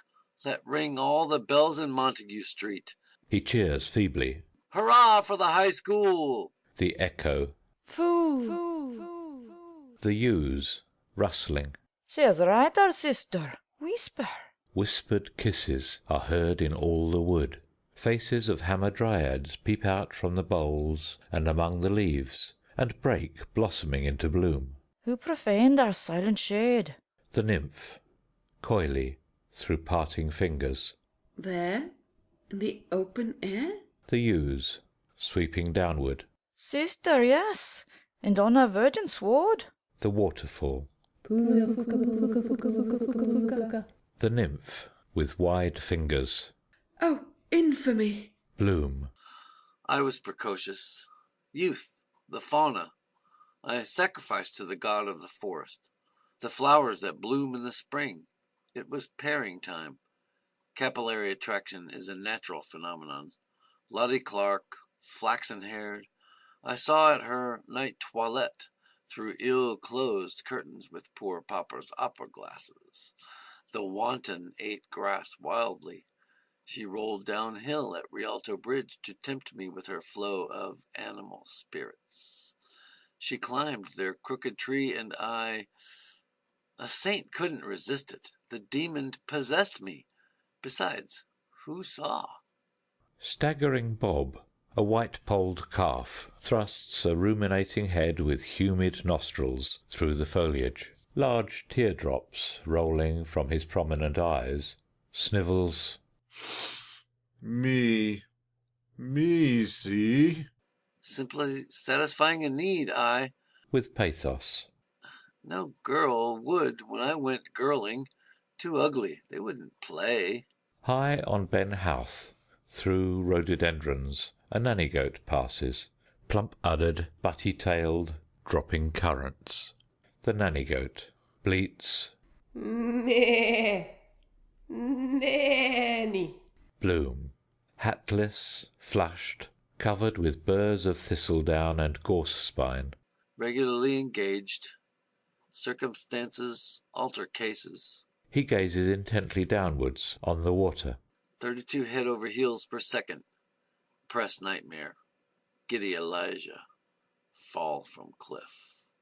Sad end of government printer's clerk.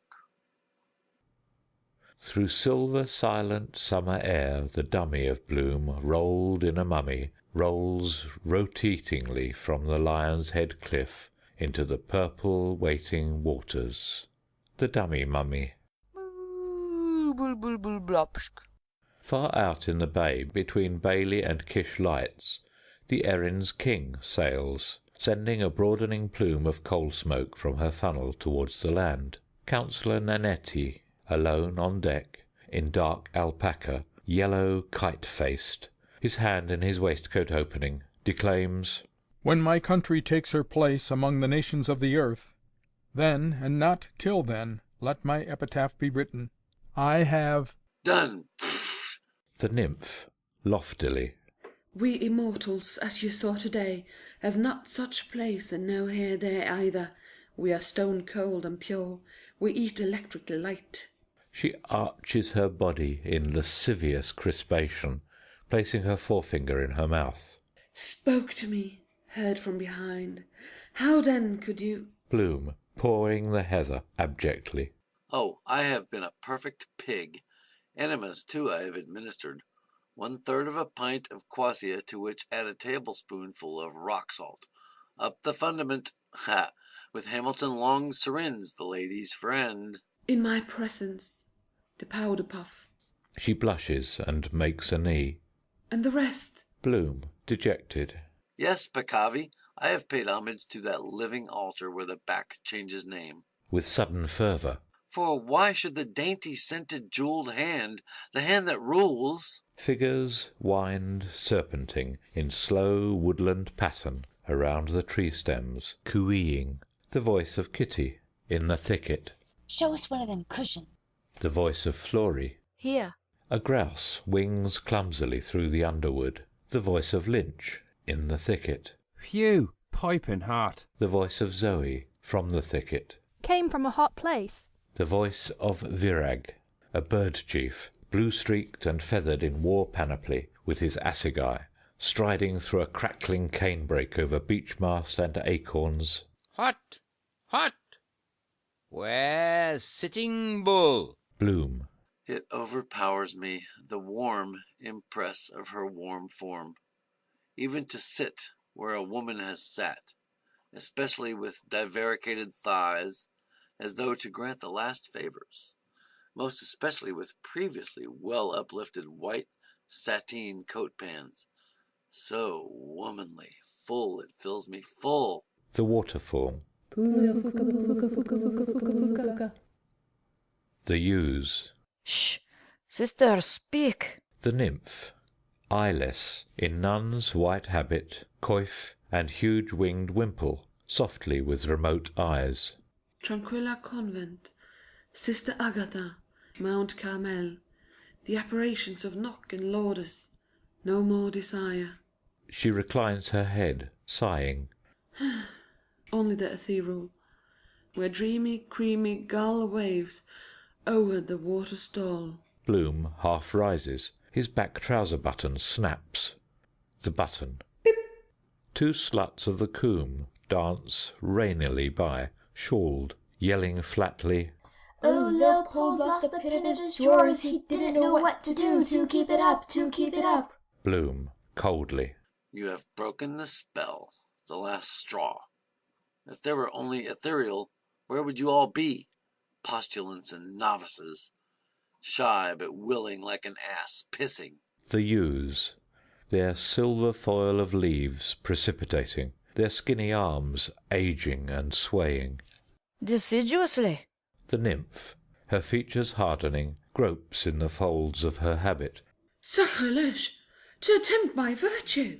A large, moist stain appears on her robe. Sully my innocence! You are not fit to touch the garment of a pure woman. She clutches again in her robe. Wait!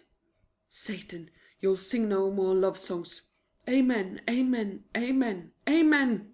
She draws a poignard, and, clad in the sheath mail of an elected knight of 9, strikes at his loins.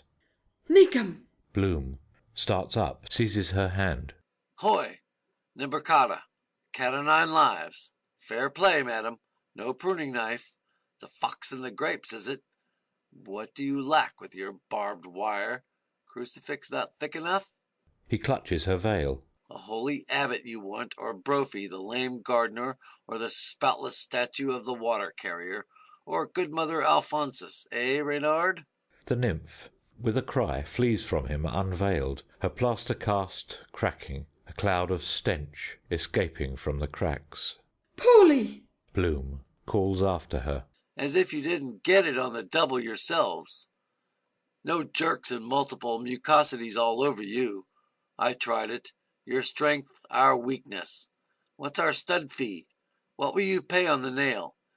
You fee men dancers on the Riviera, I read.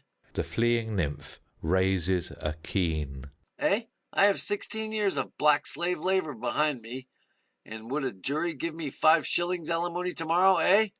Fool someone else, not me. He sniffs. Rut, onions, stale, sulfur, grease. End of section 43.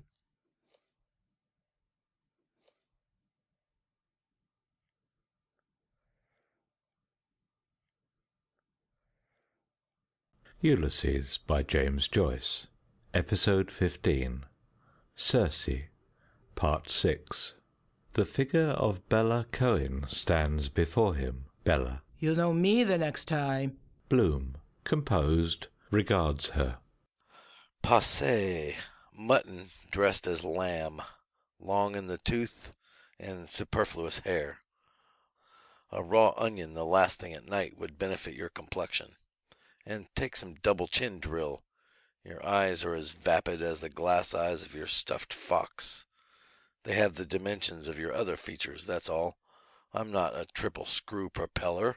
Bella, contemptuously. You're not game, in fact. Her sow cunt barks. Bloom, contemptuously.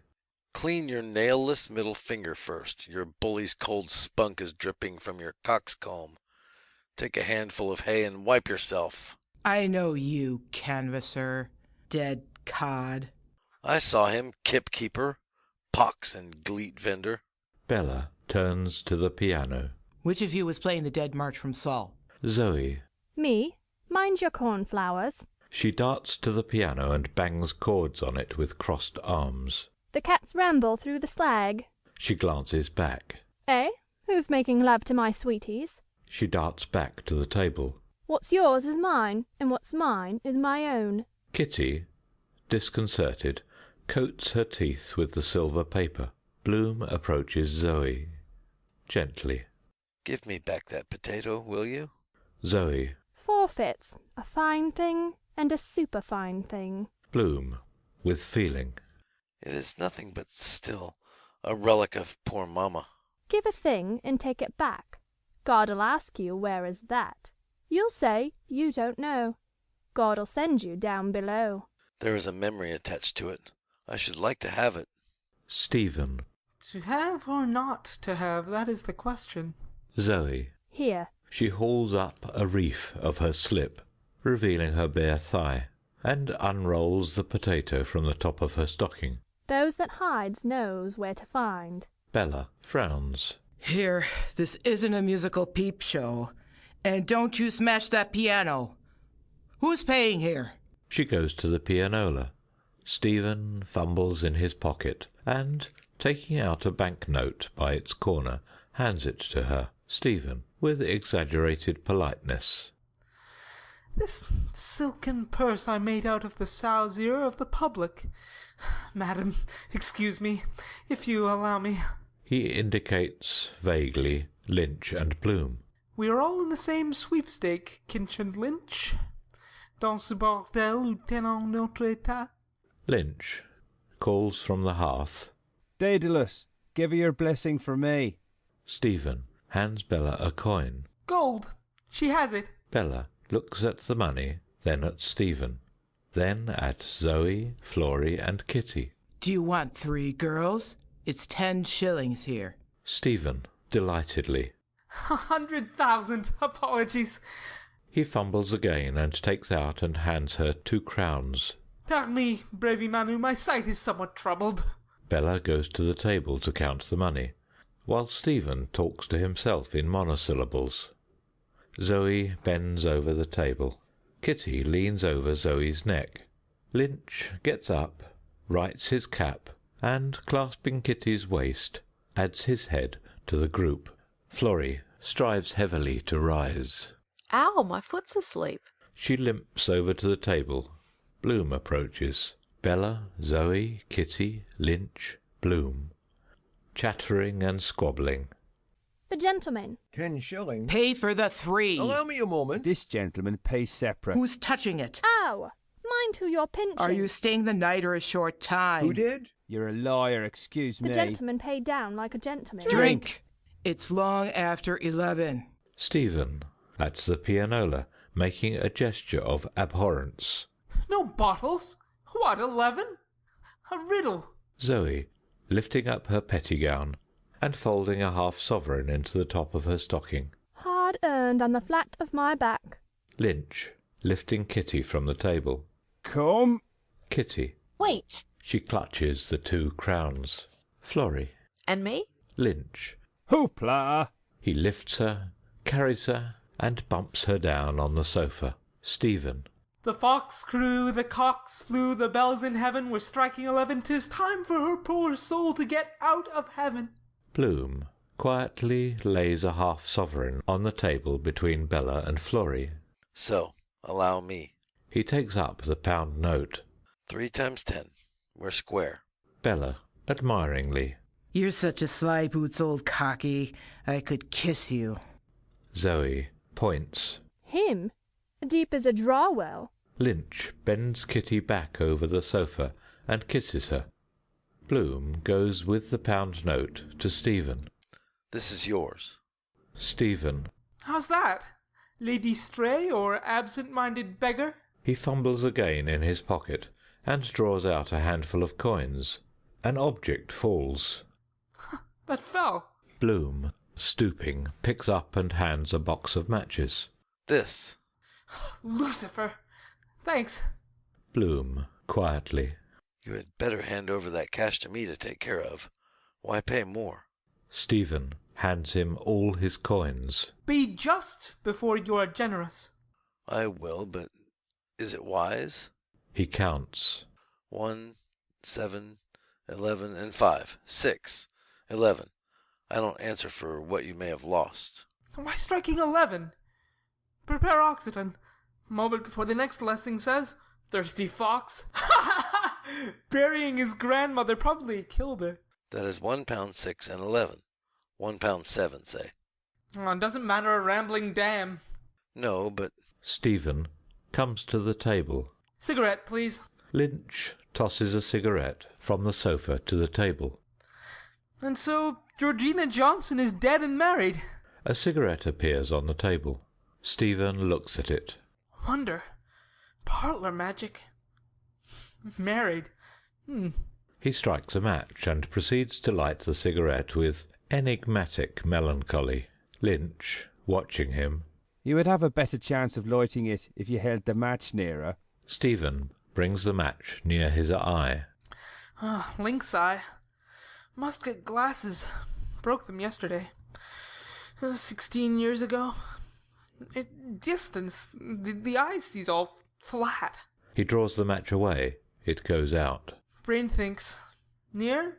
far. Ineluctable modality of the visible. He frowns mysteriously. Sphinx. The beast that has 2 backs at midnight. Married. Zoe. It was a commercial traveller married her and took her away with him. Florrie nods. Mr. Lamb from London. Lamb of London, who takest away the sins of our world. Lynch, embracing Kitty on the sofa, chants deeply, Dona nobis pacem. The cigarette slips from Stephen's fingers. Bloom picks it up and throws it in the grate. Don't smoke. You ought to eat. Cursed dog I met. To Zoe. You have nothing? Is he hungry? Stephen extends his hand to her, smiling, and chants to the air of the blood oath in the dusk of the gods. Hangende Hunger, Fragende Frau, maakt uns alle kaputt. Zoe, tragically. Hamlet, I am thy father's gimlet. She takes his hand. Blue eyes, beauty, I'll read your hand. She points to his forehead. No wit, no wrinkles. She counts.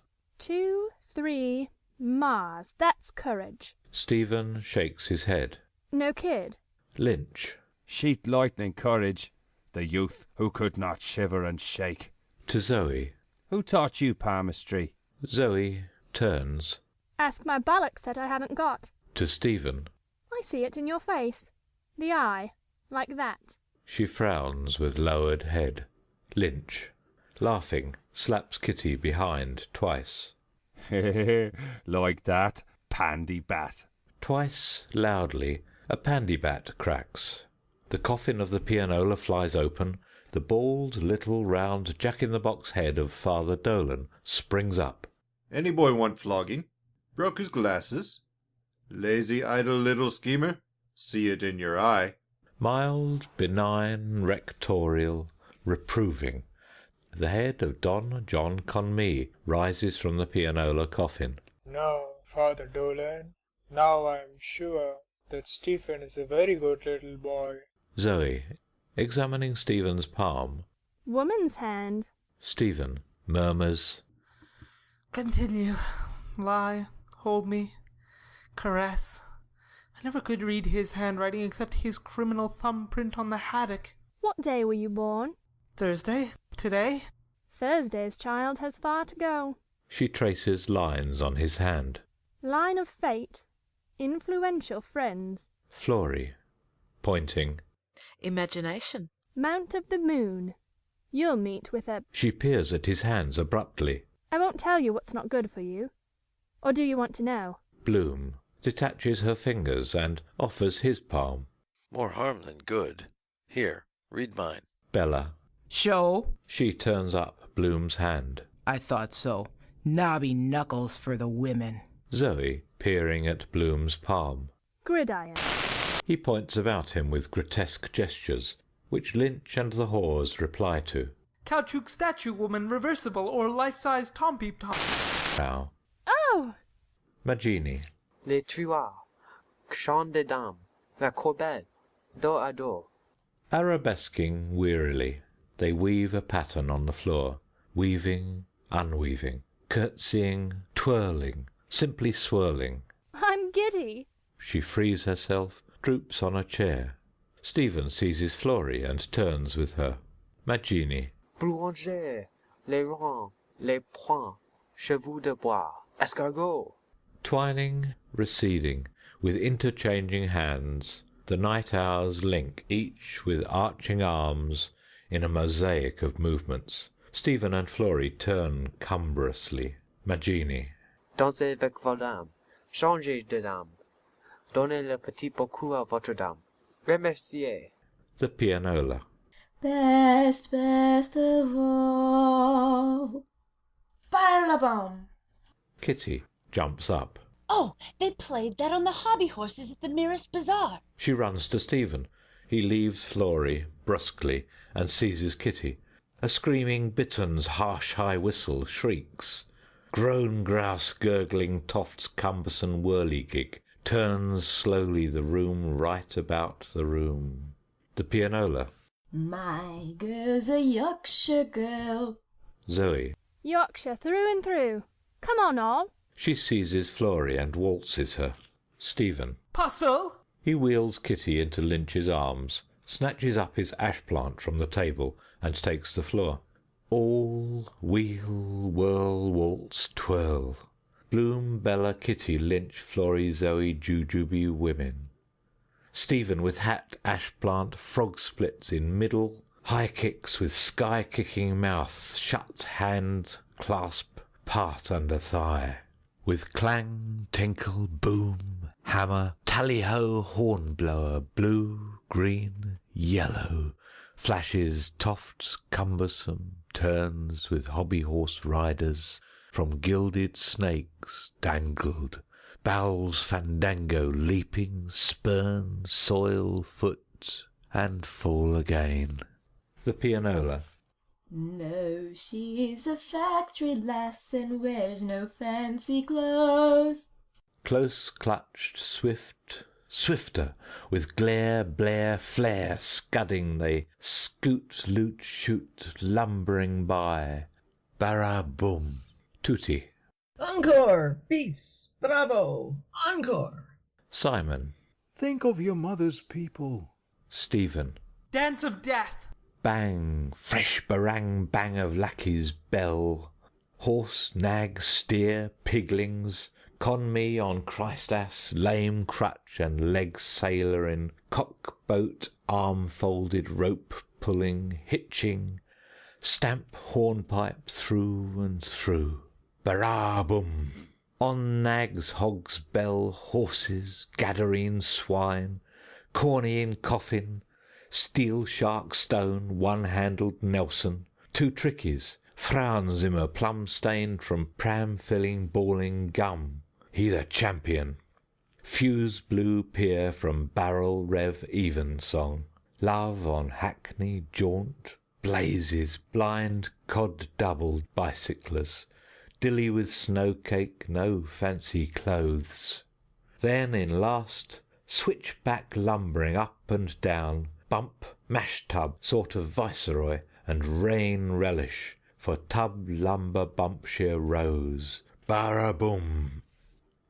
The couples fall aside. Stephen whirls giddily. Room whirls back. Eyes closed, he totters. Red rails fly spacewards. Stars all around, suns turn roundabout.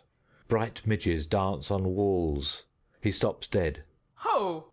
Stephen's mother, emaciated, rises stark through the floor, in leper grey with a wreath of faded orange blossoms and a torn bridal veil, her face worn and noseless, green with grave mould. Her hair is scant and lank. She fixes her blue-circled hollow eye-sockets on Stephen, and opens her toothless mouth, uttering a silent word. A choir of virgins and confessors sing voicelessly. Liliata rutilantium te confessorum, jubilantium te virgidum. From the top of a tower, Buck Mulligan, in party-coloured jester's dress of puce and yellow, and clown's cap with curling bell, stands gaping at her, a smoking, buttered, split scone in his hand. She's beastly dead. The pity of it. Mulligan meets the afflicted mother. He upturns his eyes. Mercurial Malachi. The mother, with the subtle smile of death's madness. I was once the beautiful May Golding. I am dead. Stephen, horror-struck. Lemur, who are you? No! What bogeyman's trick is this? Buck Mulligan shakes his curling cap-bell. The mockery of it. Kinch dog's body killed her bitch body. She kicked the bucket. Tears of molten butter fall from his eyes onto the scone. Oh, great sweet mother! Epi oinapa ponton. The mother comes nearer, breathing upon him softly her breath of wetted ashes. All must go through it, Stephen. More women than men in the world. You too.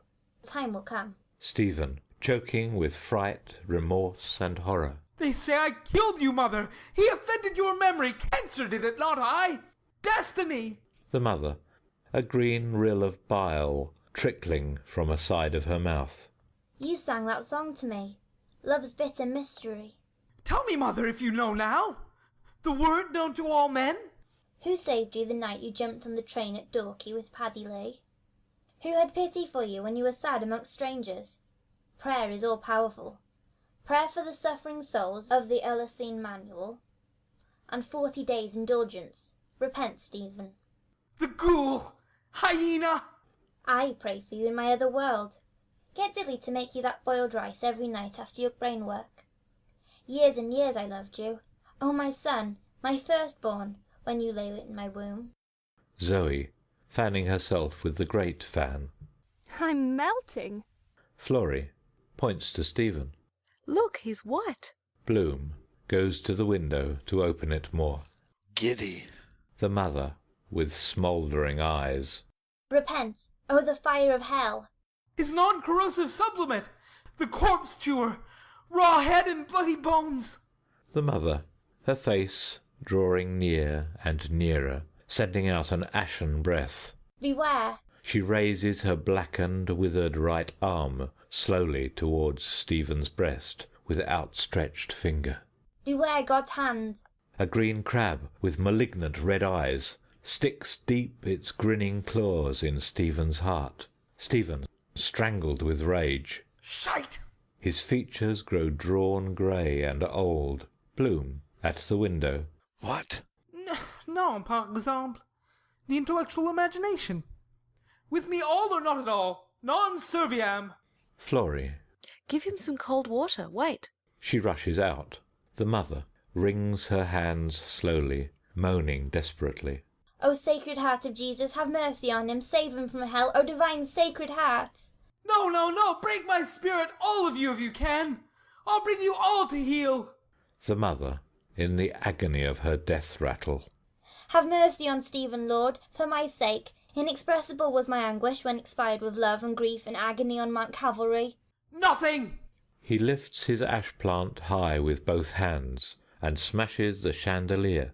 Time's livid final flame leaps, and in the following darkness, ruin of all space, shattered glass and toppling masonry. The gas jet. Bloom. Stop! Lynch rushes forward and seizes Stephen's hand. Here, hold on. Don't run amok. Bella. Police! Stephen, abandoning his ash plant, his head and arms thrown back stark, beats the ground and flies from the room past the whores at the door. Bella screams, After him! End of section 44.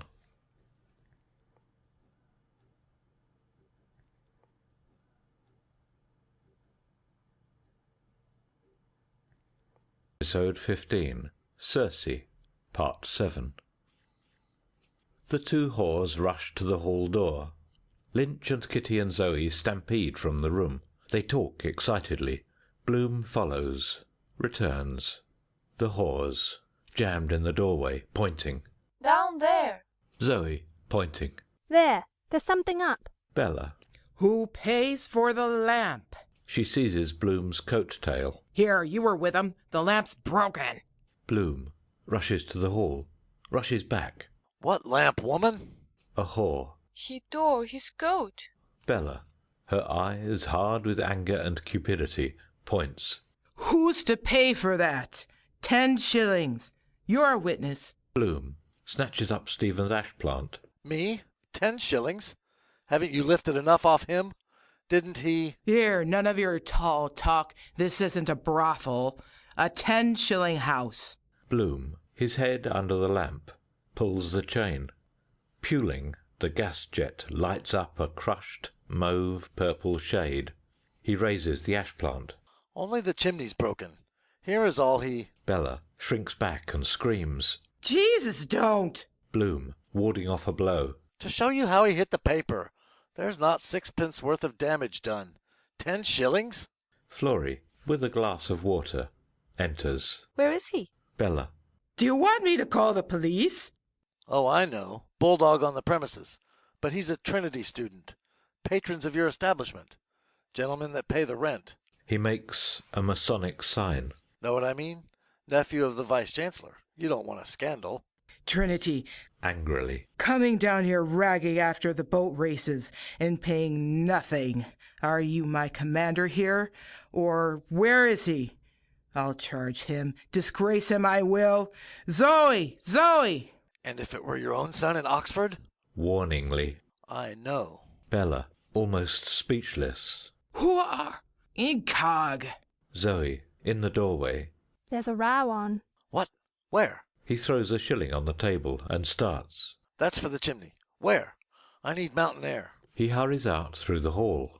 The whores point. Florrie follows, spilling water from her tilted tumbler. On the doorstep, all the whores clustered talk volubly, pointing to the right where the fog has cleared off. From the left arrives a jingling hackney car. It slows too in front of the house. Bloom, at the hall door, perceives Corny Kelleher, who is about to dismount from the car with 2 silent lechers. He averts his face. Bella, from within the hall, urges on her whores. They blow icky, licky, sticky, yum-yum kisses. Corny Kelleher replies with a ghastly, lewd smile. The silent lechers turn to pay the jarvey. Zoe and Kitty still point right. Bloom, parting them swiftly, draws his caliph's hood and poncho and hurries down the steps with sideways face. Incog, Haroun al-Rashid, he flits behind the silent lechers and hastens on by the railings, with fleet step of a pard strewing the drag behind him, torn envelopes drenched in aniseed. The ash-plant marks his stride. A pack of bloodhounds, led by Hornblower of Trinity, brandishing a dog-whip, in tally-ho cap and an old pair of grey trousers, follow from far, picking up the scent, nearer, baying, panting, at fault, breaking away, throwing their tongues, biting his heels, leaping at his tail. He walks, runs, zigzags, gallops, lugs laid back.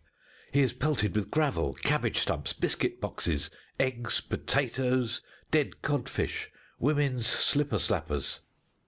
After him, fresh found, the hue and cry zigzag gallops in hot pursuit of Follow my leader. 65C, 66C, Night Watch, John Henry Menton, Wisdom Healy, V.B. Dillon, Councillor Nanetti, Alexander Keyes, Larry O'Rourke, Joe Cuff, Mrs. O'Dowd, Pisser Burke, the Nameless One, Mrs. Riordan, the Citizen, Gary Owen, who do you call him, Strangeface, fellow that's so like, saw him before, chap with a wen, Chris Callinan, Sir James Cameron, Benjamin Dollard, Lenihan, Bartell Darcy, Joe Hines, Red Murray, Editor Braden, T.M. Healy, Mr. Justice Fitzgibbon, John Howard Parnell, the Reverend Tinned Salmon, Professor Jolie, Mrs. Breen, Dennis Breen, Theodore Purifoy, Mina Purifoy, the Westland Row Postmistress, C.P. McCoy, Friend of Lions, Hoppy Holohan, Man in the Street, Other Man in the Street, Football Boots, Pug-Nosed Driver, Rich Protestant Lady, Davy Byrne, Mrs. Ellen McGuinness, Mrs. Joe Gallagher, George Lidwell, Jimmy Henry on corns, Superintendent Larracy, Father Cowley, Crofton out of the Collector General's, Dan Dawson, Dental Surgeon Bloom with tweezers, Mrs. Bob Doran, Mrs. Kennefick, Mrs. Wise Nolan, John Wise Nolan, handsome married woman rubbed against white behind in Clonskeetram, the bookseller of Sweets of Sin, Miss Doobidat and she did bedad, Mesdames Gerald and Stanislas Moran of Roebuck, the managing clerk of Drimmy's, Weatherup, Colonel Hayes, Mastiansky, Kitron, Penrose, Aaron Figatner, Moses Herzog, Michael E. Geraghty, Inspector Troy, Mrs. Galbraith, the constable off Eccles Street corner, old Dr. Brady with stethoscope, the mystery man on the beach, a retriever, Mrs. Miriam Dandrade, and all her lovers. The hue and cry. Helter-skelter-pelter-welter. He's Bloom! Stop, Bloom! Stop a Bloom! Stop a robber! Hi, hi! Stop him on the corner! At the corner of Beaver Street, beneath the scaffolding, Bloom, panting, stops on the fringe of the noisy quarrelling knot. A lot not knowing a jot what hi, row and wrangle round the who-what brawl all together. Stephen, with elaborate gestures, breathing deeply and slowly. You are my guests, uninvited, by virtue of the 5th of George and 7th of Edward. History to blame, fabled by mothers of memory. Private Carr to Sissy Caffrey. Was he insulting you? Stephen. Addressed her in vocative feminine, probably neuter, ungenitive. Voices. No, he didn't. I seen him. The girl there. He was in Mrs. Cohen's. What's up? Soldier and civilian. Sissy Caffrey. I was in company with the soldiers, and they left me to do, and the young man ran up behind me. But I'm faithful to the man that's treating me, though I'm only a shilling whore. Stephen catches sight of Lynch's and Kitty's heads. Hail, Sisyphus! He points to himself and the others. Poetic? Poetic. Voices. She's faithful, the man. Sissy Caffrey. Yes, to go with him. And me with a soldier friend. Private Compton. He doesn't half want a thick ear, the biter. Biff him one, Harry. Private Carr to Sissy. Was he insulting you while me and him was having a piss? Lord Tennyson, gentleman poet in Union Jack blazer and cricket flannels, bareheaded, flowing bearded. There's not to reason why. Private Compton. Biff him, Harry. Stephen to Private Compton. I don't know your name, but you're quite right. Dr. Swift says 1 man in armour will beat 10 men in their shirts. Shirt is synecdoche, part for the whole. Sissy Caffrey to the crowd. No, I was with the privates. Stephen, amiably. Why not?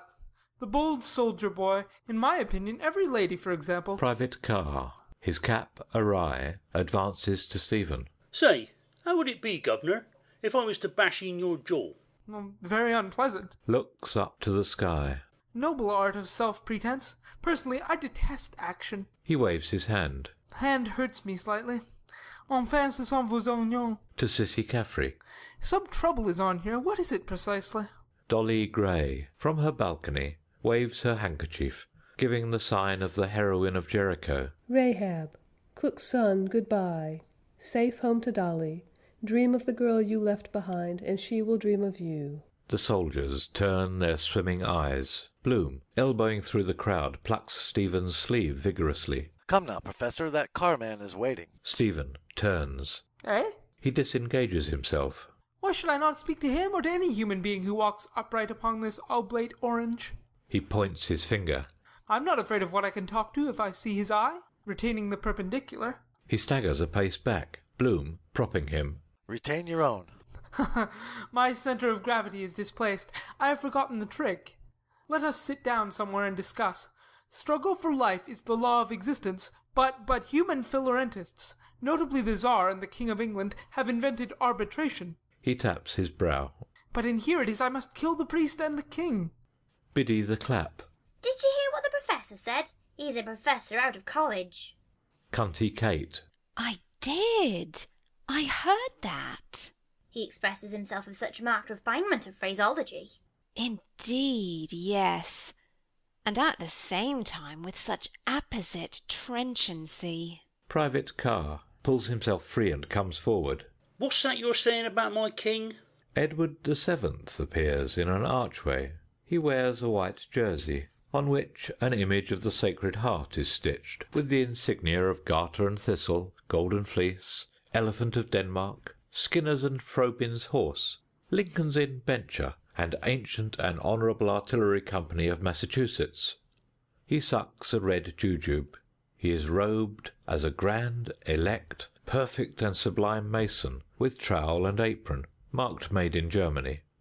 In his left hand he holds a plasterer's bucket, on which is printed Défense d'Uriner. A roar of welcome greets him. Edward VII. Slowly, solemnly, but indistinctly. Peace. Perfect peace. For identification, bucket in my hand. Cheerio, boys. He turns to his subjects. We have come here to witness a clean, straight fight, and we heartily wish both men the best of good luck.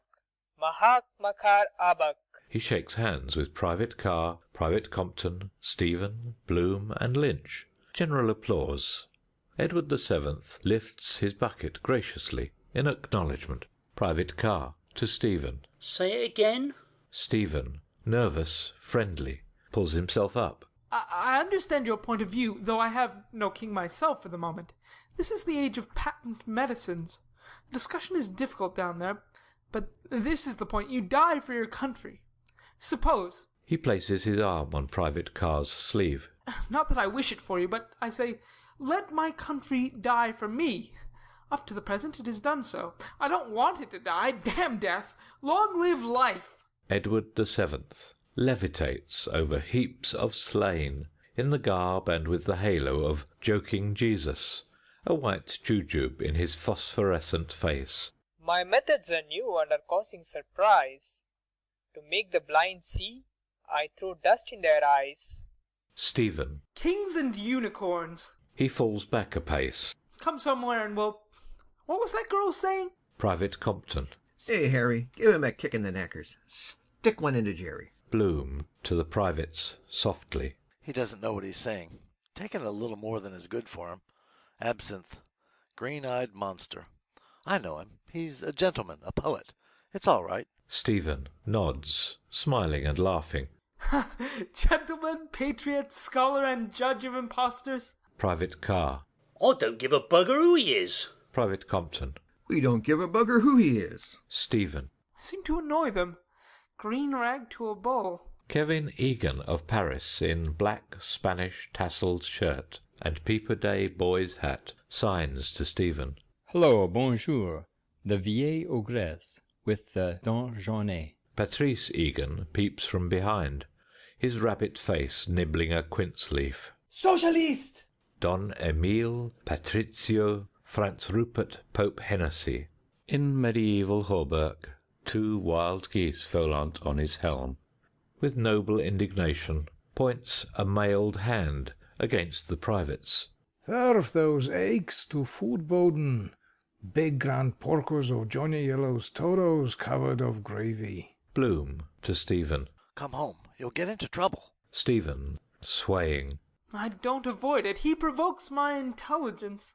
Biddy the Clap. One immediately observes he is a patrician of lineage. The Virago. Green above the red, says he. Wolf tone. The Board. The red's as good as the green, and better. Up the soldiers! Up King Edward! A Rough laughs. Aye, hands up to duet. The Citizen, with a huge emerald muffler and shillelagh, calls, May the God Bob send down a dove with teeth as sharp as razors to slit the throats of the English dogs that hunged our Irish leaders. The Croppy Boy, the rope noose round his neck, gropes in his issuing bowels with both hands. I bear no hate to a living thing, but I love my country beyond the king. Rumbold, Demon Barber, accompanied by 2 black-masked assistants, advances, with Gladstone bag, which he opens. Ladies and gents, cleaver, purchased by Mrs. Piercy to slay Mogg. Knife, with which Voisin dismembered the wife of a compatriot, and hid the remains in a sheet in the cellar, the unfortunate female's throat being cut from ear to ear. Phial, containing arsenic, retrieved from body of Miss Barron, which sent Seddon to the gallows. He jerks the rope. The assistants leap at the victim's legs and drag him downward. Grunting, the Croppy Boy's tongue protrudes violently.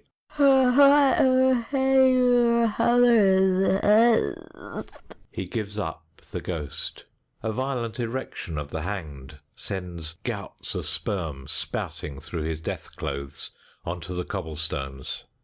Mrs. Bellingham, Mrs. Yelverton Barry, and the Honourable Mrs. Mervyn Talboys rush forward with their handkerchiefs to sop it up. Rumbold. I'm near it myself. He undoes the noose. Rope which hanged the awful rebel. 10 shillings a time, as applied to her Royal Highness. He plunges his head into the gaping belly of the hanged, and draws out his head again, clotted with coiled and smoking entrails. My painful duty has now been done.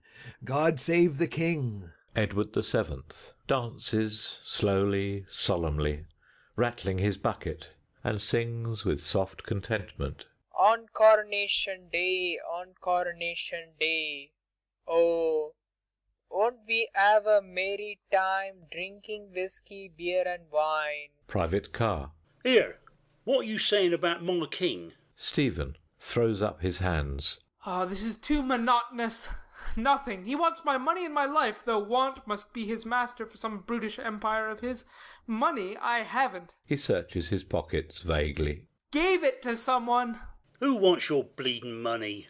Stephen tries to move off. Will someone tell me where I am least likely to meet these necessary evils? Ça se voit aussi à Paris. Not that I... But by St. Patrick! The women's heads coalesce. Old gummy granny in sugarloaf hat appears seated on a toadstool, the death flower of the potato blight on her breast. Aha! I know you, Gammer! Hamlet, revenge! The old sow that eats her farrow! Old gummy granny, rocking to and fro. Ireland, sweetheart, the King of Spain's daughter, Irlanda. Strangers in my house, bad manners to them. She keens with banshee woe. Oh, Johnny, silk of the kine. She wails. Ah, you met with poor old Ireland, and how does she stand? How do I stand you? The hat trick. Where's the third person of the blessed Trinity? Soggarth Aroon, the Reverend Carrion Crow. Sissy Caffrey, shrill. Stop them from fighting! A rough. Our men retreated. Private car, tugging at his belt. I'll wring the neck of any fucker says a word against my fucking king. Bloom, terrified. He said nothing, not a word, a pure misunderstanding. The citizen. Erin Gobrach. Major Tweedy and the citizen exhibit to each other medals, decorations, trophies of war, wounds. Both salute with fierce hostility. Private Compton. Go it, Harry. Do him one in the eye. He's a prober. Stephen. Did I? When? Bloom, to the redcoats. We fought for you in South Africa, Irish missile troops. Isn't that history? Royal Dublin Fusiliers, honoured by our monarch. The navvy, staggering past. Oh, yes. Oh, God. Yes. Oh, make the guar grower. Oh, bow. Casqued halberdiers in armour thrust forward a pentis of gutted spear points. Major Tweedy, moustached like Turco the Terrible, in bearskin cap with hackle plume and accoutrement, with epaulettes, gilt chevrons, and sabre tache. His breast bright with medals toes the line. He gives the pilgrim warrior's sign of the Knights Templars. Major Tweedy growls gruffly. Rorke's Drift! Up, guards, and at 'em! Mahar, Solol, Hashbaz. Private car. I'll do him in. Private Compton waves the crowd back. Fair play here. Make a bleedin' butcher shop of the bugger. Massed bands blare Gary Owen and God Save the King. Sissy Caffrey. They're going to fight. For me. Cunty Kate. The brave and the fair. Biddy the Clap. Methinks yon stable knight will joust it with the best. Cunty Kate, blushing deeply. Nay, madam, the gules doublet and merry St. George for me. Stephen. The harlot's cry from street to street shall weave old Ireland's winding sheet. Private car, loosening his belt, shouts. I'll wring the neck of any fucking bastard says a word against my bleeding fucking king. Bloom shakes Sissy Caffrey's shoulders. Speak, you. Are you struck dumb? You are the link between nations and generations. Speak, woman, sacred life-giver. Sissy Caffrey, alarmed, seizes Private Car's sleeve. Am I with you? Am I your girl? This is your girl? She cries. Police! Stephen, ecstatically, to Sissy Caffrey. White thy fambles, red thy gan, and thy quarons dainty is. Voices. Police! Distant voices. Dublin's burning! Dublin's burning! On fire! On fire! Brimstone fires spring up.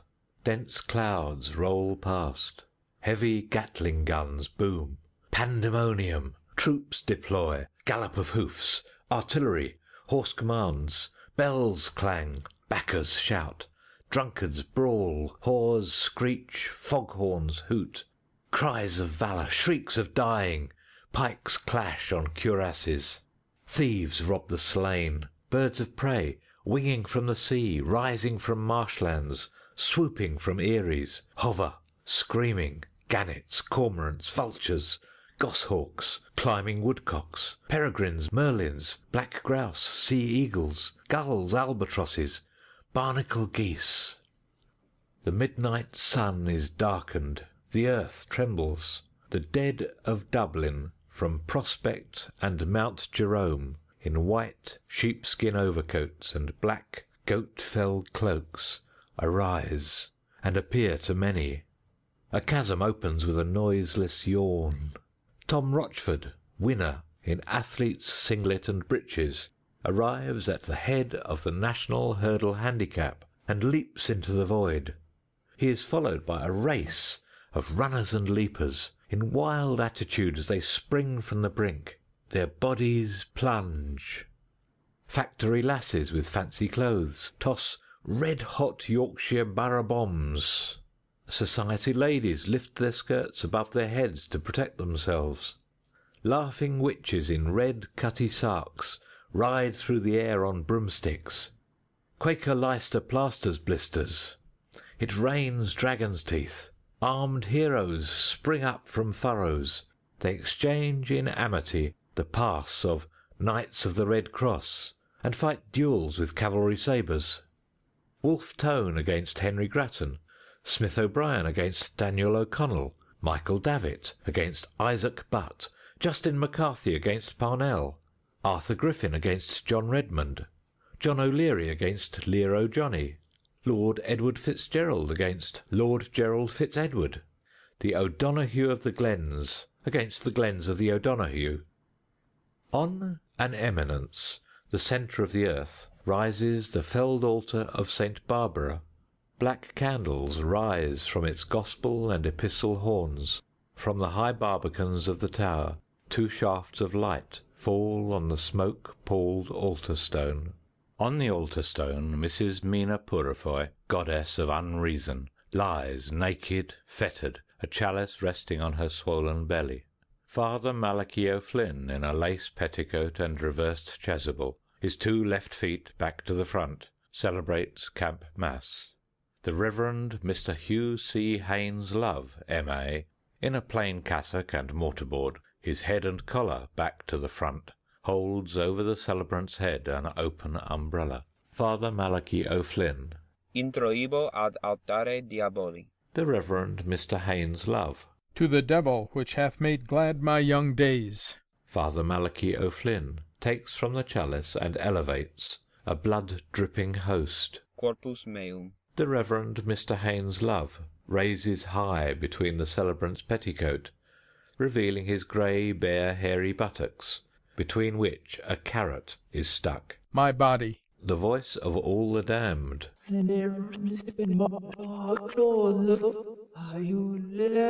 From on high, the voice of Adonai calls. Dog. The voice of all the blessed. Alleluia, for the Lord God omnipotent reigneth. From on high, the voice of Adonai calls. God. In strident discord, peasants and townsmen of orange and green factions sing Kick the Pope and Daily, Daily Sing to Mary. Private car, with ferocious articulation. Oh, do him in, so help me fucking Christ. I'll ring the bastard fucker's bleeding blasted fucking windpipe. Old gummy granny thrusts a dagger towards Stephen's hand. Remove him, Agusla. At 8:35 a.m. you will be in heaven, and Ireland will be free. She prays. Ah, good God, take him. The retriever, nosing on the fringe of the crowd, barks noisily. Bloom runs to Lynch. Can't you get him away? Lynch. He likes dialectic, the universal language. Kitty! To Bloom. Get him away, you. He won't listen to me. He drags Kitty away. Stephen points. Exit Judas. At Lack Wales is suspended. Bloom runs to Stephen. Come along with me now before worse happens. Here's your stick. Stick? No. Reason. This feast of pure reason. Sissy Caffrey pulling Private Carr. Come on, your boost. He insulted me, but I forgive him. Shouting in his ear. I forgive him for insulting me. Bloom over Stephen's shoulder. Yes, go. You see he's incapable. Private Carr breaks loose. I'll insult him. He rushes towards Stephen, fist outstretched, and strikes him in the face. Stephen totters, collapses, falls, stunned. He lies prone, his face to the sky, his hat rolling to the wall. Bloom follows and picks it up. Major Tweedy, loudly, Carbine in bucket. Cease fire. Salute. The retriever, barking furiously. The crowd. Let him up. Don't strike him when he's down. Air! Oh, the soldier hit him. He's a professor. Is he hurted? Don't manhandle him. He's fainted. A hag. What call had the red coat to strike the gentleman, and he under the influence? Let them go and fight the Boers. The board. Listen to who's talking. Hasn't the soldier a right to go with his girl? He gave him the coward's blow. They grab at each other's hair, claw at each other, and spit. The retriever, barking. Woof, woof, woof. Bloom shoves them back. Loudly. Get back. Stand back. Private Compton, tugging his comrade. Here, bugger off, Harry. Here's the cops. Two rain-capped watch, tall, stand in the group. First watch. What's wrong here? Private Compton. We were with this lady, and he insulted us, and insulted my chum. The retriever barks. Who owns the bleeding tyke? Sissy Caffrey, with expectation. Is he bleeding? A man, rising from his knees. No, gone off. He'll come to all right. Bloom glances sharply at the man. Leave him to me. I can easily. Second watch. Who are you? Do you know him? Private Carr lurches towards the watch. He insulted my lady friend. Bloom, angrily. You hit him without provocation. I'm a witness. Constable, take his regimental number. Second watch. I don't want your instructions in the discharge of my duty. Private Compton, pulling his comrade. Here, bugger off, Harry, or Bennett'll shove you in the lockup. Private Carr, staggering as he is pulled away. God fuck old Bennett. He's a white-ass bugger. I didn't give a shit for him. First watch. Takes out his notebook. What's his name? Bloom, peering over the crowd. I just see a car there. If you give me a hand a second, Sergeant. First watch. Name and address. Corny Kelleher, weepers round his hat, a death wreath in his hand, appears among the bystanders. Bloom, quickly. Oh, the very man. He whispers. Simon Dedalus' son. A bit sprung. Get those policemen to move those loafers back. Second watch. Night, Mr. Kelleher. Corny Kelleher, to the watch, with drawling eye. That's all right. I know him. Won a bit on the races. Gold cup. Throw away. He laughs. 20-1. Do you follow me? First watch. Turns to the crowd. Here, what are you all gaping at? Move on out of that. The crowd disperses slowly, muttering, down the lane. Corny Kelleher. Leave it to me, Sergeant. That'll be all right. He laughs, shaking his head. We were often as bad ourselves, aye, or worse, what? Hey, what? First watch. Laughs. I suppose so. Corny Kelleher nudges the second watch. Come and wipe your name off the slate. He lilts, wagging his head. With my touraloom, touraloom, touraloom, touraloom. What, eh? Do you follow me? Second watch. Genially. Ah, sure we were too. Corny Kelleher, winking. Boys will be boys. I have a car round there. Second watch. All right, Mr. Kelleher. Good night. I'll see to that. Bloom shakes hands with both of the watch in turn. Thank you very much, gentlemen. Thank you. He mumbles confidentially. We don't want any scandal, you understand? Father's well-known, highly respected citizen. Just a little wild oats, you understand? First watch. Oh, I understand, sir. Second watch. It's all right, sir. First watch. It was only in case of corporal injuries I'd have to report it at the station. Naturally. Nods rapidly. Quite right. Only you're bound in duty. Second watch. It's our duty. Corny Kelleher. Good night, men. The watch, saluting together, Night, gentlemen. They move off with slow, heavy tread. Bloom blows. Providential you came on the scene. You have a car? Corny Kelleher laughs, pointing his thumb over his right shoulder to the car brought up against the scaffolding. 2 commercials that were standing fizz and jarmets. Like Princess Faith.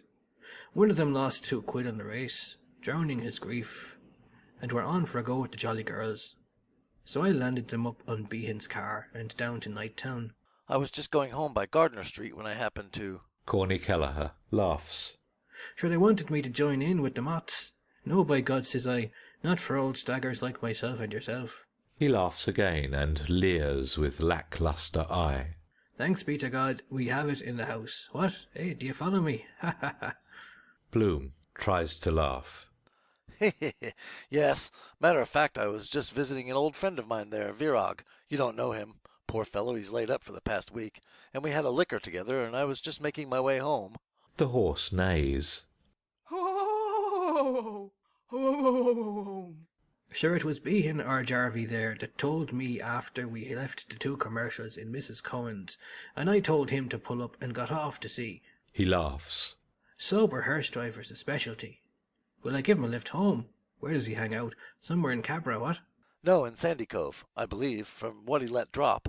Stephen, prone, breathes to the stars. Corny Kelleher, a squint, drawls at the horse. Bloom, in gloom, looms down. Corny Kelleher scratches his nape. Sandy Cove. He bends down and calls to Stephen. Hey? He calls again. Hey, he's covered with shavings anyhow. Take care they didn't lift anything off him. No. I have his money and his hat here, and stick. Ah, well, he'll get over it. No bones broken. Well, I'll shove along. He laughs. I've a rendezvous in the morning. Burying the dead. Safe home. The horse neighs. Oh. Good night. I'll just wait and take him along in a few. Corny Kelleher returns to the outside car and mounts it. The horse harness jingles. From the car, standing. Night. Night. The Jarvey chucks the reins and raises his whip encouragingly. The car and horse back slowly, awkwardly, and turn. Corny Kelleher on the side seat sways his head to and fro in sign of mirth at Bloom's plight. The Jarvey joins in the mute, pantomimic merriment, nodding from the farther seat. Bloom shakes his head in mute, mirthful reply. With thumb and palm, Corny Kelleher reassures that the 2 bobbies will allow the sleep to continue, for what else is to be done. With a slow nod, Bloom conveys his gratitude, as that is exactly what Stephen needs. The car jingles touraloom round the corner of the touraloom lane. Corny Kelleher again reassuralooms with his hand. Bloom, with his hand, assuralooms Corny Kelleher that he is reassuraloomte. The tinkling hoofs and jingling harness grow fainter with their tooraloo-loo-loo-loo-lay. Bloom, holding in his hand Stephen's hat, festooned with shavings and ash-plant, stands irresolute. Then he bends to him and shakes him by the shoulder. Hey, ho! There is no answer. He bends again. Mr. Daedalus! There is no answer. The name if you call. Somnambulist. He bends again and, hesitating, brings his mouth near the face of the prostrate form. Stephen! There is no answer. He calls again. Stephen! Stephen groans. Who? Black Panther. Vampire. He sighs and stretches himself, then murmurs thickly with prolonged vowels. Who drive Fergus now, and pierce wood's woven shade. He turns on his left side, sighing, doubling himself together. Bloom. Poetry. Well educated. Pity. He bends again and undoes the buttons of Stephen's waistcoat. To breathe. He brushes the wood shavings from Stephen's clothes with light hand and fingers. £1.7. Not hurt, anyhow. He listens. What? Stephen murmurs. Shadows. The woods. White breast. dim sea. He stretches out his arms, sighs again, and curls his body. Bloom, holding the hat and ash plant, stands erect. A dog barks in the distance. Bloom tightens and loosens his grip on the ash plant. He looks down on Stephen's face and form. Bloom communes with the night. Face reminds me of his poor mother, in the shady wood, the deep white breast. Ferguson, I think I caught. A girl. Some girl. Best thing could happen him. He murmurs, Swear that I will always hail, ever conceal, never reveal, any part or parts, art or arts. He murmurs, in the rough sands of the sea, a cable tow's length from the shore, where the tide ebbs and flows. Silent, thoughtful, alert, he stands on guard, his fingers at his lips in the attitude of secret master. Against the dark wall a figure appears slowly. A fairy boy of 11, a changeling, kidnapped, dressed in an Eton suit with glass shoes and a little bronze helmet, holding a book in his hand. He reads from right to left, inaudibly, smiling, kissing the page. Bloom, wonder-struck, calls inaudibly, Rudy! Rudy gazes unseeing into Bloom's eyes and goes on reading, kissing, smiling. He has a delicate mauve face. On his suit he has diamond and ruby buttons. In his free left hand he holds a slim ivory cane with a violet bow knot. A white lambkin peeps out of his waistcoat pocket. End of section 45.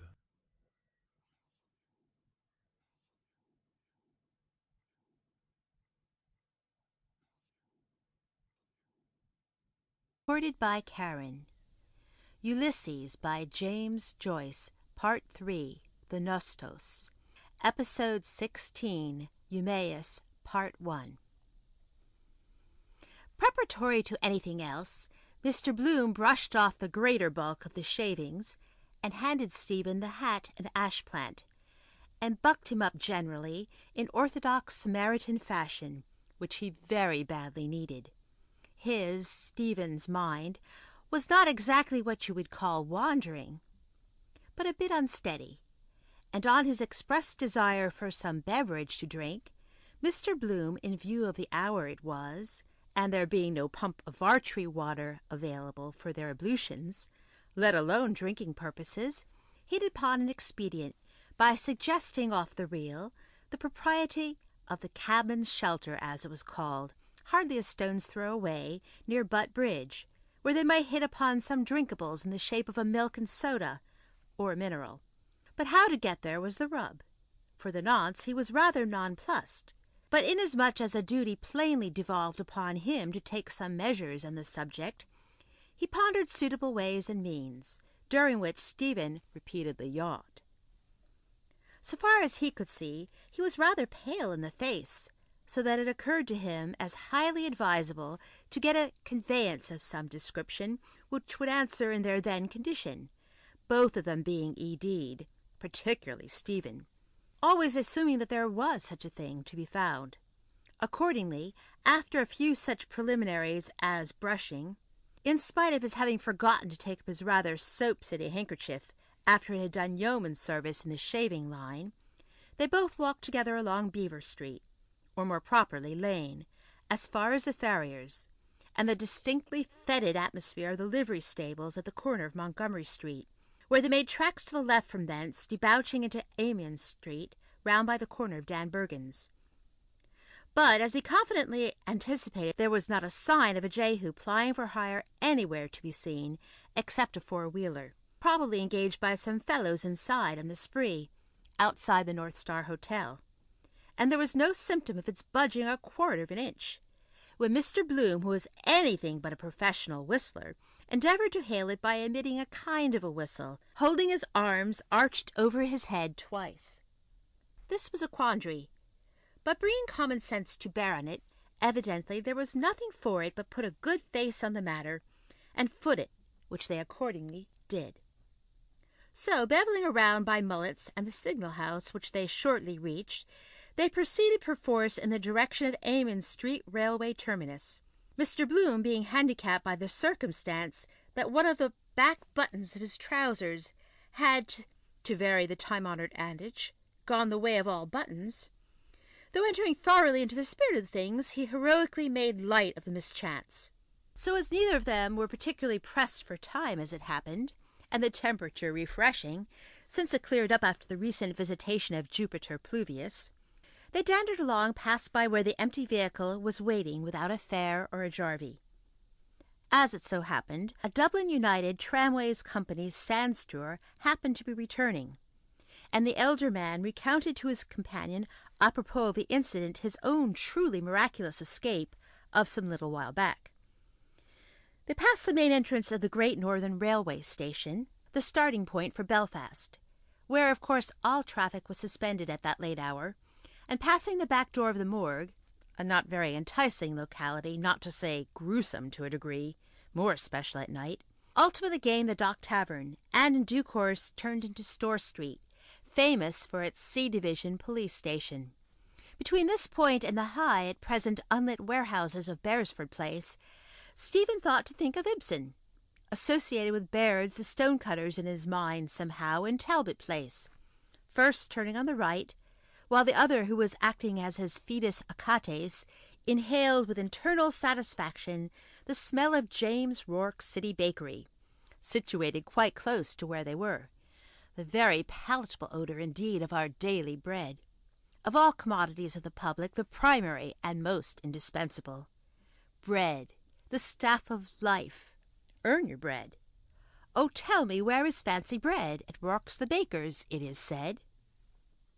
En route to his taciturn and, not to put too fine a point on it, not yet perfectly sober companion, Mr. Bloom, who at all events was in complete possession of his faculties, never more so, in fact, disgustingly sober, spoke a word of caution re the dangers of Nighttown, women of ill fame and swell mobsmen, which, barely permissible once in a while, though not as a habitual practice, was of the nature of a regular death-trap for young fellows of his age, particularly if they had acquired drinking habits under the influence of liquor, unless you knew little jiu-jitsu for every contingency, as even a fellow on the broad of his back could administer a nasty kick if you didn't look out. Highly providential was the appearance on the scene of Corny Kelleher, when Stephen was blissfully unconscious. But for that man in the gap turning up at the 11th hour, the finis might have been that he might have been a candidate for the accident ward, or failing that, the bridewell, and an appearance in the court next day before Mr. Tobias, or, he being the solicitor, rather old Wall, he meant to say, or Mahoney, which simply spelt ruin for a chap when it got bruited about. The reason he mentioned the fact was that a lot of these policemen, whom he cordially disliked, were admittedly unscrupulous in the service of the Crown, and as Mr. Bloom put it, recalling a case or two in the A Division in Clanbrassil Street, prepared to swear a hole through a 10-gallon pot. Never on the spot when wanted, but in quiet parts of the city, Pembroke Road, for example, the guardians of the law were well in evidence, the obvious reason being they were paid to protect the upper classes. Another thing he commented on was equipping soldiers with firearms, or sidearms of any description, liable to go off at any time, which was tantamount to inciting them against civilians, should by any chance they fall out over anything. You frittered away your time, he very sensibly maintained, and health, and also character besides, which the squandermania of the thing, fast women of the demi-monde ran away with a lot of LSD into the bargain, and the greatest danger of all was who you got drunk with, though, touching the more vexed question of stimulants, he relished a glass of choice old wine in season, as both nourishing and blood-making, and possessing aperient virtues, notably a good Burgundy, which he was a staunch believer in. Still, never beyond a certain point, where he invariably drew the line, as it simply led to trouble all round, to say nothing of your being at the tender mercy of others, practically. Most of all, he commented adversely on the desertion of Stephen by all his pub-hunting confreres but one, a most glaring piece of ratting on the part of his brother medicos under all the circs. And that one was Judas, Stephen said, who up to then had said nothing whatsoever of any kind. Discussing these and kindred topics, they made a bee-line across the back of the custom-house and passed under the loop-line bridge, where a brazier of coke burning in front of a sentry-box, or something like one, attracted their rather lagging footsteps.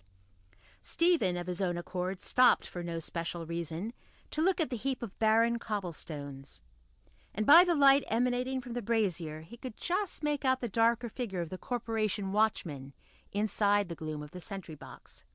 He began to remember that this had happened, or had been mentioned as having happened before, but it cost him no small effort before he remembered that he recognized in the sentry a quondam friend of his father's, Gumley. To avoid a meeting, he drew nearer to the pillars of the railway bridge. "Someone saluted you," Mr. Bloom said. A figure of middle height on the prowl, evidently under the arches, saluted again, calling, "Night!" Stephen, of course, started rather dizzily and stopped to return the compliment. Mr. Bloom, actuated by motives of inherent delicacy, inasmuch as he always believed in minding his own business, moved off, but nevertheless remained on the qui-vive with just a shade of anxiety, though not funkyish in the least. Though unusual in the Dublin area, he knew that it was not by any means unknown for desperadoes who had next to nothing to live on to be abroad, waylaying and generally terrorizing peaceable pedestrians by placing a pistol at their head in some secluded spot outside the city proper. Famished loiterers of the Thames Embankment category they might be, hanging about there, or simply marauders, ready to decamp with whatever boodle they could, in one fell swoop at a moment's notice, your money or your life, leaving you there to point a moral, gagged and garroted. Stephen, that is, when the accosting figure came to close quarters, though he was not in an over-sober state himself, recognized Corley's breath redolent of rotten corn-juice. Lord John Corley, some called him, and his genealogy came about in this wise. He was the eldest son of Inspector Corley of the G Division, lately deceased, who had married a certain Catherine Brophy, the daughter of a Louth farmer. His grandfather, Patrick Michael Corley of New Ross, had married the widow of a publican there, whose maiden name had been Catherine, also, Talbot. Rumour had it, though not proved, that she descended from the house of the Lords Talbot de Malahide, in whose mansion, really an unquestionably fine residence of its kind, and well worth seeing, her mother, or aunt, or some relative, a woman, as the tale went, of extreme beauty, had enjoyed the distinction of being in service in the wash-kitchen. This, therefore, was the reason why the still comparatively young, though dissolute, man, who now addressed Stephen, was spoken of by some, with facetious proclivities, as Lord John Corley. Taking Stephen on one side, he had the customary doleful ditty to tell. Not as much as a farthing to purchase a night's lodgings. His friends had all deserted him. Furthermore, he had a row with Lenehan, and called him to Stephen a mean bloody swab, with a sprinkling of a number of other uncalled-for expressions. He was out of a job, and implored of Stephen to tell him where on God's earth he could get something, anything at all, to do. No, it was a daughter of the mother in the wash-kitchen that was foster-sister to the heir of the house, or else they were connected through the mother in some way. Both occurrences happening at the same time, if the whole thing wasn't a complete fabrication from start to finish. Anyhow, he was all in. "I wouldn't ask you only," pursued he, "on my solemn oath, and God knows I'm on the rocks." "There'll be a job tomorrow or next day," Stephen told him, "in a boys' school at Dalkey, for a gentleman usher. Mr. Garrett Deasy. Try it. You may mention my name." "Oh, God," Corley replied. "Sure I couldn't teach in a school, man. I was never one of your bright ones," he added with a half-laugh. "I got stuck twice in the junior of the Christian Brothers." "I have no place to sleep myself," Stephen informed him. Corley, at this first go-off, was inclined to suspect it was something to do with Stephen being fired out of his digs for bringing in a bloody tart off the street. There was a doss-house in Marlborough Street, Mrs. Maloney's, but it was only a tanner touch and full of undesirables.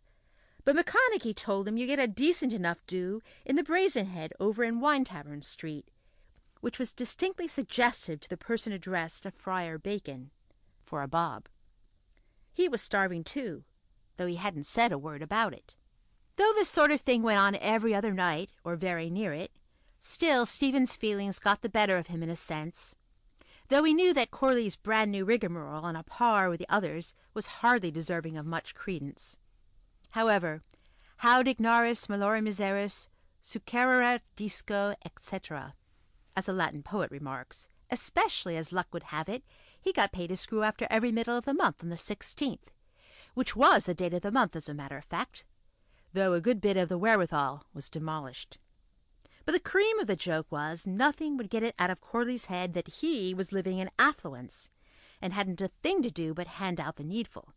Whereas he put his hand in his pocket anyhow, not with the idea of finding any food there, but thinking he might lend him anything up to a bob or so, in lieu, so that he might endeavour at all events, and get sufficient to eat. But the result was in the negative, for, to his chagrin, he found his cash missing. A few broken biscuits were all the result of his investigation. He tried his hardest to recollect for the moment whether he had lost as well as he might have, or left, because in that contingency it was not a pleasant lookout. Very much the reverse, in fact. He was altogether too fagged out to institute a thorough search, though he tried to recollect. About biscuits he dimly remembered. Who now exactly gave them, he wondered, or where was, or did he buy? However, in another pocket he came across what he surmised in the dark were pennies. Erroneously, however, as it turned out. "Those are half-crowns, man," Corley corrected him. And so, in point of fact, they turned out to be. Stephen anyhow lent him one of them. "Thanks," Corley answered. "You're a gentleman. I'll pay you back one time." "Who's that with you?" "I saw him a few times in the Bleeding Horse in Camden Street, with Boylan the bill-sticker. You might put in a good word for us to get me taken on there. I'd carry a sandwich board, only the girl in the office told me they're full up for the next 3 weeks, man. God, you've got to book ahead, man. You'd think it was for the Call Rosa. I don't give a shite anyway, so long as I get a job, even as a crossing sweeper." Subsequently, being not quite so down in the mouth after the 2 and 6 he got, he informed Stephen about a fellow by the name of Baggs Comiskey that he said Stephen knew well out of Fulham's, the ship handlers. Bookkeeper there used to be often round in Nagel's-Back with O'Mara and a little chap with a stutter, the name of Tige. Anyhow, he was lagged the night before last, and fined 10 bob for a drunken disorderly, and refusing to go with the constable. Mr. Bloom, in the meanwhile, kept dodging about in the vicinity of the cobblestones, near the brazier of coke in front of the corporation watchman's sentry-box, who, evidently a glutton for work, it struck him, was having a quiet 40 winks, for all intents and purposes on his own private account, while Dublin slept. He threw an odd eye at the same time now and then at Stephen's anything but immaculately attired interlocutor, as if he'd seen that nobleman somewhere or other, though where he was not in a position to truthfully state, nor had he the remotest idea when. Being a level-headed individual who could give points to not a few in point of shrewd observation, he also remarked on his very dilapidated hat and slouchy wearing apparel, generally testifying to a chronic impecuniosity. Palpably he was one of his hangers-on, but for the matter of that it was merely a question of one preying on his next-door neighbour all round, in every deep, so to put it, a deeper depth. And for the matter of that, if the man in the street chanced to be in the dock himself, penal servitude with or without the option of a fine would be a very rara avis altogether. In any case, he had a consummate amount of cool assurance, intercepting people at that hour of the night or morning. Pretty thick that was, certainly. The pair parted company, and Stephen rejoined Mr. Bloom, who, with his practised eye, was not without perceiving that he had succumbed to the blandiloquence of the other parasite. Alluding to the encounter, he said laughingly, Stephen, that is, "He's down on his luck. He asked me to ask you to ask somebody named Boylan, a bill-sticker, to give him a job as a sandwich man." At this intelligence, in which he seemingly evinced little interest, Mr. Bloom gazed abstractedly for the space of half a second or so in the direction of a bucket-dredger, rejoicing in the far-famed name of Iblana, moved alongside Custom House Quay and quite possibly out of repair, whereupon he observed evasively, "Everybody gets their own ration of luck, they say. Now you mention it, his face was familiar to me. But leaving that for the moment, how much did you part with?" he queried, "if I'm not too inquisitive." "£0.5, Stephen responded. "I dare say he needs it to sleep somewhere." "Needs?" Mr. Bloom ejaculated, professing not the least surprise at the intelligence. "I can quite credit the assertion, and I guarantee he invariably does. Everyone according to his needs, or everyone according to his deeds. But talking about things in general, where," added he with a smile, "will you sleep yourself? Walking to Sandy Cove is out of the question, and even supposing you did, you won't get in after what occurred at Westland Row Station. Simply fag out there for nothing. I don't mean to presume to dictate to you in the slightest degree, but why did you leave your father's house?" "To seek misfortune," was Stephen's answer. "I met your respected father on a recent occasion," Mr. Bloom diplomatically returned. "Today, in fact, or to be strictly accurate, on yesterday. Where does he live at present? I gathered in the course of conversation that he had moved." "I believe he's in Dublin somewhere," Stephen answered unconcernedly. "Why?" "A gifted man," Mr. Bloom said of Mr. Dedalus Senior, "in more respects than one, and a born raconteur, if ever there was one. He takes great pride, quite legitimate, out of you. You could go back, perhaps," he hazarded, still thinking of the very unpleasant scene at Westland Road terminus, when it was perfectly evident that the other two, Mulligan that is, and that English tourist friend of his, who eventually euchred their third companion, were patently trying, as if the whole Bally station belonged to them, to give Stephen the slip in the confusion, which they did. There was no response forthcoming to the suggestion, however, such as it was, Stephen's mind's eye being too busily engaged in repicturing his family hearth the last time he saw it, with his sister Dilly sitting by the ingle, her hair hanging down, waiting for some weak Trinidad shell cocoa that was in the soot-coated kettle to be done, so that she and he could drink it with the oatmeal water for milk, after the Friday herrings they had eaten, at 2 a penny, with an egg apiece for Maggie, Buddy, and Katy. The cat, meanwhile, under the mangle, devouring a mess of eggshells and charred fish heads and bones on a square of brown paper, in accordance with the third precept of the church to fast and abstain on the days commanded, it being quarter tense, or if not, ember days, or something like that. "No," Mr. Bloom repeated again, "I wouldn't personally repose much trust in that boon companion of yours, who contributes the humorous element, Dr. Mulligan, as a guide, philosopher, and friend, if I were in your shoes. He knows which side his bread is buttered on, though in all probability he never realized what it is to be without regular meals. Of course you didn't notice as much as I did, but it wouldn't occasion me the least surprise to learn that a pinch of tobacco or some narcotic was put in your drink for some ulterior object."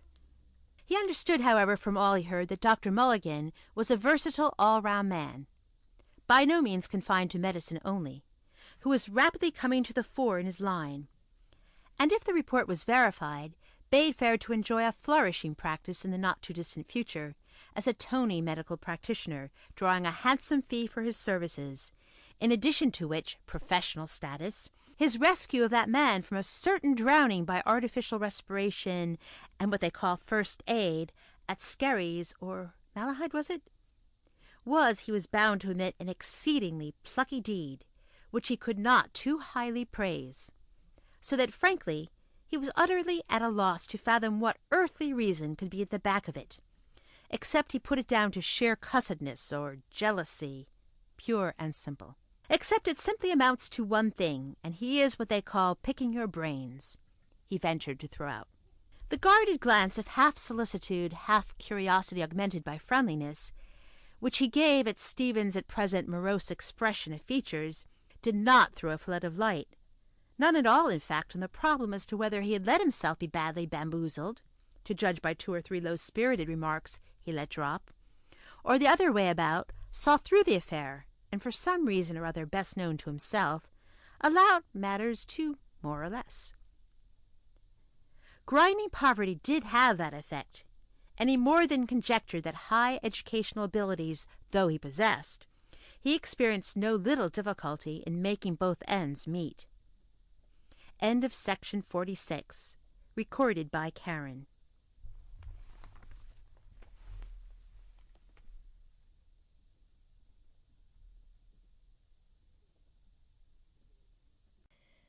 Ulysses by James Joyce, Part 3, The Nostos, Episode 16, Eumaeus, Part 2. Adjacent to the men's public urinal, they perceive an ice cream car round which a group of presumably Italians in heated altercation were getting rid of voluble expressions in their vivacious language in a particularly animated way, there being some little differences between the parties. Puttana Madonna! C'è si dia I quattrini, ho ragione? Culo rotto! Intendiamoci, mezzi sovrano più. Dice lui però, mezzo, farabuto, mortacci sui. Ma ascolta, sinche la testa più. Mr. Bloom and Stephen entered the cabin's shelter, an unpretentious wooden structure, where prior to then he had rarely, if ever, been before, the former having previously whispered to the latter a few hints, and then to the keeper of it, said to be the once famous Skin-the-Goat Fitzharris, the Invincible, though he could not vouch for the actual facts, which quite possibly there was not one vestige of truth in. A few moments later saw our two noctambulists safely seated in a discreet corner, only to be greeted by stares from the decidedly miscellaneous collection of waifs and strays and other nondescript specimens of the genus Homo, already there, engaged in eating and drinking, diversified by conversation, for whom they seemingly formed an object of marked curiosity. Now, touching a cup of coffee, Mr. Bloom ventured to plausibly suggest to break the ice. "It occurs to me you ought to sample something in the shape of solid food, say a roll of some description." Accordingly, his first act was with characteristic sang-froid to order these commodities quietly.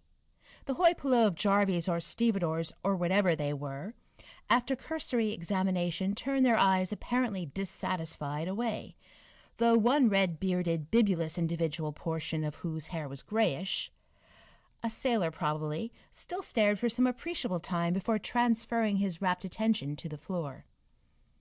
Mr. Bloom, availing himself of the right of free speech, he having just a bowing acquaintance with the language in dispute, though, to be sure, rather in a quandary over voglio, remarked to his protégé in an audible tone of voice, apropos of the battle royal in the street, which was still raging fast and furious. "A beautiful language, I mean, for singing purposes. Why do you not write your poetry in that language? Bella poetria, it is so melodious and full. Bella donna, voglio." Stephen, who was trying his dead best to yawn if he could, suffering from lassitude generally, replied, "To fill the ear of a cow-elephant. They were haggling over money." "Is that so?" Mr. Bloom asked. Of course, he subjoined pensively at the inward reflection of there being more languages to start with than were absolutely necessary. It may be only the southern glamour that surrounds it. The keeper of the shelter in the middle of this tete-a-tete put a boiling swimming cup of a choice concoction labeled coffee on the table, and a rather antediluvian specimen of a bun, or so it seemed, after which he beat a retreat to his counter, Mr. Bloom determining to have a good square look at him later on, so as not to appear to, for which reason he encouraged Stephen to proceed with his eyes, while he did the honors by surreptitiously pushing the cup of what was temporarily supposed to be called coffee gradually nearer him. "Sounds are impostures," Stephen said after a pause of some little time, "like names. Cicero, Podmore, Napoleon, Mr. Goodbody, Jesus, Mr. Doyle. Shakespeare's were as common as Murphy's. What's in a name?" "Yes, to be sure," Mr. Bloom unaffectedly concurred. "Of course. Our name was changed, too," he added, pushing the so-called roll across. The red-bearded sailor, who had his weather eye on the newcomers, boarded Stephen, whom he had singled out for attention in particular, squarely, by asking, "And what might your name be?" Just in the nick of time, Mr. Bloom touched his companion's boot, but Stephen, apparently disregarding the warm pressure from an unexpected quarter, answered, "Daedalus." The sailor stared at him heavily from a pair of drowsy, baggy eyes, rather bunged up from excessive use of booze, preferably good old Hollands and water. "You know Simon Dedalus?" he asked at length. "I've heard of him," Stephen said. Mr. Bloom was all at sea for a moment, seeing the others evidently eavesdropping too. "He's Irish," the seaman bold affirmed, staring still in much the same way and nodding. "All Irish." "All too Irish," Stephen rejoined. As for Mr. Bloom, he could neither make head or tail of the whole business, and he was just asking himself what possible connection, when the sailor of his own accord turned to the other occupants of the shelter with the remark, "I seen him shoot 2 eggs off 2 bottles at 50 yards, over his shoulder. The left hand dead shot." Though he was slightly hampered by an occasional stammer, and his gestures being also clumsy as it was, still he did his best to explain. "Bottles out there, say? 50 yards measured. Eggs on the bottles. Cocks his gun over his shoulder. Aims."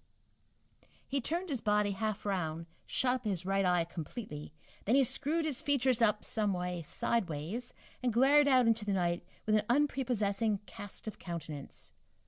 "Pum!" he then shouted once. The entire audience waited, anticipating an additional detonation, there being still a further egg. "Pum!" he shouted twice. Egg 2 evidently demolished, he nodded and winked, adding bloodthirstily, "Buffalo Bill shoots to kill. Never missed, nor he never will." A silence ensued, till Mr. Bloom, for agreeableness' sake, just felt like asking him whether it was for a marksmanship competition like the Bisley. "Beg pardon?" the sailor said. "Long ago?" Mr. Bloom pursued without flinching a hair's breadth. "Why," the sailor replied, relaxing to a certain extent under the magic influence of diamond-cut diamond, "it might be a matter of 10 years. He toured the wide world with Hengler's Royal Circus. I seen him do that in Stockholm." "Curious coincidence," Mr. Bloom confided to Stephen unobtrusively. "Murphy's my name," the sailor continued. "D.B. Murphy of Carrigaloe. Know where that is?" "Queenstown Harbor," Stephen replied. "That's right," the sailor said. "Fort Camden and Fort Carlisle. That's where I hails from. I belongs there. That's where I hails from. My little woman's down there. She's waiting for me, I know. For England, home and beauty. She is my own true wife I haven't seen for 7 years now, sailing about." Mr. Bloom could easily picture his advent on the scene, the homecoming to the mariner's roadside shieling after having diddled Davy Jones a rainy night with a blind moon. Across the world for a wife. Quite a number of stories there were on that particular Alice Ben Bolt topic. Enoch Arden and Rip Van Winkle, and does anybody hereabouts remember Cac O'Leary, a favourite? A most trying declamation piece by the way of poor John Casey, and a bit of perfect poetry in its own small way. Never about the runaway wife coming back, however much devoted to the absentee. The face at the window. Judge of his astonishment when he finally did breast the tape, and the awful truth dawned upon him anent his better half, wrecked in his affections. "You little expected me, but I've come to stay and make a fresh start." There she sits, a grass widow, at the self-same fireside, believes me dead, rocked in the cradle of the deep. And there sits Uncle Chubb, or Tompkin as the case might be, the publican of the Crown and Anchor, in shirt-sleeves, eating rump steak and onions. No chair for father. Brrr, the wind! Her brand-new arrival is on her knee, post-mortem child, with a high row and a randy row, and my galloping, tearing dandy-o, bow to the inevitable, grin and bear it. I remain with much love your broken-hearted husband, D.B. Murphy. The sailor, who scarcely seemed to be a Dublin resident, turned to one of the Jarvies with the request, "You don't happen to have such a thing as a spare chaw about you?" The Jarvey address, as it happened, had not but the keeper took a die of plug from his good jacket hanging on a nail, and the desired object was passed from hand to hand. "Thank you," the sailor said. He deposited the quid in his gob, and chewing, and with some slow stammers, proceeded. "We come up this morning 11 o'clock. The three-master Rosefiend from Bridgewater with bricks I shipped to get over. Paid off this afternoon. There's my discharge, see? D.B. Murphy, A.B.S. In confirmation of which statement, he extricated from an inside pocket and handed to his neighbor a not very clean-looking folded document. "You must have seen a fair share of the world," the keeper remarked, leaning on the counter. "Why," the sailor answered upon reflection upon it, "I've circumnavigated a bit since I first joined on. I was in the Red Sea. I was in China, and North America, and South America. We was chased by pirates one voyage. I seen icebergs plenty, growlers. I was in Stockholm and the Black Sea, the Dardanelles under Captain Dalton, the best bloody man that ever scuttled a ship. I seen Russia, Gospodi, Pomilu, that's how the Russians praise." "You seen queer sights, don't be talking," put in a Jarvey. "Why," the sailor said, shifting his partially chewed plug, "I seen queer things, too, ups and downs. I seen a crocodile bite the fluke of an anchor, same as I chew that quid." He took out of his mouth the pulpy quid and, lodging it between his teeth, bit ferociously. "Ahem! Like that. And I seen man-eaters in Peru that eats corpses and the livers of horses. Look here. Here they are, a friend of mine sent me." He fumbled out a picture postcard from his inside pocket, which seemed to be in its way a species of repository, and pushed it along the table.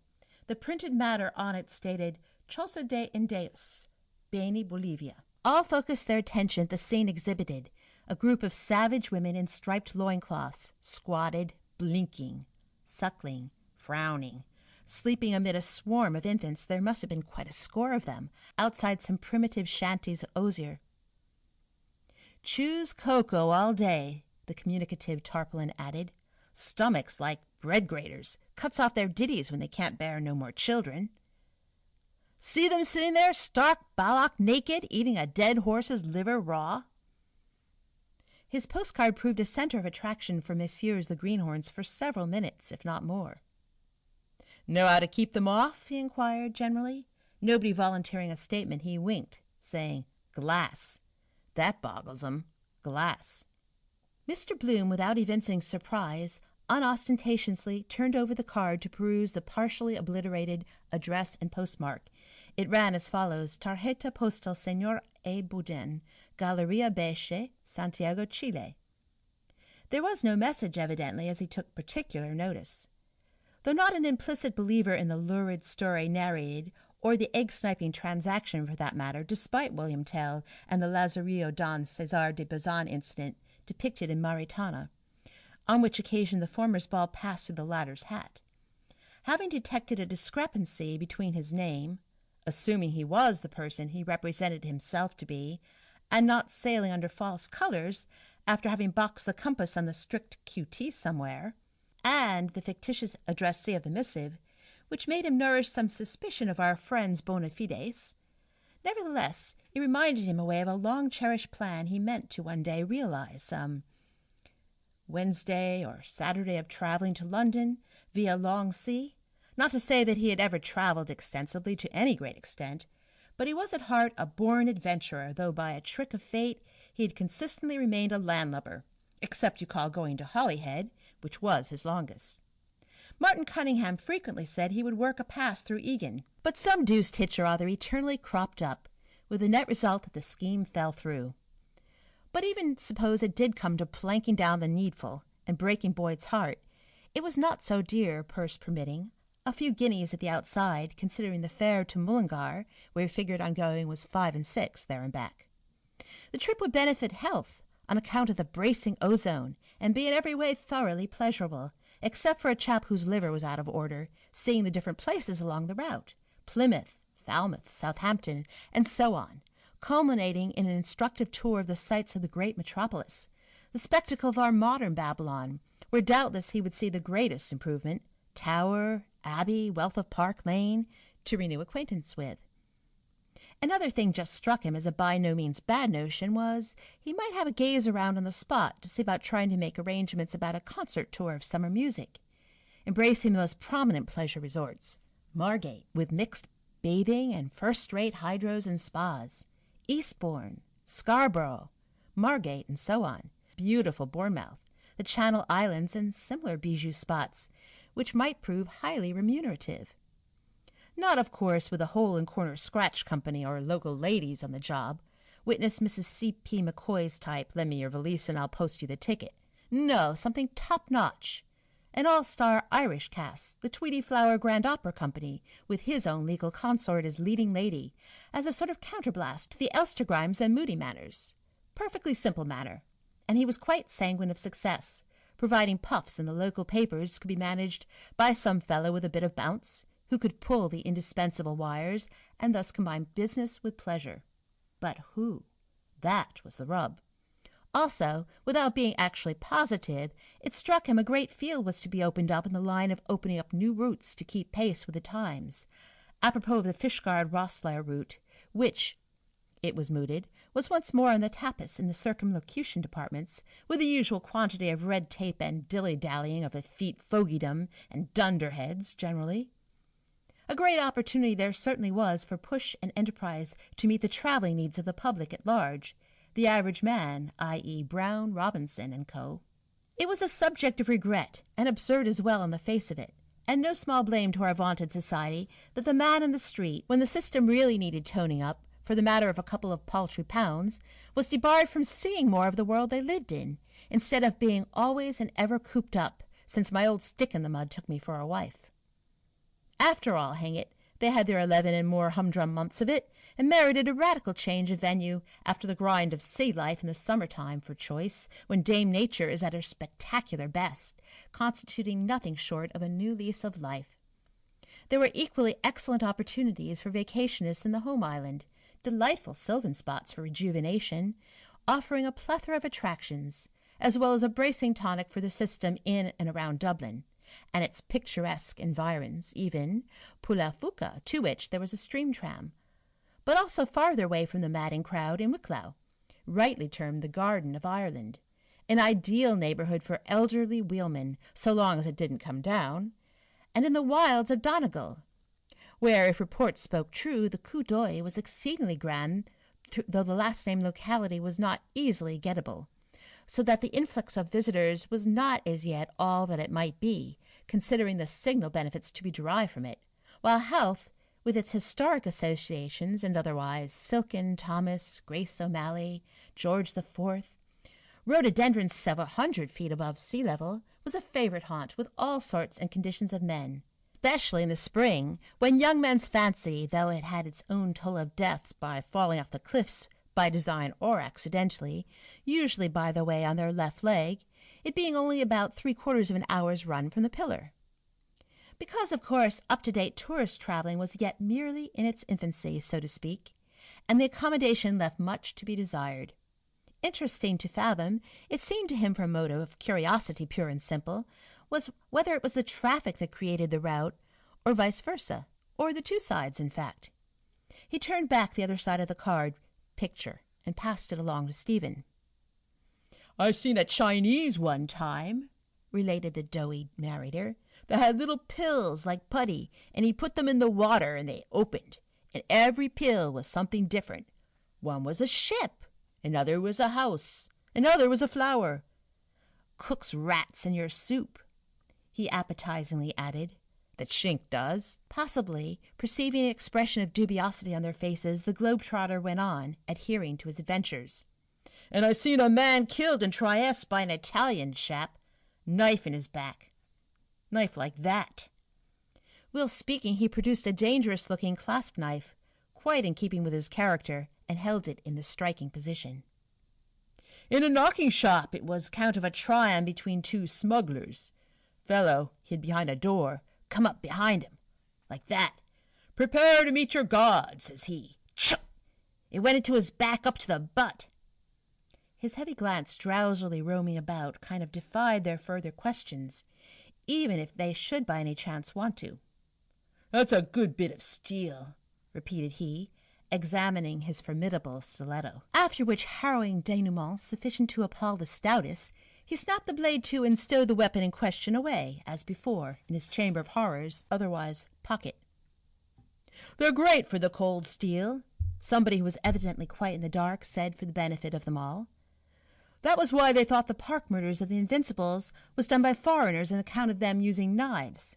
At this remark, passed obviously in the spirit of where ignorance is bliss, Mr. B. and Stephen, each in his own particular way, both instinctively exchanged meaning glances, in a religious silence of the strictly entre nous variety, however, towards where Skin the Goat, alias the keeper, not turning a hair, was drawing spurts of liquid from his boiler affair. His inscrutable face, which was really a work of art, a perfect study in itself, beggaring description, conveyed the impression that he didn't understand one jot of what was going on. Funny, very. There ensued a somewhat lengthy pause. One man was reading in fits and starts a stained-by-coffee evening journal, another the card with the native's Chosa Day, another the seaman's discharge. Mr. Bloom, so far as he was personally concerned, was just pondering in pensive mood. He vividly recollected when the occurrence alluded to take place, as well as yesterday, roughly some scores of years previously in the days of the land troubles, when it took the civilized world by storm, figuratively speaking, early in the 80s. 81, to be correct, when he was just turned 15. "Aye, boss," the sailor broke in. "Give us back them papers." The request being complied with, he clawed them up with a scrape. "Have you seen the Rock of Gibraltar?" Mr. Bloom inquired. The sailor grimaced, chewing in a way that might be read as yes, aye, or no. "Aye, you've touched there too," Mr. Bloom said. Europa Point, thinking he had, in the hope the rover might possibly buy some reminiscences, but he failed to do so, simply letting spurt a jet of spew into the sawdust, and shook his head with a sort of lazy scorn. "What year would that be about?" Mr. B. interrogated. "Can you recall the boats?" Our suave distant sailor munched heavily a while, hungrily, before answering. Episode 16, Eumaeus, Part 3. "There was a fellow sailed with me in the rover," the old sea-dog, himself a rover, proceeded. "Went ashore and took up a soft job as gentleman's valet at £6 a month. Them are his trousers I've on me, and he gave me an oilskin and that jackknife. I'm game for that job, shaving and brush-up.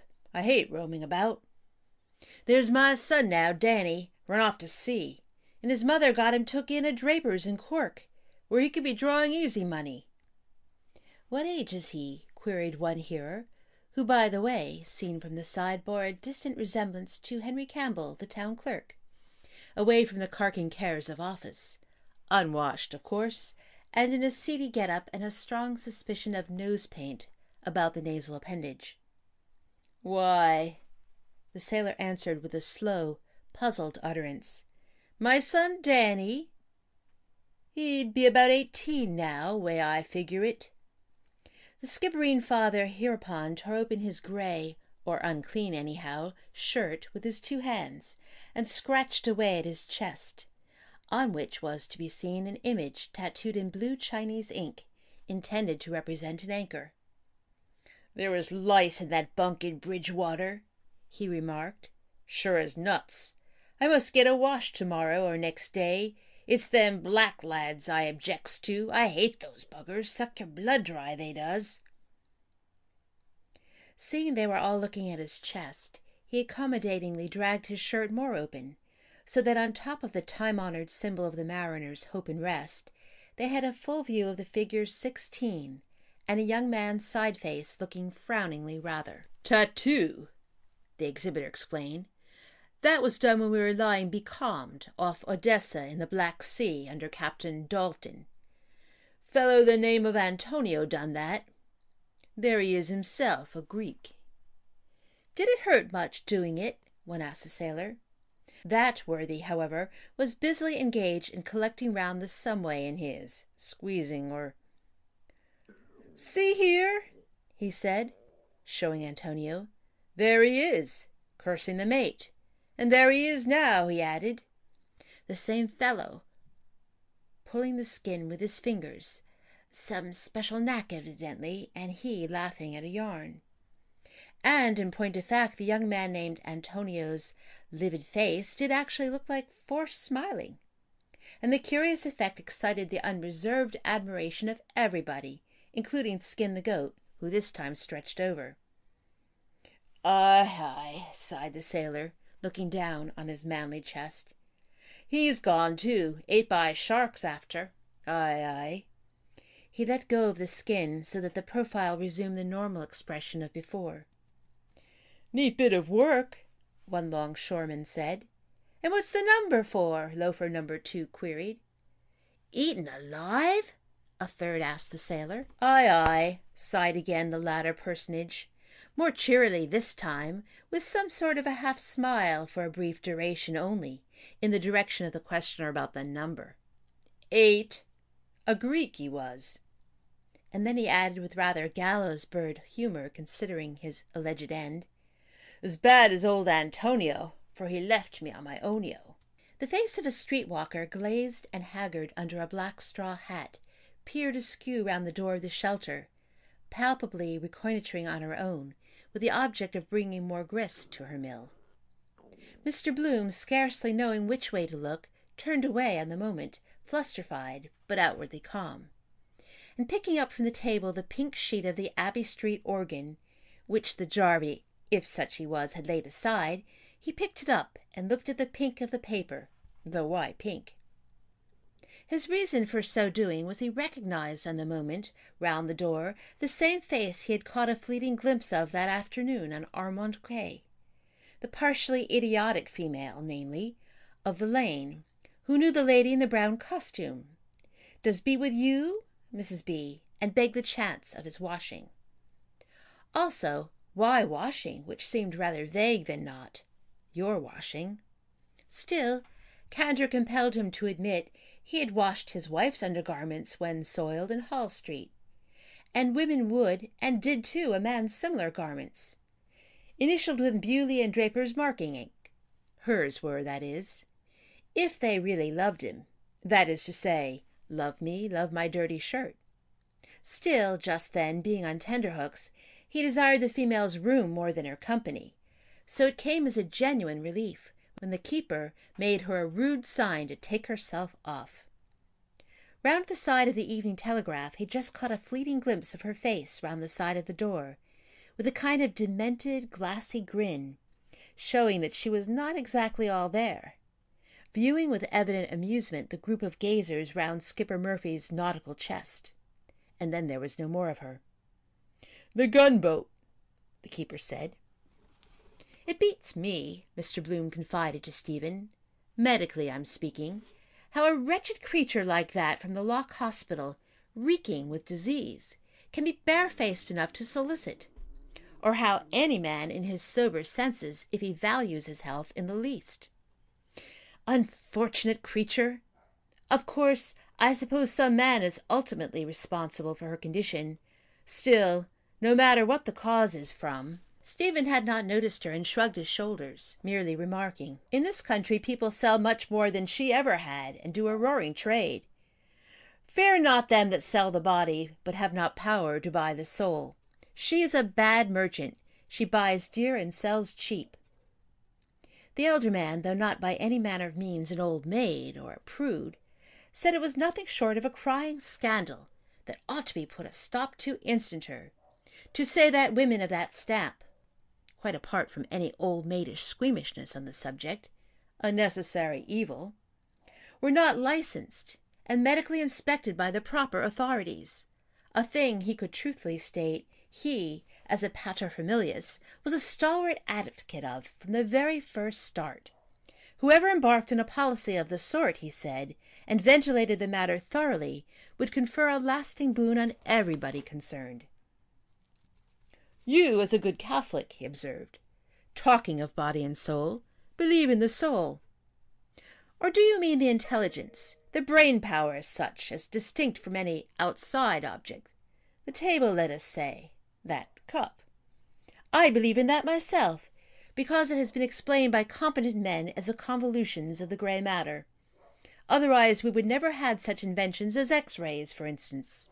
Do you?" Thus cornered, Stephen had to make a superhuman effort of memory to try and concentrate and remember before he could say. "They tell me on the best authority it is a simple substance and therefore incorruptible. It would be immortal, I understand, but for the possibility of its annihilation by its first cause, who, from all I can hear, is quite capable of adding that to the number of his other practical jokes, corruptio per se and corruptio per accidens, both being excluded by court etiquette. Mr. Bloom thoroughly acquiesced in the general gist of this, though the mystical finesse involved was a bit out of his sublunary depth. Still, he felt bound to enter a demurrer on the head of simple, promptly rejoining. Simple? I shouldn't think that is the proper word. Of course I grant you to concede a point. You do knock across a simple soul once in a blue moon. But what I am anxious to arrive at is, it is one thing, for instance, to invent those rays Roentgen did, or the telescope like Edison. Though I believe it was before his time.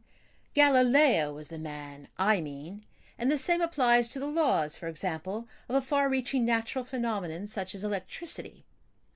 But it's a horse of quite another color to say you believe in the existence of a supernatural God. Oh, that, Stephen expostulated, has been proved conclusively by several of the best-known passages in Holy Writ, apart from circumstantial evidence. On this knotty point, however, the views of the pair, poles apart as they were both in schooling and everything else, with a marked difference in their respective ages, clashed. Has been. The more experienced of the two objected, sticking to his original point with a smile of unbelief. I'm not so sure about that. That's a matter for every man's opinion. And without dragging in the sectarian side of the business, I beg to differ with you in toto there.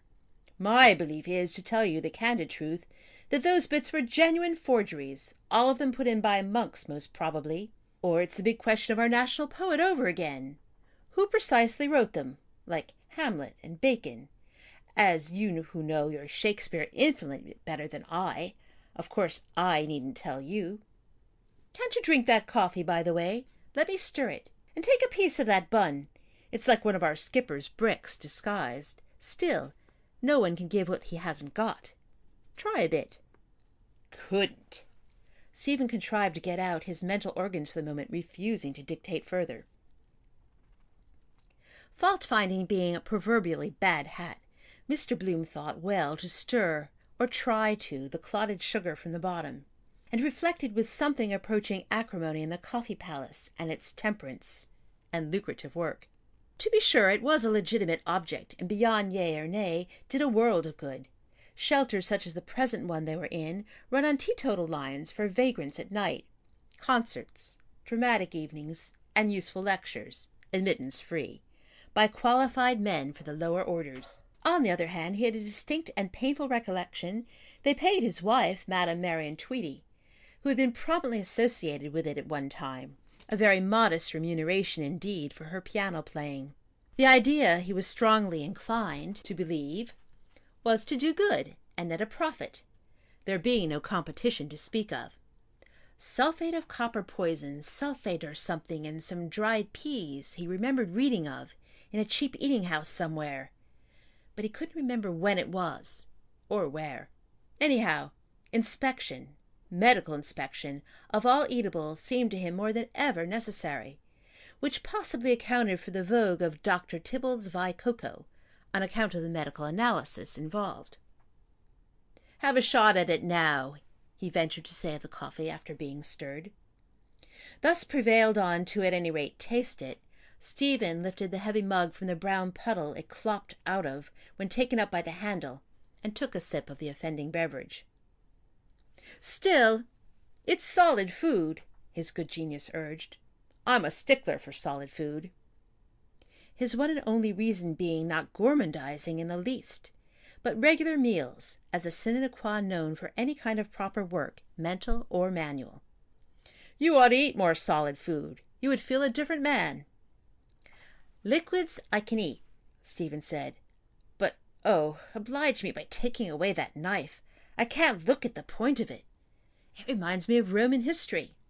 Mr. Bloom promptly did as suggested and removed the incriminated article, a blunt, horn-handled, ordinary knife, with nothing particularly Roman or antique about it to the lay eye, observing that the point was the least conspicuous point about it. "Our mutual friend's stories are like himself," Mr. Bloom, apropos of knives, remarked to his confidant, sotto voce. "Do you think they're genuine? He could spin those yarns for hours on end, all night long, and lie like old boots. Look at him." Yet, still though his eyes were thick with sleep and sea air, life was full of a host of things and coincidences of a terrible nature, and it was quite within the bounds of possibility that it was not an entire fabrication, though at first blush there was not much inherent probability in all the spoof he got off his chest being strictly accurate gospel. He had been meantime taking stock of the individual in front of him and Sherlock Holmesing him up ever since he clapped eyes on him. Though a well-preserved man of no little stamina, if a trifle prone to baldness, there was something spurious in the cut of his jib that suggested a jail delivery, and it required no violent stretch of imagination to associate such a weird-looking specimen with the Oakham and Treadmill fraternity. He might even have done for his man, supposing it was his own case he told, as people often did about others, namely, that he killed him himself, and had served his 4 or 5 good-looking years in durance vile, to say nothing of the Antonio personage, no relation to the Germanic personage of identical name who sprang from the pen of our national poet, who expiated his crimes in the melodramatic manner above described. On the other hand, he might be only bluffing, a pardonable weakness, because meeting unmistakable mugs, Dublin residents like those Jarvies waiting news from abroad, would tempt any ancient mariner who sailed the ocean seas to draw the longbow about the schooner Hesperus and etc. And when all was said and done, the lies a fellow told about himself couldn't probably hold a proverbial candle to the wholesale whoppers other fellows coined about him. "Mind you, I'm not saying that it's all a pure invention," he resumed. "Analogous scenes are occasionally, if not often, met with. Giants, though, that is rather a far cry. You see, once in a way, Marcella the Midget Queen, in those waxworks in Henry Street I myself saw some Aztecs, as they are called, sitting bow-legged. They couldn't straighten their legs if you paid them, because the muscles here, you see," he proceeded, indicating on his companion the brief outline of the sinews, or whatever you like to call them, behind the right knee, "were utterly powerless from sitting that way so long cramped up, being adored as gods. There's an example again of simple souls." However, reverting to friend Sinbad and his horrifying adventures, who reminded him a bit of Ludwig, alias Ledwig, when he occupied the boards of the Gaiety when Michael Gunn was identified with the management in the Flying Dutchman, a stupendous success, and his host of admirers came in large numbers, everyone simply flocking to hear him, though ships of any sort, phantom or the reverse, on the stage usually fell a bit flat, as also did trains. There was nothing intrinsically incompatible about it, he conceded. On the contrary, that stab in the back touch was quite in keeping with those Italianos, though candidly he was none the less free to admit those ice creamers and friars in the fish way, not to mention the chip potato variety and so forth, over in Little Italy there, near the Coombe, were sober, thrifty, hard-working fellows, except perhaps a bit too given to pot-hunting the harmless necessary animal of feline persuasion of others at night, so as to have a good old succulent tuck-in with garlic, de rigueur off him or her next day, on the quiet, and, he added, on the cheap. Spaniards, for instance, he continued, passionate temperaments like that, impetuous as old Nick, are given to taking the law into their own hands, and give you your quietus double quick with those poignards they carry in the abdomen. It comes from the great heat, climate generally. My wife is, so to speak, Spanish, half, that is. Point of fact, she could actually claim Spanish nationality if she wanted, having been born in, technically, Spain, i.e. Gibraltar. She has a Spanish type, quite dark, regular brunette, black. I, for one, certainly believe climate accounts for character. That's why I asked you if you wrote your poetry in Italian. The temperaments at the door, Stephen interposed with, were very passionate, about 10 shillings. Roberto ruba roba sua. Quite so, Mr. Bloom dittoed. Then, Stephen said, staring and rambling on to himself or some unknown listener somewhere, we have the impetuosity of Dante, and the isosceles triangle Miss Portinari he fell in love with, and Leonardo, and San Tommaso Mastino. It's in the blood, Mr. Bloom acceded at once. All are washed in the blood of the sun. Coincidence, I just happened to be in the Kildare Street Museum 890 today. shortly prior to our meeting, if I can so call it, and I was just looking at those antique statues there. The splendid proportions of hips, bosom. You simply don't knock against those kind of women here. An exception here and there. Handsome, yes. Pretty in a way, you find. But what I'm talking about is the female form. Besides, they have so little taste in dress, most of them, which greatly enhances a woman's natural beauty, no matter what you say. Rumpled stockings, it may be, possibly is, a foible of mine, but still, it's a thing I simply hate to see. Interest, however, was starting to flag somewhat all round, and then the others got on to talking about accidents at sea. Ships lost in a fog, goo collisions with icebergs, all that sort of thing. Ship Ahoy, of course, had his own to say. He had doubled the Cape a few odd times, and weathered a monsoon, a kind of wind, in the China seas. And through all those perils of the deep there was one thing he declared stood to him, or words to that effect, a pious medal he had that saved him.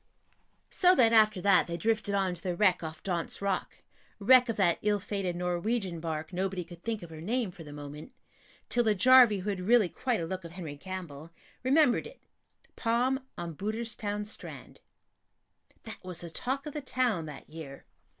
Albert William Quill wrote a fine piece of original verse of 910 distinctive merit on the topic for the Irish Times. Breakers running over her, and crowds on the shore, in commotion, petrified with horror. Then someone said something about the case of the SS Lady Cairns of Swansea, run into by the Mona, which was on an opposite tack in rather muggyish weather and lost, with all hands on deck. No aid was given. Her master, the Mona's, said he was afraid his collision bulkhead would give way. She had no water, it appears, in her hold. At this stage an incident happened. It having become necessary for him to unfurl a reef, the sailor vacated his seat. "Let me cross your bows, mate," he said to his neighbour, who was just gently dropping off into a peaceful doze. He made tracks heavily, slowly, with a dumpy sort of a gait, to the door, stepped heavily down the one step there was out of the shelter, and bore due left.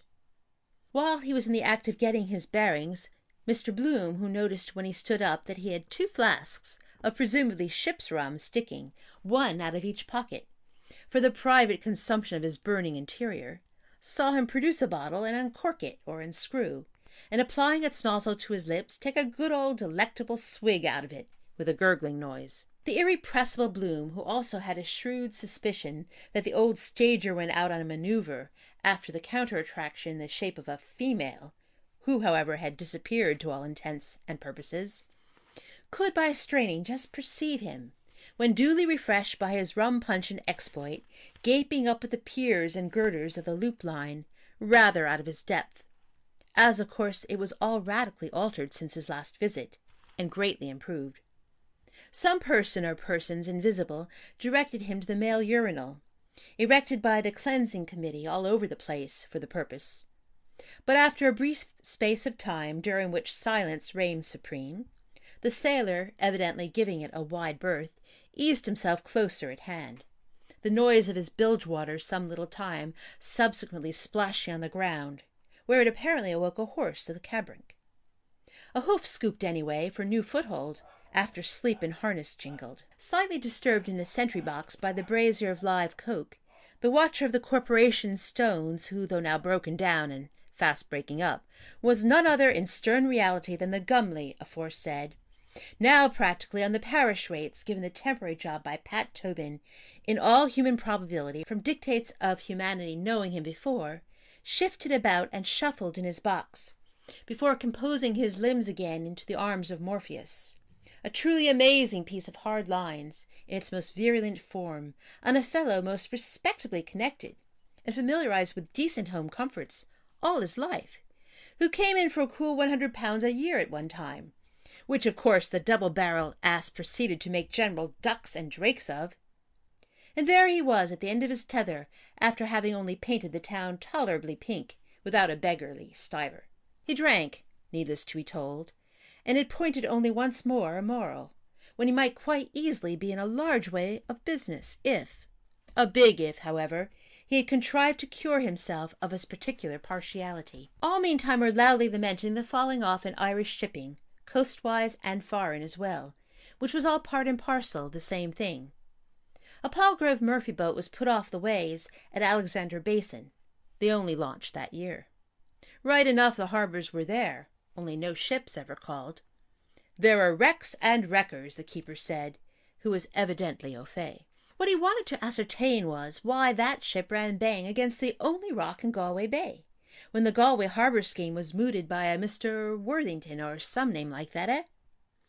Ask the then captain, he advised them, how much palm oil the British government gave him for that day's work, Captain John Lever of the Lever Line. Am I right, skipper? He queried of the sailor, now returning after his private potation and the rest of his exertions. That worthy, picking up the scent of the faggot of the song or words, growled, in would-be music, but with great vim, some kind of chanty or other in seconds or thirds.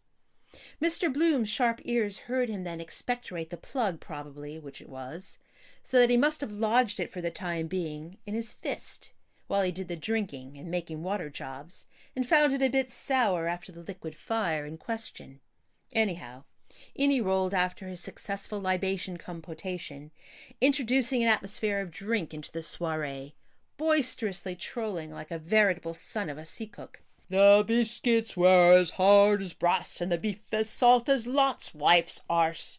Oh, Johnny Lever, oh. After which effusion the redoubtable specimen duly arrived on the scene, and regaining his seat, he sank rather than sat heavily on the form provided. Skin the goat, assuming he was he, evidently with an axe to grind, was airing his grievances in a forcible, feeble, philippic anent, the natural resources of Ireland, or something of that sort, which he described in his lengthy dissertation as the richest country bar none on the face of God's earth, far and away superior to England, with coal in large quantities, 6 million pounds worth of pork exported every year, 10 millions between butter and eggs, and all the riches drained out of it by England, levying taxes on the poor people that paid through the nose always, and gobbling up the best meat in the market, and a lot more surplus steam in the same vein.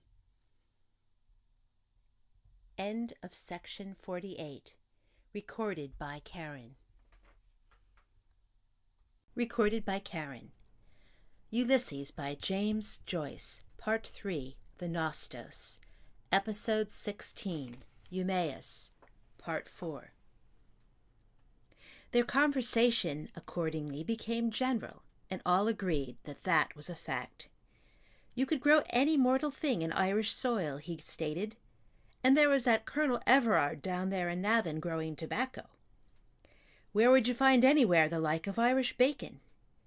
But a day of reckoning, he stated, crescendo with no uncertain voice, thoroughly monopolizing all the conversation, was in store for mighty England, despite her power of pelf, on account of her crimes. There would be a fall, and the greatest fall in history. The Germans and the Japs were going to have their little look-in, he affirmed. The Boers were the beginning of the end. Brummagem England was toppling already, and her downfall would be Ireland, her Achilles' heel. Which he explained to them about the vulnerable point of Achilles, the Greek hero, a point his auditors at once seized, as he completely gripped their attention by showing the tendon referred to on his boot. His advice to every Irishman was, stay in the land of your birth, and work for Ireland, and live for Ireland. Ireland, or pending the consummation devoutly to be or not to be wished for. He was fully cognizant of the fact that their neighbours across the Channel, unless they were much bigger fools than he took them for, rather concealed their strength than the opposite.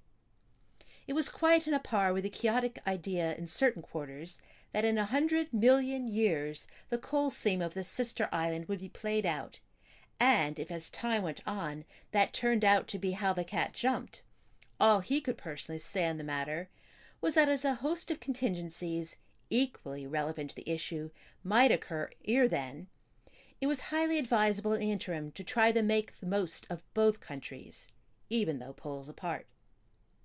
Another little interesting point. The amours of whores and chummies, to put it in common parlance, reminded him Irish soldiers had as often fought for England as against her. More so, in fact. And now why? So the scene between the pair of them, the licensee of the place, rumoured to be or have been Fitzharris, the famous Invincible, and the other, obviously bogus, reminded him forcibly as being on all fours with the confidence trick. Supposing, that is, it was prearranged, as a looker-on, a student of the human soul if anything, the others seeing least of the game. And as for the lessee or keeper, who probably wasn't the other person at all, he, B, couldn't help feeling, and most properly, it was better to give people like that the go-by, unless you were a blithering idiot altogether, and refused to have nothing to do with them as a golden rule, in private life and their felon setting.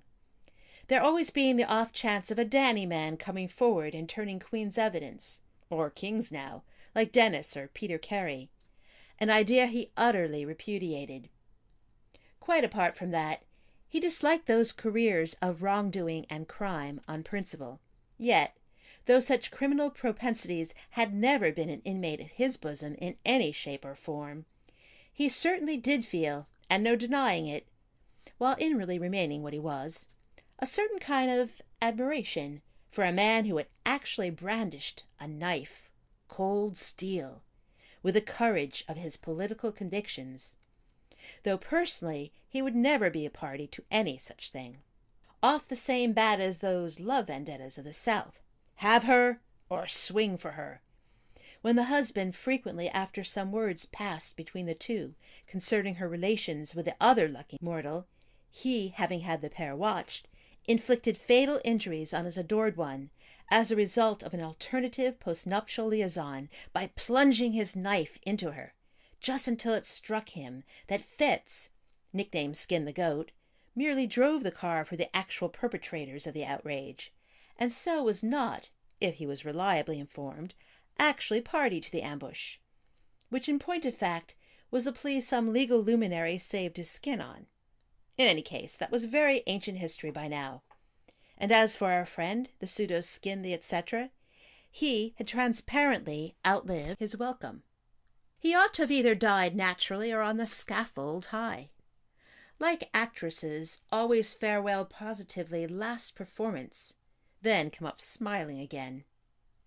Generous to a fault, of course, temperamental, no economizing or any idea of the sort, always snapping at the bone for the shadow. So similarly, he had a very shrewd suspicion that Mr. Johnny Lever got rid of some LSD in the course of his perambulations round the docks, in the congenial atmosphere of the Old Ireland Tavern, come back to Erin, and so on. Then, as for the other, he had heard not so long before the same identical lingo as he told Stephen how he simply but effectually silenced the offender. He took umbrage at something or other, that much injured but on the whole even-tempered person declared. I let slip. He called me a Jew, and in a heated fashion, offensively. So I, without deviating from plain facts in the least, told him his God, I mean Christ, was a Jew too, and all his family, like me, though in reality I am not. That was one for him. A soft answer turns away wrath. He hadn't a word to say for himself, as everyone saw. Am I not right? He turned a long you are wrong gaze on Stephen, of timorous dark pride, at the soft impeachment, with a glance also of entreaty, for he seemed to glean in a kind of a way that it wasn't all, exactly. Ex quibus, Stephen mumbled, in a non-committal accent. There 2 or 4 eyes conversing. Christos or Bloom his name is, or after all any other, secundum carnum. Of course, Mr. B. proceeded to stipulate, you must look at both sides of the question. It is hard to lay down any hard and fast rules as to right and wrong, but room for improvement all round there certainly is. Though every country, they say, our own distrustful included, has the government it deserves. But, with a little goodwill all around, it's all very fine to boast of mutual superiority. But what about mutual equality? I resent violence and intolerance in any shape or form. It never reaches anything or stops anything. A revolution must come on the due installment plan. It's a patent absurdity in the face of it to hate people because they live around the corner and speak another vernacular, in the next house, so to speak. Memorable bloody bridge battle and 7 minutes war, Stephen assented, between Skinner's Alley and Ormond Market. Yes, Mr. Bloom thoroughly agreed, entirely endorsing the remark. That was overwhelmingly right, and the whole world was full of that sort of thing. You just took the words out of my mouth, he said. A hocus-pocus of conflicting evidence that candidly you couldn't remotely. All those wretched quarrels, in his humble opinion, stirring up bad blood from some bump of combativeness or gland of some kind, erroneously supposed to be about a punctilio of honor and a flag, were very largely a question of the money, question which was at the back of everything, greed and jealousy, people never knowing when to stop. They accuse, remarked he audibly. He turned away from the others, who probably and spoke nearer to, so as the others, in case they. Jews, he softly imparted in an aside to Stephen's ear, are accused of ruining. Not a vestige of truth in it, I can safely say. History, would you be surprised to learn, proves up to the hilt Spain decayed when the Inquisition hounded the Jews out, and England prospered when Cromwell, an uncommonly able ruffian, who in other respects has much to answer for, imported them. Why? Because they are imbued with a proper spirit. They are practical and are proved to be so. I don't want to indulge in any because you know the standard works on this subject, and then orthodox as you are.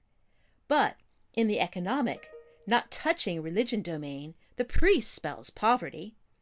Spain, again, you saw in the war, compared with the go-ahead America. Turks. It's in the dogma.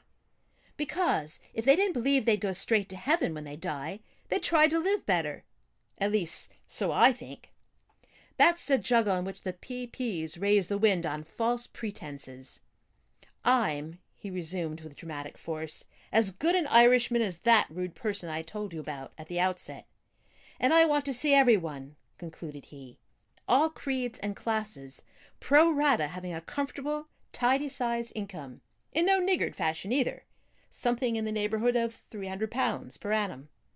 That's the vital issue at stake, and it's feasible, and would be provocative of friendlier intercourse between man and man. At least that's my idea, for what it's worth. I call that patriotism.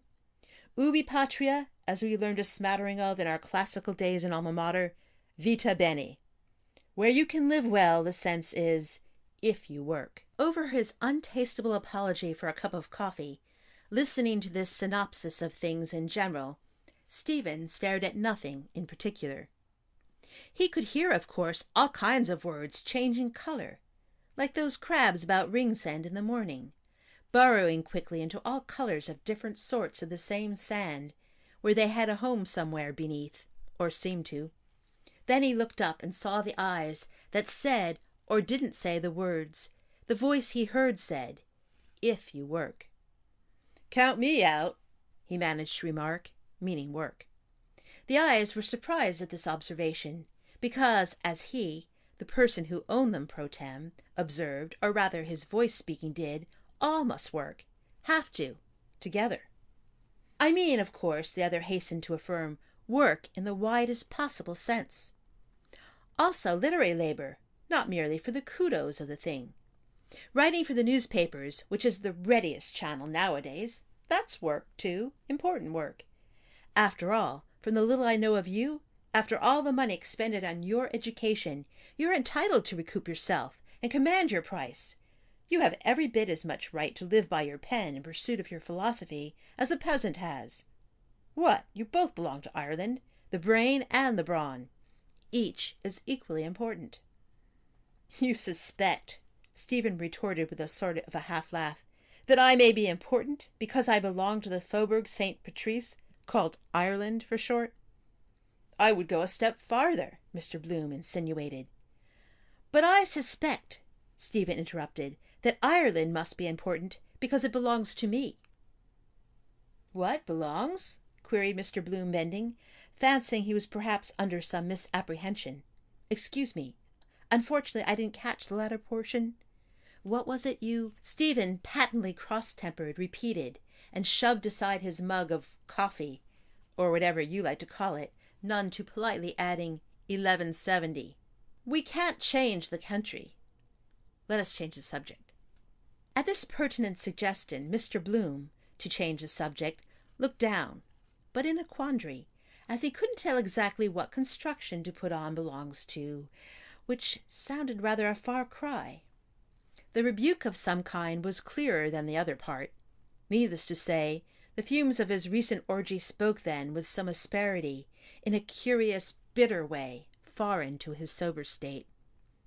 Probably the home life to which Mr. B. attached the utmost importance had not been all that was needful, or he hadn't been familiarized with the right sort of people. With a touch of fear for the young man beside him, whom he furtively scrutinized with an air of some consternation, remembering he had just come back from Paris, the eyes more especially reminding him forcibly of father and sister. Failing to throw much light on the subject, however, he brought to mind instances of cultured fellows that promised so brilliantly, nipped in the bud of premature decay, and nobody to blame but themselves. For instance, there was the case of O'Callaghan, for one, the half-crazy faddist, respectably connected, though of inadequate means, with his mad vagaries, among whose other gay doings when Rotto, and making himself a nuisance to everybody all round, he was in the habit of ostentatiously sporting in public a suit of brown paper, a fact. And then the usual denouement, after the fun had gone on fast and furious, he got 1190, landed into hot water, and had to be spirited away by a few friends, after a strong hint to a blind horse from John Mallon of Lower Castle Yard, so as not to be made amenable under Section 2 of the Criminal Law Amendment Act. Certain names of those subpoenaed being handed in but not divulged, for reasons which will occur to anyone with a pick of brains. Briefly, putting 2 and 2 together, 616, which he pointedly turned a deaf ear to, Antonio and so forth. Jockeys and aesthetes, and the tattoo, which was all the go in the 70s or thereabouts, even in the House of Lords, because early in life the occupant of the throne, then heir apparent, the other members of the Upper Ten, and other high personages, simply following in the footsteps of the head of the state.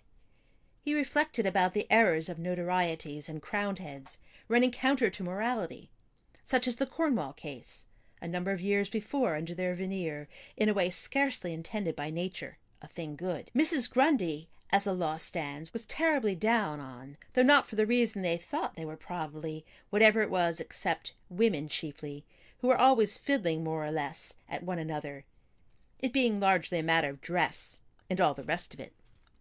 Ladies who like distinctive underclothing should, and every well-tailored man must, trying to make the gap wider between them by innuendo, and give more of a general fillip to acts of impropriety between the two. She unbuttoned his, and then he untied her, mind the pin, whereas savages in the Cannibal Islands say, at 90 degrees in the shade, not caring a continental. However, reverting to the original, there were on the other hand others who had forced their way to the top from the lowest rung by the aid of their bootstraps. Sheer force of natural genius that, with brains, sir, for which and further reasons he felt it was his interest and duty even to wait on and profit by the unlooked-for occasion, though why he could not exactly tell, being, as it was already, several shillings to the bad, having in fact let himself in for it. Still, to cultivate the acquaintance of someone of no uncommon calibre, who could provide food for reflection, would simply repay any small. Intellectual stimulation, as such, was, he felt, from time to time, a first-rate tonic for the mind, added to which was the coincidence of meeting, discussion, dance, row, old salt of the here today and gone tomorrow type, night loafers, the whole galaxy of events, all went to make up a miniature cameo of the world we live in, especially as the lives of the submerged tenth, viz., coal miners, divers, scavengers, etc., were very much under the microscope lately. To improve the shining hour, he wondered whether he might meet with anything approaching the same luck as Mr. Philip Beaufoy. If taken down in writing, suppose he were to pen something out of the common groove, as he fully intended doing, at the rate of 1 guinea per column. My experiences, let us say, in a cabman's shelter. The pink edition extra sporting of the Telegraph, telegraphic lie, lay, as luck would have it, beside his elbow. And as he was just puzzling again, far from satisfied, over a country belonging to him, and the preceding rebus, the vessel came from Bridgewater, and the postcard was addressed A. Boudin, find the captain's age. His eyes went aimlessly over the respective captions, which came under his special province, the all-embracing Give Us This Day, our daily press. First he got a bit of a start, but it turned out to be only something about somebody named H. Du Bois, agent for typewriters, or something like that. Great battle, Tokyo. Love-making in Irish. £200 damages. Gordon Bennett. Emigration swindle. Letter from His Grace, William. Ascot meeting. The Gold Cup. Victory of outsider throwaway recalls Derby of '92, when Captain Marshall's dark horse Sir Hugo captured the blue ribbon at long odds. New York disaster, 1,000 lives lost. Foot and mouth. Funeral of the late Mr. Patrick Dignam. End of section 49. Recorded by Karen.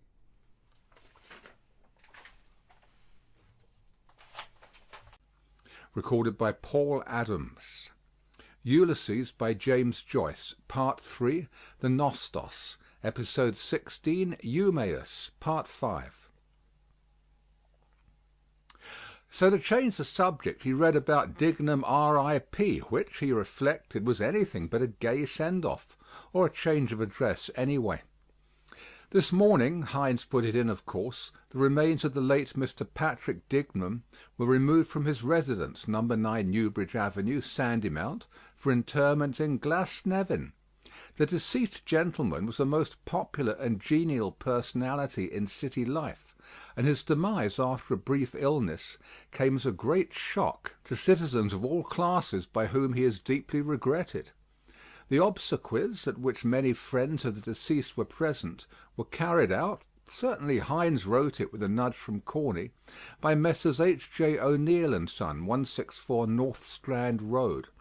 The mourners included Patrick Dignam, son, Bernard Corrigan, brother-in-law, John Henry Menton, Soller, Martin Cunningham, John Power, Eton for 1/8 Adorador Duradora, must be where he called Monks the Day-Father about Key's Ad, Thomas Kernan, Simon Dedalus, Stephen Dedalus, B4, Edward J. Lambert, Cornelius T. Kelleher, Joseph M. C. Hines, L. Boom, C. P. McCoy, M. Intosh, and several others.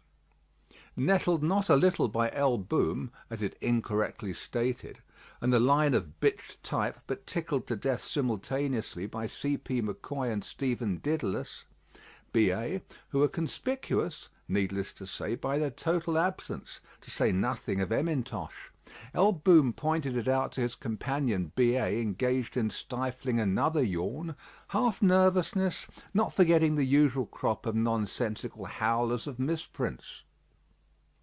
"Is that first epistle to the Hebrews?" he asked, as soon as his bottom jaw would let him in. "Text open thy mouth and put thy foot in it." "It is, really," Mr. Bloom said, though first he fancied he alluded to the Archbishop, till he added about foot and mouth, with which there could be no possible connection, overjoyed to set his mind at rest, and a bit flabbergasted at Miles Crawford's after all managing to. There. While the other was reading it on page 2, Boom, to give him for the nonce his new misnomer, whiled away a few odd leisure moments in fits and starts, with the account of the third event at Ascot on page 3 his side. Value 1,000 sovereigns, with 3,000 sovereigns in specie added, for entire colts and fillies. Mr. F. Alexander's throwaway, B.H. by right-away, 5 years, 9 stone 4 pounds, W. Lane.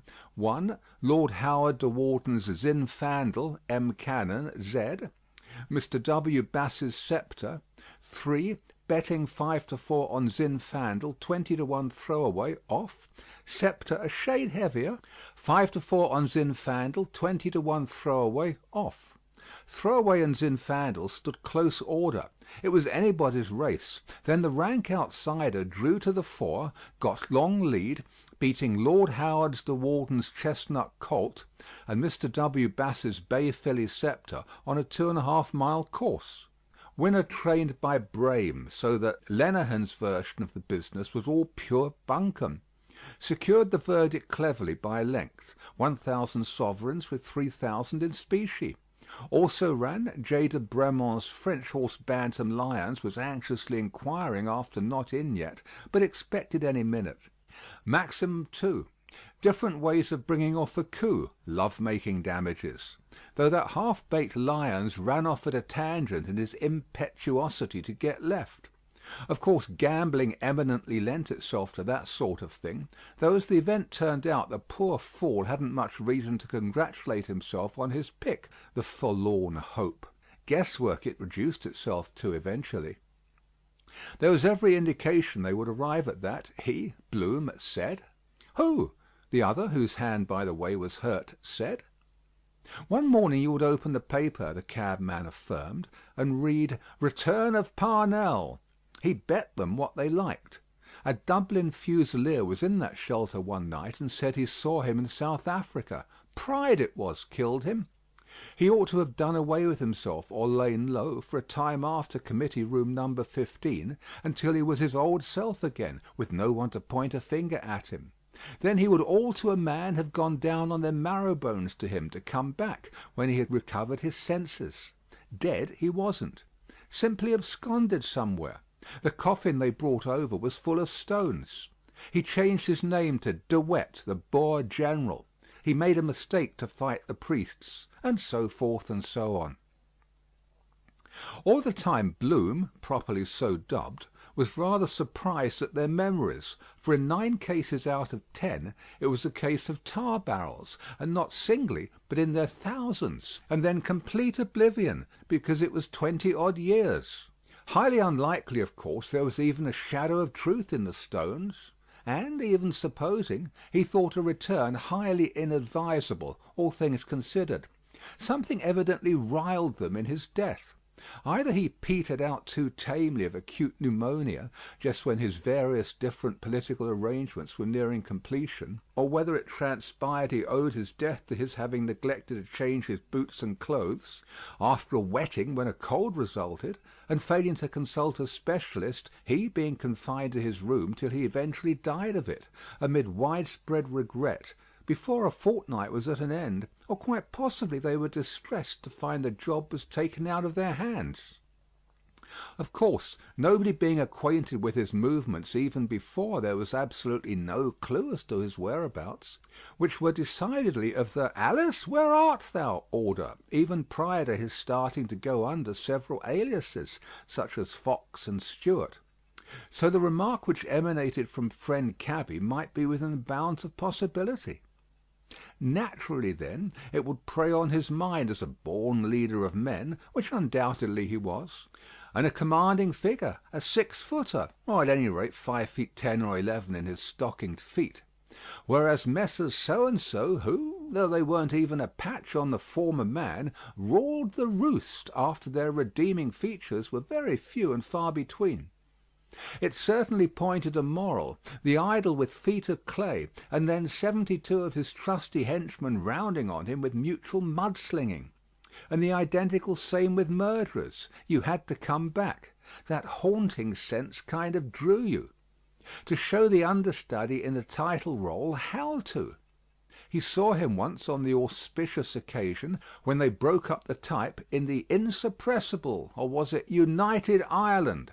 A privilege he keenly appreciated, and, in point of fact, handed him his silk hat when it was knocked off, and he said "Thank you," excited as he undoubtedly was, under his frigid exterior, notwithstanding the little misadventure mentioned between the cup and the lip. What's bred in the bone? Still, as regards return, you were a lucky dog if they didn't set the terrier at you directly you got back. Then a lot of shilly-shally usually followed, Tom for and Dick and Harry against. And then, number one, you came up against the man in possession, and had to produce your credentials, like the claimant in the Tichborne case, Roger Charles Tichborne. Bella was the boat's name, to the best of his recollection. He, the heir, went down in. As the evidence went to show, and there was a tattoo mark too in Indian ink, Lord Bellew was it? As he might very easily have picked up the details from some pal on board ship, and then, when got up to tally with the description given, introduce himself with, "Excuse me, my name is so-and-so," or some such commonplace remark. A more prudent course, as Bloom said to the not over effusive, in fact like a distinguished personage, under discussion beside him, would have been to sound the lie of the land first. "That bitch, that English whore, did for him," the she-beam proprietor commented. "She put the first nail in his coffin." "Fine lump of a woman all the same," the distant town clerk Henry Campbell remarked, "and plenty of her. She loosened many a man's thighs. I seen her picture in a barber's. The husband was a captain or an officer." "Ay," Skin the Goat amusingly added, "he was, and a cotton ball one." This gratuitous contribution of a humorous character occasioned a fair amount of laughter among his entourage. As regards Bloom, he, without the faintest suspicion of a smile, merely gazed in the direction of the door, and reflected upon the historic story which had aroused extraordinary interest at the time when the facts, to make matters worse, were made public, with the usual affectionate letters that passed between them full of sweet nothings. First it was strictly platonic, till nature intervened, and an attachment sprang up between them, till bit by bit matters came to a climax, and the matter became the talk of the town, till the staggering blow came as a welcome intelligence to not a few, evil disposed however, who were resolved upon encompassing his downfall, though the thing was public property all along, though not to anything like the sensational extent that it subsequently blossomed into. Since their names were coupled, though, since he was her declared favourite, where was the particular necessity to proclaim it to the rank and file from the housetops? The fact, namely, that he had shared her bedroom, which came out in the witness box on oath, when a thrill went through the packed court, literally electrifying everybody, in the shape of witnesses swearing to having witnessed him on such and such a particular date, in the act of scrambling out of an upstairs apartment, with the assistance of a ladder, in night apparel, having gained admittance in the same fashion, a fact the Weekleys, addicted to the lubric a little, simply coined shoals of money out of.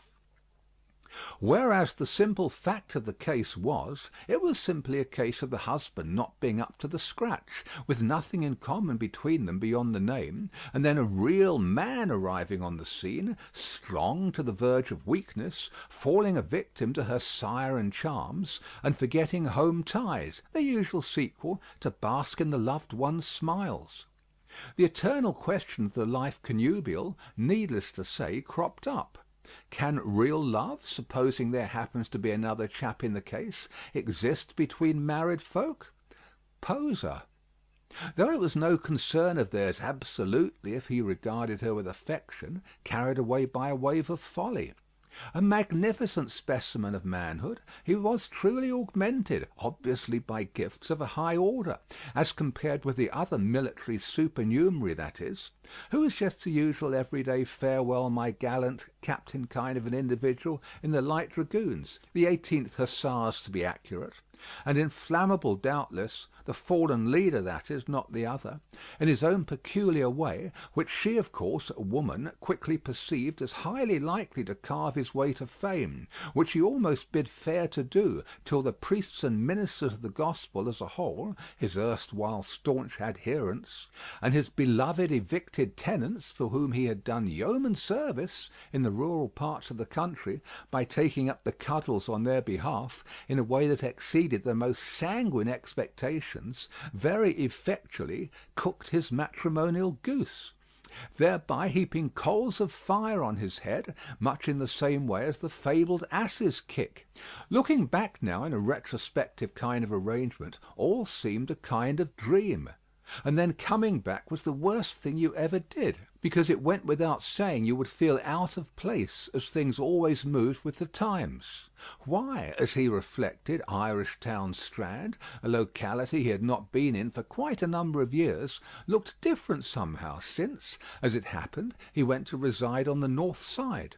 North or south, however, it was just the well-known case of hot passion, pure and simple, upsetting the apple cart with a vengeance, and just bore out the very thing he was saying, as she also was Spanish or half so, types that wouldn't do things by halves, passionate abandon of the south, casting every shred of decency to the winds.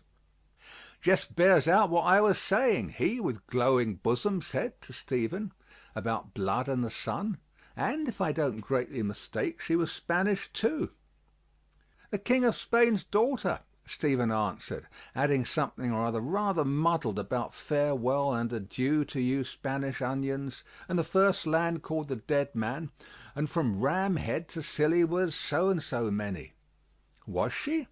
Bloom ejaculated, surprised though not astonished by any means. "I never heard that rumour before." "Possible, especially there it was, as she lived there. So, Spain." Carefully avoiding a book in his pocket, sweets of which reminded him, by the by, of that Cap 1 Street library book out of date, he took out his pocket-book, and, turning over the various contents it contained, rapidly, finally, he... "Do you consider, by the by," he said, thoughtfully selecting a faded photo which he laid on the table, "that a Spanish type?" Stephen, obviously addressed, looked down on the photo, showing a large-sized lady with her fleshy charms on evidence in an open fashion, as she was in the full bloom of womanhood, in evening dress cut ostentatiously low for the occasion, to give a liberal display of bosom, with more than vision of breasts, her full lips parted, and some perfect teeth, standing near, ostensibly with gravity, a piano, on the rest of which was, in old Madrid, a ballad, pretty in its way, which was then all the vogue. Her, the lady's, eyes, dark, large, looked at Stephen, about to smile about something to be admired. Lafayette of Westmoreland Street, Dublin's premier photographic artist, being responsible for the aesthetic execution. "Mrs. Bloom, my wife, the prima donna Madame Marion Tweedy," Bloom indicated. "Taken a few years since, in or about 96. Very like her then." Beside the young man he looked also at the photo of the lady, now his 1440 legal wife, who, he intimated, was the accomplished daughter of Major Brian Tweedy, and displayed at an early age remarkable proficiency as a singer, having even made her bow to the public when her years numbered barely sweet 16. As for the face, it was a speaking likeness in expression, but it did not do justice to her figure, which came in for a lot of notice usually, and which did not come out to the best advantage in that get-up.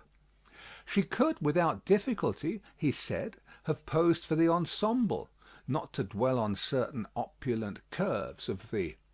He dwelt, being a bit of an artist in his spare time, on the female form in general, developmentally, because, as it so happened, no later than that afternoon, he had seen those Grecian statues, 1450, perfectly developed as works of art, in the National Museum. Marble could give the original, shoulders, back, all the symmetry, all the rest. Yes, Puritan as me, it does, though St. Joseph's sovereign thievery, alors, bonde, fin trois trop, whereas no photo could, because it simply wasn't art, in a word. The spirit moving him, he would much have liked to follow Jack Tar's good example, and leave the likeness there for a very few minutes to speak for itself, on the plea he, so that the other, could drink in the beauty for himself, her stage presence being, frankly, a treat in itself, which the camera could not at all do justice to. But it was scarcely professional etiquette so. Though it was a warm, pleasant sort of a night now, yet wonderfully cool for the season considering, for sunshine after storm, and he did feel a kind of need, there and then, to follow suit, like a kind of inward voice, and satisfy a possible need by moving emotion. Nevertheless, he sat tight, just viewing the slightly soiled photo creased by opulent curves, none the worse for wear, however, and looked away thoughtfully, with the intention of not further increasing the other's possible embarrassment, while gauging her symmetry of heaving embonpoint. In fact, the slight soiling was only an added charm, like the case of linen slightly soiled, good as new, much better in fact with the starch out. Suppose she was gone when he... I looked for the lamp which he told me came into his mind, but merely as a passing fancy of his, because he then recollected the morning littered bed, etc., and the book about Ruby, with met him pike hoses in it, which must have fell down sufficiently appropriately beside the domestic chamber pot, with apologies to Lindley Murray. The vicinity of the young man he certainly relished, educated, distingué, and impulsive into the bargain. Far and away the pick of the bunch, though you wouldn't think he had it in him, yet you would. Besides, he said the picture was handsome, which, say what you like, it was, though at the moment she was distinctly stouter. And why not? An awful lot of make-believe went on about that sort of thing, involving a lifelong slur with the usual splash page of gutter press about the same old matrimonial tangle alleging misconduct with professional golfer or the newest stage favourite, instead of being honest and above board about the whole business. How they were fated to meet, and an attachment sprang up between the two, so that their names were coupled in the public eye, was told in court with letters containing the habitual mushy and compromising expressions, leaving no loophole, to show that they openly cohabited 2 or 3 times a week at some well-known seaside hotel, and relations, when the thing ran its normal course, became in due course intimate. Then the decree nisi and the king's proctor tries to show cause why, and, he failing to quash it, nisi was made absolute. But as for that, the two misdemeanants, wrapped up as they largely were in one another, could safely afford to ignore it, as they very largely did, till the matter was put in the hands of a solicitor, who filed a petition for the party wronged in due course. He, B, enjoyed the distinction of being close to Erin's uncrowned king in the flesh, when the thing occurred, on the historic fracas when the fallen leaders, who notoriously stuck to his guns to the last drop, even when clothed in the mantle of adultery, leaders, trusty henchmen to the number of 10 or a dozen, or possibly even more than that, penetrated into the printing works of the insuppressible, or no, it was United Ireland, a by no means by-the-by appropriate appellative, and broke up the type cases with hammers or something like that, all on account of some scurrilous effusions from the facile pens of the O'Brienite scribes at the usual mudslinging occupation reflecting on the erstwhile tribune's private morals. Though palpably a radically altered man, he was still a commanding figure, though carelessly garbed as usual, with that look of settled purpose which went a long way with the shilly-shalliers, till they discovered to their vast discomfiture that their idol had feet of clay, after placing him upon a pedestal, which she, however, was the first to perceive. As those were particularly hot times in the general hullabaloo, Bloom sustained a minor injury from a nasty prod of some chap's elbow in the crowd, that of course congregated lodging some place about the pit of the stomach, fortunately not of a grave character. His hat, Parnell's, a silk one, was inadvertently knocked off, and, as a matter of strict history, Bloom was the man who picked it up in the crush, after witnessing the occurrence, meaning to return it to him, and return it to him he did with the utmost celerity, who, panting and hatless, and whose thoughts were miles away from his hat at the time, all the same, being a gentleman born with a stake in the country, he, as a matter of fact, having gone into it more for the kudos of the thing than anything else, what's bred in the bone instilled into him in infancy at his mother's knee in the shape of knowing what good form was, came out at once because he turned round to the donor and thanked him with perfect aplomb, saying, "Thank you, sir," though in a very different tone of voice from the ornament of the legal profession whose headgear Bloom also set to rights earlier in the course of the day, history repeating itself with a difference. After the burial of a mutual friend, when they had left him alone in his glory after the grim task of having committed his remains to the grave. On the other hand, what incensed him more inwardly was the blatant jokes of the cabman and so on, who passed it all off as a jest, laughing 1530 immoderately, pretending to understand everything, the why and the wherefore, and in reality not knowing their own minds, it being a case for the two parties themselves, unless it ensued that the legitimate husband happened to be a party to it, owing to some anonymous letter from the usual boy Jones, who happened to come across them at the crucial moment in a loving position locked in one another's arms, drawing attention to their illicit proceedings and leading up to a domestic rumpus, and the erring fair one begging forgiveness of her lord and master upon her knees, and promising to sever the connection, and not receive his visits any more, if only the aggrieved husband would overlook the matter and let bygones be bygones, with tears in her eyes, though possibly with her tongue in her fair cheek at the same time, as quite possibly there were several others. He, personally, being of a sceptical bias, believed, and didn't make the smallest bones about saying so either, that man or men in the plural were always hanging around on the waiting list about a lady, even supposing she was the best wife in the world, and they got on fairly well together for the sake of argument, when, neglecting her duties, she chose to be tired of wedded life, and was on for a little flutter, in polite debauchery, to press their attentions on her with improper intent. The upshot being that her affections centred on another, the cause of many liaisons between still attractive married women getting on for fair and 40 and younger men, no doubt, as several famous cases of feminine infatuation proved, up to the hilt. End of section 50. Recording by Paul Adams, www.yawnguy.com.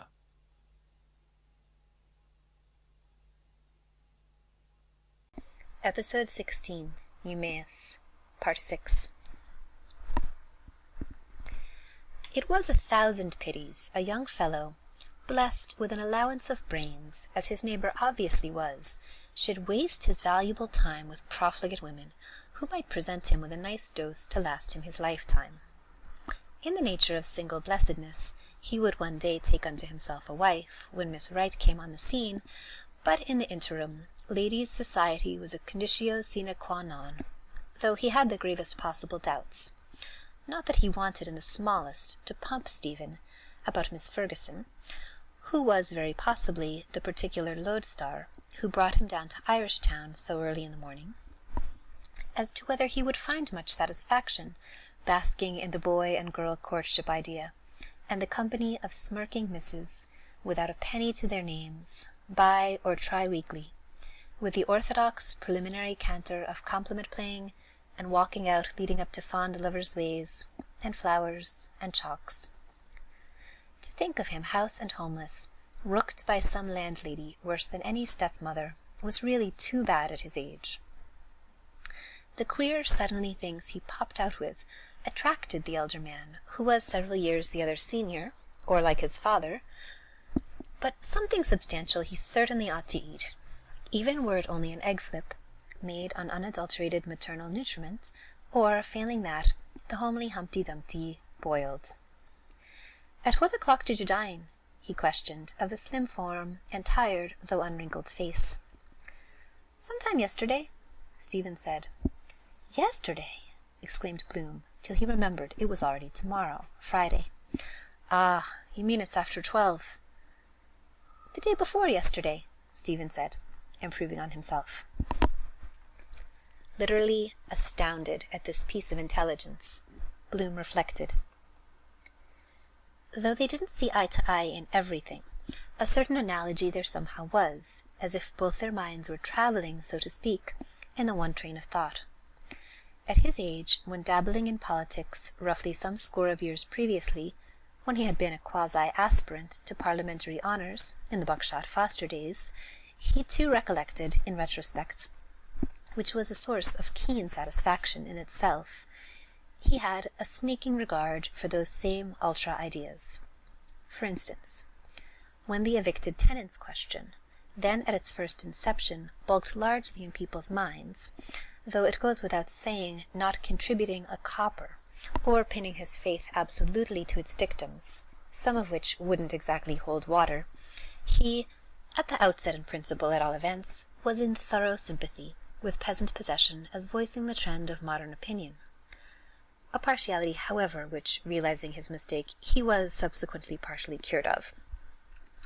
And even was twitted with going a step farther than Michael Davitt, in the striking views he at one time inculcated as a back-to-the-lander, which was one reason he strongly resented the innuendo put upon him, in so barefaced a fashion by our friend, at the gathering of the clans in Barney Kiernan's, so that he, though often considerably misunderstood, and the least pugnacious of mortals, be it repeated, departed from his customary habit to give him, metaphorically, one in the gizzard, though, so far as politics themselves were concerned, he was only too conscious of the casualties invariably resulting from propaganda and displays of mutual animosity, and the misery and suffering it entailed as a foregone conclusion on fine young fellows.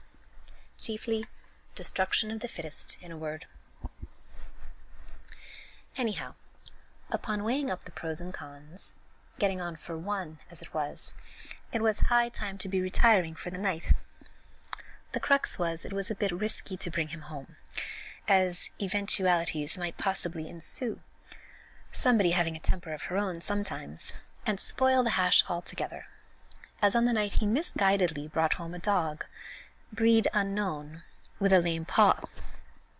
Not that the cases were either identical or the reverse, though he had hurt his hand too, to Ontario Terrace, as he very distinctly remembered, having been there, so to speak. On the other hand, it was altogether far and away too late for the Sandy Mount or Sandy Cove suggestion, so that he was in some perplexity as to which of the two alternatives. Everything pointed to the fact that it behooved him to avail himself to the full of the opportunity, all things considered. His initial impression was he was a shade standoffish, or not over-effusive, but it grew on him some way. For one thing, he mightn't what you call jump at the idea if approached, and what mostly worried him was he didn't know how to lead up to it, or word it exactly, supposing he did entertain the proposal, as it would afford him very great personal pleasure if he would allow him to help to put coin in his way, or some wardrobe if found suitable. At all events, he wound up by concluding, eschewing for the nonce hidebound precedent a cup of Epps-Cockle and a shakedown for the night, plus the use of a rug or two, and overcoat doubled into a pillow. At least he would be in safe hands and as warm as a toast on a trivet. He failed to perceive any very vast amount of harm in that, always with a proviso. No rumpus of any sort was kicked up. A move had to be made, because that merry old soul, the grass widower in question, who appeared to be glued to the spot, didn't appear in any particular hurry to wend his way home to his dearly beloved Queenstown, and it was highly likely some Sponger's bawdy house of retired beauties, where age was no bar, off Sheriff Street Lower, would be the best clue to that equivocal character's whereabouts, for a few days to come, alternately racking their feelings, the mermaids, with six-chamber revolver anecdotes, verging on the tropical, calculated to freeze the marrow of anybody's bones, and mauling their large-sized charms between whiles, with rough and tumble gusto, to the accompaniment of large potations of poteen and the usual blarney about himself.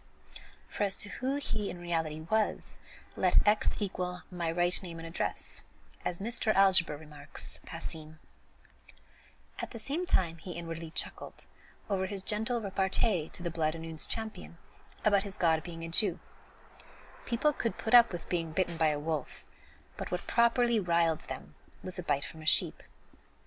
The most vulnerable point, too, of tender Achilles, ere God was a Jew, because mostly they appeared to imagine he came from Carrick-on-Shannon, or somewhere abouts in the county Sligo. I propose, our hero eventually suggested, after mature reflection, while prudently pocketing her photo, as it's rather stuffy here, you just come home with me and talk things over. My diggings are quite close in the vicinity. You can't drink that stuff. Do you like cocoa? Wait, I'll just pay this lot.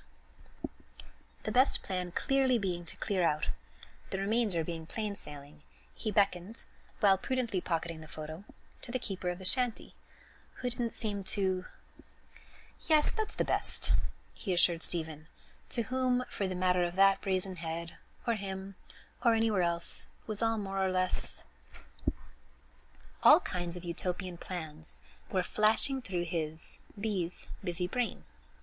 Education, the genuine article, literature, journalism, prize tidbits, up-to-date billing, concert tours in English watering resorts packed with hydros and seaside theatres, turning money away, duets in Italian with the accent perfectly true to nature, and a quantity of other things.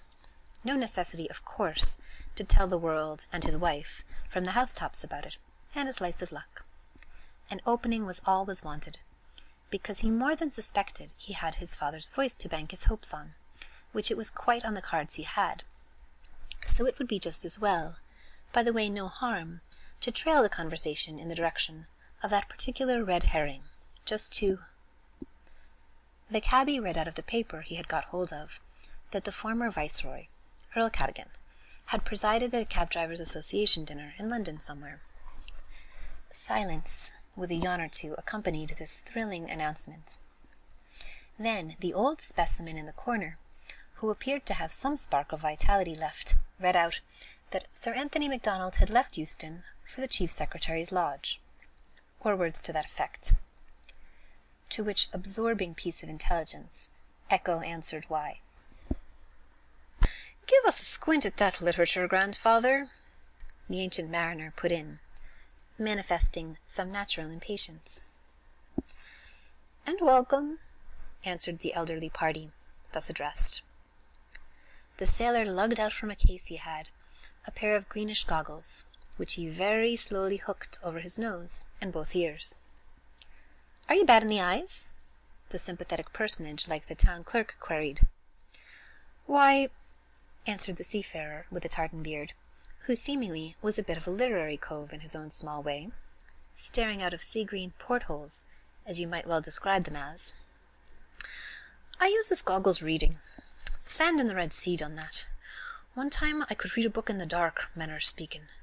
The Arabian Nights Entertainment was my favourite, and Red as a Rose is she."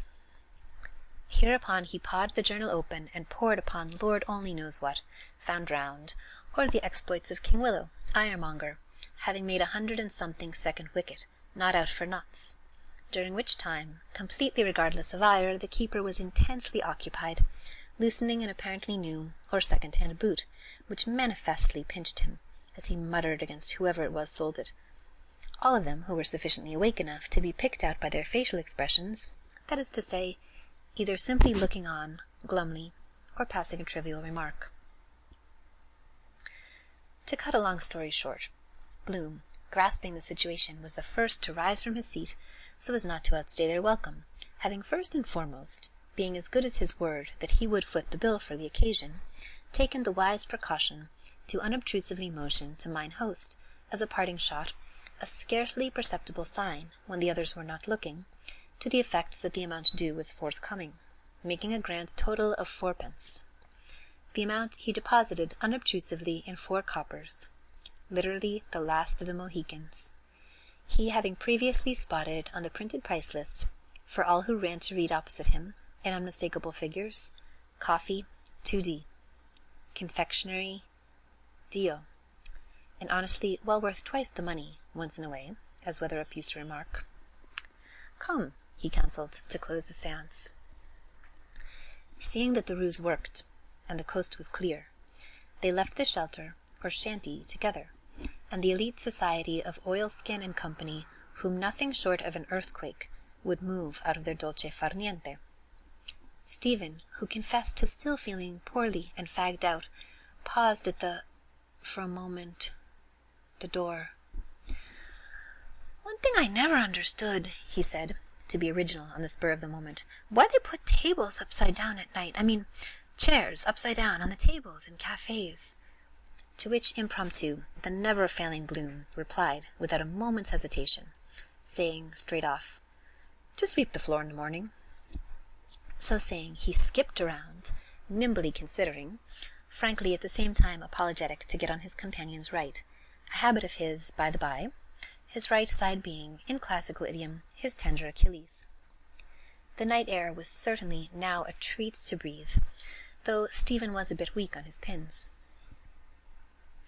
"It will, the air, do you good," Bloom said, meaning also the walk. "In a moment.